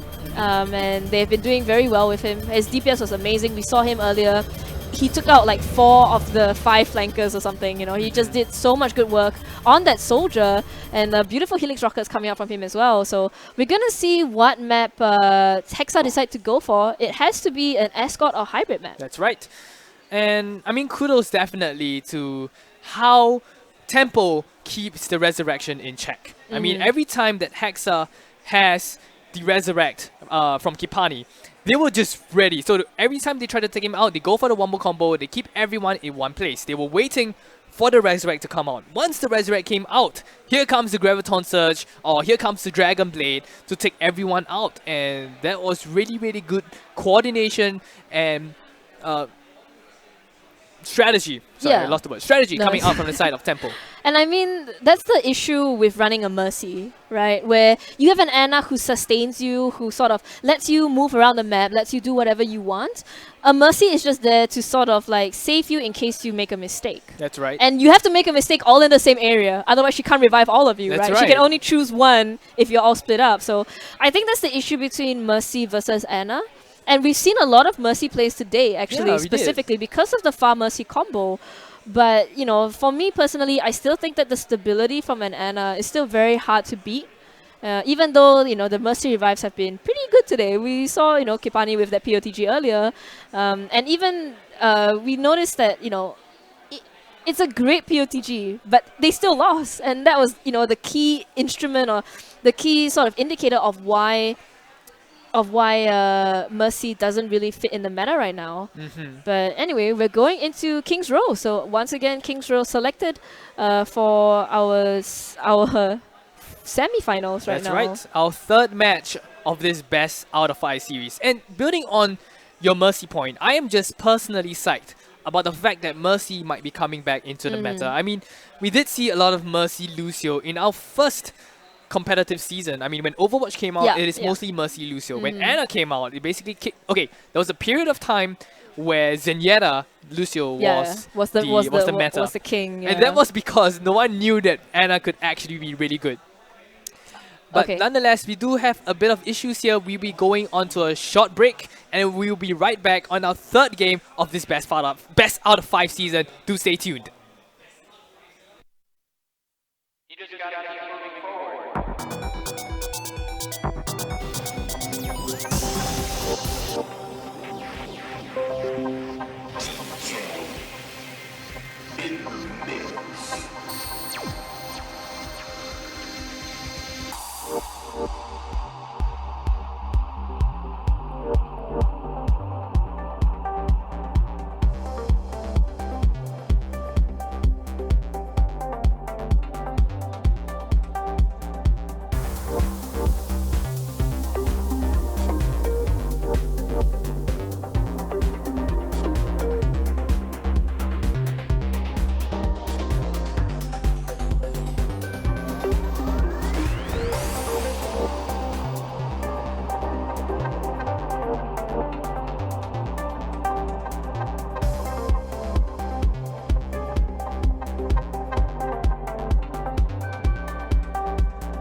So did you know that long jump pass basically is like that? And Oh it's not my scissors, goodness. paper, stone? Yeah. Okay, yeah, so welcome back to the stream. We're going into the third game now. King's Row, so Avalon Hexa versus Avalon Tempo, and currently Tempo are actually 2-0 out of a best of 5. So if they take this map, it means that Tempo is going to go into our finals, and Hexa unfortunately have to go home. That's right. They did play very, very aggressively, but still 2-0 on the side of Tempo, favoring Tempo, sorry. And Hexa has been putting up a huge fight, especially in the previous map, Hanamura 2CP map. They really gave it their all, but unfortunately, Tempo have always been finding the favorable trades, and like we mentioned, definitely hats off to the fact that they were able to always time the Resurrect ultimate and to successfully counter it. Yeah, and here we see, Tempo. I feel like they are currently the stronger team for. We're gonna go for a bit of a pause again. But anyway, so they're currently the stronger team in terms of like combining their ultimates. I feel like Hexa, we do see a bit of misplays and a bit of misuse of ultimates. Maybe a bit too fast on the trigger, or maybe a little bit too slow on the trigger. Whereas Tempo, I think they have the timing down. Right? Yep. They got the timing that works for them as a team. So hopefully we'll get to see whether Hexa can replicate their success. Actually, they did very well on Nepal, I believe. So we're gonna see if they can, take a map off of Tempo and stop them in their tracks here. That's right. I mean, so far it looks like it's a clean sweep on the side of Avalon Tempo. So I have to add on to your point as well. I mean, their ultimate coordination on the side of Tempo has been pretty good, pretty top notch. Yeah. On the side of Hexa, there's a lot of coordination that can still be worked on. I mean, I think we would probably see a stop in the pharmacy combo on the side of Hexa. They do play a very powerful pharmacy combo, but when you take Mercy out of Mercy's DPS out of the composition, you don't really have the DPS needed to actually take everyone down, especially since they might run a dive composition. And I mean, we saw earlier that when you always see XD jumping in, Yeah. and then the follow-up isn't there. and then when the follow-up is there, they just clear the team. So Hexa is one of those teams where it's like slightly inconsistent, I think, when it comes to playing their strengths. We've seen them do very well, and we know that they're a very good team. But just these minor mistakes are what costing them, like, you know, the little bit of time that it takes to get them to the finals faster. Yeah. Alright. So it seems like they still can run a dive composition on the side of Hexa, or they could actually go for their normal pharmacy combo, or they did play a few triple tank combinations. I mean, after all, we all know, we've said this before, Cryptic does play a mean Roadhog or a Genji. So let's see where he will go for this time around. Brian, of course, he's going for the hit scan hero, but we've seen him run a few Roadhogs on two CP. Cryptic takes out Super Nea very early on, so Super Nea on that Widow getting picked off so quickly by Cryptic, and he's probably going to have to come back a little bit more cautiously now. Cryptic now knows that Super Nea is on that Widow, and the double sniper comp coming up from Tempo, I don't know if it's going to do much against Brian Labels though. Okay, they're still going in for the point. Super Nea has been revived, he's still retaining his Widowmaker, and he's trying to get in. The deflect coming up from Cryptic to try to deflect against the shots while they go for a tactical retreat. Unfortunately, the shield on the side of Hexa is very, very low. Tempo have a bit of an advantage here because, you know, the front line has been attacking, but no, Cryptic is going in on Super Nea, but he actually misses the jump. Doesn't pay for it with his life, though he does. Random name with that beautiful grenade, takes out Cryptic in the end. And MZ, 100 energy. Zarya just having the time of his life right now. Laser beams for days, takes out Bry, and it's going to be a very fast cap coming out from Tempo right now. Wow, look at the amount of damage output they have been doing, and they will be able to capture the point, and they will be able to capture the point with a Widowmaker and a Hunter. So that is really impressive. I mean, this is totally out of the meta. We've not seen this except by themselves actually on a payload map. I mean, Avalon Tempo running this Hanzo Widow, it has been run before by certain teams, but it's a very pocket strat. It's something that only top tier teams can sort of pull off on a regular basis successfully. And we see though that Bry, he does manage to, you know, on that Roadhog, does manage to get a good few hooks, but we saw MZ with 100 energy charge, so whoever was charging him up was just giving them so much. Oh my goodness, and a beautiful shot coming out there from Doubted together with, I think it was Syndrax. But Cryptic dropping the Dragon Blade to no avail. Jia drops the beat as well. And they're all just getting pushed back so quickly. Tempo is just rolling through Hexa right now. That's right, we do have a lot of ultimates as well on the side of Tempo. So this is going to be a lot to play with, especially for Hexa's side. So right now, still on the two sniper composition on the side of Tempo, and still on Cryptic. So this is the thing I've been really interested about, that Hexa hasn't actually been working in to a point which I like. So, but here we go, we have to charge, and XC will be able to take out Dalton and MZ as well. So there's a last minute save coming out from Hexa there. But it was, I think Tempo were a little bit complacent. They weren't actually looking at the point, and actually landing that beautiful Earth Shatter meant that, you know, Hexa now have a second chance, a bit of a breathing room right now. And we do see the double sniper. I feel like Syndrax though on that Hanzo actually is a bit of a tank buster. We saw him earlier take out XD and Bry with a good scatter arrow. So Tempo actually, their lineup is quite nice. I quite like this lineup, especially since King's Roll. You can go up onto the second floor, you can rain down damage from above. There's a lot of space for you to move. But at the same time, Cryptic and Bry going in, trying to save his teammates. No, the beautiful bubble onto Doubted means that he can just go in and swing away, takes out Labels as well. And Bry, unfortunate timing there on that hook. Wow, really good job on the side of Tempo, and here we go, we have the nano boosted whole hawk pushing Doubted away. Sorry, not Doubted, pushing Doubted away. Will be able to eliminate Xia as well. MZ just running away with his life, the right click, the bubble will be able to stop him, saved by Doubted. Yeah, and Bry there, that was a beautiful hook onto Syndrax. He missed the hook on Doubted. He just stayed on the cart, started just left clicking and right clicking away, and he managed just to get that good kill onto Syndrax and survive long enough for his nano boosted Roadhog, whole hog, to actually push the enemy team back. That's right. So once again, a good hold. Hexa has been holding this point pretty well from Tempo. But Super Nea though, I think Cryptic dived in on him and just took out that Genji right off the bat. So Super Nea doing so much work on this Widow. Just doing so much. Oh, and with the help of Syndrax, MZ takes out XD. And are they gonna take the point? They're all contesting. They're trying to hold off for as long as possible. But Doubted chiming in with a kill right now, swinging away. And no, it looks like Hexa are gonna have to fall back now. Cryptic in a lot of trouble. 26 health, 4 health remaining. Cryptic gets taken out by MZ. Oh wow, so they're going to continue pushing the payload right now. And it seems like the defense have crumbled.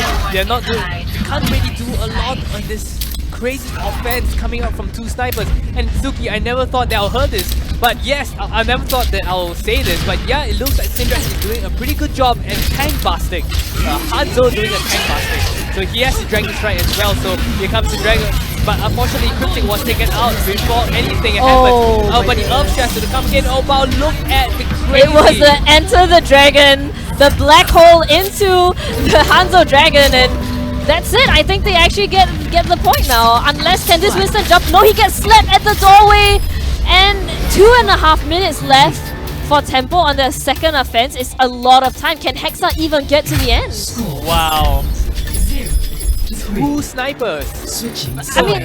I mean, it's ridiculous, right? Because you think of the Hanzo as like the scatter arrow as being quite scary, but right. It's not like a tank buster. But we saw when they actually slapped XD on the way out, he just scatter arrowed XD's head, and he's instantly, you know, like 2 HP, and all Dowder had to do was just swing his hammer once, and he was gone. That's right. And Syndrax on that Hanzo doing so much work, combining with MZ for that last ultimate. Even though XD tried to save his team, popped the Earth Shatter to try and defend against whatever damage was Tempo was kind of come out with. You know, you can't dodge that Black Hole Dragon combo. And definitely the Black Hole Dragon Enter the Eye of the Dragon combo. Really something that we don't see often. I think we saw this often a lot when the game started. And what a way to close the final push with that Enter the Dragon's Eye combo. It's called Enter the Dragon's Eye from now on. I mean, I just call it Enter the Dragon just Enter because the Dragon's Eye because it's a hole. Oh wow, that sounds so... Okay, that sounds a bit awkward, but okay, here we go. You know, Tempo now have a chance to defend, and they're going a very similar route, I think. Similar idea from what Hexa did earlier. Meanwhile, Hexa as well, I feel they need to change up their we saw earlier that Cryptic on his Genji actually wasn't getting much done because he kept getting picked off immediately by Tempo, and I think it just comes down to like having lack of support. So you know, as labels, as the Zarya, like earlier, like who do you bubble? Do you bubble your, your Roadhog? Do you bubble your supports? Do you bubble your Genji? And Cryptic had such a hard time. He popped the Dragon Blade, I think 2 or 3 times, only to get instantly shut down. So they do need to swap up a little bit, I think. They are going for this Pharah Mercy combo now. And labels... Interesting, the Pharmacy combo, like you mentioned, part of the reason why the Pharmacy combo didn't work out was because the Resurrect wasn't able to pull off at the correct time. But here we go, they're still going to give it another try, even with MZ running the Zarya. But will actually slap mid-charge, and they're still fighting against the point. Syndrax in the backline, trying to go against Kipani. But what they're still sticking so tightly that Kipani basically is so safe. Yeah, Kipani though, he's being chased down by everyone. And it was quite funny because Syndrax on that Genji, as well as I think it was Super Nair on the Roadhog, I believe. Oh no, it was Soldier. They were just trying to hunt down Kipani like non-stop. And all Cryptic had to do was just hook Syndrax, hook Super Nair, and that's the end of, the attack onto that Mercy. So they protected Mercy very well, and it was a very, very fast take coming out from Hexa here. That's right, 2-2 Pharmacy combo doing finally answering to Hexa. And let's see if they will be able to push this payload. I mean, Tempo invested quite a bit in that last fight, and even though because of that they did lose the point right now. So they're still going onto the payload, trying to push the payload away. A few ultimates on the side of Hexa. Let's see if they will be able to use it well. I mean, they're waiting for that Super Nair random name combo, but Syndrax gets hooked immediately by Cryptic, and a beautiful ulti coming out from the side of Labels, but no follow-up actually. No, they do. Cryptic actually chimes in with 2 kills, so there was a good follow-up coming out from Cryptic there at the last second after MZ. Oh, MZ though gets picked off, and after Labels drops that good Graviton Surge, so Hexa like rolling through the street space way faster than what Tempo did earlier actually. A really good job. I mean, it just went straight in. 4 minutes left on the clock. A lot of time to play with. Here comes the Earth Shatter and the Sound Barrier coming out of the side of Hexa. Here comes the hook, which doesn't quite take anyone out as well. The Missile Barrage has already taken out Super Nail. Super Nail on the DPS has been taken out. That means the Tempo might be lacking a bit in the form of damage output. The Earth Shatter is coming in, goes for Cryptic, takes Cryptic out. Good job on Dalton there. He's still going in one-on-one against Exceed. Exceed will be charging away and will be put away by the Lucio. And that was a good save coming up from Kim Hyun-jun. Managing to get XD out there was like vital for their next offense. And we see now Dowden, he did drop the Earth Shatter for that. It was a beautiful Earth Shatter. But XD now 63% to his Earth Shatter. So we might have to see the battle of the giants, Reinhardt versus Reinhardt, Dowden versus XD. It's always nice to see a battle of a Reinhardt against a Reinhardt because it's basically a mind game. Oh. But here we go. Wow, Graviton Surge with the Dragon Strike. Yep, so Genji once again, Syntrex and MZ, I have to say their communication is top notch. Every time MZ drops his Graviton Surge, Syntrex is always there with a follow-up no matter what hero he's on. So it was a beautiful wipe there coming up from Tempo. They wanted to make sure that Kipani was in that bubble. So MZ pretty much just Graviton Kipani and was just hoping that he would get more people in there. But Dowden though, he's running a bit low, but doesn't matter. He's got his Ana saving, and XD drops the hammer, takes out 3, takes out Tia, and MZ gets taken out by Cryptic. So Bri now on this Fair Mercy takes out Kipani, was focus fired, but no one was looking at the Pharah. Oh my, and here we come. Wow, and Labels will be able to take them down. It means that they might be able to push the payload to the next checkpoint. They do exactly that. Go! Next checkpoint secured on the side of Hexa, and they will be defending the final point on the top of Tempo. Yeah, and here we see, I mean, you know, the teamwork coming out from Hexa now, I like what they're doing. They know what they want to do. They know their game plan on this map. And they're going in around the choke point. Kipani a bit low, but he doesn't want to waste his revive on Bri, I don't think. I think they want to keep getting kills. Cryptic does get empty. He's going after Dowden now, and he actually solo revives Bri, going into this fight aggressively, making sure that they have some momentum going into it. And you can see that finally they're able to land. Oh my revive. goodness. Oh, fantastic. Fantastic shield there. And here comes the Missile Barrage on the Graviton Surge. Well done on the form of Bright. Super Nail with his tactical visors to try to push them away, but it looks like they're still going with the payload all the way to the final point. Super Nail is coming in to try to contest against the point, but unfortunately Bright just shoots him out of the land for days. Syndrex now on the Dragon Strike there. Goes in, goes for the double kill, has taken the 2 supports out, has taken the tank out as well. So he's still going in one-on-one against Cryptic. Will be able to take Rono out. Oh my gosh, he actually solo carried that hole. That was so close. Hexa actually almost kept that faster than what Tempo did. They did not get rid of Tia early on. They basically were focused so much on, I believe it was Super Nail or Random Name, that they actually missed out on a Lucio, dropping the B and just extending the fight out for them. So now Hexa has to go in.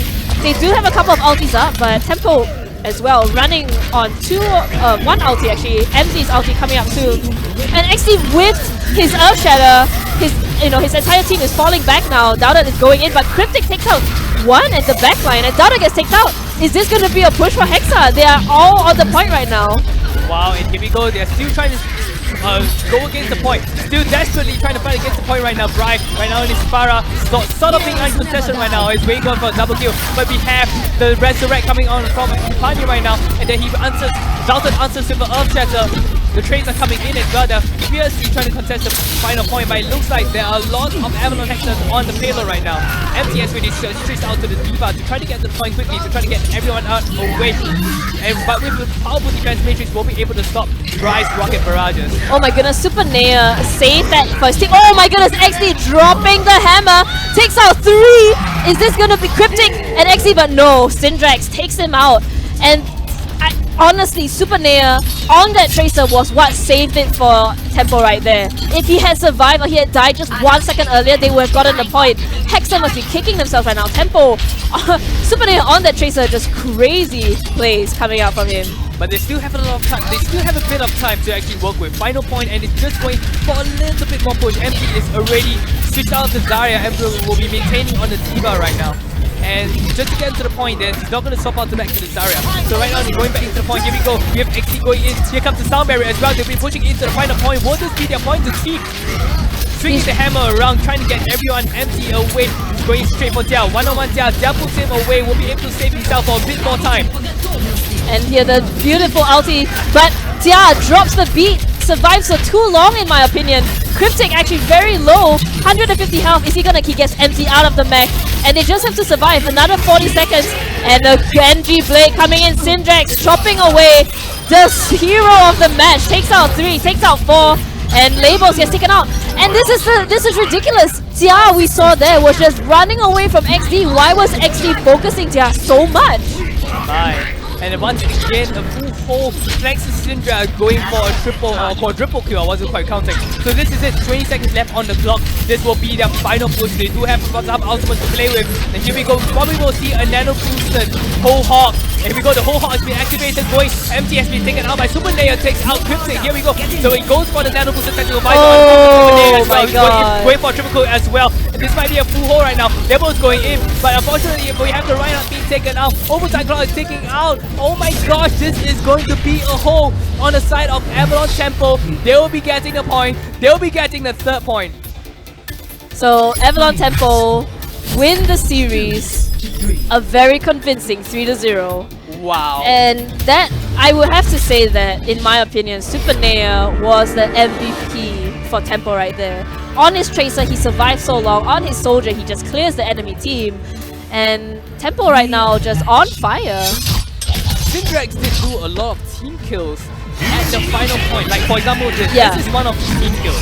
But even though he was able to do the team kill, I must say that a lot of the effort came from the entire team to actually force all the supports back. When you take away the big threats like Reinhardt, he was able to basically clean up the mess. That's exactly what he did. So I mean, it's about the target prioritization. So definitely Temple coming up on top here.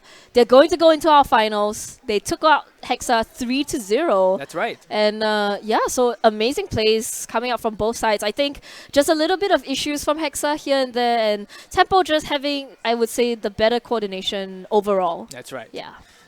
I mean, Avalon Temple, or should you say, Enter the Dragon's Eye combination. I mean, they did a few Graviton Surge and Dragon Strike plus the Dragon Blade, and was able to basically clear the entire team.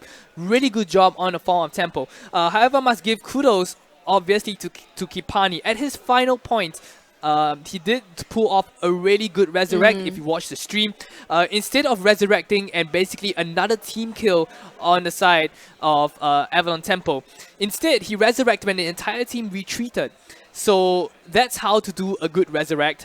Finally, he managed to do a good pull of the resurrect, but unfortunately, the game still went to Avalon Temple. But still, have to say kudos to that resurrect. Yeah, so, you know, we're gonna go for a break now, and when we come back, it's gonna be, I believe, UE Juniors versus Angela Baby. That's right. We'll see how it goes. I think there's a bit of issue with Angela Baby right now, so we're gonna see UE Juniors definitely play against someone. So stick around, guys. We still have a lot of Overwatch for you guys to watch. You just gotta keep moving forward.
just gotta keep moving forward.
Alright guys, welcome back to the Overwatch Singapore Tournament 2017, presented to you by Logitech themselves. We are at Game Asia Marina Square, Singapore. If you're tuning in online, thank you for tuning in on twitch.tv/Zenway Productions. Not to mention our official SSD and monitor sponsor is going to be Samsung. And right now we have the next semi-finals. Yeah, so we're going to see Angela Baby go up against Unestablished Juniors. Very exciting to see how these two teams match up against each other. Exactly, and I assume this is going to be quite a long match because, I mean, earlier on it was pretty decisive when it comes to Tempo. Tempo against Hexa won 3-0, but the thing is that all of the maps, they were really close. Yeah, they were all close maps. So you can't see it, like on paper it looks like, oh, Yeah, 3-0, exactly. they won, you know, but actually it was a tough fight for both teams. Yeah.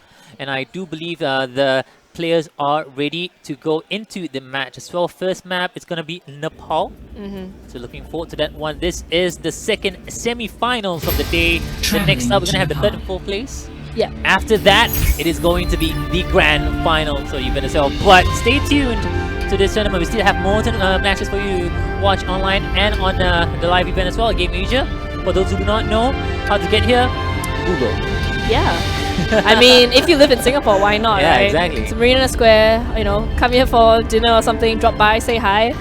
And we're going to see Angela Baby versus Unestablished Juniors. You know, Juniors Very young team. Angela yes, Baby. Yes. I would say equally young. Equally young. They're all young. Yeah, all okay, yeah. Can we stop saying that they're like compared old? They're not old. to us. Compared to exactly. Yeah. But yeah, I mean, we do see both these teams. Quite exciting to see what they're gonna bring. I mean, juniors, I think their individual sort of DPS play is very good, but Angela Baby as well. They are 5-man attack and one support. But they're probably not gonna do that now. But this is the thing. I asked the pro players earlier on, some of the competitive players. I asked them, why do you pick Mercy a lot? What happened to Anna? They told me like Anna's reduced damage did actually take a hit. Yeah. Not to mention that currently right now is the dive comp meta. So Mercy is able to actually fly up to the Pharah. Yeah, follow you into the dive comp. Like, yeah, exactly. Right now, the very nice grenade there coming up from the Anna on the side of Angela Baby there, but will be forcing them to fall back into that choke point. But TJ is on that May though. I mean, they just left TJ alone right there. A bit of a weird play coming out from Angela Baby, but it doesn't matter. Yuki takes out Easy, and I feel like Angela Baby needs to fall back a little bit here. Although Patuti does pick off Revenant right beginning and immediately pulls out the Dragon Blade. Patuti just, oh my goodness, beautiful deflect back onto rebounds and Yuki right there. How fast was that Dragon Blade? How fast he got it? Oh, at super fast speed. Yeah, and that's, I guess that's Patuti just being Patuti. And they're going in now. They're just gonna cycle TJ. So TJ, I mean, he did buy 12% for his team, but is it worthwhile though in the long run? Exactly. Right now they do have ult stacked up as well coming up from the side of Angela Baby. They're ready and waiting for the next push coming up from the side of Yuki Genius. Let's see what they have to bring onto the plate. This is the first round of Nepal as well. And we see the Nano Boost coming out on the side of juniors, but I don't think any kill touch. I mean, in fact, Easy takes out TJ so in the beginning of the fight, and Easy just doing a lot of work on this. Even the Rocket Barrage takes out 3 with it, and Patuti now chasing the DPS again. He's almost back to 50% to his ulti. There's so much worth coming out from that fight itself. The only thing they used was actually Easy's Rocket Barrage, and they pulled the hole as well. Even Legend popped out their Nano was as well. They weren't able to even capitalize on getting the point. Yeah, I mean, Zexo did drop the Nano Boost onto Easy for him to survive, but it was so much value for such a little bit of ulti charge. There you go. Go straight back into the match as well. Still 45, almost 60% for the side of Angela Baby. Advantage on this point as well. Straight to the point, going on the back lines at TJ, forced to use that recall because he was taking a lot of damage. Grabbed on such as well. Gets 3 though in that point. There you go, the 3K is coming out from the side of Angela Baby. 4 actually down. Top tier grabbed on such at the same time as well. But no follow-up though. Yeah, in the end, the ultimate usage from juniors just not getting them anything in return. And Angela Baby is just doing so much work. Takes out Patuti. Patuti takes out so many, and Yuzi as well on that Pharah. Taking out Desire. Actually coming up on the side of Angela Baby. Yeah. My ultimate is charging.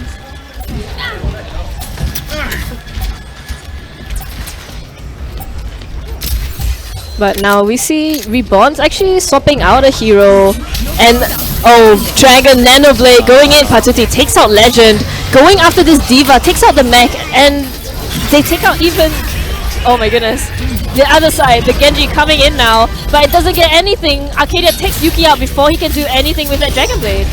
This is such a messy play coming up from Angela Baby, but it's actually working, which is very confusing for us as casters to watch this as well. Yeah, no, it's like chaos, right? Like you think, why would you pull the Dragon Blade out Exactly. then? Why would you go in? But then he gets 2, he gets 3, and then you realize, hang on, it was actually a very smart sort of calculated play. This is going to be the second round of the map as well. This is the best out of 5 control map. I mean, we saw though that I feel like Patuti and Easy are a bit of like the unsung heroes of Angela Baby right now, because they're pretty much killing the entire team. Arcadia and Ken are just like getting like so much good support. Arcadia with those bubbles on the Patuti, saving him, and Ken jumping in together with Yuzi, so sort of distracting the enemy team. And Patuti and Yuzi just free to do what they do best, which is just kill non-stop. Exactly. Right now, the second round of the map will start. Again, they do have TJ on their Tracer yet again. Oh, it's switching up their Legend actually on a Zenyatta right now. So they're gonna try something different, but Zexo actually keeping his team very healthy. So currently Yeezy actually going in from the back lines, takes out Revenant, and Ken takes out TJ. And now Paturi on the point, going after Legend and also Fearless. Now they will be able to take one more as well. Reborns gets taken down. They're still trying to respawn, get back in the point, but I do believe the first cap of the point is going to go in favor of Angela Baby.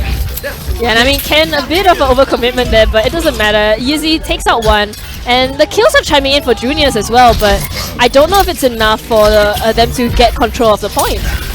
He might actually get taken down. He's only one on point against 2 DPS as well at the same time. The reinforcements coming up from the side. Oh! The pulse on actually going to get taken down. Ken is still alive! He's just barely alive, and he gets healed by Zexo. So beautiful support there, but Legend, whoa, long range ball into Paturi.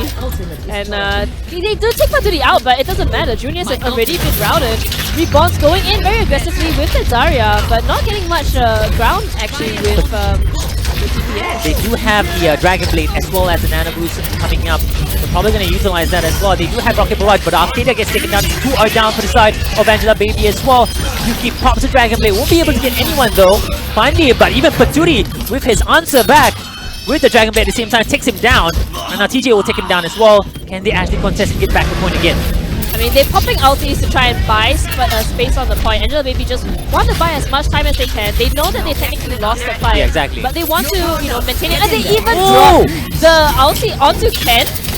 This is actually good because why? The moment you are out of primal range, that's the best time for you to utilize that Nano Boost on that Winston. Because the Tesla Cannon, the amplified damage is doing so much with the flow. But then Reborn comes in with the double kill. Yuki comes back in as well, takes down Arcadia. They're going to be able to hold this point. Yeah, and I mean, they managed to take over the point, but Angela Baby has 70% towards them, and I mean, Paturi using his ulti there in response to Yuki. Yuki didn't get a kill off of it, so Paturi actually getting the better exchange now. And we have to see though, the ultimates are coming up for UE Juniors. They have 2 already, but Legend is very low.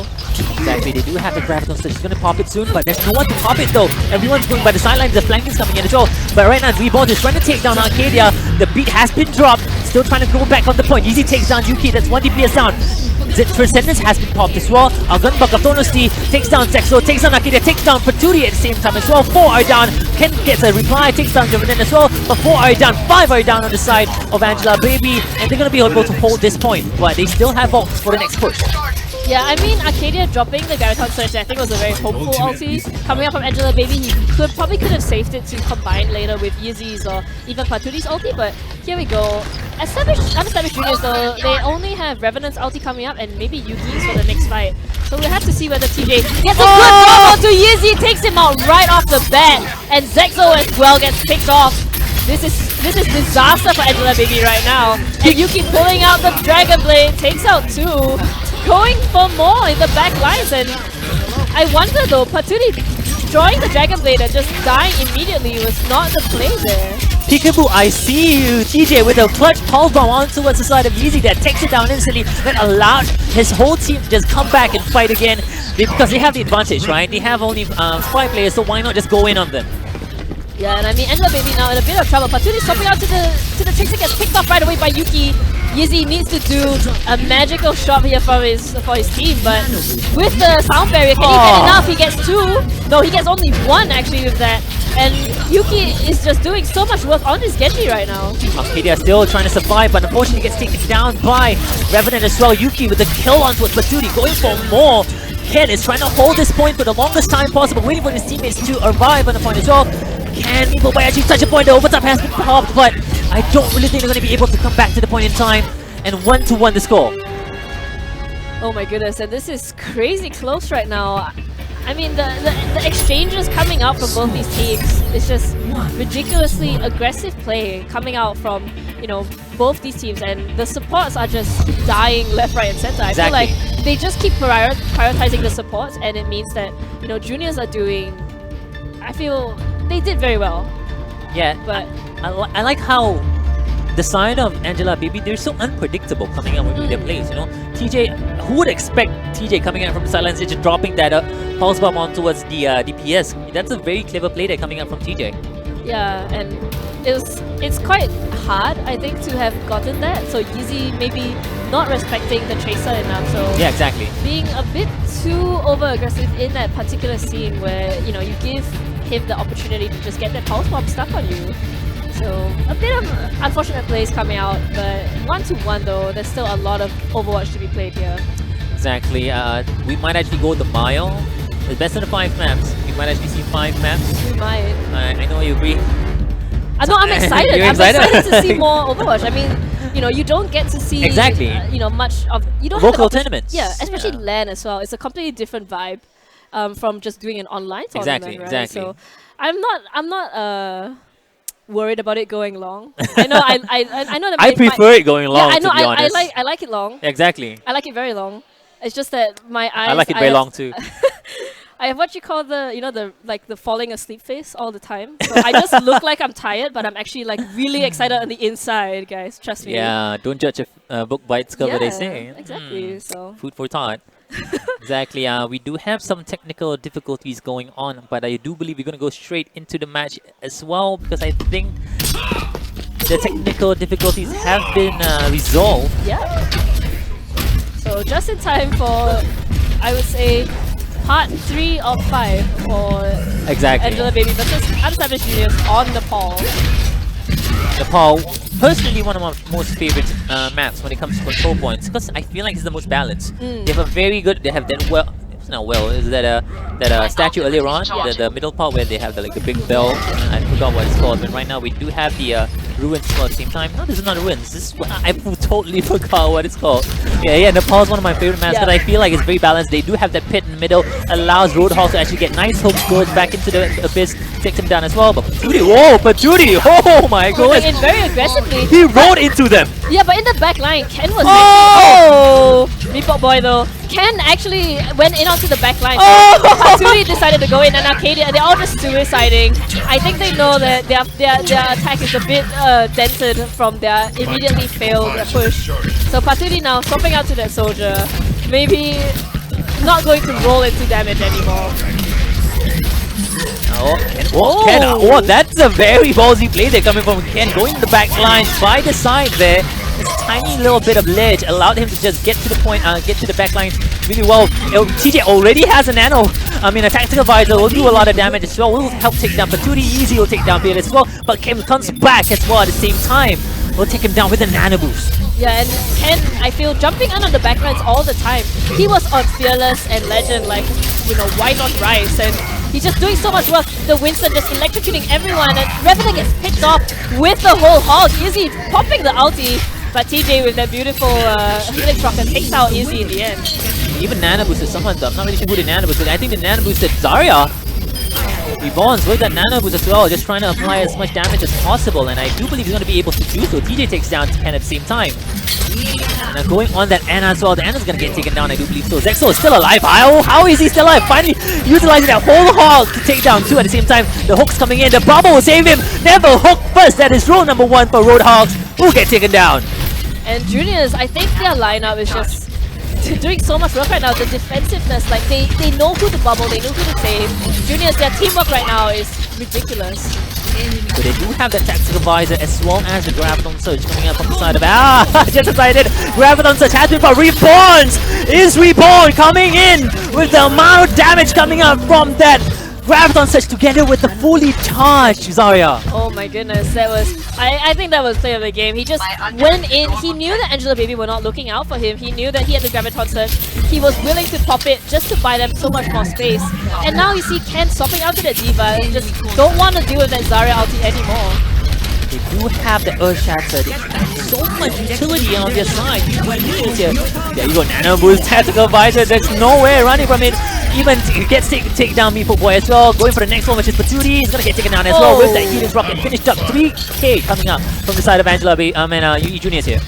Yeah, TJ on that soldier just, I think, doing a lot of work right now. And they even lose the mech. Ken now in trouble. Doesn't have his mech. He either needs to suicide or just, yeah. He's not gonna get his mech for a while though. I mean, they're pretty tanky. They're huge. They have a huge hitbox, so he's just gonna shoot him down, get the mech back. Yeah. So, he already has 90% actually, so they're going in with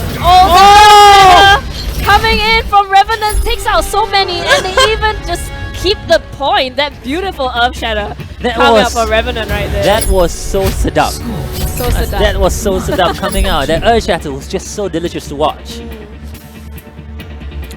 It was perfectly timed too, because on the side of Angela Baby, they didn't have a Reinhardt and they didn't have the Winston bubble.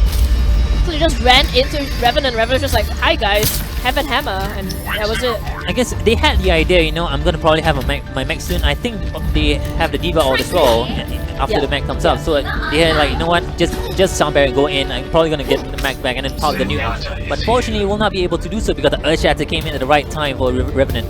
Yeah, and when he charged as well, he just pushes all of them back, so it just buys them so much time, and in the end, couldn't even get back onto the point, so... Oh my goodness, is this real? Is this real? Is this real? Reborns? Reborns Gonna reborn on the meta here? Orisa. My goodness, Orisa. They do have an Orisa pop to 45 as well. A lot of block damage with that barrier at the same time, but that's pretty much all she wrote. But TJ will take down Zexo as well. Arcadia on the back line takes down Revenant. A little bit overextensive coming up from the side of the Winston on the established juniors, and they'll be able to get 3 down as well. The replies is back and forth situation here, but I do believe it's still in favor of Angela Baby so far. Yeah, and Yuki is the only one left alive, but he has a Winston on him, so they need to get this point, and they just want to cap it as fast as possible. So the Orisa, maybe not what they wanted. Yep, swapping out to the Zarya right away. Orisa's one of those characters where you need to be able to station your play. You know, you need to have a good offensive where you don't move around a lot. Yeah, and now, I mean, who is gonna take out Yuzi though, right? Exactly. Reborn's doing so much work on towards the side of Easy there. Dragon Blade has been popped, the bubbles coming in to save him, 6 Zenko, but unfortunately will still get taken down. 2 are down for the side of Angela Baby here, going for more. Arcadia is the next on target on site. I do believe he's gonna get taken down with a slice.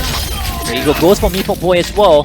He'll be able to cap the point. It was a very strange engagement, I feel. I feel like Juniors just sort of walked in, Yeah. and Angela Baby was just like, oh no, what do we There do you go, now? they laid the carpet for them Yeah. to just go into the point. Yeah, so Juniors do take a very convincing win now, and they have the time things towards them, but Ken has this ulti, looking for a good opportunity to use it. He wants to get as much damage as possible, so he's gonna take as much as he can before he pops that ulti, but he's gonna try and buy space on the point, going after Legend, but he pops the ulti, Primal Rage. The Zenyatta ulti though, coming out from Legend right now. I don't know if that was necessary, but it's okay. TJ doing a lot of work, doing all the damage, actually almost taking out Ken, but Revenant takes out Zexo, and Justice rains from above. Izzy actually takes out 4 with the help of Arcadia, but he does kill himself in the end. But it's okay because that allowed his team to actually cap the point back. And now we're gonna see Angela Baby. They do have Paturi's ulti ready to go. They're waiting for Juniors. Juniors, they need to regroup and they need to focus down the right priority targets. They won earlier because they got out Zexo early on. But if you think about it, is it a good idea for Flip to just go in because they do have the Discordo coming up from Legend as well. It's gonna get taken down very fast. They do have a Winston, they do have Reborns as well. Reborns, Zarya, really easy to take down Genjis at the same time. The only thing they need to think about how to take down is pretty much easy on that Pharah. Yeah. But it doesn't matter though, I mean, Paturi on the back line just causing so much havoc that Undersavage Juniors just can't get to, get a foothold at all.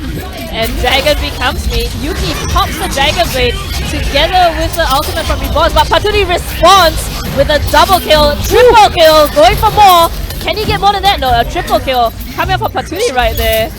Doing so much work on this Genji. Oh! The headshot shotgun onto TJ. Even when Naruto, the season has ended, this is pretty much Sasuke coming back into the fight here. Oh my goodness. Paturi Sasuke going in. Uchiha Patuti. Uchiha Paturi, and here we go. They do manage to get the point because, Angela maybe did use up all their ultis and to defend that point. But they're already at 95%. The moment they win a fight, that's it for Juniors. They need to think about how to defend this point. Because okay, Primal Rage has been caught, but look at the amount of damage done towards the side of Revenant there. No heals coming up as well. Why? Because Legend and Fearless, they can't have that kind of like mass healing coming out like from an Ana or for Mercy. Yeah, but though TJ though and Reborn make so much work. Arcadia even drops the Grand Concert just to take out these two. And it means that I don't know they can get back in time. There's not enough time left. The whole idea for them to lose that is because they can respawn back into the point, but I don't think that's a good idea. Legend should have popped it all hold on to the point, let his teammates come back onto the point, at least get another team fight. Yeah, and I mean, if you think about it, they were at 95% to I think Yeah. 70 or 80%.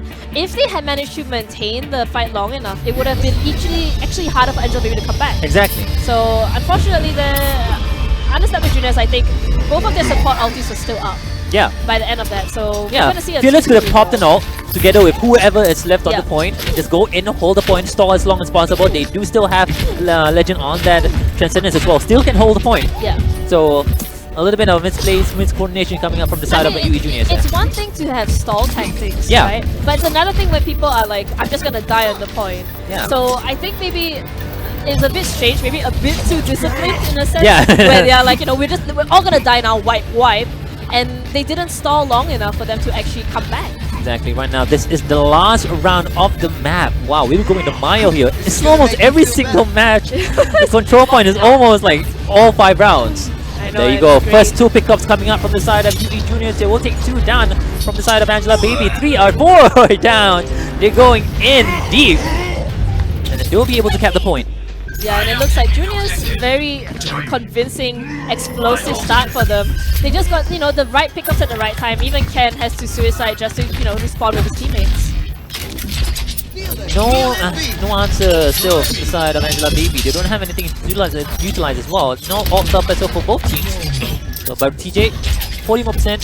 So that might actually do something, but I don't think it's going to use it anytime soon because the combination is more important when it comes to being able to take down the whole team. So. And I think Legend on this Zenyatta is actually doing the work.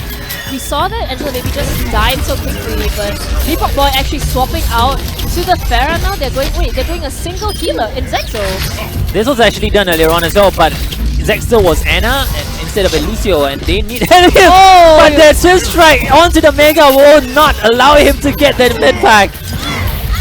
Paturi just denies Revenant that med pack. Just takes it from him right under his nose. And Paturi now in a lot of trouble. The tanks are all over him and he does get picked off. Depop Boy having a bit of trouble now. So Arcadia as well as Zexo gets taken out by the enemy team. And Angela Baby, I think they need to go back to what they were doing earlier. This is just a bit one-sided now coming out for Juniors. Exactly. Zexo actually switches up to a Anna now. This might actually be a game changer here because even if Anna just solo heal, Anna's one of those heroes that can get a lot of heals even though she's solo. Yeah, but they're actually swapping out Arcadia. So without the bubbles, I don't know how Angela Baby is going to survive. 100 energy reborns. Just doing so much work. And, oh goodness, Yuki dashing with Pasuti, the better of the Genjis. Ooh! Oh. The snipe shurikens coming out from the side of Yuki there will be able to take down. TJ takes down 2 as well, Reborns. I think that's a Graviton Surge coming up from Reborns actually. I'm not really sure why though. I think it was a mispress, but Yeah, it doesn't probably starting matter. with that, yeah. I don't think they can get back in time. 5 seconds left, 3%. They have to contest. He goes in and drops the primal rage, but his team is dying behind him. Patuti, Dragon Blade, takes out 1, but Yuki is chasing after him with the Dragon Blade and God gets Patuti in the end. Depop Boy gets taken down. I think he's suicided there, but fortunately for UE Junior, they'll be able to get the first map 1-0 to score. I mean, that was the most convincing win though, right? That was, I think, the only 0-200. Exactly, but I felt like it was because of the switch ups they made. I guess they were trying to see if they can actually catch them off guard. They'll be like, why do they have only 1 healer? But then it's working, and then it's gonna throw the opponent team off guard. But if you think about it, if you need a one healer team, I don't think you should pick a Lucio.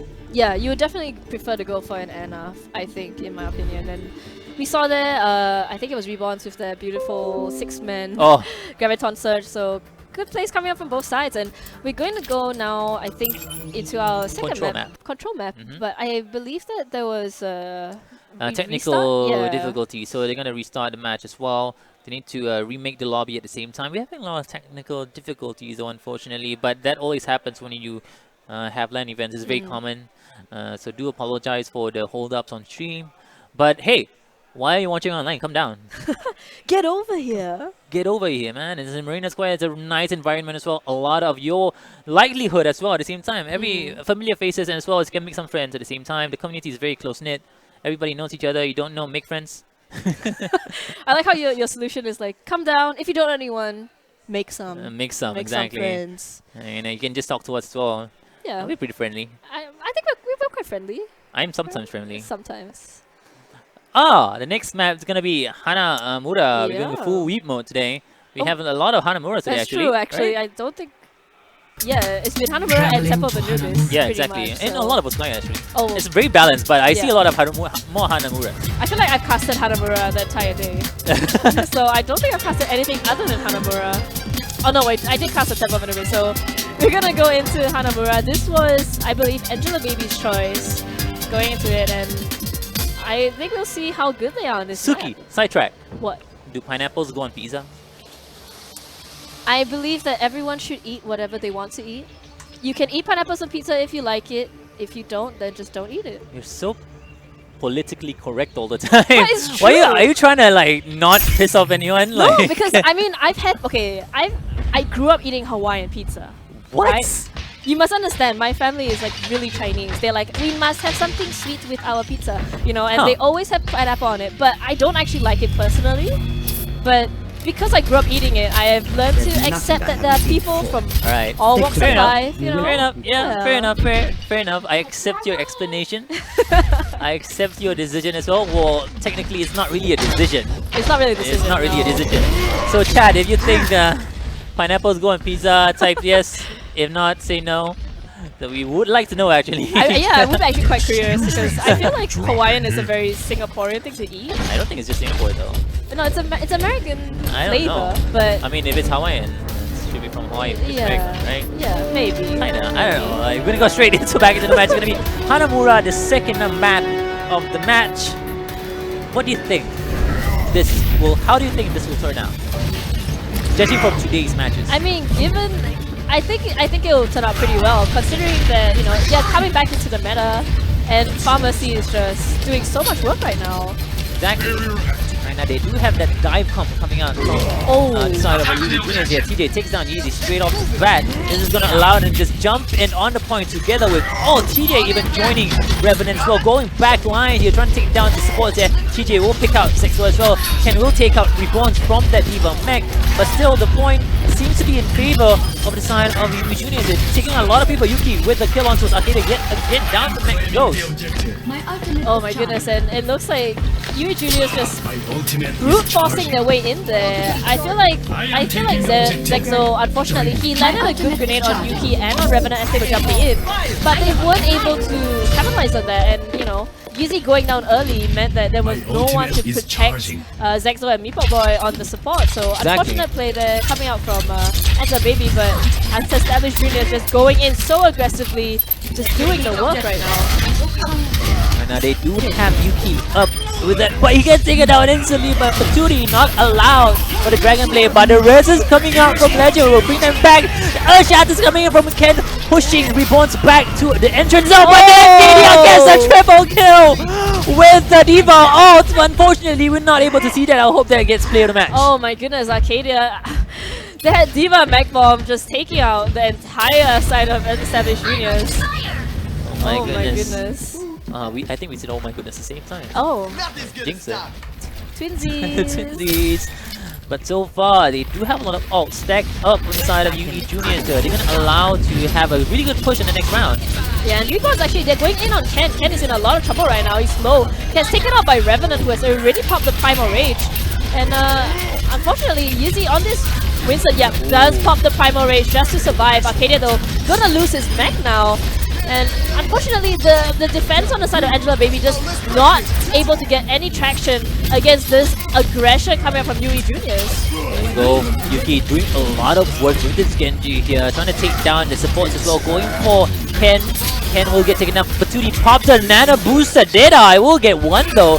But that's the only thing she wrote. And right now, the red's coming out from Legend as well. Bring everybody back alive yet again. Drops down the mech, but won't be able to get anything out of that. Ryuji will kill Kurai coming through. Yuki pops the Dragon Blade, going for the supports. Takes one down, takes two at the same time as well. Ken with a kill onto his Legend, still on the point, still trying to contest the point. And they'll be able to at least get a tick maybe? Maybe, but Oh no, contest coming out from the side of Angela Baby. Welcome to 2 CP, guys. Ken just went out to get a big health pack and just walked back in. I don't know what he just went to the right side, got a big health pack and just decided, oh, my team will have it. And they actually come back in time to defend it from getting a single tick. TJ is in the air still, but he's the only one on point who will get taken down as well. What a hold coming up from Angela Baby. The thing is that you Juniors didn't even get a single tick on that second point. And it was quite funny because I saw Ken like coming in from the outside of the right side. I was like, did he just leave the point to go get a health kit? Because that would be pretty funny if that was the case. But anyway, they managed to, you know, hold the point. Ken, I think, maybe did drop his Earth Shatter, but Revenant swapping out to that Reinhardt now. Alright, they're gonna go up to the high ground, contesting that at the same time. No ults coming up yet, but I do believe Revenant will take down Zexo as well. That's one support down. Yuki takes down the mech out of Arcadia. TJ with the answer as well, takes down Yeezy with a McCree from top ground. He is uncontested right now, but no! But Tootie with the Pulse Bomb will take down 2, and that's gonna secure them a hold. But Revenant is so low, he's been grenaded, he can't get healed, gets taken out by Paturi. I mean, they do get a tick now, but is it good? Is it worthwhile? Paturi just on fire right now, almost up to a second pulse bomb. Oh my goodness, takes out Fearless just before he gets another pulse bomb. He has another pulse bomb. I mean, okay, Juniors did get one tick, but was that worthwhile? That's actually true. I think it's worthwhile. Is that even one tick? Is it going down? No, it is one tick, but they just fed Angela Baby ultis. They actually had no ulti going into that fight, and they just held off without using ulti except Paturi's pulse bomb. That's not worth it at all for the side of UV Juniors there.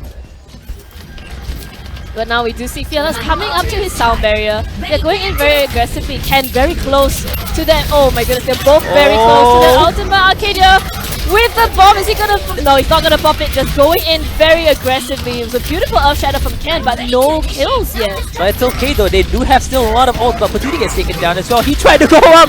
He tried to boost back into it, but he was forced to pop the ult, but doesn't get anyone done, unfortunately. But Ken will take down Reborn, so but look at the ult charges stacked up for UV Juniors here. The next push will be the deciding factor. And they're still pushing. They are still present on this top half. Paturi and Yeezy going into the mega. Oh, misses that bomb though. Oh, that was so close. Easy, pop the nano booster, tactical visor. Doesn't get anyone though, unfortunately. Will take down Revenant as well, going down to the bottom basement there. Trying to go for more. Paturi will assist him with the damage as well. Paturi, oh my goodness, he's playing super aggressive here. The hook's coming in, but there you go, will get taken down as well. Yuki, Paturi is on fire right now, Suki. And I mean, they dropped the sound barrier for it, and they dropped the Revenant Earth Shatter, but Ken has his Earth Shatter up already. Revenant only has 30%. Can they defend long enough? Angela Baby, they do have 4 ultis on the side of Unestablished Juniors. They just want to go in, I think. Right, the next push again. How many pushes do they need? They only have sub 2 minutes to actually get to the second point. Nice grenade coming out from Diana. Will deny any heals coming out. Pops the ult as well. Reborns. It was desperate here, but they do get 2 down. Paturi with another sick pulse bomb coming in from the back lines yet again. Paturi is insane. He keeps getting these pulse bombs onto the Anna and onto the McCree, and just doing ridiculous work right now. Hammer down coming from Ken. He takes out 3, but he falls off the point. He's so low on health. Arcadia needs to go in. He needs to survive long enough to kill Reborn. Reborn is so low! Gets taken out by Arcadia in. Baby Diva from Revenant as well. Gets taken out by Paturi.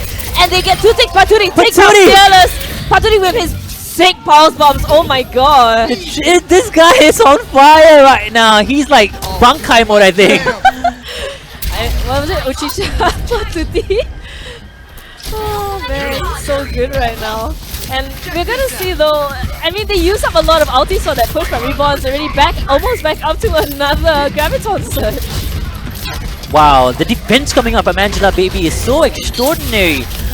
This team out there, you go drop the hammer, but that's all she wrote. He only got the Anna as well, but they will take down the Anna. But the response from coming up from the side of Angela Baby, it will just keep coming and coming and coming. Exactly, but then they only need to get 1 tick. They need to contest. Angela Baby cannot leave this point. Oh, doesn't get anyone unfortunately, but they will still be able to cap the point because of that Diva ult. Oh my goodness. Arcadia though, he dropped the Diva ult, but he just stayed on the high ground and then he lost the point. He lost the point, yeah. Oh man, so a bit of a misplay there coming from Angela Baby, but that was a sick defense. Oh my goodness. game ended, yeah. Patui just wanna. How many pulse bombs did he get? He landed, Every single pulse bomb, he will get at least 2 kills. but he always landed it onto Legend. And Legend was always next to TJ on that McCree. So I think 3 times he got Legend and TJ together, and that was just. I mean, it's a smart play. You always It want is to go smart after play. the Ana. He and- flanks as well. Yeah, and the Ana always wants to stay near the McCree. So you're always going to get 1 or at least 2 kills from that. So, Exactly. oh my goodness, doing a lot of work there, Paturi, but they need to see. We need to see now if they can attack as well as they defended.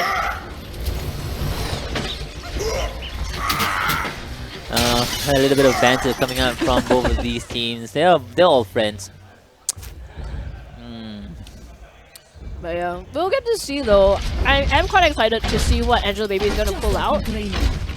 Just because they seem to be the team that are playing very risky, sort of like, I don't really care what you guys do. I just want to have fun and play my own game. I like how Angela Bibi is entering this tournament with a very casual mindset. But they're still performing out of their mind. I mean, Yeah. you can tell that Paturi is doing so much work Yeah. with that Tracer as well. So they're still putting on a fight.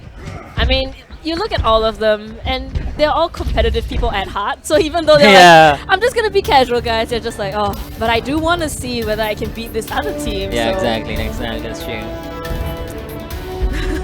good banter and good games coming out from both teams so far. We're gonna have the attacking side will be Angela Baby right now. Let's see how fast they can actually get the first point. Enemy in my sight. I mean, they are running Yuki though, being very sneaky up there. And they are running Paturi on that Widow, but Yuki is on Paturi right now like crazy. And Revenant just sleeping. taking a Just break. sleeping is fine. He's But tired. Paturi actually picks up Yuki. So Yuki going in on Paturi was not effective at all for the side of Anastasia Juniors. Paturi though, beautiful shot Look onto at that, Revenant. he's just 1 HP, he's just 1 HP, Meepo Boy needs to turn around! Oh. I was just like waiting for Meepo Boy to like just shoot him or something. Yeah, well, do you have those signs when you're playing in ranked match? You just be like, can you just turn around, just turn around, just like sneeze on him, Yeah, he'll just die. touch him. Just touch him. just touch him. Well, we get to see now. They're going on to the second point, Angela Baby. And there are no ult charges because they took the point so quickly. But Revenant does swap out to the Winston, not wanting to stay on that Reinhardt for too long. There you go. Oh, Yeezy instantly gets taken down by TJ on it. 76. 76 right now is fully uncontested yet, but as I said, it Ken actually went up top ground to contest that 76, and they're gonna force them to fall back. So this is a very clever play coming out from the side of Angela Baby. They realize, you know what, let's fall back through. Yeah. They're gonna force them to overextend and then capitalize on that mistake though. Yeah, but at the same time though, getting cycled that late though is gonna buy them a lot of time. And actually, they almost got the first tick, but Juniors knew exactly when to jump in to contest so that they wouldn't get a tick at all. They have So, 6 minutes and sub 30 seconds I mean, as well. they do have that amount of time, but Yeah. you know, on Hanamura, it goes by so quickly. Yeah, that's true actually. Time goes by so fast in Hanamura. Not sure they're enjoying their time because they're trying really hard to get to the point.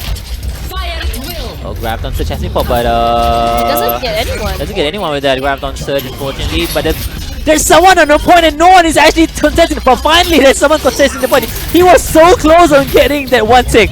Yeah, and I think that's, you know, Paturi just being very sneaky right now. Says bye as he jumps off. And yeah, that ultimate usage by Reborns, I think, was it a misplay? I'm not too sure. They're gonna fall back to the point, allowing the side of Angela Baby to just regroup and wait for the next push. They do have a lot of time left as well. I mean, oh, Ken is just saying hi, guys, and TJ is just ignoring him. Oh, No. sorry, Ken. I'll say hi to you later. He's Sorry. jumping in on the sideline. This is actually perfect. He popped. There's 3 of them there. He even popped the barrier. That's a lot of opportunity for the side of Angela Baby to actually get to the point because 3 of them are focused Oh, on TJ it. is He's so just really low. low on HP. He's supposed to fall back through. There's no one on the point as well to hold them through. But Yuki though drops the Dragon Blade, gets 2 immediately, and Ken, that was a good play, but his team just couldn't capitalize on that, and Yeah. Arcadia is just, hey, oh, just, I mean, you know, in Mother Russia, women like to hit each other. I don't know, that sounds wrong, I'm sorry. XD's coming out.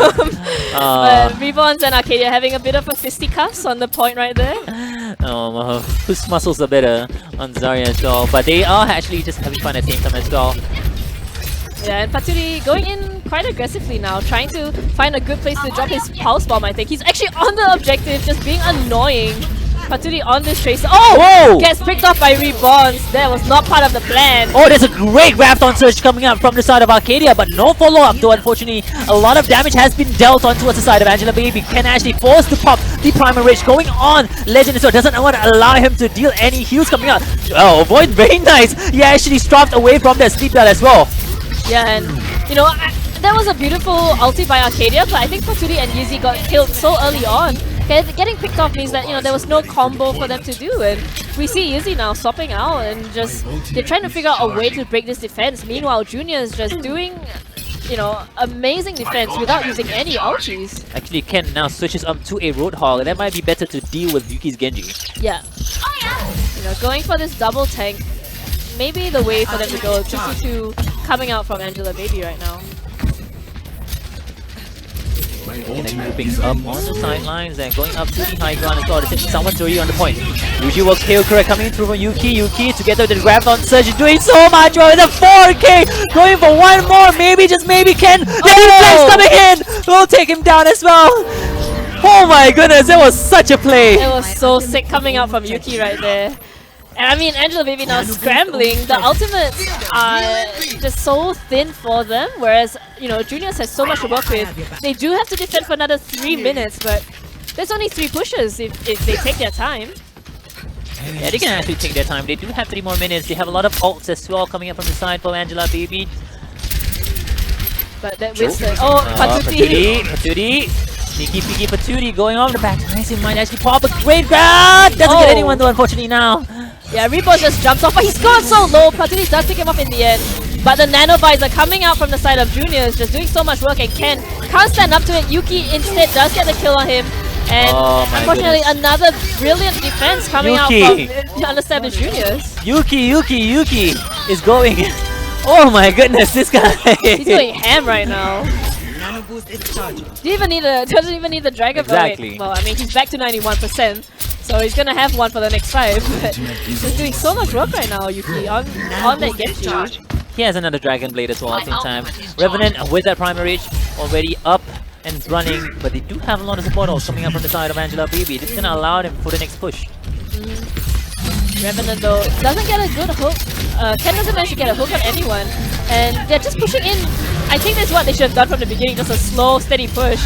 Arcadia though getting thrown around. Ken dropping that ultimate, getting picked off by TJ too slow on that ulti. I think Meatball Boy. Ken already went down, but Paturi does take out Legend. Zexo gets taken out, but TJ just doing so much work on this soldier, and Paturi just in trouble right now, getting attacked from all angles. He gets a small map pack, but I don't think that's enough to keep him alive on the point. They have yet to get one single tick on the point. Yeah, and it's a minute 20 left. This could be their last push if unestablished Juniors drag it on for long enough, and this is their last chance to sort of take this map or steal this map away from Juniors right now. Exactly. Right now, I do believe. Oh, they're gonna do the Mei wall. Are they gonna do the Mei wall? I don't think it's gonna work though. Oh, Ken. I mean, the rest of his team made it. Only Ken didn't. And Arcadia going into the Grafton Surge, manages to take out Reborns, but he's been grenaded. He's so low, and Revenant just doing so much work right now. Ken, the hero they needed but did not deserve. I mean, it's quite funny that Arcadia made it, but Ken didn't. Ay. Oh man, a bit of, I don't know if you could consider that like caster's cut. Ken just suicides as Soldier. I think he just feels so bad for himself right now. He's just like, no more. I can't do this anymore, guys. Come on. They still have time. They still have the Nano Boost as well. They still have Yeezy on the mech. Does Nano Boost Yeezy maybe? What, the boost steal? The boost steal is real, guys! Zexo giving the boost steal over to Meatball Boy. Meatball Boy, the hero! Is he gonna survive? No, he gets taken out straight away. And I think Angela Baby now, their push is pretty much ended. Easy on that Diva, just trying his best to survive, but this is it. Unestablished Junior is gonna take Hanamura. I want to say shout out to Angela Baby for putting up a really enjoyable match to watch. It's enjoyable to watch for sure, though. Yeah, like exactly. there was a lot of good, funny plays coming out from all sides right there. The thing about this, even if they pulled all these funny plays, it was still an amazing play. Earlier on, you saw Yeah. Paturi doing so much work on the baseline, so showcasing that they have the capability to just do so much work if they play seriously. And we're gonna see Yuki though with that beautiful. I think it was a Yeah, 6 it was kill. five. 5 Yeah, or it's 6 fine. kill. Let's And go. it's beautiful. One. Let's go again. 1, 2. That one slice. 3, 4. Yeah, that's fine. And then he deflects this one. He didn't expect that. Yeah. He didn't no, expect that at did all. not expect that at all. I mean, it's strange to say this, but I feel like watching them play is like watching a group of friends Exactly. in a soap opera, where like Ken is just like, I'm gonna build a wall, guys. We're gonna all jump over it. He misses the jump, and he's just like, I must commit seppuku now. Yes. And as Soldier just decides to just jump off the ledge because he's just a little bit Yeah, too upset exactly. with himself. You know what? He's like, go guys, fly. Yeah. So we're gonna go for a short break. When we do come back, we're gonna have the third map of the match. Stick around, guys. You just gotta keep moving forward.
Alright guys, welcome back to the Overwatch Singapore Tournament 2017, presented to you by none other than Logitech. And right now we're going to have the third map of the match. Yep. It's going to be Hollywood. Hollywood. And these two teams just so enjoyable to watch. And we're going to see whether UE Juniors can finally put Angela Baby down. This is, you know, if they take this map, Angela Baby are out of the running for first and second. Exactly. We're looking forward to this one. Hollywood, one of my most favorite maps to play. I know I say I got a lot of favorite maps. Hollywood is straight up one of my most favorite. Do you like to run Widow map on Hollywood? Yeah, of course. Why not? Especially on the attacking side. Yeah. So much fun. You know why? Because you know there's that high third story tower. where you just hook up and then you just get a shot and you know the feeling. 那个感觉. 那个感觉. Yeah, I mean, you know those that feeling is trick really shots, good. man. Exactly, those trick shots are the ones that matters the most. You know? Yeah. When you play Widow, it's not about getting a kill, it's about getting the trick shots, man. It's not about getting the kills at all. You just want to sort of solidify yourself as the better Widow.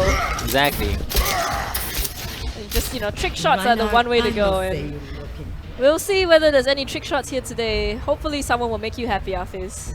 Maybe.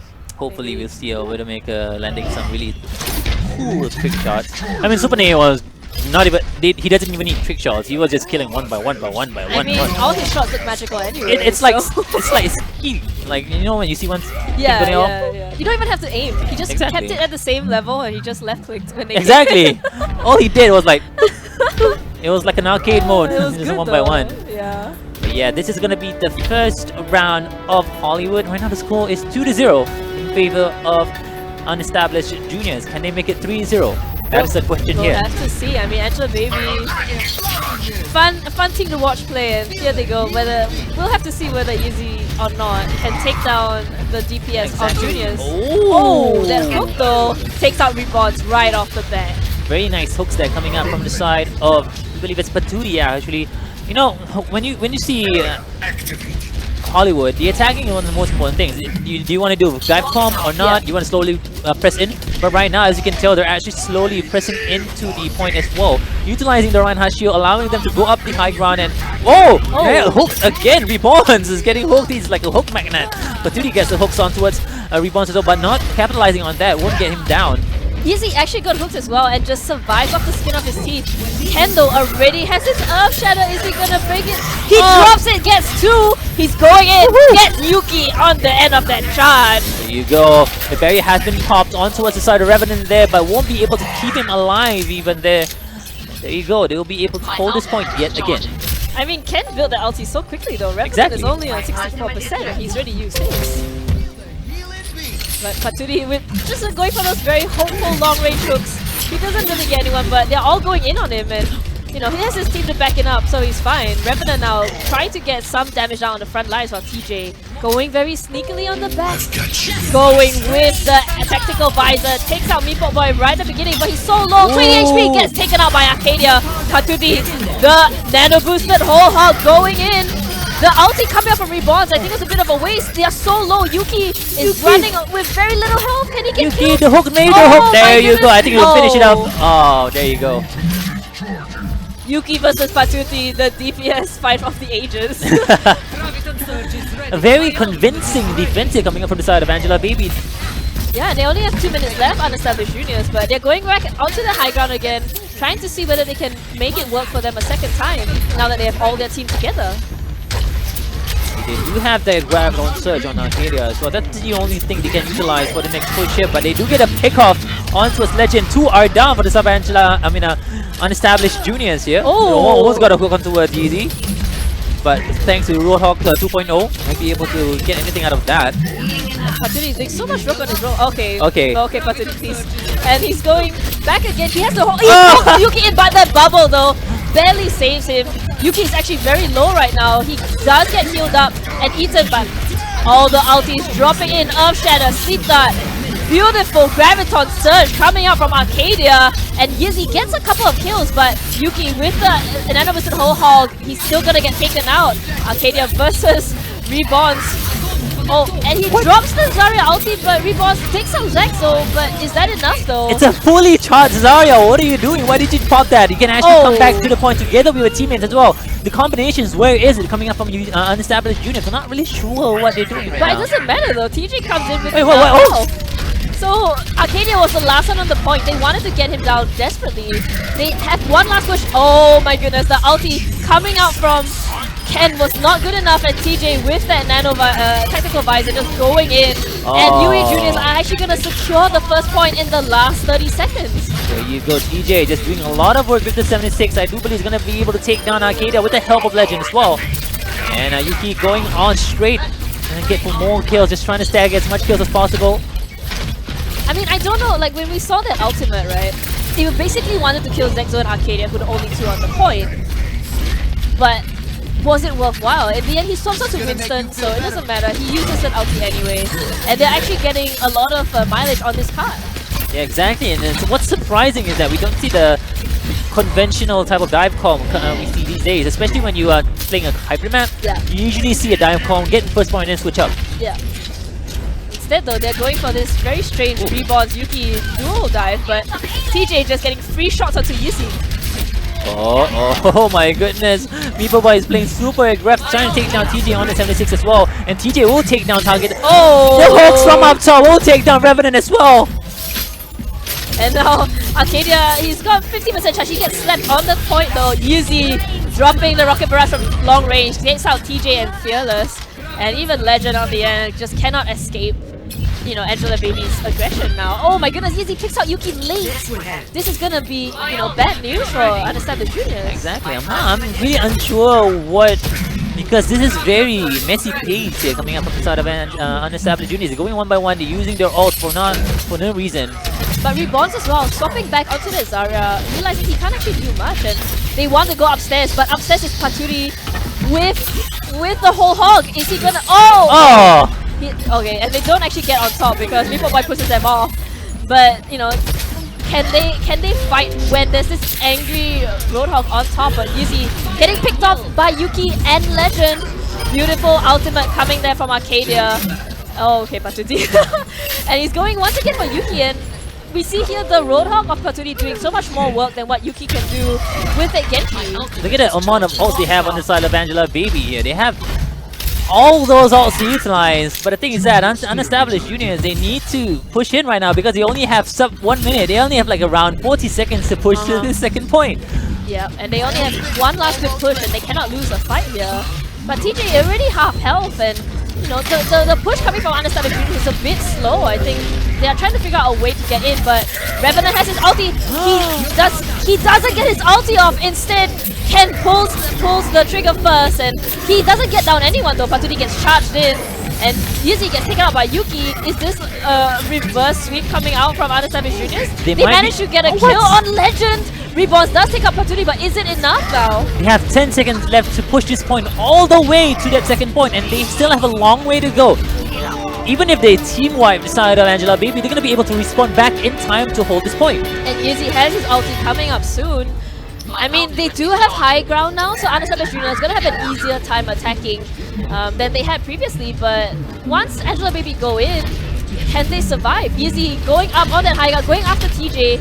TJ versus Yuzi, and Yuzi is actually in a bit of trouble, running a bit low, but Paturi picks up Yuki right off the bat, and Legend is so low, he drops the missile barrage, gets taken out by himself, but in the end he manages to push them back, and it looks like Unestablished Juniors are a bit split right now. They are on the point, desperately trying to survive, but Revenant sleeping on the point so low. Oh my goodness, he has so little health though. He's still alive, he has 100 HP still. The heals are coming from his teammates, but finally Ken with the hammer swinging into the face of Revenant will take him down as well. Ken with a double kill, with Fire Strike will finish up Yuki at the same time as well, going for more. The point is still contested by Fearless, but that's about it. And that was a very convincing defense coming from Angela Baby. We saw Unestablished Juniors, they seem to just sort of waffle their way through, and then once it gets to the crunch time, they're like, we're gonna go now, and they get the point, but then they don't give themselves enough time to get to the second point, to the, you know, to finish the map. I mean, if you think about it, Angela Baby, they're filled with players, high skill caps, high expertise when it comes to picking the players they want to play. You know, we see a lot of switch ups. So sometimes we see Arcadia on the Lucio. Sometimes we see Meepo Boy is going to be playing on the Lucio as well. Just switch up a lot. But the thing is that they're so flexible. Yeah. They're so flexible, and they play all of their heroes. They play well. Pretty much. I mean, there are definitely key heroes that you would like to see. We always like to see Ken on his Reinhardt Winston. We see Paturi on his Genji, on his Tracer, on his Roadhog, and we see, you know, so every one of these heroes have their players have their specialties. But at the same time, they can cover for each other all the time. We saw Ken on Pharah, we saw Meepo Boy on Pharah, we saw Yeezy on Pharah. You know, we've seen, I think it was Yeezy on Genji as well. We've seen, you know, so many swap-ups and so many sort of just change-ups coming from it, and it makes it very hard to counter a team like that. Exactly, you know, because you always expect a certain thing to come out, but then Ken's Pharah and Yeezy's Pharah is very different from each other. What are they gonna do? We might actually see this. Will we? We might actually see this, guys. I mean, we'll have to see. Both of these teams, though, playing for their lives here, whether they get to go into the grand finals. The loser will get to fight for 3rd and 4th place, but you don't want to go there. You want to go right into the you want to go straight into grand finals because it's a lot of online. It's a lot online. And our time check's almost 7 p.m. Still a lot of matches to go. We still have, I do believe it's going to be 2 more matches after this. After this. So we're going to see what they're going to do here. They're actually standing quite aggressively in front. Understand is Juniors. Oh! Kickoff though takes out the pharmacy combo right away. That is the... That is a really good strat. There's a position where you can throw your nade, reaching to the entrance of the side of the attacking side there. You're going to actually get 2 pickoffs. That's going to allow them to get a lot of out charges. So Revenant already 20%. Yeah, but I mean, they're not running a Reinhardt on the side of Angela Baby. They're actually running a full dive comp pretty much. They're going in straight onto the point as well. The usual drive comp you see that Vera as well. You see that Mercy at the same time going on the back line, just trying to take down Legend. Then he will be able to succeed on taking down Legend as well. Going for more. The TJ is the next target on site. Easy, taking a lot of damage, but the heals coming from Sexto, allowing him to survive throughout that whole period of time. And I mean, they're going for all these very squishy dive comp heroes. And the tanks of Unestablished Juniors having a bit of trouble dealing with them actually. Revenant with the barrier as well. He does get the barrier out and about, but he will get taken down as well. Ken will finish him up. Meepo Boy gets to take down the side of Fearless as well. Right now, still going on. Rebounds gets taken down. This is a really fast first cap for the side of UE Juniors. Angela Baby. They were just so aggressive. They just did not let up on Reborns. He was stuck in a little corner, and Angela Baby just wanted his blood. And they now have 5 minutes to push, you know, through the street space, and it's not even that far away. Exactly. This is gonna be. We have 5 minutes for them to push to this point, and I think it's gonna be able to do so. I mean, we'll have to see though. You know, Ken jumping in very aggressive. Yeezy popping. Oh my goodness, popping the ulti within Ken's bubble. Exactly. A very clever play coming out from Angela Baby right there. They're still pushing the payload, but only one is on the payload though. So the payload is moving very, very slowly, allowing the side of actually Unestablished Units to just slowly come back on the point. Oh my goodness, the reflex! Oh my god! Oh. But Batuti so good on that reflect. He manages to take out that TJ on Pharah, and it's just unbelievable right now. Coming out from Angela Baby. The embarrassment, the humiliation must have been so on point there for the side of TJ there. What an unfortunate turn of events. But wow, what a deflect coming out from Paturi there. They're still pushing the payload though. And TJ does drop his ulti, but he doesn't actually get much damage in with the help of Meepo Boy's ulti. But he does take out Meepo Boy. Yeezy now in a lot of trouble, gets taken out by TJ. Nana boost to Pharah. I mean, they do have 3 minutes left to push this point. Nana boosted Pharah is not. Oh my goodness! From Zexo. There you go, but Reborns is still there as well. He's fully charged, I do believe so. It's going to take down a lot of people as well. That's a nice rest, but unfortunately Reborns is just way too strong. He had a lot of energy charged up. He's doing a lot of damage as well. And I mean, they knew it was coming. Oh, they're pushing very aggressively. But they knew it was coming though. Yuki popped the, the tactical visor after the revive, and Arcadia drops the ulti. He catches 3, I believe, in the ulti 2 actually. Reborns and Yuki going down straight away, and they're going to be able to push the cart further. They might actually be able to hold this point. No, they're actually going to keep pushing the payload. They have 3 on the payload right now. The speed is going. It's like a Ferrari going to the second point. And Patuti now almost back up to another Dragon Blade. Going after TJ. Oh, TJ doesn't shoot. He knows he doesn't want the same thing to happen again. Gets taken out. TJ now a bit smarter, knowing that he doesn't want to get killed by Patuti's deflect. But Yizzy and Ken chiming in with kills right now. Angry Monkey Winston going in, trying to punch TJ out of the air. Ken. What? And he takes out He TJ! takes out TJ! What is going on here? Angela Baby is actually pushing the payload all the way. There's just 3.42 centimeters actually from getting to the point. And Patuti pulls out the Dragon Blade, going after Reborns. Can he get anything? payload! The payload is still contested though. Someone is still on the point contesting. The payload! Oh my The payload! goodness. Oh! And Angela Baby take the map over Unestablished Juniors. I think if the audience could see our face right now, we're just mind blown. That was a ridiculously well played game from Angela Baby. I feel like I want to say that was a really good play. The only good play I saw earlier on was actually Patuti's deflect. Yeah, no. That was like that was signature good. play there. That was a really nice play coming from Patuti actually deflect straight onto the side of TJ. But this is actually a nice play as well coming from TJ. Gets a lot of kills on just a nano boosted Pharah. No ult as well. So what a match it has been so far. I feel like this is a roller coaster. I can feel my heart pounding in my exactly. chest. This is just ridiculous plays. You should turn upside down handstand and it's more fun, you know. I think I'll break my neck before that happens. It's gonna be Oasis. It's gonna be the map of choice and King of the Hill. So this is we might see 3-2. It's gonna be a long match here so far. So I don't know. I'm looking forward to this one as well. They're getting ready to get back into the game as well. But so far, it has been quite an entertaining match. Yeah, no, I feel a little breathless just watching them play because you can see the amount of... It's not even BM, right? It's Yeah, it's not even they're just BM. hanging out, they're just playing the game, and then when they're like, oh, you know... No, but I think Angela Baby is actually trying to win. Yeah, exactly. Like, they're actually trying to win. They're pulling out these cool strats. You know, it's very... It might seem like a trollish kind of pick. It's a pocket strat for a reason, exactly, right? exactly. Because they don't necessarily follow what other teams are doing. Exactly. These are all strats which are very specific to them. The strat that they can do because they are Six Flags players. Exactly. And the thing is, but I am pretty sure the crowd, we can hear them saying, all these players coming out. So Yeah. enjoyable to watch at the same time. So shout outs to the crowd. If you're listening, thank you all for hyping the event. So because the moment you hear you guys shout out, yeah, we're like, whoa, okay, Yeah. let's go. I mean, it's been very fun plays, and I think even the crowd is enjoying the hype that Angela Baby and Unestablished Exactly. Juniors are bringing to us right Yeah. now. So far, this is going to be the 4th map of the match. It is a best out of 5. Are they going to make it to all 5 maps? Maybe. Maybe. Just I maybe. Maybe, baby, Angela, baby. Oh, sure. Yeah. Okay.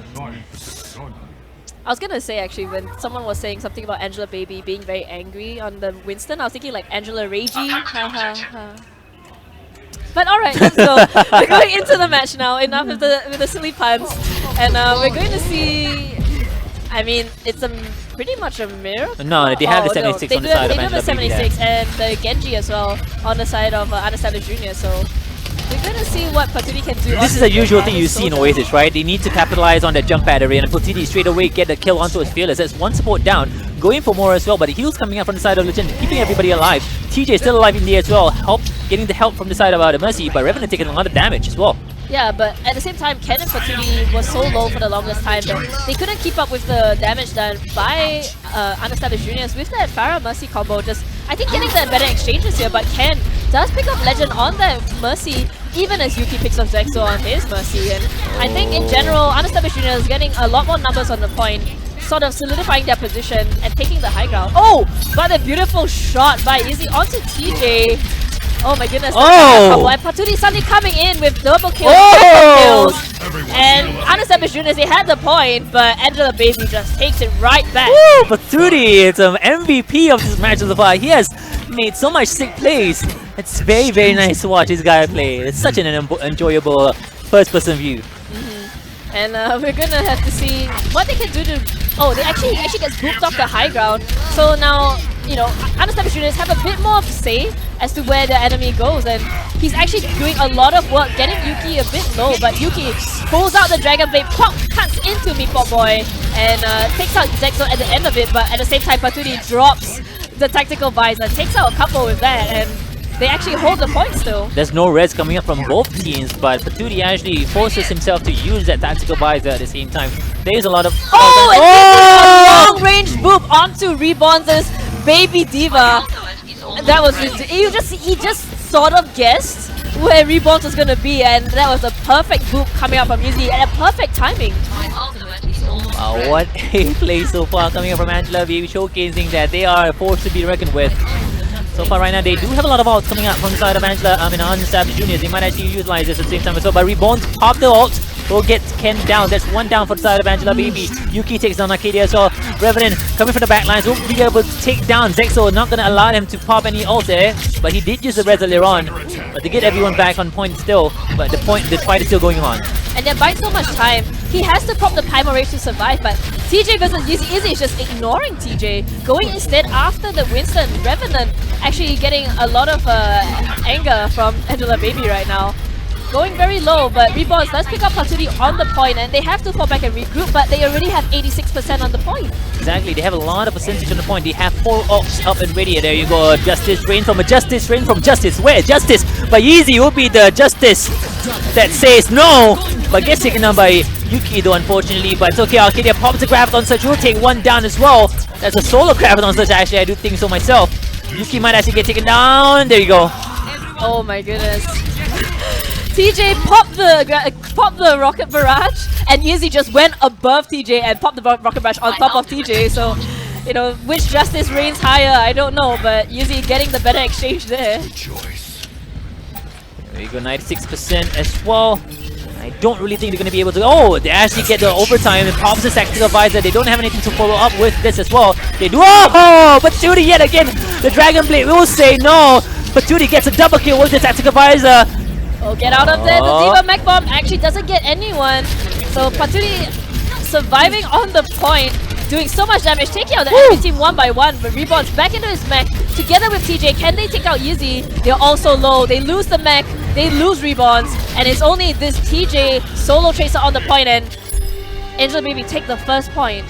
What a very convincing player coming up from Angela Baby. Paturi is doing so much work right now. But at the same time, I think it's Ken and Yizzy buying him so much space. Yeah, exactly. And Arcadia as well, you know, with the Graviton Surges, with the bubbles, very on point. And Unestablished Juniors, they need to get those, like, sure kills. Yuki on that Genji, he was doing his best, but he didn't have the same sort of support that Paturi got as a soldier on the high ground. So, unfortunately there, you know, Paturi getting the better exchanges against Yuki, even though both of these players are doing out of their minds. Unestablished Juniors seems to be having a lot of issues here. They're not playing as how they should be. We've seen them performing really well, especially in the qualifiers. They just steamrolled through every single team they played against.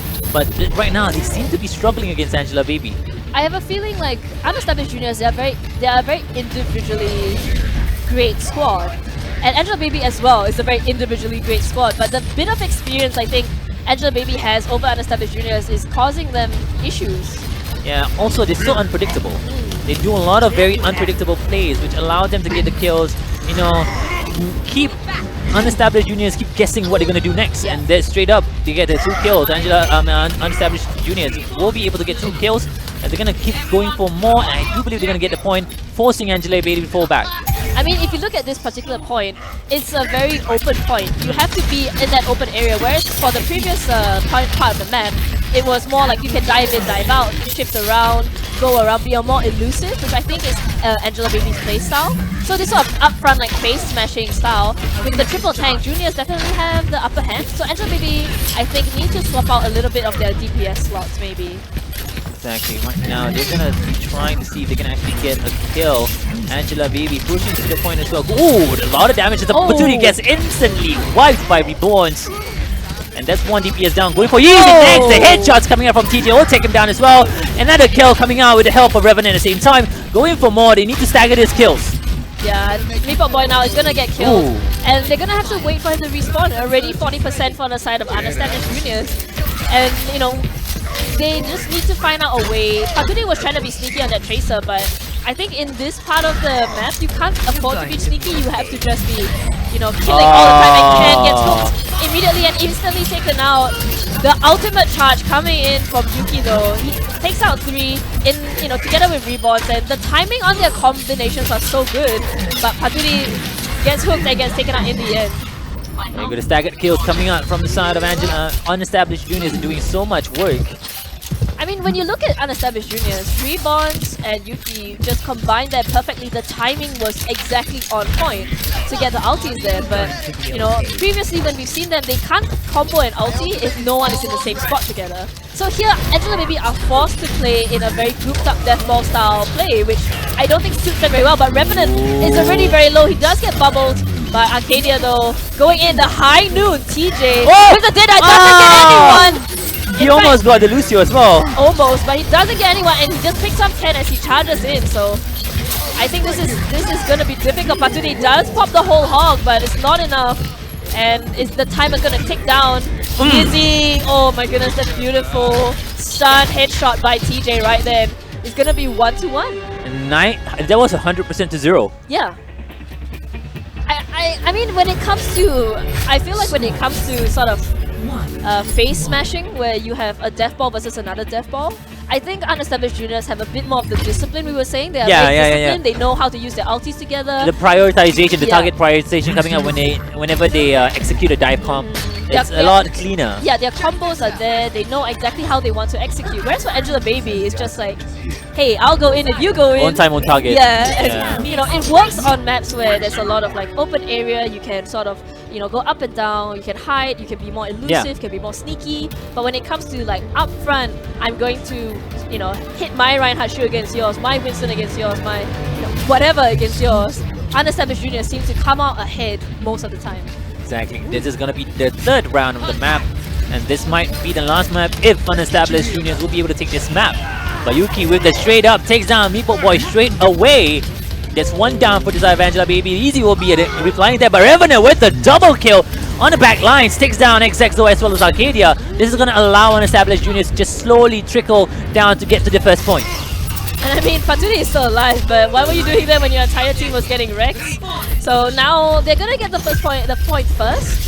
And I think that Angela Baby need to rethink their method of attack, and they do. They're actually going for that sort of burst damage. And I like seeing this actually against Revenant, against Reborns. It's a great idea. Reaper is one of those characters where you can just go in, face up, close and personal, take all the tanks down as well. But he's doing a lot of work right now, going on Ken. Ken might actually get taken down. No, Revenant might actually get taken down. Your Revenant's reload on HP, but the reply is coming out. Yuki with the triple kill. And everyone's down. 4K is coming out. The dash recess is just way too strong for the side of Angela Baby to handle. Oh, 5 actually now. I think Meeple Boy was like pretending to suicide, but then he's like, oh, hi guys, at the end. And it was a very smart play. Yuzi actually almost took out both the tanks, but Unestablished Juniors, Fearless with that speed boost actually made it so that Yuzi couldn't catch up to them at all. And they could all escape with their lives intact. Still trying to slowly push towards the point as well. Angela Baby needs to work their ult up, get the percentage up as well at the same time. Tries to deflect the hook, but the hook will not be used. Ken or TJ taking a lot of damage as well. Going on the back lines, the Discord of attack doing a lot of work on towards the tanks, but Yuki past the Dragon Blade will take down 2 with the help of TJ. Takes down 1 more. There's 3 down for the side of Angela Baby. Going for 1 more. Meeple Boy might actually get taken down. He's gonna actually force another reset. Yep, there you go. And yeah, that was a very good hold coming from Unestablished Juniors. They only used 2 ultis for that actually, Revenants as well as Yuki's, to defend against it. Angela Baby swapping out again, I believe. Is that a Pharah? So Yizzy deciding the Reaper is not enough. Ken going for the... Well, he was on the roller earlier, but Yizzy just can't decide what he wants to play, I think. Exactly right now, they're doing a lot of it. They're holding the point. None so far for the side of Angela Baby. Popped it up! There you go, TJ with the pulse bomb takes down Ken. TJ takes down Meeple Boy as the good backlines going for the Anna as well. Really able to get down Yuki with the help of that as well. They're gonna be able to take down the Roadhog at the same time as well. Going for more, but a little bit too late for Angela Baby to get back to the point. And score run is gonna be 2-1. Can Angela Baby come back? I mean, if they get the first map, the first section where it was all the cars and the jump pad, maybe they'll be able to come back. But I feel like the other 2 sections of this map just don't favor their play very well. And it's actually going to be... No, it's not. It's going to be the University, I believe, is this section called. Oh, it's gonna be the University. A lot of books around. Not. I wonder what the books say sometimes. I mean, it could be just Omnic Crisis history. Major and Omnics. Major and Omnics. Major and Omnicity. Omnicity. Omnicity. But is it called being racist to major in another race that is? Oh, that's actually true. Yeah, is it considered a? I don't know. You know what's funny? I wonder if Omnics have their own like Yeah, like their race. Yeah. Like they have different races of Omnics. Yeah. Like maybe you're like brass Omnic. Or Yeah, like exactly. Copper Omnic. Copper Omnic. But here we go. Oh, and TJ immediately picks up Zexo with a beautiful headshot right off the bat. And Unestablished Juniors on the point, and Angela Baby taking the high ground but not getting much done. They do see a lot of swap ups. Easy going onto that Tracer now, and Paturi on that Soldier. Right now they do have, I think they're gonna wait for Legends to come back in the point. So Easy is on low ground. I think he's gonna recall back on top. Nope, not gonna even recall. But Yui Juniors. Oh, Paturi with a double kill up top. He's uncontested. No one's actually contesting him. He wants to take down TJ as well. TJ is low on HP. Will get taken down as well. And what a turn of events. Unestablished Juniors were very solidly on that point. But I think they were a little bit distracted by Yuzi going in, and Paturi just on that high ground, able to do so much damage. No one shot at him at all. But the thing is that they thought they had the opportunity to just control and get the point first. But the thing is that they were on high ground. They had the advantage. They had the 76-12.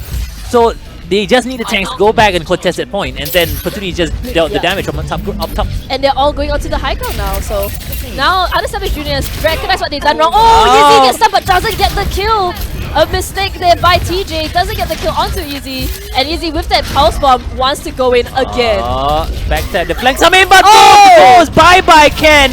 Goes down to the pits of Abyss, will get taken down. Paturi gets booked as well! Fearless with the double booms! Say bye-bye to you guys, and they're gonna be able to cap the point. And even Zexo getting hooked at the end there. I mean, Fearless just doing so much for his work. I mean, he even dropped the celebratory sound barrier. I don't know why, but he dropped it anyway. It doesn't matter. And you know, just having a bit of fun there coming out from Angela Baby. But that was a beautiful defense coming out from Fearless, defending the high ground from the attack of Angela Baby. That's the beauty of playing a Lucio in maps like these, right? They have a lot of pits for them to just push the enemy teams down and take them down instantly at the same time as well. So far, the points are in a 44 to 26%. All charges are all in favor of, I do believe it's in favor of Angela Baby right now. Oh! He tried to charge Reborn, but there's a little sofa there. What? Oh, the wall! The barrier actually saved everyone from getting damaged as well. But Yizzy though takes out TJ. Unestablished Juniors, they have 3 down right now. Can Yizzy come in? The bubble, the bomb takes out Revenant. And even Reborn has to fall back. Reborn's in a lot of trouble, alone now without a bubble. But the point is still in favor of Unestablished Juniors. They still haven't yet kept the point. It but doesn't matter there you go. though. Yeah, they just need to buy time. They need to kill Reborns late. And now Angela Baby have an opportunity to come back here. They're doing so good right now. Even taking out TJ with that Fire Strike. Ken. Oh my goodness, this Reinhardt right now.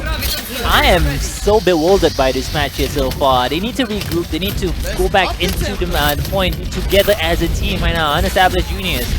They're letting them take a lot of percentage here. Angela Baby's doing so much work. Really good job coming out, especially for Paturi. And Arcadia, he has the Graviton Surge. He wants to get the perfect ultimate there. They're all trying to cycle around to the other side, but they have the high ground Paturi. Oh, and they're going in. All the ultis coming in right now from the side of Angela Baby. Can they get the kills? Oh my goodness, Yuki pops the ulti, but he needs to kill just a little bit more. He does go down. Paturi on that high ground, uncontested, even boops Reborn into the middle and he dies by Zexo. Oh my goodness, TJ will get taken down as well by Paturi. Paturi, his aim with the 76 is so... Oh! And that kill onto Revenant. It's 2-2 to score! Oh my goodness. Are we going to go to mile here today, guys? Oh man! Alright, Arcadia. Anyway, we're gonna go in now, 2-2. And I'm just speechless, right? Both these teams just playing out of their mind. We think that UE Juniors have gotten the momentum. They 100-0 Angela Baby, but Angela Baby is just like, no, we're coming back. And oh man.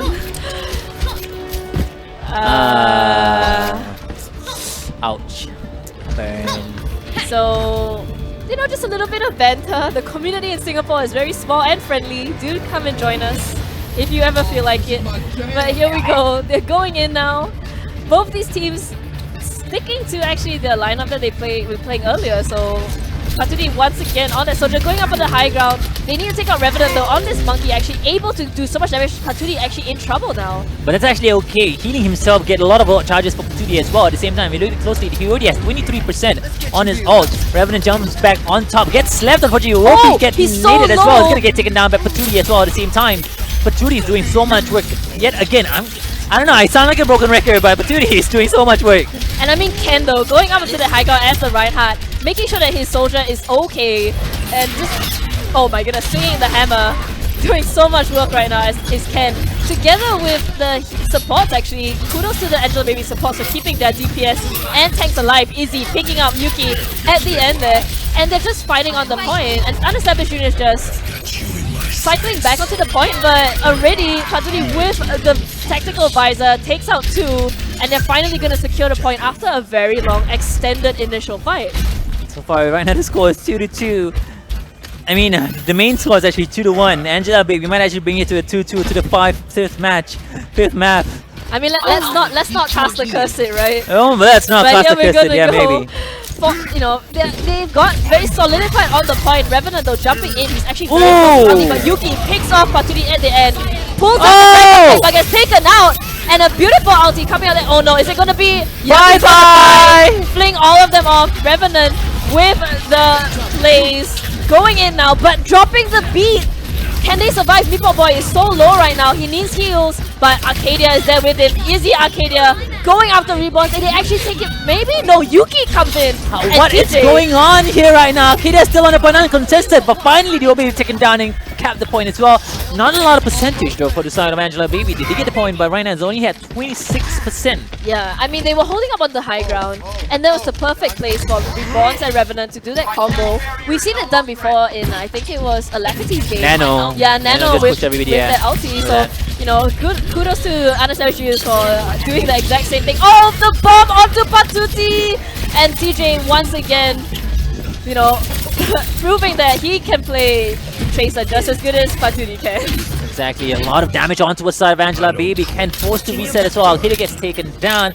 They need to regroup here for the next push. TJ with the staggered kill onto a DD. It's not gonna allow them to get the response that they need. And I mean, Yuki on that Genji doing so much work. I don't know if they have enough DPS on the side of Angela Baby to actually take out the tanks and Yuki as well. They need to prioritize killing this Genji. This Genji is doing so much work. Right now going back on the point at Revenant with that Nano. Blue is not doing a lot of work so far, going on the Tracer as well, but I don't really think I'll go back to Tono Shikami. He's taking a lot of damage. Look at him, his health just melted through easy with the double kill. Will take down Fearless as well, so it's Revenant. Right now they're still fighting in the point.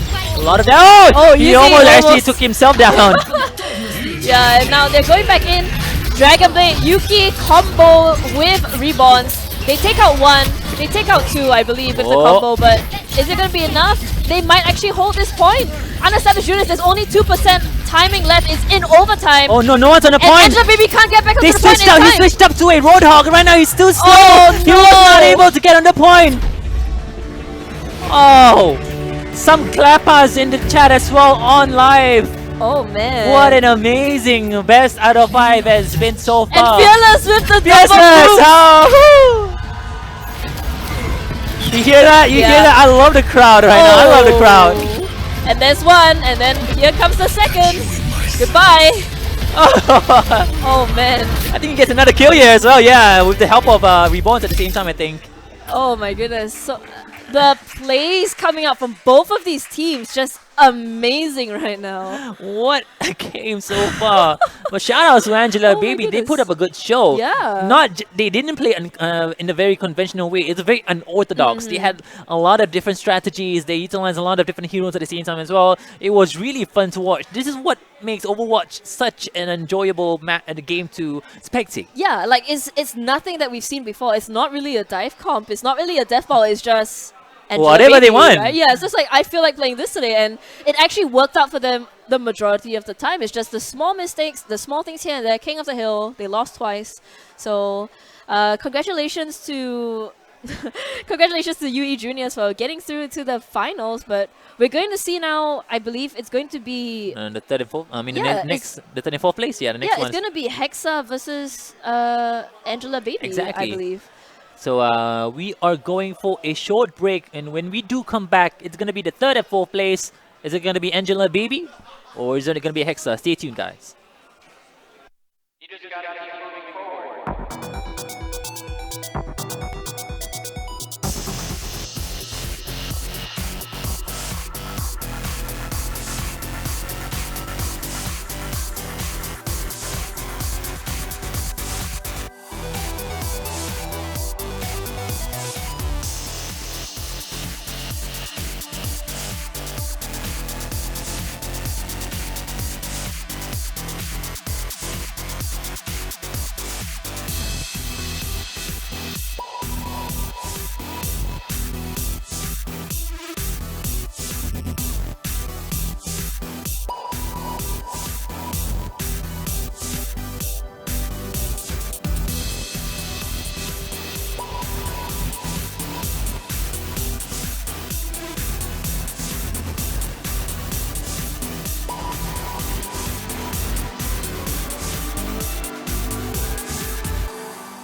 Alright guys, welcome back to the Overwatch Singapore Tournament 2017, presented to you by Logitech. We are live at Game Asia, Marina Square, Singapore. And what a day it has been so far. We're now down to the 3rd and 4th place, Teddy. That's right. Our last 2 games for today. Ooh, but we've been here for a very long time. Yeah. But it's been an amazing day so far. It's been enjoyable matches you've seen on the screen, even live as well on twitch.tv/Zenway Productions. And not to mention our official SSD and monitor sponsor. They're using amazing monitors outside. That's right. Monitor 144 Hz. It's amazing monitors. Yeah. And of course, we are presented by Logitech G Yeah, as well. don't forget to follow us on Zenway Productions, guys. We have been doing a lot of events as well, so we look forward to more events at the same time. We're going to go straight into the match. The first map of the day, it is going to be a Lijiang Tower. Alright, our first match of the third round. 3rd and 4th placing. Riding on this next best out of 5 against Angela Baby and Avalon Hexa. Nothing stands in my way. You know what, Angela Baby, if you can hear me, thank you so much for taking part in this tournament, man. You're making this tournament more than what it is. That's right. You know, you're making it so enjoyable to watch. A lot of different type of strategies that you pull out. Even though it's for fun, you guys still put on a good show. People might think they're trolling, but even if they're trolling, doing a really good job. They're doing a really good job. I mean, I was speaking to the people outside, and to hold their fort so much against a team like UE Juniors, it's definitely a lot. It shows how powerful the team is of Angela Baby. So definitely kudos to you. And yeah, I actually enjoyed myself just watching their games. Exactly. Yeah. So this is gonna be the first map of the 3rd and 4th place match. Lijiang Tower, best out of 5, control map. That's right. I mean, we're going for the 3rd place here. For the 3rd place, they stand to win $600 in cash with Overwatch card holders, Logitech G403 Prodigy gaming mouse, and a Logitech t-shirt. While on the 4th place, they don't go away empty-handed. They are going to win Logitech G440 gaming mouse pad. So still a lot to win. Exactly, right now Ken going in the fight as well, drops the barrier, it doesn't allow them to get any damage out of that. Now Arcadia will get a pick off onto his Kim Hyun Jun, and Easy get a pick off as well. It's 2-4-2 situation here right now. That's right, so they are still going on to the point. The point hasn't unlocked, 5 seconds left, but still a lot of trades happening. But it seems like the labels and Yeezy are dancing around the point. Here comes Cryptic with the deflag, and now being supported by XD right now on the point. Oh, Yeezy with the triple kill all by himself. Wow. Actually. He's holding that point. He will be able to get the point by himself for Angela Baby. Wow, this is quite amazing. They will be able to get the point. Definitely well played on the side of Easy. They actually just recently played a game, and it seems like they might be still going hot, not losing any of their steam, and able to capture the point. He's really close to the pulse one. Probably going to utilize that really soon. He needs to look for more players to actually, from teams. Oh, the points are getting captured. He actually get the cap. Oh my goodness, all by the Tracer as well. Wow. This is literally the battle of the Tracers here. And then labels unfortunately being taken out, and then they are going to recapture the point on the side of Angela Baby. Powerful dive compositions, and basically the first part of the game is almost carried by Yeezy. Yeah, there you go, Patootie on his trademark Genji. Actually, Patootie plays almost everything, and he plays it exceptionally well. So about Ryujo or KO Kurai coming through from Cryptic, gonna go for more, but Bri will finish up 2 on the side of Avalon Hexa there. Will be able to clear more, and Labels takes down Ken, and they'll be gonna be able to hold this point yet again. There you go, the point goes in favor of Hexa. Well, it's literally a back and forth situation, and both are running dive composition, so very powerful game, especially a very powerful composition, especially in a map like this. Really interesting to note, as since we're always saying that Pharahs don't do very well in a close setup like this. Here comes the Dragon Blade, nano boosted, but doesn't quite take anyone out, unfortunately. It's a bit of a waste of the 2 ultimates. Yeah, exactly. A nano boost as well as the Dragon Blade was not utilized to its full extent, and Bri will take down 2 at the same time. XD just pushes Sexo back, and will take him down together with that Primal Rage at the same time. Right now, still holding the point, Avalon Hexa, doing a really good job so far. That's right, finally they managed to find what they need to push Angela Baby out of the point. This is my point, 43 against 46%. Good job on from Hexa, managing to capture the point. My ultimate is almost ready. Still waiting for the whole team to actually regroup and push to that point as well. A lot is on the line here, $600 is still a lot of money. It is a lot of money, indeed. and they will be going here. Finally, Patootie will be able to take Cryptic down. This might be the opening that Angela Baby is looking for. He's going straight. Oh, the XD will be snipes! taken out. With the Helix Rocket, takes down XD as well from long range and able to finish up Arcadia with a pulse bomb as well, but Easy with the answer as well. Patootie takes down Bri. Holy smokes! Avalon Angela Baby is doing so much work. Exactly. After taking out the tank, they will be able to capture the point again. 48 against 76%. This could be anyone's game right now. These teams are really very even when it comes to capturing this point. It is just going back and forth. We have to see which dive competition will be able to reign supreme here. Exactly. It's a back and forth situation. You dive in, you die. You dive in, you die. You dive in, you die.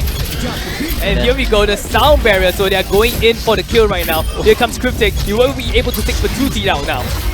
Grabbed onto Tasmin, but he takes down 3 into the point, but Bri from top takes down 2 as well. But I think Ken actually booped everybody. Wait, no, he actually took 2 down. But Bri will finish up in the air with a direct hit with the rocket, and the point will be kept back by Hexa. It's a back and forth situation. Back and forth again. Here we go, back to the point of Avalon Hexa, but we are nearing very close to the 100% mark. Let's see how they'll be able to defend this during the overtime. And Cryptic does have that Dragon Blade. How are you going to combo today as well? Yujiway Kiriku together with the ground. Wow! One slice and dies here. Sushi Maid will take him down as well. Cryptic gets another kill onto its Yeezy, gets another kill onto its Ken as well. Labels takes one more with the Pulse Bomb. XD finishes up Meepoke Boy. And I do believe this is going to go in favor of Avalon Hexa unless they're going to be able to hold this point. And they're going to jump into the point right now, but unfortunately Arcadia will be taken out. And here he comes. Patootie is trying his best to go onto the point, but unfortunately Exceed really doing a really good job on the Winston, pushing basically Patootie back. They won't be able to get to the point. Let's go. First game to Hexa.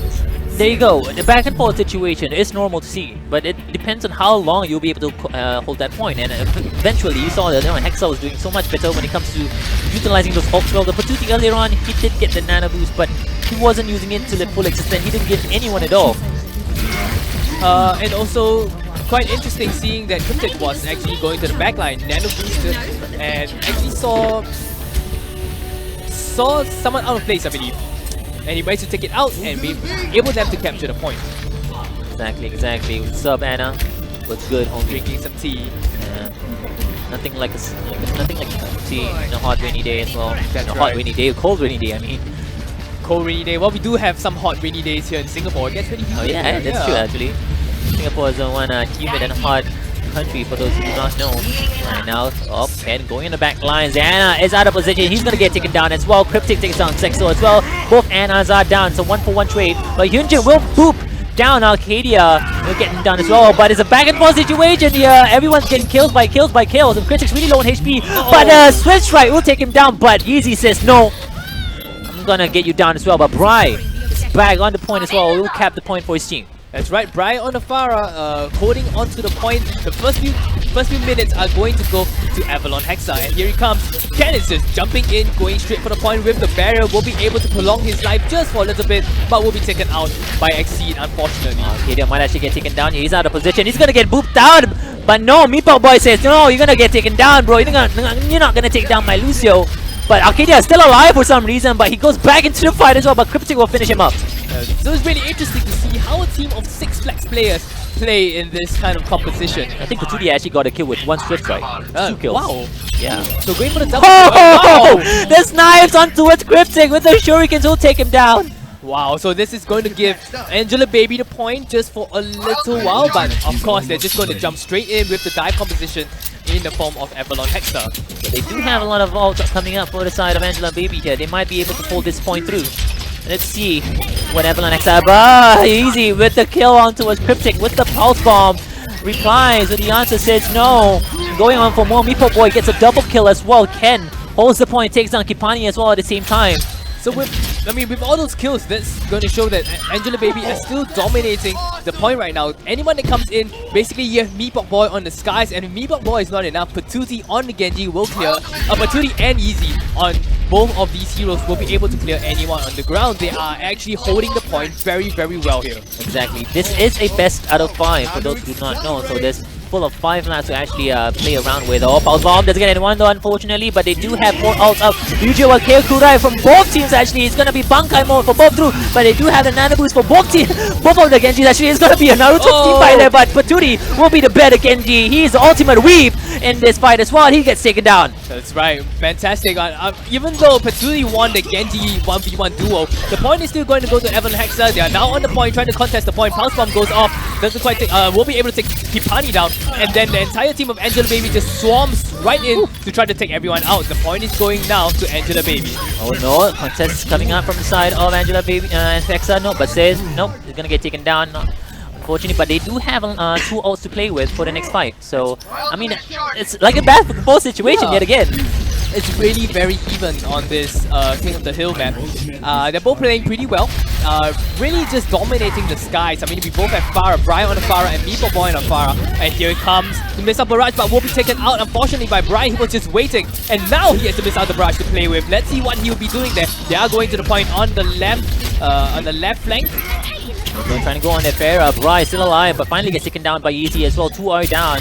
They're still holding point. 80%, almost 90% actually on the point as well. Oh! No recall for you, bro. Gets taken down. So that's going to be a bit disaster here. The point still belongs to Angela Baby, 96%, and Hexa has to go into the point right now if they want to contest it, but they are not on the point. So that means this point. They go to Angela Baby. It's going to be a 1-1. Call it my throat. No, it's okay, it's fine. Get a sip of water, bro. Score right now 1-1 for this map. It's really back and forth situation here. We need a pause here. I think we have some technical difficulties yet again. I do apologize for that, but so far it's been a back and forth situation. And Angela Baby is showcasing that they are a pretty strong team if they can actually put their minds to it. I mean, it looks really even as of now. Both teams really, every person that dives in, they just kill the other team composition that is there, and then the other team that comes in, they just get rid of the other team. This is what usually happens when you do a dive comp. You know, when you dive onto the backlines, and then your other team as well dive onto your backline. So it depends on which support actually gets taken down first. And usually it's going to be the attacking side that's going to be the one taking the supports down first. So if they're trying to hold the point, it's very hard for them to actually go on the backlines because there's more cover. Because they need to find point. You know, but the point is not where the attacking side is. Yeah, that's right. So they need to fight on the point. So when you get jumped into the point as well, that's gonna be more for the attacking side, I think. Yeah, so that's why it's a back and forth situation here. We have yet to see any team composition switches. They don't have a Reinhardt. We have yet to see a Roadhog. I mean, a Roadhog. We have yet to see a triple tank composition. Triple tank on D.Va as well. Not seen it yet. Yeah, we've not seen much D.Va's plays. Don't see a lot of McCree as well in this King of the Hill. We see a lot of Pharah. We see a lot of Tracer because that is the current meta. Tracers, Pharah, so Genji has seen some as well because, you know, a Genji can just literally wipe the whole team together with an Nano Boost. That's right. And we do see that most of their ultimates, they're just banking on the Nano Boosted Dragon Blade. So let's see let's see which Genji will be able to carry the team. It looks like they're really banking a lot on the Genjis. What do you think of that? Like, do you think you should be putting all your ultimates on one single hero and bank on the player to use them? I mean, if you think about it, a Genji slice with the Nano Boost can take down the squishy heroes, especially when it comes to 200 HP. That's right. So one slice is probably enough to actually take him down together with the Swift Strike. So it's a good combination. It's a more safer choice for teams to use. Unless you want a Nano Boost or Winston, yes, it's actually really good to go on the back lines, take down the support as well. But if you have no supports to do that with, it's not really a good idea for you to do so. I personally would think it's a better choice to do it if you want to hold a point.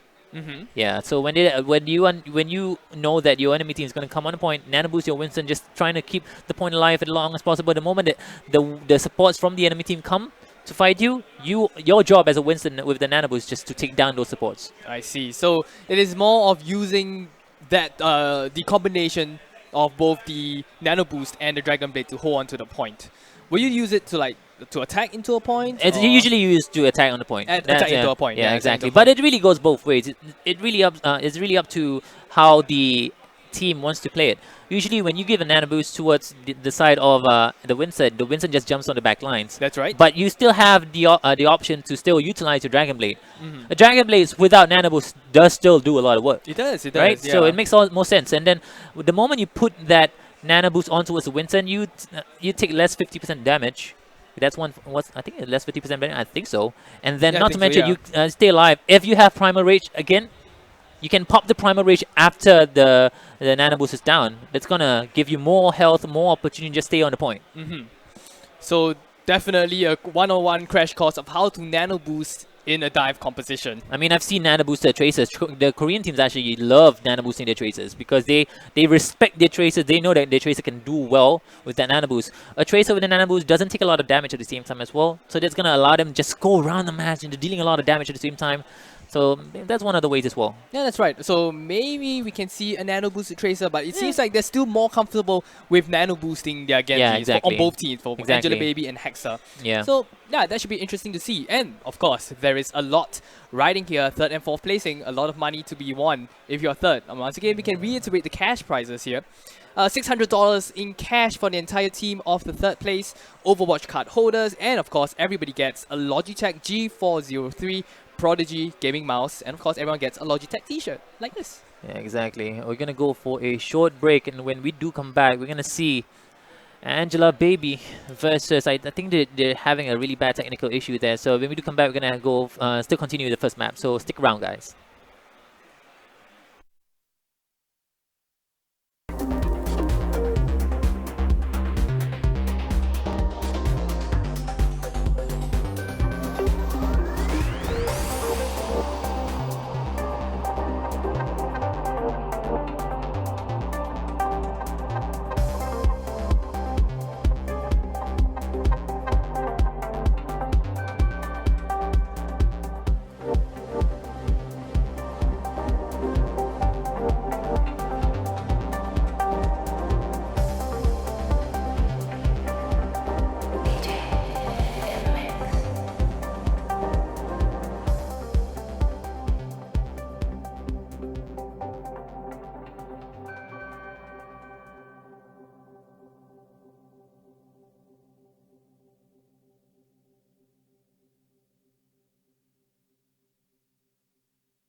Alright, I think we're ready to go just straight away into the match again.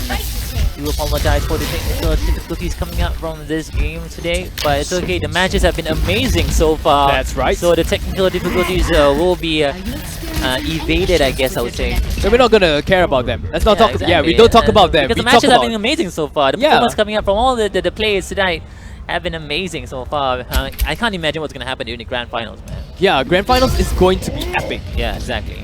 And now this is going to be the third round of the first map. This is a best out of 5 match. So the loser of this map will pick the second map, which is usually the 2 CP maps. But it's still 1-1, so very even. No one knows who's gonna win and who's gonna lose. And right off the bat, we see Exceed actually taking Zigzo out. So without the support, let's see how Angela Baby. I think they will most likely just retreat, regroup back. Yeah, really good 3-man pickoffs here going on from the side of Avalon Hexa. There 3-4 actually takes down Meeple Boy as well at the same time. There's gonna be the point for the side of Avalon Hexa here. And here we go, we have in the Gardens map, we are running a pharmacy combo on the side of Hexa. Bright does run a really powerful Pharah, and then when coupled with Kipani, I mean we see Kipani's Resurrect has been pretty good in the later part of the game just now. So let's see how they go. And wow, immediately labels will be taken out on the side of Hexa. Kipani will be taken out as well. So this might be Angela Baby's point now. Oh! Wow, The direct shots coming up from Meeple Boy will take down 2 as well. The answer, the reply is Angela Baby will be able to cap the point. Alright, good job on the side of Angela Baby, and definitely kudos to Meeple Boy for going for the double triple kill and able to get the point for them. Still going in, won't be able to take labels out. Luckily for Avalon Hexa, they will be able to regroup and go for the point. Meeple Boy needs the heals coming up from his teammates that supposed will heal him back up to full HP, allowing him to just deal damage on top high ground there, flying up in the air.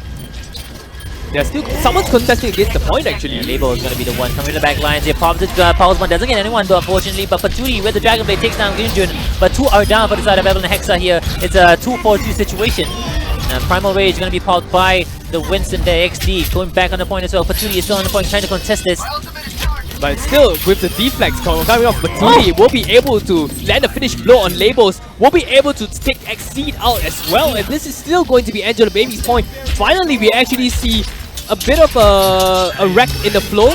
Usually when they come in, they were able to capture the point, push them away, but they actually successfully defended them. And now, because of that, look at the ultimate situation on the side of Angela Baby. They are more than ready to take on Hexa. Oh, the Reflex coming in, doesn't want to allow Labels to take him down. Hayden Stajner coming in, Rez is coming up as well. Usually gets a double kill together with the Pulse Bomb at the same time as well. Dragon Blade comes in, Cryptic pops the Dragon Blade, tries to take down Yana, but the Sound Barrier will keep him alive. But Patootie just slices him down, takes him down. So Kipani is still alive, he needs to take him down. Kipani is really low on HP, pops the Recall coming up from the Tracer, will be able to take him down with the help of Ken. There you go, the point is still on Angela Baby's side. Good call on Arcadia. No time wasted when there was the Dragon Blade. Immediately he popped the Sound Barrier, which allowed him and his entire team to basically stay alive. So now going to do a bit of a switch up here, and we've got Labels on the Zarya right now. He is also pretty good on the Zarya as well. Let's see how this will be able to shift. And we have Cryptic going on to the McCree as well. Oh, I think Hyunjin actually accidentally dropped down to the ground. So but Ken will finish him up. Says no to Justice. Right now, Winston is on point. Pops a nade as well, but is that enough to keep them alive here? Right, overtime is happening. The overtime clock is ticking down. We have XC on the point right now, but he's really low. He's going one-on-one against Ken, but basically Easy is on the Tracer as well, going straight in. Cryptic will be able to take Easy down.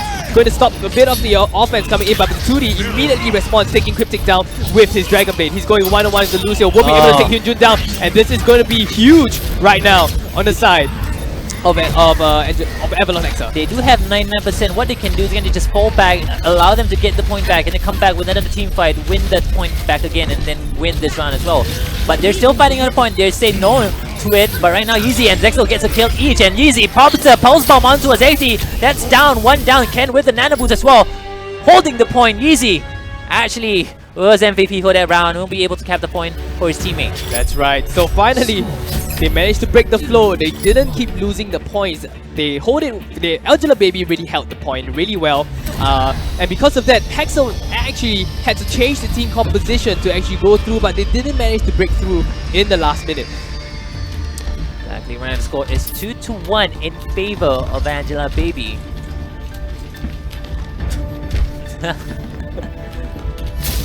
Okay, the team did well. The team did well, okay? Did well. You guys. Oh, but anyway. Alright, Ken is an amazing player. Wow, Ken. Oh my goodness, Ken has been amazing so far. Oh my gosh, Ken. Ken is doing so much work. Wow. Alright, we'll be focusing on Ken right now. Oh, Ken is actually jumping through right now. He's going for the bubble there, and he's just going for the back line. And with the entire help of the entire team, Meepok Boy in the skies, Meepok Boy going into the point, trying to get Ken once again. He gets hooked, but he still survives there. Oh, but unfortunately, he gets taken out by Cryptic. I mean, Roadhogs deals a lot of damage up close with the left clicks as well. That's going to take him down. But Bry with the answer, so now on a McCree. That's right. So McCree will be pretty good. I mean, Bry plays a crazy McCree, and this might be useful in this map, seeing that Yeezy has Tracer's actually getting pretty hot in the previous round. So if you're able to stop it from flashbang, you might be able to stop Angela Baby in its tracks. Patootie answers back. You know what? I'm gonna play a McCree too. But no, Cryptic says no. Cryptic says no. He will be able to stop Patootie in his tracks. And here they come. They're still going into the point. Very aggressive coming on the side of Angela Baby. That's a very nice nade, but the barriers will be able to nullify that nade as well. They do have the Nano Boost. I think it's going to probably pop it on towards the side of Patootie maybe.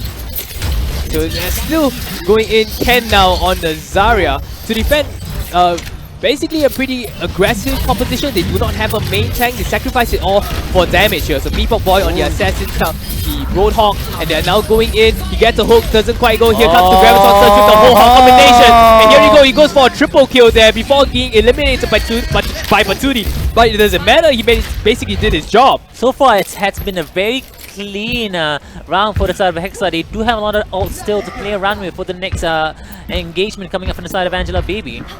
So finally, Meepo Boy changes out to the Reinhardt. He's going for the double 2-2-2 death ball composition with the Yeezy and the McCree as the offense. And wow, look at that Deadeye going for a double kill. So that means that the two tanks are down, but Patootie still answers back to Bright, taking out Bright in the process. But he does have that anti-heal though, finally gets a mid-pack as well in time, and he's gonna just go in on towards Patootie, and Patootie is under a lot of trouble and gets taken down finally, but Meepo Boy will take down Labels as well. It seems like Angela Baby's a bit out of sync for this particular round. And here go Meepo Boy going into the point there. You might want to coordinate better. Wow, fantastic. We'll be able to take Exceed down and still going against Cryptic. Cryptic under heavy fire. Easy recalling out of the point, and they will be able to finally capture the point. Will this be the momentum that they finally can get? It's okay because they have 99%. Right now, Avalon Hexa, all they need to do is just win one team fight, cap the point back. That's going to be the round for them. Well, the right clicks coming up. We'll be able to take Yeezy out. And here we come to Graviton Surge on the side of Angela Baby now. We'll be able to hold the entire team of Hexa in track, but nonetheless still, we'll be able to take them down. And here we come, the Nano Boost, but stopped by the Earth Shatter and going in. No, not quite damaged there. The point is still being held by Hexa. The overtime clock is happening right now. They're trying to push. Oh no, but will be taken out. But nonetheless, Yixi will be able to take Yeezy out in process. Oh! Shatter on Meepo Boy, but was stopped midway by the hook. He almost got a grabbed on such, the Earth Shatter, but unfortunately the hook coming up from Critical State will stop him in his tracks and not be able to drop that Earth Shatter as well. Let's score right now 2-2. It's been quite a day because almost all the control mats been 2-2 all the way and 3-2. That's right. Woo! We've been 3-2 all the way for every control map. And it just goes to show how unpredictable control maps can be. Both teams really giving it their all in this final push. For just the first single point, it shows how important that these points can make when it comes to the calculating the entire score. Exactly, right now this is the last round of Lijiang Tower. Let's see who will be able to get 1 point up in this best out of 5 match. That's right, they are going into the gardens, I believe. Yes, going into the gardens. Yeah. Dive composition from the side of Angela Baby. We are going for a triple tank now. Hexa giving up sort of the dive composition that they were playing in the first round. They are going into the triple tank composition. Cryptic on the Roadhog. He has been playing pretty good on the Roadhog. Basically able to stop the flankers from doing their job. Look at this chokehold here. This is going to allow the side of Avalon Hexa just trickle in towards the point. Charges in as well. Doesn't get anyone though, unfortunately, with that charge. But it's okay. He's dealing a lot of damage as well on towards the side of Angela Baby. Look at the amount of damage on towards Ken get taken down, as I said it. Patootie gets taken down as well with the healing truck as well. They're going to be able to secure the point. So that's really good on the side of Hexa. They basically stuck to the entire team. Wow, fantastic. Cryptic basically landing fantastic hooks to stop any of the flankers. I mean, it doesn't matter if it's a Genji, it's a Tracer. He's still able to hook them all and to get rid of them in one shot. Oh, almost got a hook on towards the side of Ken there on the Reinhardt, but the shields are up to save him there. Here you go, easy. There's a bit of damage, but recalls out of safety. We'll be pushing with the team now. We have the Reinhardt composition coming in from hot from the side of Angela Baby. There's a great opportunity for him to actually land that pulse bomb, but will not be able to do so. They're still trickling in, getting a lot of kills as well. That's building up their ult charges at the same time. Avalon Hexa doing a really good job so far defending this point. That's right, they are doing such a good job. 30% on the clock. This will be the final round. I will be taken out with a melee attack with the butt of the rifle. So really fantastic job on the side of Hexa, still holding onto the point very fiercely. It's going to be very difficult for Angela Baby to go in, but they have the ultimates. They are planning to use it, looking for it. There we go, the Graviton Surge. The Arcade has been looking for the power bomb, but only will be able to take Bri out. Thanks to that sound barrier, they were able to survive throughout that whole combination as well. Right now, still trying to apply as much damage as possible to this Reinhardt. Reinhardt has no heals at all. He might actually be able to get a Mega as well, but the hook's coming out from Cryptic. We'll tell Yeezy, no, I'm not going to let you do a lot of damage. The Graviton Surge has been dealt a lot of damage onto the side of Angela Baby. Ruji will kill. Kurai coming to Patootie with the double kills. Triple kills coming in. Goes for one more. Bri will get taken down as well. That's 4 kills coming up from the side of Patootie. Alright, so Patootie is there. He is the cleaner. He's cleaning up the entire mess, but still, heads off to Cryptic for the hooks. I mean, he's basically able to stop Yeezy in his tracks and just take any of them out. Still, nonetheless, point now goes to Angela Baby, 80% to 10%. They still have to hold a point for very long. They know where Hexa is coming from right now. We're going back into the first choke point where Angela Baby lost from. They do have Yeezy on that pulse bomb ready to go, but is that even enough to actually hold this aggression coming up on the side of Avalanxa here? A lot of deflects coming in this opportunity, trying to stay alive there. No. Cryptic gets a hook on towards Ken. He gets taken down. There's one tank down, but gets booped down. Unfortunately, people boy with a double boom takes everybody down to the pits of abyss. 3 are down for the side of 11 on Hexa here. That's right, and right now, Avalon Hexa looks like he's running back now. But Oh! there won't be able to take Kipani out, pushing him down into the well. So that means that this might be still Angela Baby's point to hold. Nicely played so far from the side of Angela Baby. They're holding the point really well so far in this last point for EGM Power. And they're still... So right now, they are getting a bit desperate here, Hexa. They are moving in to the side where they won from. They're still going on to the same choke point there. Labels there, on the Zarya there. Just trying to shoot. Cryptic looking for that perfect opportunity to hold. Here comes Yeezy. Yeezy trying to flank the support. Oh, and here we come to Earth Shatter. Doesn't quite get anyone there, fortunately. He's trying to go for more nano boosted. Here he comes. Reinhardt coming through. Cryptic pops the heals, but oh, the pulse bomb will just take him down as well. A lot of kills are coming out. Meepo Boy gets another boop as well. Ken and Patootie gets one down each. Alright. They are still holding the point here, Teddy. Wow, this is disaster now. Hexa had the lead just now, but it seems like the lead has totally, the tables have totally turned, and now Angela Baby is now holding the point. 90% left on the clock. They have to run in, they have to do it now. 92% by the Graviton Surge, and here comes the Dragon Blade to hopefully clean things up. He's going straight to Sound Barrier to try to defend. Good job to Kinjo with the Sound Barrier, but still Brian will be eliminated by Patootie with the Dragon Blade. And here he comes, won't be able to take Kipani out. Meanwhile, on the point, they're going straight in, but we have basically Hyunjin on the point, but will be taken out by Meepo Boy. First map will go to Angela Baby. Wow, what a performance coming up from Angela Baby. They're doing a really good job so far, holding the point as well. That's right. And Patootie, I think this was the last earlier on. He got the 4K with the Dragon Blade. Yep, it is so. Okay, there's an amazing play coming up from this Genji player. That's right. But still, hats off to Cryptic. I really am impressed with how the hooks are landed. Basically, stopping all the flankers from doing their job on the side of Angela Baby. So good job from the side of Cryptic from Hexa. And then the second map will be chosen by the loser of this map. Will be none other than Avalon Hexa. That's right. I kind of want to see Volskaya Industries now. It's been a while. We've seen a lot of Temple of Enemies. We've seen a lot of Hanamura at the same time. Let's see Volskaya Industries, guys. That's right. And for those who don't know the best out of 5 series, basically the first map will be a control map. Second will be an assault map, basically 2 CP map that will be chosen by the loser. Third, if we go to the third, okay, we will go to the third. We'll probably go to the third, Escort and a hybrid map. And then the fourth will be an assault or a control map. This will be excluding the map that has already been chosen. And on the fifth will be either an escort or a hybrid. All these will be chosen by the losers. I don't think Avalon Hexa is going to just give away 3-0. That's right. The next match is going to be Temple of Anubis. Temple of Anubis. Too bad no Volskaya yet. It's fine. We might actually see an opportunity to see Volskaya later on. Yeah, but right now, we're going to go straight into the second map of the match. That's right. What do you think they'll play? Do you think they'll still go for dive composition? I mean, both teams started out with the dive composition.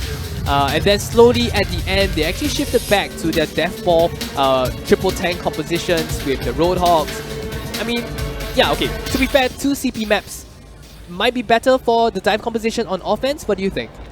2 CP maps, when you're attacking on the point, it's always good to have a dive composition. You always have a Widowmaker just shooting from the top range there.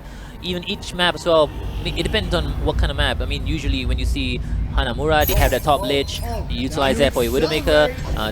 The only map that's not really a good idea to use Widowmaker is Volskaya Industries because you don't have a really good line of sight for to deal some shots. So we might not see Widowmakers on Volskaya Industries, but we would always expect to see a Widowmaker on each side, maybe. I don't know. Depends on the defending side. Usually no Widowmakers on the defending side because they need the ample amount of damage to just clear the barriers coming up from the side of the opponent team. That's right. I mean, there are a few heroes you can expect to see in a map, and you should definitely have contingency plans when you see them. For example, if you're in Hanamura, you might almost always see a Symmetra. I mean, it's a very good spot to actually be able to put the turrets around. We have seen a lot of Widowmakers offensive on both King's Row and the Temple of Anubis. It's not a really good idea to actually use a Symmetra these days due to the dive comp. The Winston just comes in, takes the turrets out. So that's gonna totally nullify the damage coming out from the side of the Symmetra here. Fair enough, fair enough. Yeah. But we might see Maze. Maze are good as well to That's right. play against the dive comp. Well, we can say that Maze... Oh, Bri with the wow. kill onto Azizi. I unfortunately will not be able to get that on site, but they will be able to push through the point as well. One is down for the side of Angela Baby here, and finally Arcadia will get a kill on towards Bride. It's going to allow the side of Angela Baby to just trickle them in as well, at the same time allowing his teammates to just get back on the point. But ooh, the aggression here coming up from the side of Avalon. Hexa here just getting kills by kills and allowing them to contest the point. Avalon is out here for blood right now, and Ken, even though he was on low HP, he was not being let off. XC just went straight for him and will be able to take him down. Arcadia is taken down of his mech as well, so this is going to be disastrous. They're out here for blood. After Bright got the first shot off easy, they will be able to capture the point. And here we go. Looks like they will be able to capture the point. Cryptic just making sure that Angela Baby doesn't come back. Yeah, exactly. You have to think about this, right? When you have a Widowmaker, when you're playing against a Widowmaker, you're going up against that, you're utilizing one hero just annoy that Widowmaker. Is that a good idea though? You're losing one tank, you're probably going to have a Genji, you probably had a Winston or maybe a Diva just annoyed that annoyed that Widowmaker. Is that a good idea though? Oh, Bright gets a kill on towards Meepo Boy, 3 shots, wow. Getting a shot on towards Easy, that's amazing! But unfortunately gets taken down by Paturi. But it doesn't matter, I mean he just did his work, got for a double kill before being taken out, and here we come Cryptic on the Dragon Blade, trying to capitalize on what Bright did on the Widowmaker, and here he comes. Cryptic will be able to take Ken out. So this means that the tank has been taken out, and while Arcadia will be taken out right now, he's going for the Pharah in the sky. Yeezy just jumping around. Will he be able to take Pharah out of the sky? Oh, but no, he won't. He will be able to go for the double kill on the side of Yeezy. Ken is coming back to take Exceed out, and this means that the defense is actually going to win this fight. You know, it's okay for you to actually die for your team. Plus, you get 2 kills for your team as well, because the respawns coming out from the side of Angela Baby is just gonna be allowing them to get. The deflects coming out, but no, Bryce says, not gonna another shot onto Azizi. This Widowmaker is doing work here so far. It's working for the Lucio. Lucio is hiding behind the pillar, and he's going in the air right now. The Graviton Surge is coming in. They're just going in. It will be the melee, and that's right. Arcadia and Zexel will be taken down right now.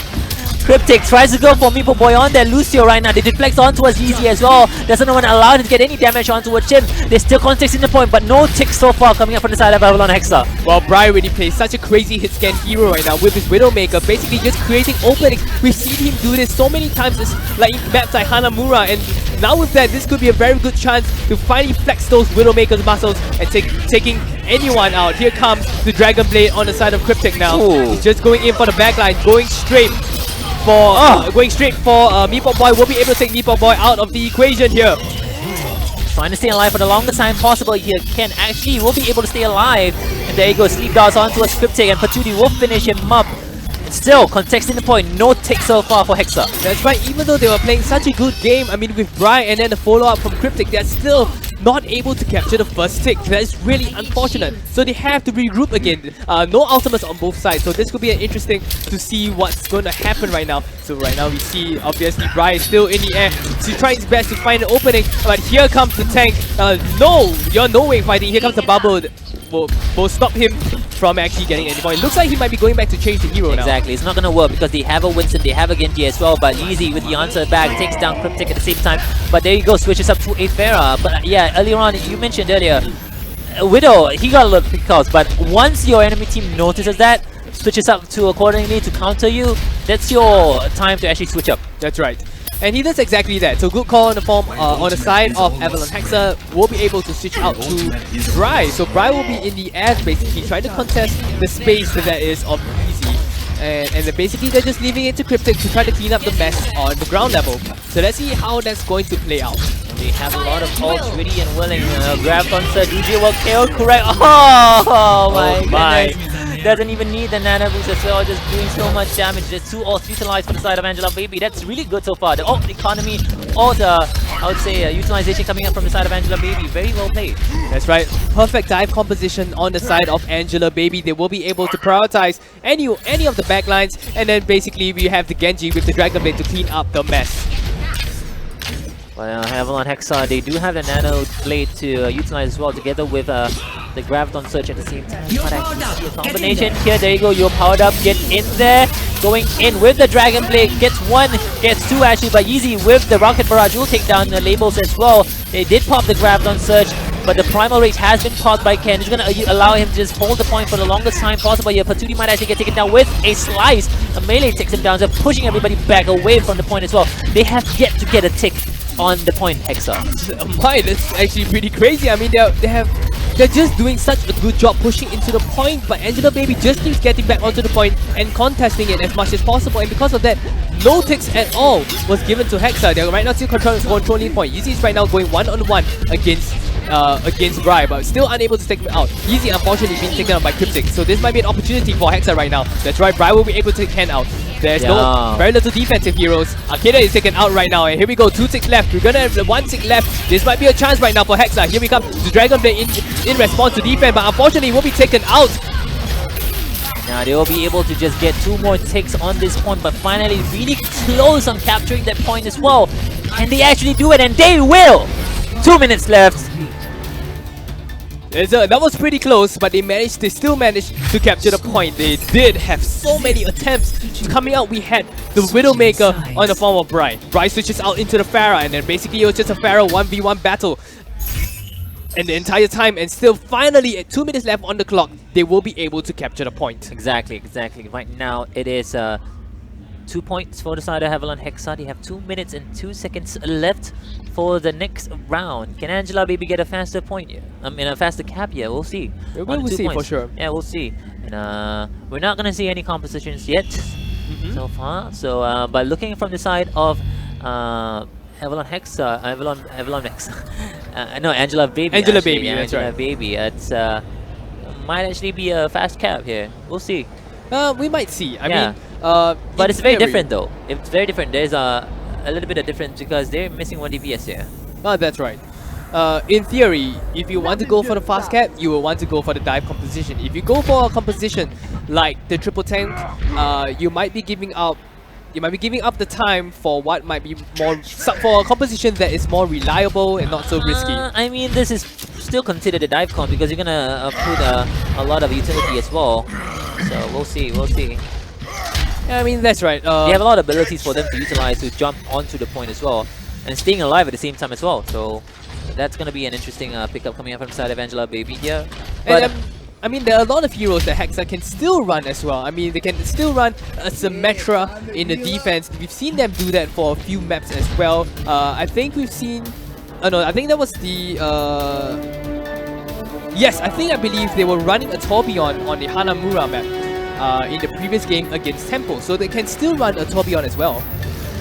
let's see if they're gonna utilize that. They won't be able to do so actually, but they do have Patootie on that Widowmaker. So let's see if we can land some 6 shots and reply to Bri and say like, you know what, I'm the better Widowmaker here. Again, right. anyone unfortunately goes up on high Here we ground. go. We're looking for the opening here. This is gonna be amazing for Patootie. He has free reign on top here right now because no one will be able to contest him at all. Getting a lot of shots and won't be able to get anything out of that, but gets a kill onto us labels as well. Going for more Cryptic might actually get taken down here. And this is really good because they don't have any answer to the Patootie's Widowmaker because uncontested at all because no one will be able to go up there. That's right.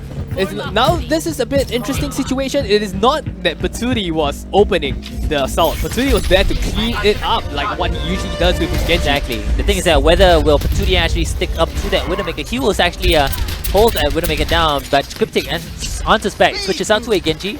That's gonna allow him to contest that Widowmaker up here, but Patootie making the switch as well, realizing, you know what, that's not a good idea to actually still have a Widowmaker for the second point, so he switches up as well. They're really going for the timing right now. I mean, going for the dive composition, Patootie on the Genji and Ken on the Winston. They're just going for a backline and ignoring the fact that there is a good chance that Hexa has the composition to try to counter them. I mean, we have Exceed on the Reinhardt to try to defend against the backline, but Exceed will be quickly taken out, and Yeezy already going for the double kill, taking labels out as well, and now they are essentially spawn camping a bit. Oh, Patootie here is in a good position here.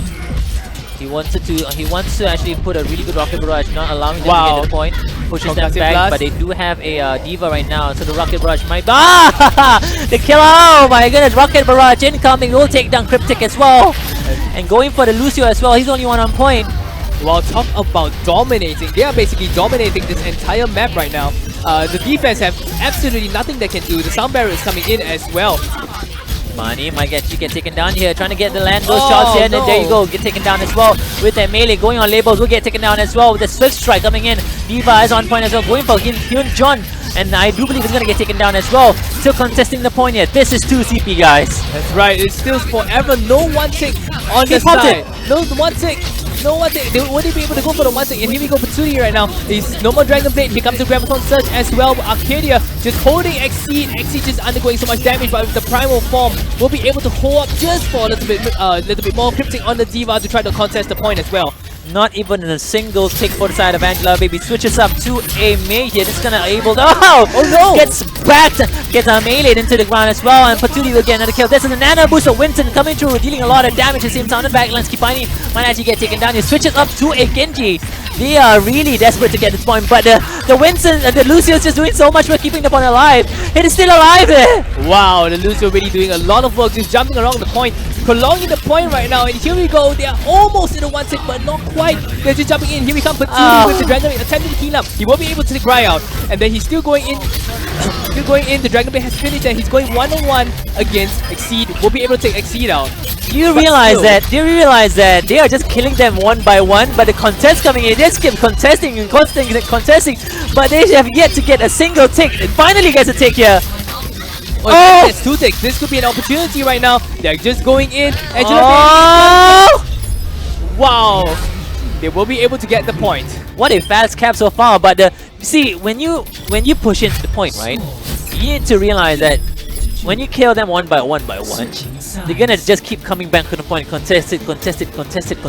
That's right. So you need to know how to cleverly take down the whole team at once. That's gonna allow you to at least get a lot of more ticks onto the point as well. So if you take down 2, and then the next 2 comes in, and then they're gonna contest it again, and the next 2 comes in, and then contest it again. So that's the cycle you see usually. That's right, and to add on to your point, when you take on 1 or 2 at the same time, you're actually putting your team resources at risk. You're putting your heroes at very low HP, and to do that, and then the defenders keep coming in, and they will effectively push you away. So essentially, that is a risky move. If you want to go into a 2 CP map, you need something that can clear the entire team, like a Graviton Surge, for example. Graviton Surge with a Dragon's Blade, Nano Booster Dragon Blade, there could be one way to do it, but essentially, I totally agree with you what you're saying, sort of is like, if you're just going to take out one by one, you're essentially putting your team resources at a strain, and that's going to spell a long-term disaster. I mean, the attack is like, they need to do it because they don't have the opportunity to respawn on the point as fast as the side of the defending side is doing it. So they need to just keep on killing, and the moment they keep on killing, they're going to build up the ult as well. That's right. So that's going to allow them to get the advantage when it comes to the next fight in that point as well. So that's right. I mean, and this is essentially why we call this kind of maps draw point. Draw Namura. I like how Bri is waiting to see who's on the point. So he falls back. He doesn't want to go up top because he knows that if there's a Winston, there you go. The Winston is back. Winston is here. It's really low on HP as well. It's gonna get taken down. Oh, wow! really low on HP. The Pharah. Pharah. We're gonna take the Pharah out. Very low on HP, but Ken punches him in the face and takes him down. So Meatball Boy lives with really low HP right now.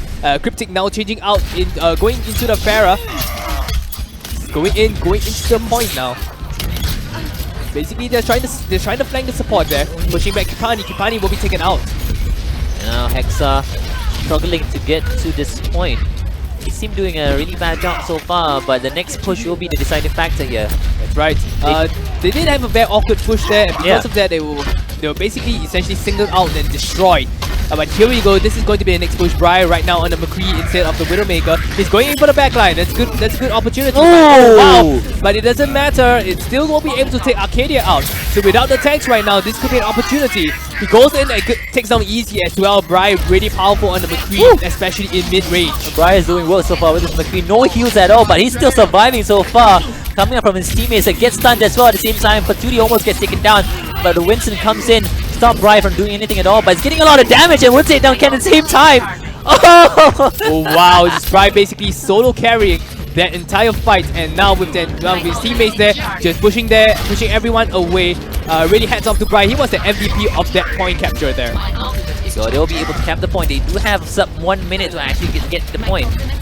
Oh, inside there, Meeple Boy appearing.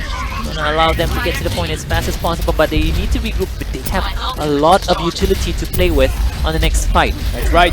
Oh wow, Brian will be taken out of Oh! the equation by Meatball Boy. So he goes straight for the main damage dealer of Avalon Hexa, and here he comes. We have the nano boosted Cryptic just going in. The missile barrage there. We're going for a triple kill now. He's going for a quadruple. Doesn't quite take anyone out right now. Still contesting against the point. He's ready to go for a quadruple kill. Taking out Patootie right now.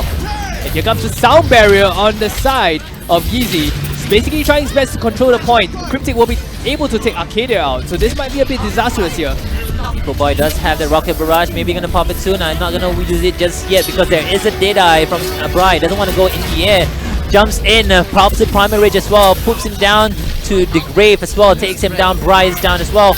Jumping back on the point is XD, and XD is still trying to keep the point together with his teammates as well. Graviton Surge has been paused by Arcadia. Usually while KO correct coming through from Patootie, takes one down, Labels gets taken down, going for more, goes for the Winston next, really low on the HP, and I do believe he's going to be able to take that down as well. Flex coming in, but I don't really think Avalon Hexa is going to be able to keep the point. But at least they get 1 point. That's right, with 2 minutes to be able to capture 1 point, that's still an impressive feat.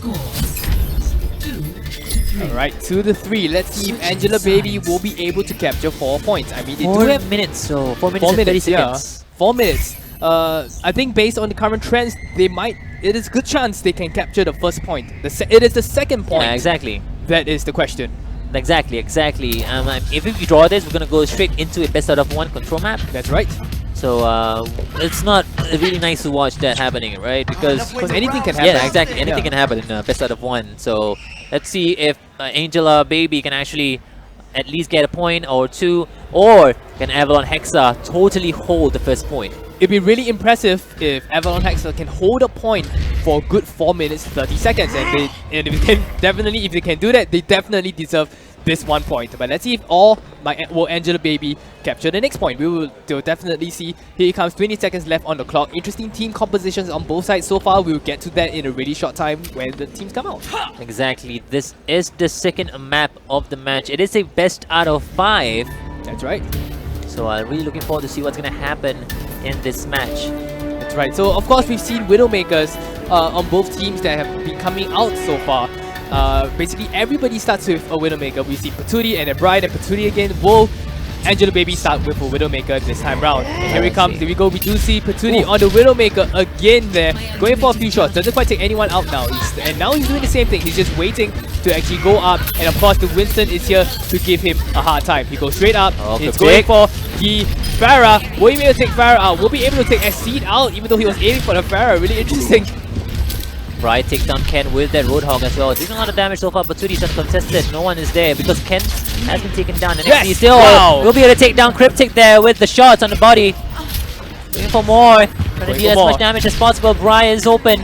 Spots the Lucio. He's going for the Lucio as well. Kipani as well in the defense. They're just hiding behind the bridge for their lives. Patootie sort of being uncontested. And if you actually bother about Patootie, you have Easy in the air as well. Basically, it's a full force aerial assault coming from the side of Angela Baby. XD needs to go back in the point to help his teammates, so that allows Patootie to just deal as much damage as possible with this Widowmaker here. Cryptic will get taken down as well, I do believe so, with one more strike. No, there you go. Arcadia will finish him up. And that is a very raw play here coming up from Patootie there. Takes Winston down as well. So crazy Widowmaker plays on both teams, to be fair. Patootie and Bry with the crazy hit scans. Definitely opening up the team for a lot more combinations, a lot more ease in clearing the entire enemy team. They will be going to the second point right now. Easy really jumping down just a little bit, going straight in. Hopefully he doesn't go out of position here. Probably gonna wait for Ken to actually come back on the point. He got picked up there. So and Patootie also switches out to a Genji. He does exactly what Bry did. And now with the Genji, he will be able to go for a full force dive composition. Yeezy in the sky and Patootie on the ground. I mean, it's a much more logical thing to do to actually switch up from the Widowmaker to a Genji, because you do know they have a Winston, so he can nullify you up top as well. So there's that. And that's why we do have Bry also on the Roadhog, so he's giving up the hit scan for a bit more assassination capabilities in the form of the hook. Let's see if he will be able to do anything about it. Meatball Boy will be taken out by Labels, and here he goes. Will they be able to do? Oh, here comes Easy, and he won't be able to take Bry out while he's just taking a breather there. They do have 2 minutes and 30 seconds left. Arcadia will pop the Graviton Surge as well. Help with his teammates. Oh, is this a Boostio? No, it's actually a Booster Pharah. Oh, look at the damage coming about. Gets slapped instantly. Gets taken down with a nade. Cryptic gets taken down by Zexo. Fantastic sneak down in the form of Zexo and Ken going for the double kill right now. Could this be a chance for Angela Baby? Here comes the hole on the form of Bright to try to defend against the point right now. Will they be able to do it right now? He become easy in the air. He's going in. Patootie also trying to go in for the clean out. Here comes Cryptic with the May, with the Eyesore. Will be able to save himself just a little bit more. The Sound Barrier is coming in as well on the side of Avalon Hexa to try to prolong their lives. Doing a really good job actually. Will be able to stop Anna from being taken out by Patootie. There you go, Yeezy. They're doing a lot of good job here. They're taking down one by one, but this is 2 CP. It's all about how long you can sustain on the point as well. That's XD right. gets slapped, pushes back. That concussive blast. Ice Wall. Try to defend against the point. Doing a really good job from Cryptic. Exactly. What I think they need to do right now is they need to regroup and then wait for the next push because they have a lot of utility for them to use. But do take note that they have a Mei. That's right.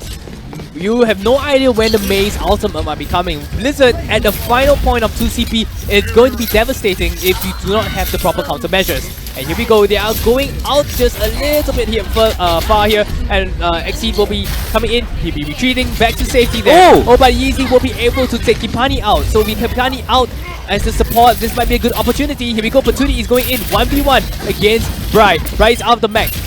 Will be able to survive here. And here we go, Cryptic in the just with the Mei. He's trying to do his best. Will he use his Blizzard? Yes, he will be using his Blizzard right there. Patootie drops the pulse on, will take down XD on that Winston as well. Going for Label to get taken down as well. Going for Kipani on his Anna, might actually get taken down. Yep, there you go. They're gonna get one more tick here, I believe so. The contest coming up as well. The Lucio unfortunately gets taken down. Bright comes back with a Diva. Tries to stop the rocket barrage damage, but there you go. They actually get the last point. Fantastic on the side of Angela Baby. Good job. Going for the second point. 2-0, Angela Baby. Whoa, whoa, whoa. Angela Baby proving themselves that they are a better team here so far, but still Anyone's game. it's still anyone's game here. We might see comebacks coming out 2-2 maybe, I don't know. We can go the mile here, guys. We have the whole night to ourselves. With the whole night here. And Patootie. Definitely, it is not in any way to say that Angela Baby is better than Hexa. So for sure, that one was definitely attributed to the fact that Hexa was unable to capture the points faster than Angela Baby. They literally had 2 minutes to work with. That's not a lot of time, honestly, to go for a 2 CP map to capture 2 maps. Exactly. And the next map of choice is going to be a hybrid map. That's right. So let's see what Avalon Hexa is going to pick for the next map. And this could be Angela Baby's map if Avalon Hexa doesn't do anything about it to stop their win streak. I mean, if Angela Baby goes and wins the third map, they will be taking the 3rd place and winning themselves some awesome Logitech prizes. So yeah, it's been time checks 8:39. Still have another grand finals to come up next. That's right. So stay tuned, guys. We're gonna wait for the next map as well. I do believe it's going to be we are waiting for the map. They're still deciding map. Losers will be choosing the map, and here we go. Kings Row. It's gonna be Kings Row. It's Kings Row. Isn't it gonna be next map? That's right. So let's go into Kings Row as well. Going straight into the next match. This might actually be the last map. Might be the last map from the side of Angela Baby. I tried to do it in English accent. Yeah, but we are not really good at it. Let's admit it. Yeah. Sound like We're really not good at it. But we will still try nonetheless. Would you like some tea with crumpets and scones to go with? Yes, we will drink tea while we cast this map. Could you pass me the bottle of water, please? We'll get the bottle of water. I have in my hand milk tea. And I don't think I've bottle. I will go for the silent tea. Bottle of water. Bottle of water. Bottle, it's the silent tea. Yeah, It's called silent bottle of water. There you go, the third map. Angela Baby 2-0 so far. Wow, what a performance coming up from this team. That's right. Kings Row, one of my most favorite map as well. Your favorite map? But probably second favorite when it comes to hybrid maps. My first hybrid map favorite is Hollywood. Yeah, always Hollywood. will be Hollywood. But this map as well, usually very good for pickups as well. We did see yesterday Cryptic pulling out that Hanzo yesterday. I mean, not yesterday, earlier on. Why would I say yesterday? But yeah, earlier on. It feels, 2 days. yeah, exactly. It feels like we've been here for a long day, for a few days actually. It kind of feels like that. But yeah, will Cryptic actually pull out that Widow? We'll never know. That's we'll right. see. I mean, we did see, I think twice on the side of Hexa going for the double sniper composition. There was the, I was saying, the Eye of the Dragon or something like that. Enter the Dragon's Eye, yes, Enter the Dragon's Eye with the Graviton Surge and the Dragon Strike that was being played. Both actually, because there was both a Hanzo and a Genji. Let's see if they will be playing that on the side of Hexa. And looks like they might be. Cryptic is now on the Hanzo and they're just not wasting any time going straight onto the point. They're contesting point right now. Exceed on the Reinhardt to try to defend against the point. But of course we have Ken on the Winston going straight for the backline. That is Cryptic. Cryptic there going one-on-one against Patootie there. Might actually get taken down. Will get taken down by Patootie and Rizzy in top high ground there. Having a lot of free range here. Going for the Reinhardt as well. Will get taken down. They can finish up Gables as well. Going for the Mercy as well at the same time. Goes back all the way. And I don't really think they're going to force them to push through. So they're going to just still wait. Easy gets a kill onto his Bride though. That's huge. A very nice pick off. That's right. And still, with the pick-off, they will be able to maintain full control of the point. Bri is now on the McCree. Actually, switch out there. Cryptic will also be switching out into the Hanzo. They know that they are fully prepared for the double sniper competition, and now they are on the Roadhog and the Bri. Bri on the McCree. His favorite McCree. Oh, gets stunned! No! Deflects coming in. Doesn't want to get taken down. Will be able to nullify their Dragon Blade to its full extent. Doesn't get any kills at all. Basically, Brian was just waiting for Patootie's Dragon Blade, and with that, he instantly threw his flashbang to stop him. Oh, Yeezy will take down XD in a moment, but the res is coming out from Kipani. Will bring everybody back alive. Justice reigns from above. Will get anyone? No, Cryptic says no. We'll take him down as well. And right now, it seems to me like Avalon Hexa might actually get the point. Cryptic with the triple kill. 4 kills coming out from Cryptic as well. Well, Cryptic with the Roadhog. As we can see, his Roadhog hooks has been insane this entire tournament today. And because of that, he will be able to capture the point with Cryptic's hooks. And basically, this entire team, and of course, let's give it up for Kipani's Resurrect. Basically giving Hexa all the firepower they need to capture this point. Let's see how far this payload will go. They were actually baiting that. They actually dropped the Earth Shatter. They know that they're gonna probably utilize everything.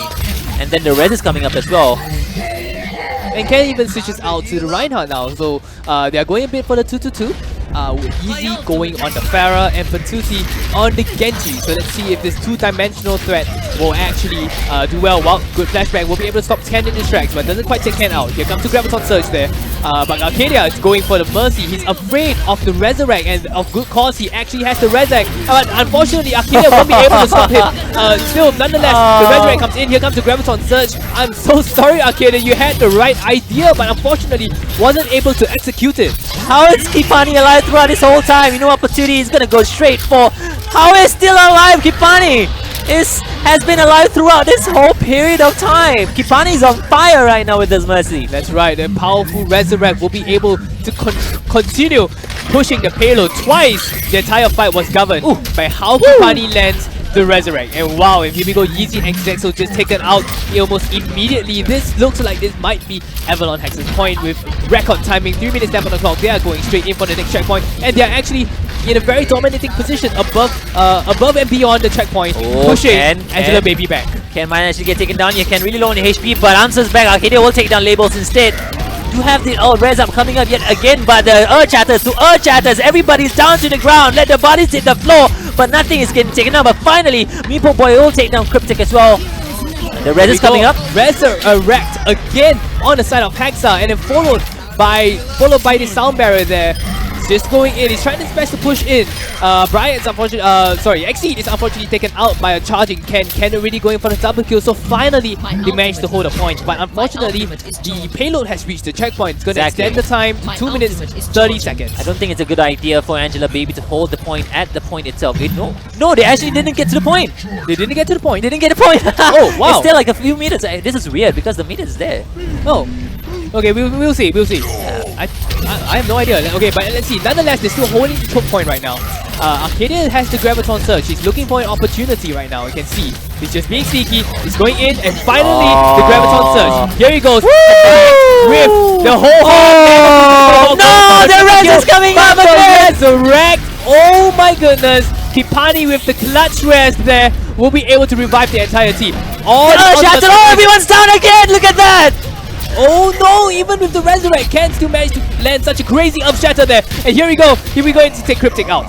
That's a little bit overextension coming up from Ken. He should not have pushed into that point as well. He was getting taken down as well. Grabbed on Surge comes in from the side of Label, but gets taken down though, but it's okay. Another Earth Shatter coming up from Max. He will take 2 down, charges him, takes 3 down, Patootie is down as well. Bri will take down easy. They're gonna be able to get to the second point. Finally, with the crazy Resurrect, it's gonna pay off so much. Oh yeah, finally, they managed to get to the point. So finally with the Resurrect, they will be able to push in all the way, and here's the interesting part. They still have so many crazy ultimates left to play with. This shows how powerful they were in the previous fight. So right now, Angela Baby, they know they have to take the Mercy out, but Kipani just basically so well guarded. And it's still to be so much difficulty actually to try to take Kipani out. Cryptic has been taken out by Ken. This might be good news for the defending team. Oh, good. Taking out Labels now. Alright, it's time to back off, guys. The reses again coming out from Kipani actually brings up 2. And the charges in, Arcadia gets taken down. They're gonna be able to get 1 more, I do believe so. Patootie forces to pop the hold hog, gets taken down. The Kipani is on fire right now. Wow. Play of the game, definitely the Mercy here. Kipani with the Resurrect, able to just basically turn the tide of every fight. I honestly thought they were going to back off, seeing that just a 2-man rest, but they still went for it, the 2-man rest, and because of that, they will be able to push the payload now. The payload is really close to the point.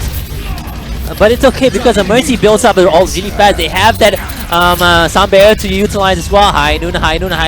No, the shield is there. Doesn't get anyone though, unfortunately. But I think he gave a lot of out charges as well at the same time. But Meepo Boy and Patootie will take down 2 from the side of Avalon. Hexire still trying to not allow them to actually take anyone on site. Not gonna allow. No, wow. The hook's coming from long range. Will take down Bri. Time to reset, guys. So really good hook. And really good hook on the side of Patootie there, and they have to reset Bri basic under McCree. So no, pretty even ultimates on both sides. This might be a pretty big fight coming on the side of Angela Baby in his defense. 1 minute left on the clock. They have roughly 1.5 push left. Let's see if they go. This will go into overtime. Ken at the forefront now, looking for a time to. Oh, that's a 3-man. Going for a 3-man. He just goes straight for the backline. Won't be able to take Kipani No! out. Unfortunately, gets booped out. Oh no! So easy right now with the Soldier 76 going for a successful defense there. It's going to be a successful hold. Definitely kudos to Meepo Boy on that boop. There you go. This match has been amazing so far. The score right now is 2-0. Avalon XS holding on. They need to push through. Right now they do have 3 more ults left to use. They only have 30 seconds left to get to the 3rd point. That's right. 1 more push left. They do have a lot of ultimates Yeah. on the side. Here comes the Graviton Surge. Will we able to take Kipani out? That's exactly what they need. The entire support has been taken out on the side of Hexler. And here we go. This is a good chance for a hole right now. 20 seconds left on the clock. And Cryptic will be taken out. This looks like this might be Angela Baby's point to hold. They might actually get another push here. They do have a few more seconds left to get to the point right now. What they can do is enforce the ults coming up from Angela Baby. Get the res again. And see what Kipani can do right now. But Kipani's out of position here. He might actually get taken down. Here we go. 5 seconds left on the clock. We have going Hyunjun is actually going into the point, but unfortunately was taken out by Patootie. Where's Ken going? But here we go.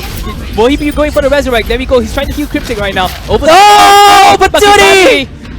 Oh no, Kipani was taken out. There goes the rest. Patootie was ready for that, man. Patootie was ready for that. He flicked that left click on towards that Mercy. He takes him down. Doesn't want to allow that res up. Wow. Fantastic. Almost the clutch res there, but 3rd time's not the charm, unfortunately. Yo, but if you think about it, Mercy mains, take note. That is exactly how you play Mercy in top tier matches. That's right. Wow. Yeah, so if you want, girls, if you want tips from Mercy, please yes, please look at add Kipani on Battle.net. Install him. You know, he's actually doing this on purpose. You know, this is a 3rd, 4th match. You know what? I'm just gonna make me very popular amongst the female players in Overwatch. Hey, that'll be good because we've seen, like we mentioned, we always see Ana. And then finally we see powerful Mercy plays, finally. Exactly. You know what's interesting? There wasn't even a Pharah in that final set the whole time. Oh wow, yeah, you're absolutely thinking right. about it, you don't need a Pharah to use a Mercy. All you need is a very good mindset and just teamwork actually, because you need to tell your teammates, die there. That's right. You know how sadistic Mercy is? Mercy mains are. That's right. Mercy mains are like, guys, just die. Just die right now. I want y'all that the moment she sees everybody is dead, I'm like, oh, I'm coming back, guys. It's my time to shine when everyone dies. So basically, fantastic Mercy plays for sure, but unfortunately, they will only be able to capture 2 points. And let's see if Angela Baby will be able to go for 3 points this time around. If they will be able to go for 3 points, that means they might be going for the third round. For the third place. Are they actually gonna really use this? Interesting composition. I don't. We'll see. Might be changing out here. Surprise me, Angela Baby, surprise me. So on the side of on Hexa, they are going for a pretty solid team composition. They have been running this team composition for quite some time here. So let's see how this will go. And here we go. Widowmaker to start off with Tuti there, going for the high ground. And once again, we see Ken on the Mercy now. He's gonna show what a good Mercy plays. Ken wants to showcase to the girls I can be a good Mercy too. But it's okay, they do have a Pharah as well, but Ken switches up to a Winston. That's a better idea there. Well, interesting. They're going for the dive composition, but their composition isn't exactly dive. I mean, we have Patootie as the Widowmaker to try to open up, but unfortunately, Labels take Patootie out almost immediately. Oh, Ken gets charged in as well. Will get taken down, I do believe so, because there's no one else around him to help him out. And I think they're gonna be able to force a reset here coming up from the side of Angela Baby. It's alright, it's still a lot of time for Angela Baby to play with. But we still see, unfortunately, Yeezy is being caught out of position. And the Labels is going to go 1-on-1, but the Concussive Blast will be able to knock him away. Whoa, Yeezy run back out into safety. Here comes Patootie with the infra sight. Gets another kill onto Yeezy. But the shoot's coming out, getting down as well. Very patient plays there coming out from Patootie. Tries to go for Hyunjin. Hyunjin's really half HP. Half HP, just jumping around. It's still going in. Patootie still going for Hyunjin, but not quite. Hyunjin still lives. There you go! Oh, wow, we'll be able to finally take Hyunjin out. Meepop Boy unfortunately being taken out by Cryptic now, and they're still going for the point. Here comes the Graviton Surge to try to defend against the point. Oh, Nana boosted Reinhardt, just not really sure. Yeah, he got a double kill out of that, so it's good. Yeah. So finally, very convincing take of that point. Very good plays, obviously, to Patootie going with that triple kill on Widowmaker. But I guess it's time to switch out on the side of Patootie. Let's see what he goes for. Interesting choice though. I mean, they do have Azaria as well, so Hanzo is naturally a good pick. Because Hanzo can go up and down that wall, going from the sidelines at the same time. That's right. Shoutouts to Vips. Vips is one of the best Hanzos, I would say, in Singapore. So, best Hanzo Singapore. That's right. And JB and something Batam, maybe, I don't know. Tries to go for a hook, but will not land anything out of that. Alright, let's see if there are any Enter the Dragon's Eye combos. The Earth Shatter, unfortunately. And wow, oh my gosh! Triple kill on the side of Yeezy. Wow. Yeezy with a 4K on that Rocket Barrage. Let's just savor this moment. This was probably one of the most epic moments for today. They'll be pushing the payload now, just almost seamlessly without any resistance into the next checkpoint. Here comes Patootie there. The Reinhardt is coming out on the side of Exceed. Oh, but Unseen will be taken out by Patootie. This is you won't be able to take Labels out. Oh my gosh, without the Widowmaker, even with the Hanzo, he's still doing work. He's going 1-on-1 to Cryptic. I think he's gonna get taken down here. Is he gonna stay alive? What the top Patootie is still alive, going for Cryptic. Cryptic's low HP. Finally. He actually popped the ulti as well, allowing them to get off the point as well. Gets a kill onto his Bride. Going for one more. Cryptic is so hard to kill here. He's gonna get taken down. No, he's still alive. They finally get taken down. That's 4 kills for Patootie as well. That was insane, and he's doesn't matter if he got taken out. He did crazy work there, going for the 4K there. But now it is time for Avalon Hexa to clean up. Here comes Labels with the tactical visor to push everyone back. But still, nonetheless, there was crazy amount of plays coming on the side of Angela Baby's Patootie. Yeah, they weren't.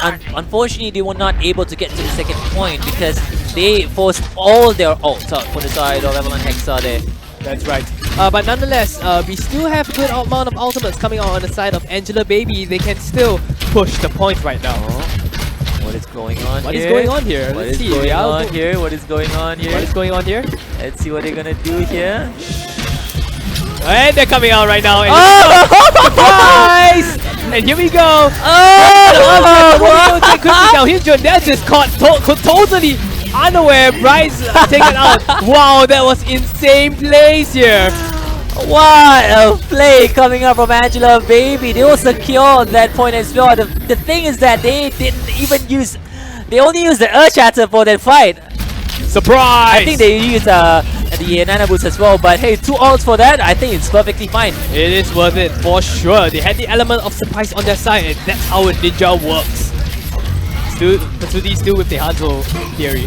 Oh, gets a hook onto us. Labels, that's huge. That's 1 down for the side of Avalon Hexa here. The Graviton Surge comes in as well. There's a lot of damage coming up from Yeezy with that Rocket Barrage. 3 are down. Brian really don't want HP. Might actually get taken down here.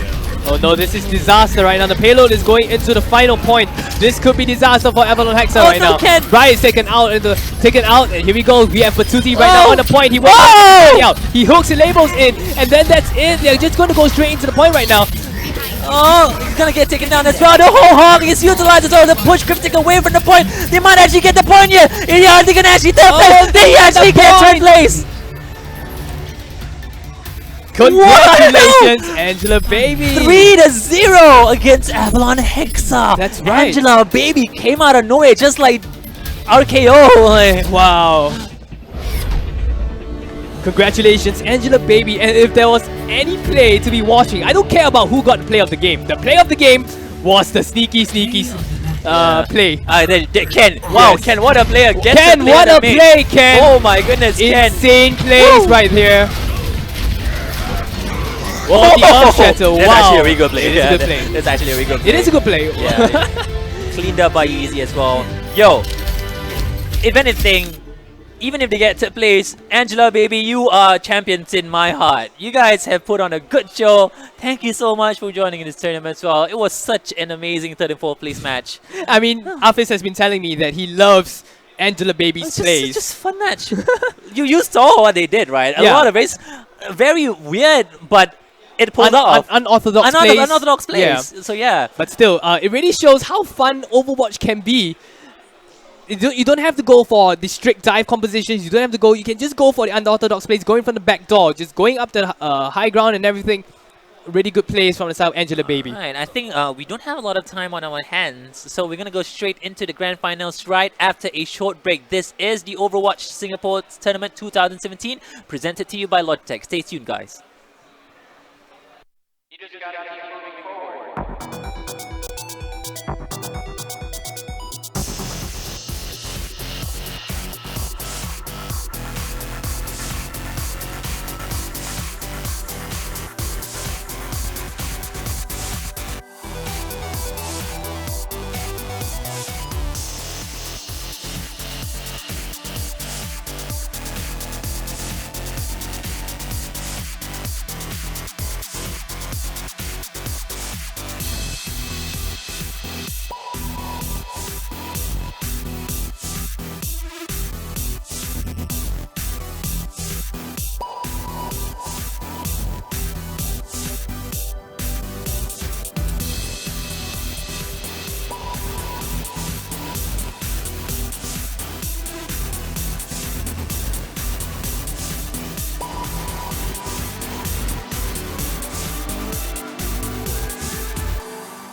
And welcome back, guys, to the finals of the Overwatch Singapore Tournament 2017, brought to you by Logitech and our SSD and monitor sponsors, Samsung. That's right, we are finally in the grand finals for today. Not just the grand finals, it is the finals. We are determining the first and second place for today. We are going against UE Juniors against Avalon Temple.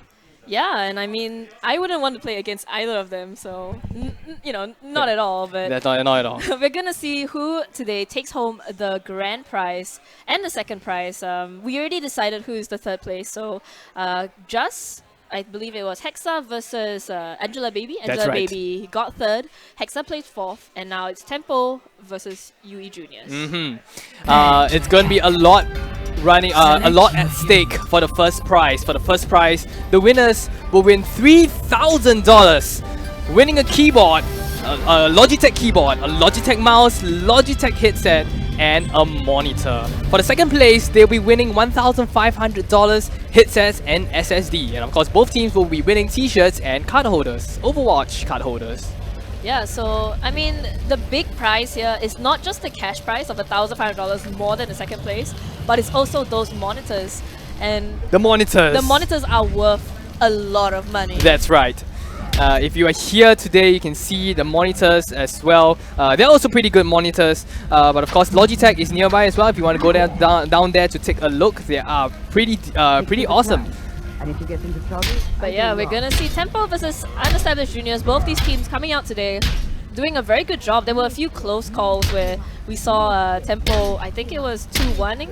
That's right. So they had a few close calls, juniors as well, but they're all in now, going in for the final match. It is a 9:15 right now. 9:15 p.m. But we're still going strong, guys. That's right. For the grand finals. That's right, the final match for today. Let's give it our all. I hope you guys are just as hyped as us. This is going to be the final game for today. This will determine who is one of the best teams in Singapore. Let's go for it. Right now we are in Lijiang. They are fighting in the middle of the point. The trades are coming in. Zindrax will be able to take Yuki out. Yeah, and the beautiful grenades coming out from both Annas, actually taking out half the team, and Understanded Juniors though getting the better kills here. They are getting 2, but Revenant running very low on health right now. Can they survive long enough to stay on the point? Oh my goodness, TJ almost takes himself out.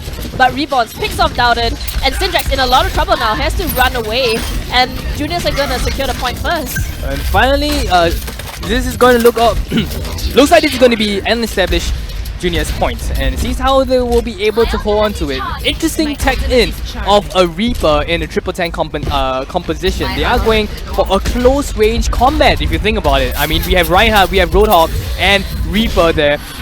Basically, they're just gonna ensure that they're almost always fighting on the point. But even now, we see TJ taking out Syndrax, so Reaper at that close range is not a, it's a force to be reckoned with. You do not want to be up against them, even as a skinny hero like Syndrax on that Genji or Super Nair on that Tracer. MZ going the long way around just to get away from unestablished juniors, and I think this is a very smart play. Running that Reaper on this particular map, they have to sort of get through these little choke points, these little doorways, and TJ is playing this perfectly, standing in a little corner, but Syndrax actually going in with the Dragon Blade nano boosted, going in on the supports of unestablished juniors, but he's not getting any kills. He in fact gets taken out by Revenant in the end, but MZ though with that Rocket Barrage takes out 2, and it looks like Avalon Temple actually might be able to take this from juniors. That's right, fantastic plays. And then we have the trades coming in as well, but oh my goodness, TJ going for a double kill. Tia and Doubter gets taken out with the Death Blossom to push everyone away. MZ won't be able to take rebounds out, but that is not quite enough. This is still going to be unestablished juniors points. I mean, TJ, he didn't need to pop that ulti, but I think it was style points. Style points. He got his ulti so quickly, takes out Doubted, goes after the supports right away, and he just didn't want to give Jia the opportunity to drop the beat. Right, he drops the beat though, and here we go. Jia drops the beat. They're going into the point right now. Yuki is going in from the side, but it's going on a 1v1 duel with Syndrax. Syndrax runs away from the duel, going straight for the point right now. And looks like Avalon Temple might be finally pushing UE Juniors back. I mean, they finally get the point, but it took them so long to get there. Even though they had sort of semi-won the fight against juniors earlier, they didn't try and contest the point. Instead, they were more interested in hunting down juniors, going for the kills, and so it's 96% to junior side. All they need to do is win one more fight. That's right, it's going to be in a very bad situation for Temple if they lose this next fight. And here they come in, they're going into the point. UE Juniors are in the point right now. Syndrax and the Genji, he has a Dragon Blade, but unfortunately will be taken down by TJ. So this is going to be a disaster. There is no DPS on the side of Temple, but still, nonetheless, MZ and Super Nail will be able to take down some of the heroes of UE Junior. Legend though gets picked off by MZ, and it's just Revenant and I believe it's TJ on the point, but Revenant gets taken out, so a very good defense coming out from Tempo there. They only use, they didn't even use a single ulti actually in that particular fight, and they just survived long enough for the rest of their team to reinforce them. So very good play coming up from Tempo. I think juniors as well, trying to stockpile their ultimates, so they didn't want to waste anything, and now they're going back in. Reborns on this Zarya, can he do the damage that a triple tank normally lacks? And here we go, the Dragon Blade coming in on the side of Syndrax there, trying to clean up the mess there. They're contesting the point. He's going straight in for Lucio. Will be able to take Fearless out. He already has a double kill on the side of Fearless and Revenant. He's going for the Tracer, but goes straight back to the point. 67%. Very perfect engage on the side of Tempo. They are now dominating the point. But at the same time, juniors have not used a single ulti. They're going to go for that wombo combo, right? Tempo, they have to know this. They did use oh, but never mind. MZ with that beautiful Rocket Barrage takes down 2. He does go down, but Revenant drops the Earth Shatter, takes down it all the way home. And they have to go in now. There are more members of unestablished juniors on the point right now, but unfortunately, Jia drops the beat, and they're contesting. They're so close to getting the point now. That's right, they're all into the point. Avalon Temple onto the point right now. We have Syndrax on the Genji there, just trying to go straight for TJ. TJ have already swapped out to the Reaper long ago. He's just trying to go into the point right now. To the Graviton Surge onto Delta there. He's going in. He will be able to take random name out. And my goodness, they're going in. Syndrax versus Remnant. Remnant is so low, gets taken out by Supernea and Doubted. Going in and a fight that looks very much in UE Junior's favor actually just turns on that super good play coming up from Supernea. We saw TJ's tracking on Syndrax was amazing, but Supernea comes in, dings a few hits with headshots, and Avalon Tempo just steamroll through that last fight. That's right, really fantastic. You can know Supernea is really also powerful with the McCree. And because of that, he will be able to use a few of his headshots to take the members of UE Juniors out. So even though we see that UE Juniors had a very good foothold on the point at the start, it still went to Avalon Tempo. Really good job there. Even though the TJ was running an interesting tech of a Reaper and was doing a really good job in the previous first few skirmishes. Yeah, I mean, we saw that, you know, UE Juniors was trying to save their ultis, trying to go for that big wombo combo fight. And instead of giving them that fight, Tempo made them overcommit, make them go in with the ultimates one at a time, or get a combo but don't really get much out of it. So then once that was done, once they used up all their ultis, then Doubted came in with his ulti, just caused so much havoc with that Winston, while Supernea just dinged that heads from range. That's right. So the communication, I think, coming up from Tempo, just a bit more fluid. The problem with being like a very disciplined squad is that you are always going to be trying to do, okay, we are going to do A, B, C, D, E. Whereas, you know, if you are more fluid, you go, okay, we want them to draw out their ultis, we want to make them overcommit, make them make mistakes, and then we go in, which I think that was what Avalon Tempo did. They just waited for an opportunity, then they went in once they knew that Unestablished Juniors had already used up most of their ultis and had no way to respond. That's right, and to add on to your point, it's really important to be patient, especially in a match of such high stakes like this. You wouldn't want to do anything crazy or that puts you out of position, puts you in a very risky situation, and that really shows that Avalon Tempo deserves that point. But it's still only 1 point out of what is potentially going to be a very long game today. It is, after all, the finals of our Overwatch Singapore Tournament 2017. We are in Lijiang Tower's control tower here, and here we go. MZ though takes up Legend right off the bat, so Avalon Tempo very aggressive, but they're being punished for their aggression. Syndrax and Supernea got super low, and Supernea could rewind out, but Syndrax had no way to escape. Even Doubted now falling a bit low, the aggression being challenged by UE Juniors here. That's right, TJ on the point of his Tracer. You know that he uses a very good Tracer that can contest the point very, very well. It goes straight for Supernea, will be able to control the point, and looks like it is going in. It will be able to get MZ out of the Pharah. They got the point there, but they only can secure it for a certain period of time. Tempo right now is regrouping. They don't have, both sides don't have the ultimates here. They are going a bit more of the safer plays, going for the traditional dive comp instead of the Reaper tag in like just now. Yeah, I mean, they went for Legend right away. Syndrax, Supernea and Doubted all went in for him, but, you know, even though they got the kill on Legend, the follow-up just wasn't there from Tempo. And Juniors now, Yuki pulling out the Dragon Blade, going in, takes out Jia, going for randomly now. Solo does take out the other support. And in the, you know, Juniors, their defense is just impeccable right now. Taking out MZ even in the air. TJ just doing so much work.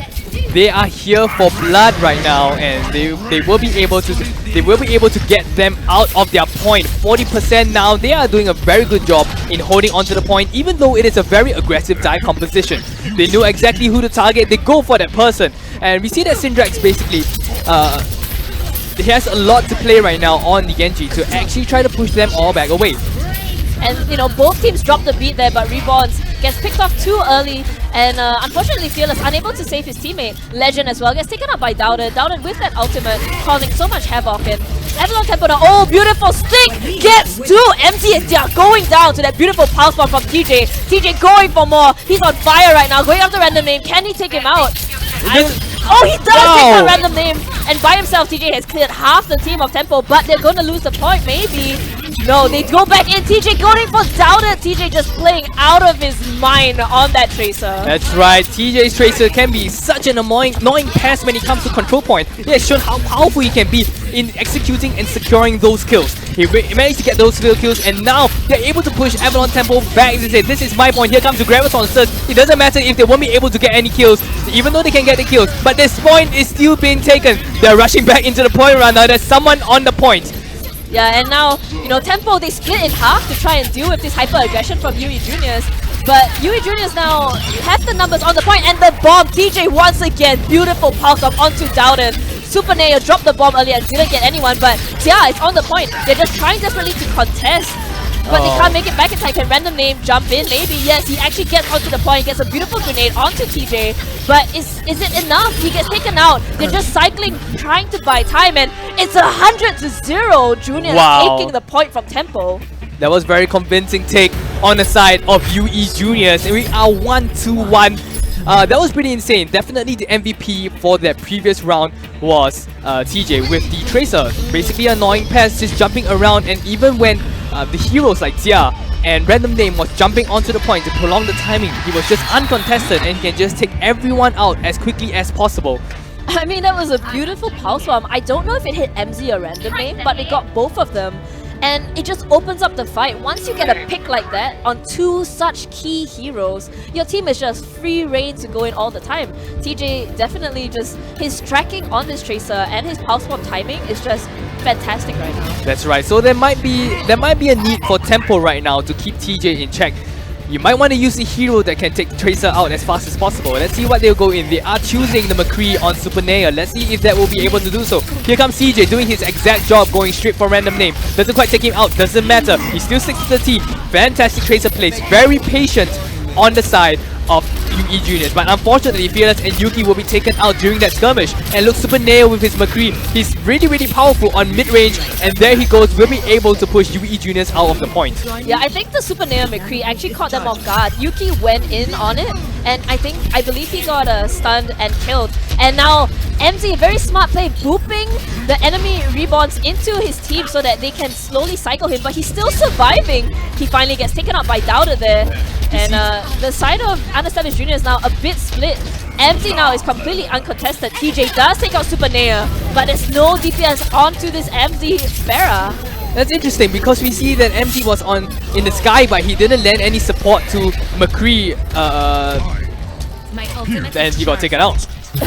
Yeah, I mean, MZ, I believe he was just going for the bridge. He wanted to boop Reborns into his team. They wanted to cycle Reborns, but Revenant jumped in and Reborn survived for long enough that TJ could just go in and take out Super Nea.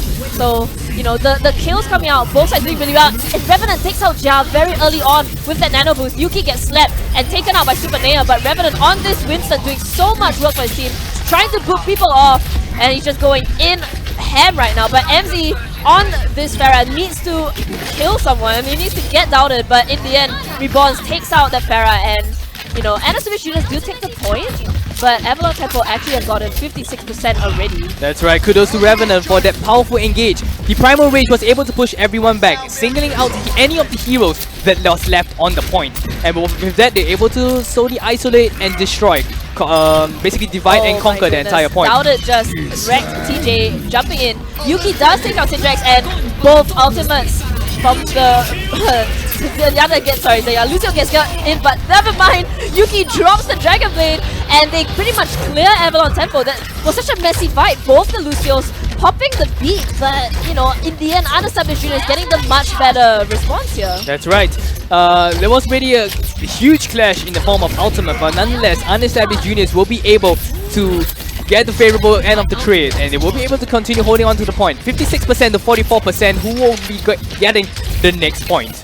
And I mean, we see the difference between the McCree ultimate versus the Pulse Bomb, right? Like the McCree ultimate, like maybe you can get a team fight kill, but the Pulse Bomb ultimate gets out one or two very quick kills, and Reborn's going in on Syndrax and Xia, and MZ can't save his teammates with that Pharah at all.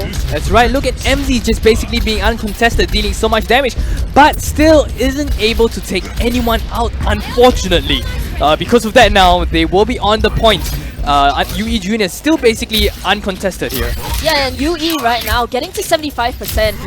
And here we go, Doubted jumping in. He doesn't have the ulti though. Is he gonna survive long enough? Revenant gets given the nano boost going in. TJ drops that beautiful pulse bomb onto Syndrax. Revenant dodging the sleep dart. Is he able to kill Randomly? Randomly misses the health back. Ghost gets it back again in the end. Super Nea does pick up Yuki, but Reborns picks up Super Nea in return, and Revenant, my goodness, that play there coming up from him, almost getting out Random Name, but Random Name gets taken out by UE Revenant in the end.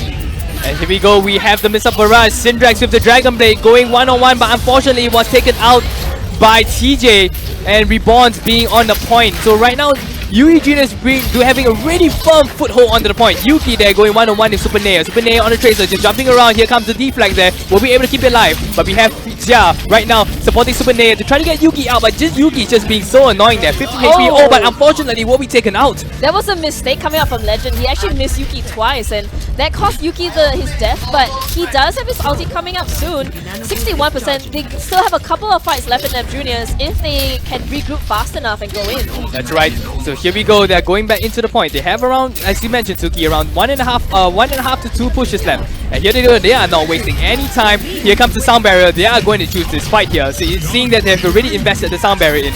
They're just going in TJs right now onto the point, going one-on-one with Super Nea. Going into the Dragon Blade. Here comes the Graviton Surge. Going for a triple kill on the side of Unestablished Juniors. Here we go. They will be able to do a successful take off the point. A beautiful combo coming out from Unestablished Juniors. Even though Fearless got picked off so early in the fight, they still managed to sustain. Yuki, knowing who he wanted to go for, he went straight for random name. He pulled the Dragon Blade out and combined it with Reborn's Graviton Surge after the fact. So that's right. Instead of normally what we see is the Graviton Surge coming out first, Yuki instead pulls out the blade, he takes out one, he takes out two, Reborn pops the Graviton Surge, and he just cleans up shop with the rest of his Dragon Blade. Very efficient use of ultis coming out from Unestablished Juniors. It just shows how crazy the skill level is on the side of UE Juniors. I mean, one side we are just busy dealing with TJ being an annoying pest on the point, and if you have heroes like Super Nea going for McCree, and then suddenly out of nowhere Yuki using the Genji will be able to deal so much damage, especially coupled with the Graviton Surge. So UE Juniors is definitely not to be scoffed at here. Yeah, and I mean, we're gonna see them try to go in now. Yuki and TJ once again going for this flanking, diving comp, and it's been working for them so far. Doubted and Revenant just jumping in, but Syndrex does get a good grenade on it, and Revenant actually takes out Random Name. He gets 2 quick kills on the supports, and this means that UE Junior is gonna have so much, support going into this fight, whereas Doubted gets picked off. MZ does take out TJ, but the kills though still in favor of UE Juniors. That's right. Dauda was essentially isolated at that point. The teammates couldn't even reach him in time. They will be able to take Dauda out going in from the left flank. Will be able to capture the point as well. So let's see how Avalon Temple will be going through the point. They can go to the left flank, they can go to the front. But right now, UE Juniors is just standing at their spawn, just waiting for them to come out. TJ still doing his good job of annoying the team. He makes heroes, bursting the Zarya bubbles there. But I think Zarya has a good amount of charge right now. Yeah, so MZ now is such a glowing Christmas tree of a Zarya, but Syndrex so low. No, he gets bubbled in the end. And TJ with the Pulse Bomb takes out Zia. Beautiful Pulse Bomb coming up from TJ, but MZ though is slowing. He's doing so much work right now as the Zarya. But Revenant, he's going in. Nano Boosted Monkey. He wants to get as much value from this Nano Boost before he has to pop the ulti. He does. He pops the ulti in the end. Can he get... He does get Random Name, I believe. And Syndrex double kill. But in the end, TJ takes it. MC just duking it out right now. MC just surviving forever. They need to take out this Zarya. He's too much charged. Too charged right now. That's right, he's so charged and he still can go for the Graviton Surge right now. This is huge on the side of Tempo. And here we go, TJ still onto the point, trying to push everyone away. Dalton on the Dalton unfortunately was taken out as a Winston. And looks like this is still a point being contested. It is still in favor of UE Juniors. The time is still ticking, 65%. And here we go. The Super Nea's flashbang grenade, but unfortunately was stopped by the barrier of Winston. Oh, that bomb though. MC is fully charged, but that bomb did so much work. Both the bubbles are down for MZ, and TJ recognizing that it just goes in straight on Random Name. And this is a huge mistake coming out from Avalon Tempo. They should have regrouped and gone in together as one, rather than giving Unestablished Juniors the 85% now. They should not be contesting on a point that is not theirs. This is going to be an interesting situation on the side of Tempo. I mean, this composition looks like it's not actually working out for them. 94% of 11 o'clock. They are likely not going to change yet. So let's see if sticking to this team composition and duking it out will be able to do it. Here comes Yuki with the Graviton Surge. Dicing. Here we go. He already was able to take Random Name out. He's going one-on-one against Dalton. Oh, but unfortunately Yuki takes Dalton out before being taken out by Super Nea. But it doesn't really matter. They're still on the point and they will finally be able to capture it. 2% now. Time is still ticking. They did invest a lot into their previous fight, but so did UE Juniors. Let's see how they will be able to hold this. Yeah, UE Juniors pretty much burned every single ulti they have. And Avalon Temple, Super Nea's ulti though, I don't know how effective it's gonna be when you have a Yuki and TJ both going after this McCree. But Supernea, there's a sleeping Revenant down there. Sleeping they Revenant took here. out Yuki right away. Oh no. And it looks like Unestablished Juniors, they do need to regroup and reform. But someone's on the point! Oh no, Revenant has been taken out now, and I believe that was TJ on the point. Yes, it is always Yeah, TJ on the point. He's being a sneaky guy right now, but he gets spotted out by the Lucio. He's actually pulling the enemy team away from it, but it doesn't matter. Jia does take out TJ in the end, and Unestablished Juniors, they need to group up and go in together as one. TJ quite close to his ultimate, but everyone else is, you know, out economy-wise, Tempo has the upper hand here. That's right, they definitely invested a lot into the 2 fights ago when they wanted to hold a point for 99%. They were desperately just want this 3rd point of this map. But they're going to slightly pay the price here. We have a Dead Eye coming out from the McCree. Supernea trying to get a few kills. Won't be able to take Reborn now. This is going to be huge on the side of Tempo. Will they be able to hold the point right now? Somebody's on the point right now contesting against the point. And here we go. He throws the flashbang, doesn't quite connect there. And won't be able to take Revenant out. This looks like it might be Tempo's point. This is huge for the side of Tempo. Yeah, Revenant dropped his Primal Rage to try and save his team from Supernea, but Reborns gets picked off anyway, and now Tempo, they have 2 ultis to work with Revenant now. Swapping heroes. I like this change coming out from Established Juniors. And Syndrax going for the dice, and he does, they take out 3, they're going for more, they take out 4, and that was a beautiful combo coming out from Tempo right there. The Graviton Surge plus Dragon Blade doing so much work.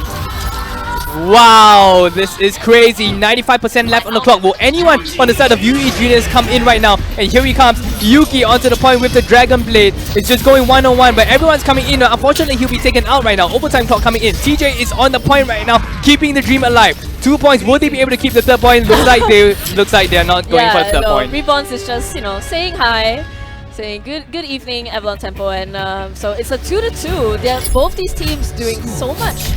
Like, you know, you always think that the defending team has the advantage, right? That's right. And you know, it stands to show that juniors, they had it 99-0, and then Tempo just reverses them 99 back, and the games are so close. Both these teams showing what they can do today. Both of these teams very, very strong on the down.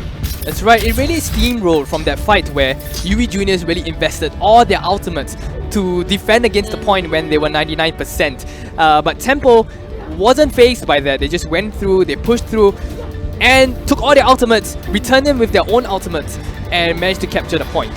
So finally, 2 against 2. We are going for the final round. The winner of this round will be able to win 1 round out of the best of 5. Yeah, Let's see who this will be. Oh my goodness, Revenant jumps in but gets instantly grenaded. Beautiful, but Downer gets slapped as he jumps in. So both of these Winstons getting a bit wrecked right now. Supernea though does take out Revenant after he takes out Syndrax. And Yuki and Legend in a bit of trouble now. Supernea takes out Fearless. And Unestablished Juniors, they need to fall back. They're all so low. Legend running away with a sliver of health. Even though Yuki does get a kill, doubted, but Unestablished Juniors, they need to regroup. Legend still running around with 2 health right now. Alright, the trades are happening, and this is in favor of Avalon Tempo. They managed to capture the point, and they are also effectively able to push UE Juniors away. Here comes the Deadeye. The Deadeye is ready already. He's going in. He's going for the Deadeye. He can go for a double kill. He won't be able to get the double kill before getting slapped. The sleep doesn't matter anymore. And here he comes. This is huge again for Avalon Tempo, even though Supernea was taken out. Here we go. TJ is on the point right now. Will be able to take Syndrax out. Dalton is coming into the point to try to contest it. 22% in favor of Avalon Tempo. The issue I have here is that they are just giving MZ so much charge. He's always glowing. I feel like they are not, you know, Unestablished Juniors are not controlling their DPS enough. You know, MZ always has 100 energy, he's always alive. They need to take out this Zarya, they need to stop feeding him bubble energy charges. The thing is, they are so busy with heroes like Syndrax that they got their hands so full that they can't even handle MZ. But with Syndrax out now, this might be an opportunity for UE Juniors to capture the point. They will be able to do so. They sneak the point, but at what cost? They just sneak it just to get 4%. Just buying themselves a bit more time, but it doesn't really make much of a difference here. You're absolutely right. So the point, as you can see, has went back to Avalon Tempo, and it's going to take a lot now for UE Juniors. UE Juniors looked like they were dominating the first few games, but now it looks like they're actually struggling to get into the point. Graviton Surge coming in from the side of UE Juniors to try to defend against anyone coming in. Revenant unfortunately being slapped, and he was just taken out of the equation here. So many of UE Juniors heroes was just taken out in that skirmish. I believe that was actually a deflected ulti coming out from Reborns, because Reborns threw out that ulti, but it was his team that was stuck in that ultimate. So was it Syndrax who deflected that ulti back into them? So unfortunate play there coming out from Unestablished Juniors, where now MD is closer to his ulti than Reborns is. That's right, the Deadeye is coming in. He's going in, he's trying to get any kills by Rosario in front. Oh, but he still will be able to take Revenant out. So fantastic play on the side of Supernea. Even though UE Juniors will be able to capture the point, two of their key members are already taken down. Yuki has been taken out, Fearless has been taken out. This is going to be unfortunate. Avalon Temple 95% if UE Juniors isn't able to keep the point. Wow, fantastic headshot on the side of Supernea, taking down TJ. And then with the sound barrier, this looks like this might be Temple's points. And oh, beautiful deflect. It just in time manages to take out Supernea. He's going in, but someone needs to touch the point. No, and Yuki cannot carry. Someone touch the point. Someone touch the point. Oh no! And unfortunately for Yuki, right there, he tried his best. He wanted to carry for the team. He got that beautiful kill on Supernea, but someone needed to touch the point, and UE Juniors in the end lose out this map to Avalon Temple. And we see here Yuki on his Genji did so much work that game. That's right. So really good job on the side of Avalon Temple. I mean, they weren't really performing well when this map started, but then at the end they showed that they have perfect, or near perfect I would say, ultimate coordination, and they're able to target who needs to be targeted down, effectively prioritizing the important characters of UE Junior's team, giving them the point. I feel like the story with Tempo is that they always seem to take a little bit of time to warm up. And once they do, once they have, you know, the timing for Supernea's ultimate, once they have the timing for Doubted to go in, they suddenly like burst out of the gates, right? You know, we always see them sort of a bit, not say unsure, but maybe not performing as well as you would expect them in the beginning, and then suddenly they just like wake up, they go in, they just take them out right off the bat. And we're actually going straight into the second match now. Temple of Anubis. They do not want to waste any time. UE Juniors is out for blood. Let's go, Temple of Anubis. Don't waste any time. And so here we are. This is the map chosen by UE Juniors. Yeah, and I mean they are fighting for the grand prize here tonight, but at the same time, I think this is the very first time we've actually seen TJ and Supernea both coming down from overseas, coming to Singapore to play for their team. So that's right. You know, it's not just it's a Singapore team, right? They're all mostly based in Singapore, but you know, having these international sort of guests coming in to play for us is, you know, bodes well for the Southeast Asian community, I think. That's right. I I mean, we do want to grow the competitive esports scene in Singapore as much as we can, and this is our first step. After all, if you can recall, this is our very first Singapore tournament in the year 2017. We did say this a few times in the qualifiers. And I mean, the cash prize is nothing to scoff at. Like we mentioned just now, $3,000 for the first place, and we have fantastic monitors as well that you can win. So I mean, it's not just any random prize. This is prize worth fighting for, and you can see Avalon Temple and UE Juniors really fighting it out for every clash, giving it their all so that they can win this. Yeah, and UE Juniors now, we're gonna have to see if, you know, they are gonna play to their strengths. I think they have definitely played Temple of Anubis a lot, I believe, and scrimmed on this map. So having this opportunity to sort of maybe come back here against Temple, and I do like the lineup coming from Juniors. Temple going for a very typical normal lineup. Syndrax once again on that Genji, and TJ going up now on that Widow. Can he take out Supernea? Oh, Supernea is so low. But Syndrax as well almost gets taken out. So TJ actually on this Widow doing a lot of work, and even Doubted has to fall back. But Syndrax does get the first kill onto Reborns. And TJ, he needs to get a good, clean pick-off. He's just doing damage, but he's not actually getting the kills right now. That's right. Widowmaker not exactly doing her weight in this composition. Usually TJ will be looking for an opportunity to take them out. We have seen a lot of Widowmaker plays in the opening of Temple of Anubis, but unfortunately he wasn't able to get the proper snipes. But nonetheless, UE Juniors is still going in hard there, but unfortunately Syndrax just went straight in for TJ.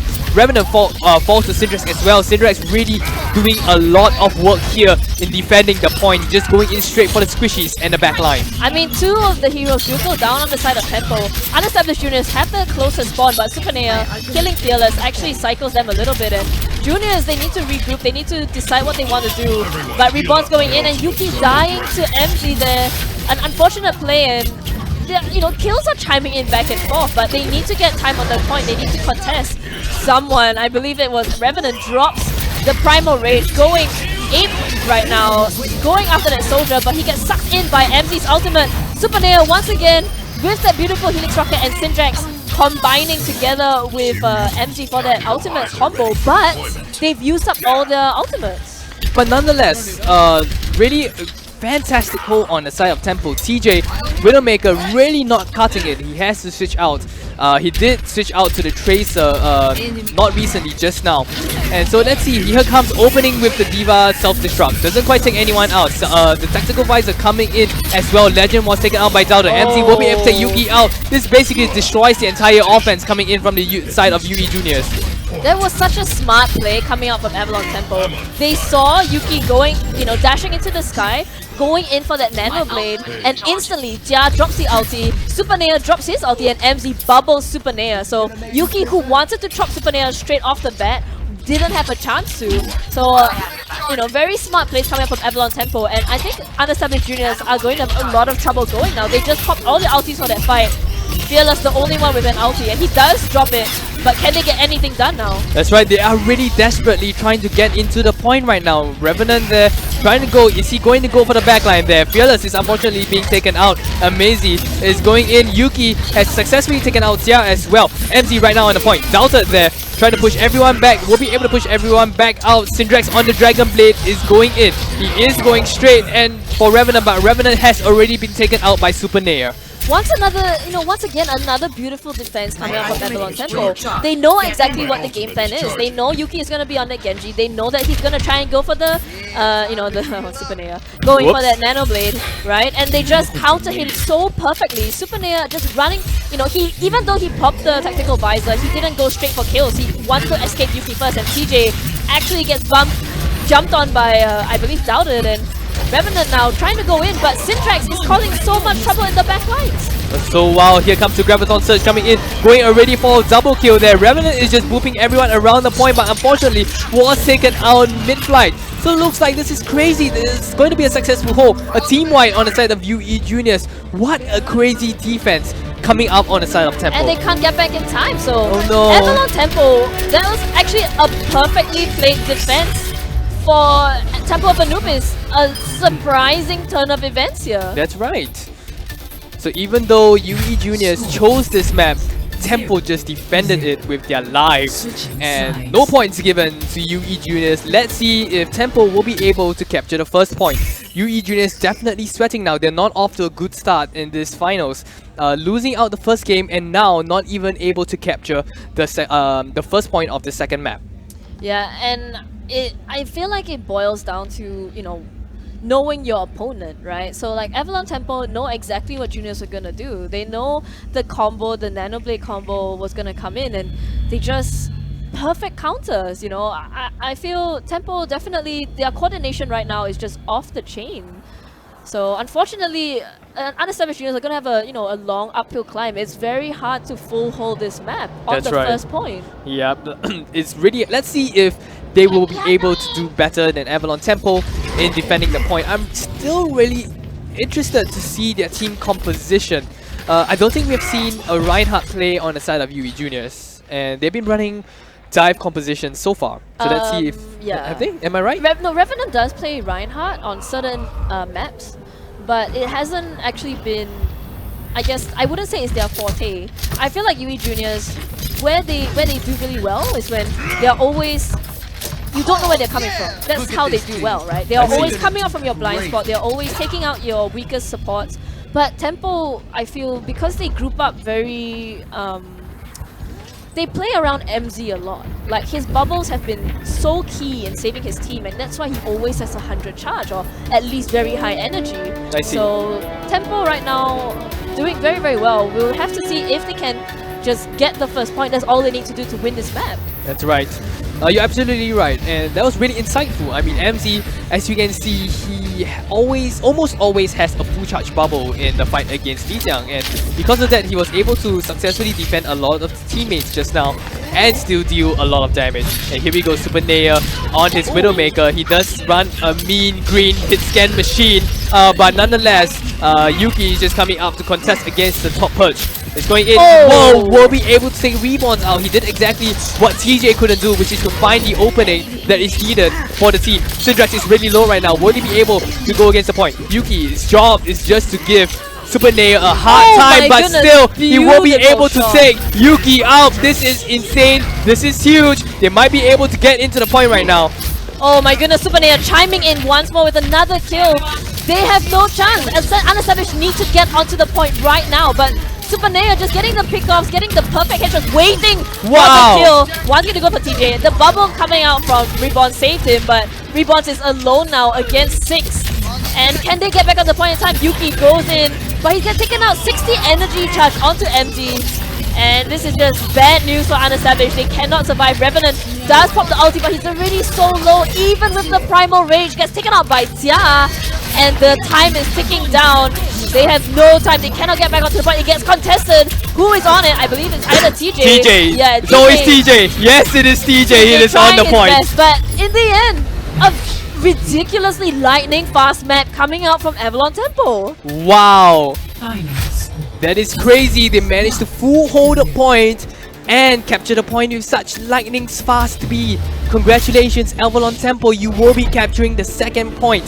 This is no joke on the side of UE Juniors. If Avalon Temple will be able to win the next map, they will be the grand final and we get winners. to see Super Neo with that Widow, those beautiful headshots. Oh, it's actually at the second, at the end actually, where he just, nice Whoa. shot onto Fearless as he falls down, going in for TJ now, and Yes, my goodness, that was insane. That flick shot was very impressive from Super Neo right That's there. right. Wow, that was really fast and very convincing, unfortunately, on the side of UE Juniors. Yeah, I mean, I definitely expected UE Juniors, considering that they chose the map. I thought they would have more experience with it, but it just seems that they're not doing what we expected, or we're not, we expected much more coming up from UE Juniors. Unfortunately, just not able to, I think, break through Avalon's sort of ironclad defense right there. That's right. I think you have to see that it's the Widowmaker. They weren't able to actually open up with TJ. Our next map will be Route 66, one of the first times we will see this in the escort/payload map. We usually see King's Row, but I think this will be the first time we will see Route 66 in a very long time. Yeah, and I mean, Route 66, we've always said this, it's very open map, it's a very long map, so, expect to see, snipers like Hanzo and Widow, but also expect to see Farah Mercy. This sort of map is so open, and there's really no space there's not much space to hide or to duck around, especially for the first point. That's right. So you're gonna have to either go full on face smash mode, or you're gonna have to go assassination mode, and we'll have to see what Tempo and what Juniors can bring for us today. You're absolutely right, and like we saw in King's Row, we actually see a lot of snipers. We actually see Avalon Hexa playing the Hanzo and the Widowmaker with surprising efficiency here. So, but when it comes to a pure escort map, especially in a map as big as Route 66, where it isn't a lot of good points for snipers to play with, it might be a bit of a change in the strategy that you might want to adopt when you are going on the offense. On the defensive side, however, there is still a good chance you will run characters like Tourbillon, where there might be good points to build the turrets, or maybe even Bastion. I mean, who knows? Yeah. Anything goes here. And it'll be quite interesting to see what they decide to run, because you were saying earlier, like, we've always seen Juniors run a dive composition, but whether or not they can sort of stand up against the aggression from Tempo. The problem with a dive comp is that it's such an individually skilled thing, where if you can't get the kill as a flanker, you can't get a kill as the dive, then your dive just falls flat and it's not stable. There's no sort of slow push or slow defense. Instead though, they're gonna go end sneaky Reborns, coming out with that Diva, and Super Neo is in so much trouble right now, getting chased by Doubted, but he's getting healed by his Ana right now. Super Neo, beautiful shot on the TJ. Oh my goodness, even while being hunted down by the Diva, hunted down by the Winston, just Super Nea just going off the chain right now. That's right, this is incredible. Even though they had a bit of a surprise attack, they Oh. responded so perfectly. And look, he will be able to take Revenant out. This is insane. They will be able to continue pushing the payload. Super Nea doing a lot of work on that Widowmaker. And it looks like he's going to go for a jumping shot right now. No one there's there. no one No one there, there. No one there. I mean, UE Juniors decided to hold the point very far forward, which means that they give up big ults, they give up the stable defense. Instead, they're just going for an all-in way of playing. And I think it suits Juniors as a team, but I don't know whether it's going to be enough to go against Avalon Tempo. And so here he comes. They will be Juniors will be jumping in, but Revenant was just taken out by an entire force of Avalon Tempo. Here comes Super Nea there. He's trying to go in. Oh, whoa, almost will be able to take Anna out. Legend will be taken out, unfortunately. And here he comes. It's just such aggressive push right now. They are almost, they cleared the team. And they're going to push the payload to the next checkpoint. This is insane on the side of Avalon Tempo. UE Juniors, they definitely had a game plan. They wanted to surprise Avalon Tempo with a very aggressive defense. But because of that, they basically gave them an easy first point push. They couldn't kill Super Nea. I mean, it was a good idea. They wanted to go in with the D.Va, with the Winston to kill the the Widow. But they just couldn't do it. Random Name just had the back of Super Nea, and then their target prioritization coming up from Juniors is just doing not as much work as it used to. That's right. And they're just having so much difficulty just stopping this push on the side of Tempo. And so here they're coming in. Revenant on the primal rage. Alright, he's just going straight for Super Nea. No questions asked. Pushing him away. And he's just having so much problem. Finally will be able to take Super Nea out. Meanwhile, on the main skirmish side, they are just trying their best to fight out the entire team of Avalon Tempo on the payload. Here comes the Graviton Surge on the side of Tempo. We'll be able to trap Revenant in the thing. Sleep Dart coming out on the side of Revenant as well. I mean, was it worthwhile? Revenant popping that ulti just to go after Super Nea. In the end, their team gets wiped, and it gets pushed. It's gonna push very, very far now. The combinations coming up from Tempo are just too much to deal with, and Juniors is just not getting the right kills at the right time. That's right. I mean, I see where they were coming from. Revenant going straight in for Super Nea's Widowmaker to try to stop him from picking out the teammates before the fight even begins. Well, I guess that kind of works out now. He did switch out to the McCree now for the mid-range. Here comes Syndrax with the Dragon Blade going straight in for the two supports, but the Sleep Dart. Oh, but he's got woken up.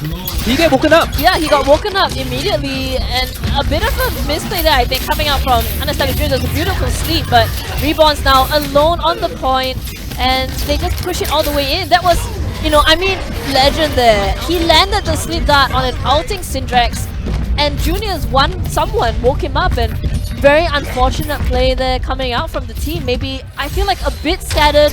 After that King of the Hill, they just haven't looked as strong or as dominant in, you know, this map at all. They're still, looks like, yeah, you're absolutely right. It looks like they are still finding their momentum even at this point in time.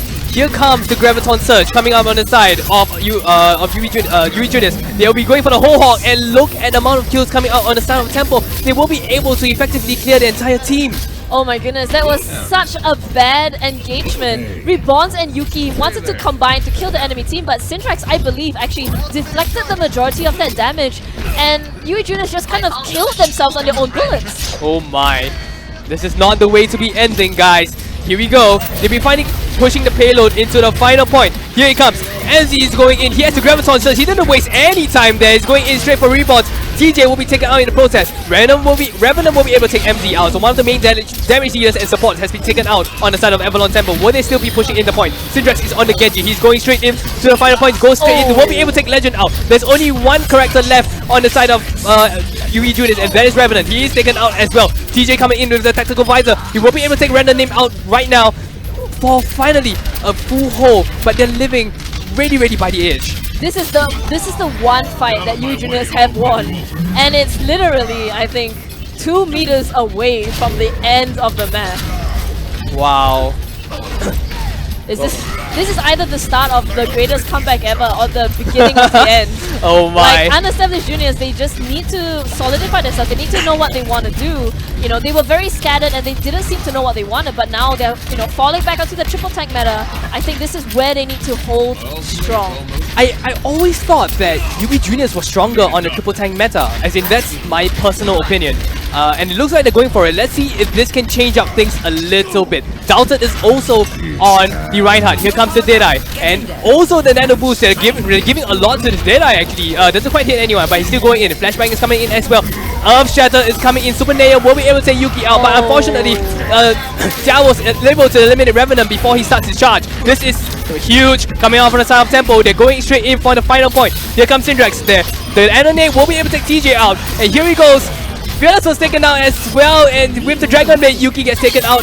This is going to be crazy. Legend, unfortunately, 1v1. They're just trying to fight for the final point. And now Revenant though loses the max so early on. Reborns tries to drop the ulti, but instead the Deadeye takes out Yuki and it's a team wipe. And Avalon Temple pushed through the final point. The only fight that Juniors, did well in, they just sort of crumbled immediately after.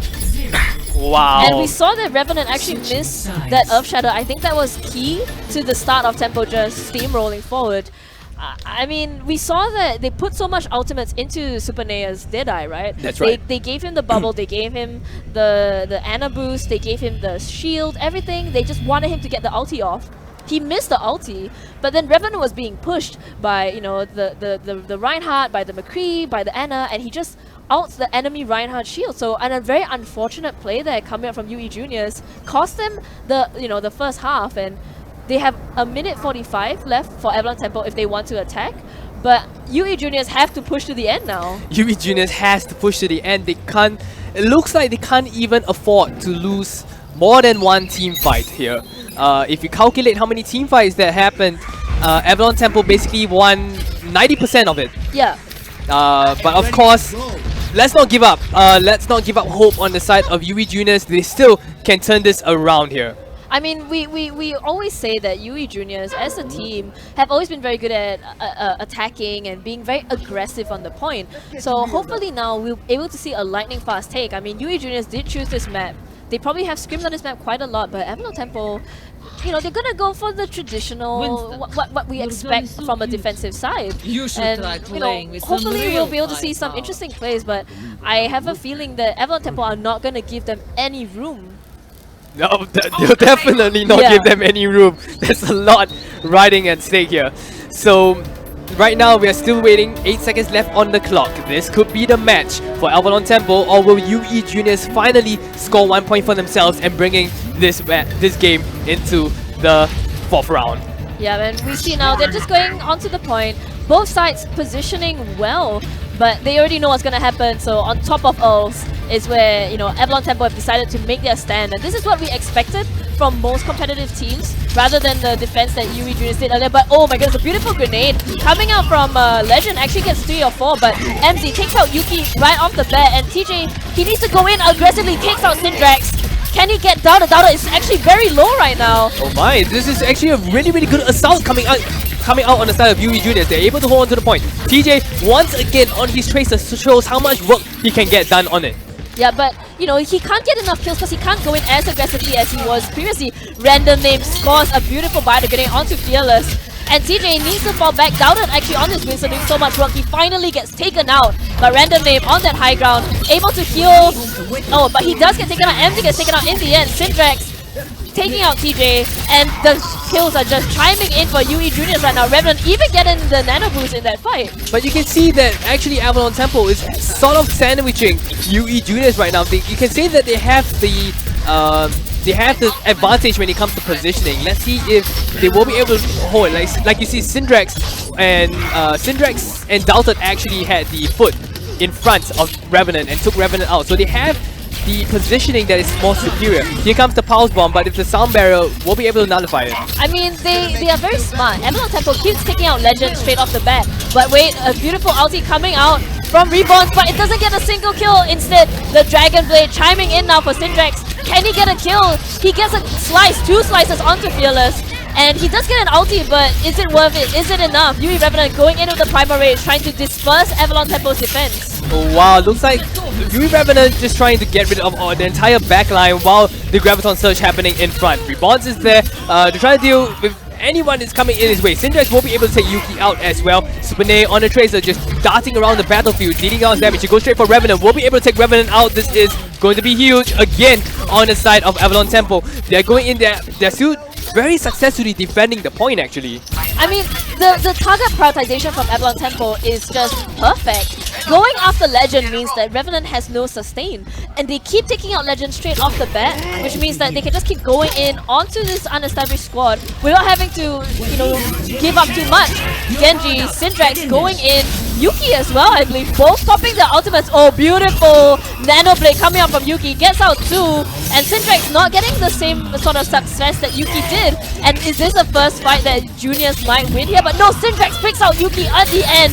Supernaya running very low. Great, but Health Kit gets taken out by TJ. And finally, UE Juniors set a foot on this payload. That's right. That was a very good skirmish on the side of UE Juniors. They were able to take down Syndrex, and once Syndrex was taken down, they can effectively push the points into the first checkpoint. Here comes the sound barrier on the side of Avalon Temple. They say, no, you are not going to get this point here. Revenant goes straight for Syndrex, taking Syndrex out right now. The pop zone goes off, doesn't quite take anyone out. Supernaya also darting around the battlefield, going for the backline. Will be able to take Legend out. That is going to be big on the side of Avalon Temple. Yuki is going in, going straight for Jia. Will be able to take Jia out in the process. Graviton Surge has been activated as well. And TJ now trying to go in on MT. MT is just glowing like mad. He tosses the bomb at his own teammate and doesn't get a kill of that, but Yuki, never mind, charges in, gets two, and Yuki right now trying to keep the dream alive for unestablished juniors. Oh my, and they still look like they can get the dream alive. Revenant has taken out Dalton as well. The defense is coming in, but not quite fast enough. It looks like the payload can potentially reach the next checkpoint. 5 seconds left on the clock. Looks like they were able to do it. They are really doing their best for this fight. Yeah. 2 minutes left on the clock. Okay, literally 5 seconds left on the clock before they capture the first checkpoint. Yeah, and I mean, you know, this might be the start of unestablished juniors getting the groove that they need. That was a beautiful fight coming up for them. Yuki does have his Dragon Blade ready to go, but, you know, he wants to choose the perfect opportunity. They want to get Temple sort of grouped up together before they decide to do anything. That's right. And here we go. The final defense. Not the final defense, but another defense on the side of Avalon Temple. And here we go. They're going to push in the payload. The Graviton Surge coming in. Legend has already been taken down. Fearless has been taken down as well. And Syndrex hasn't even used the Dragon Blade. This is disaster on the side of UE Juniors. It looks like it's going to be a hole. Revenant is just trying to jump away with the Winston, but unfortunately MZ will be able to take him out. I don't understand the thought process behind unestablished juniors. MZ pops the Graviton Surge, right? Unestablished juniors, 2 or 3 of them get caught inside, and Yuki, instead of sort of defending his team or being a bit more defensive as a Genji, he Dragon Blades and goes in on the Avalon Temple supports, but gets picked off immediately. So Yuki wasting an ulti while MZ gets so much out of his Graviton Surge there. That is insane, and you're absolutely right. That is a bit questionable on the side of UE Juniors, Suki. But nonetheless, they are still trying to go in strong. TJ has taken out Random Name, and Yuki has taken out Syndrex as well. Some of the key heroes. The trades has been taken out on the side of Avalon Temple. Trades are happening. Who is going on the favorable side? Oh no, Supernaya will be able to take TJ out. And yeah, Supernaya versus TJ, we saw the pings coming in there, just perfect headshots coming in from Supernaya. And unfortunately, unfortunately, UE Juniors unable to get much traction. They feel like, you feel like they need to have their ultis all the time, but Temple has so many ultis in stock, and how can they get through this Avalon squad? And Supernaya bombs Fearless right off the bat. No healing coming out from that Lucio right now. He become with the Primal Rage to try to boop the defense away there, but still a very good hold on the side of Avalon Temple. Supernaya still darting around the battlefield, going one-on-one to Yuki. Will be able to take Yuki out, and because of that, the offense on the side of UE Juniors will just be stopped there. Yeah, and Revenant gets picked off late. This is disaster. They only have 15 seconds left on this point. Can Juniors get back on the point even? I don't know. Currently, TJ going in. He has to touch the point, but as a Tracer, you don't want to be on that point. You want to be elusive. You want to be running around. Oh no, the Graviton Surge! 3 seconds left on the clock. Give me this. Overwatch Singapore Tournament 2017. Will they be able to get onto the point right now? And here we go. Overtime clock jumping out right now. It is still good. Yuki will be able to take Jia out. There's just desperately trying to get onto the point right now. They will be able to get on the point, but the overtime clock is ticking. Random Name going down. Finally, they will be able to capture the point. But right now, this is what you call the overtime clock ticking. Will they be able to bring it all the way to the end, to the next checkpoint before the overtime clock goes down? I mean, Avalon Temple are actually coming back onto the point very, very soon. I'm sure they want to contest this. They're all waiting. They're all waiting to go in. But can they do enough? They drop the beat right now, and Unestablished Juniors, the fight of their life. They go empty there. Syndrax doesn't get a single kill yet. He gets sleep darted, and it deflects it into Legend. Legend, though, he gets taken out, but can his team survive? Can UE Juniors kill?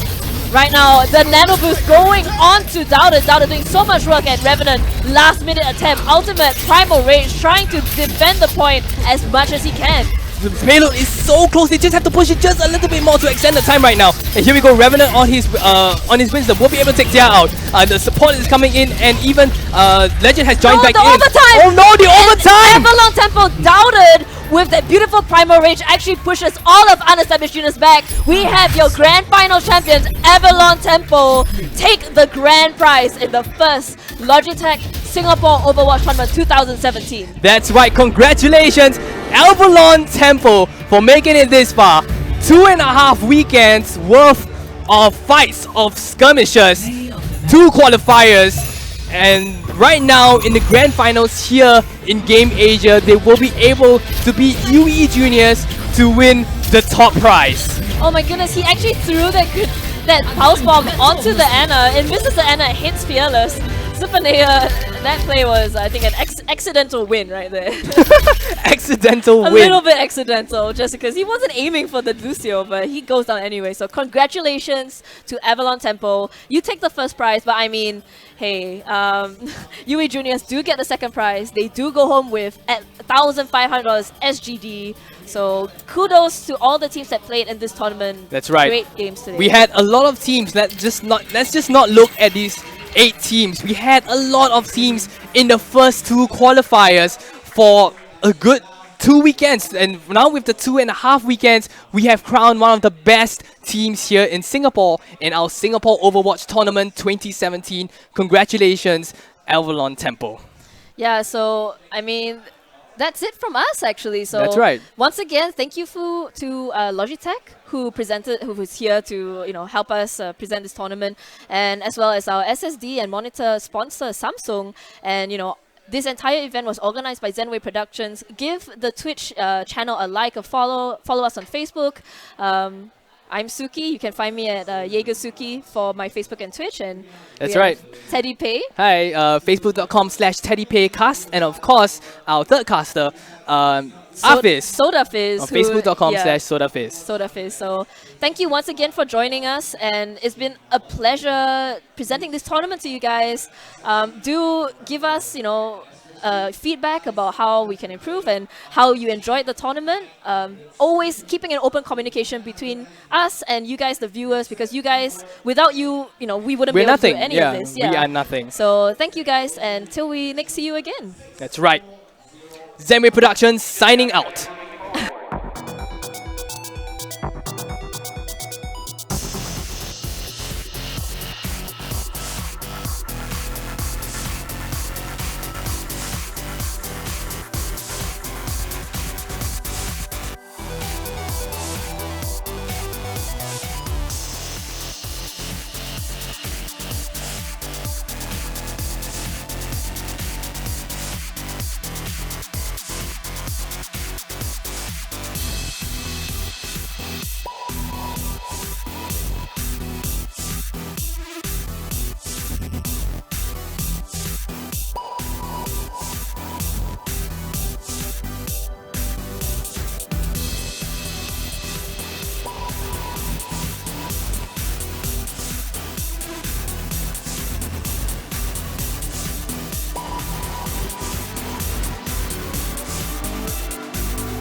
Just gotta keep moving forward.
Just gotta keep moving forward.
Just gotta keep moving forward.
Just gotta keep moving forward.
Just gotta keep moving forward.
Just gotta keep moving forward.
just gotta keep moving forward.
Just gotta keep moving forward.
Just gotta keep moving forward.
gotta keep moving forward.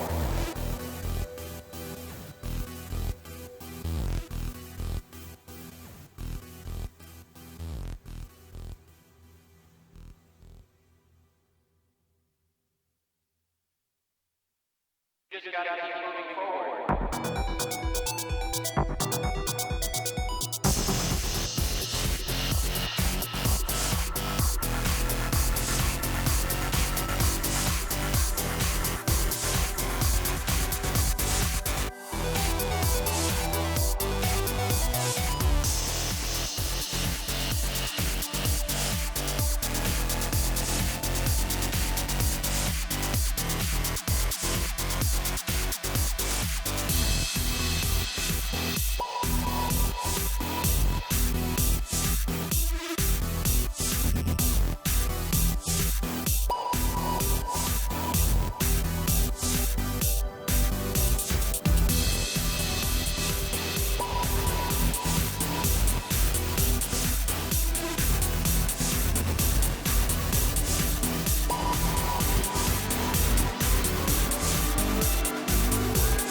You just gotta keep moving forward.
You just gotta keep moving forward.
just gotta keep moving forward.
Just gotta keep moving forward.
Just gotta keep moving forward.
just gotta keep moving forward.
Just gotta keep moving forward.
Just gotta keep moving forward.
Just gotta keep moving forward.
Just gotta keep moving forward.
Just gotta keep moving forward.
just gotta keep moving forward.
Just gotta keep moving forward.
Just gotta keep moving forward.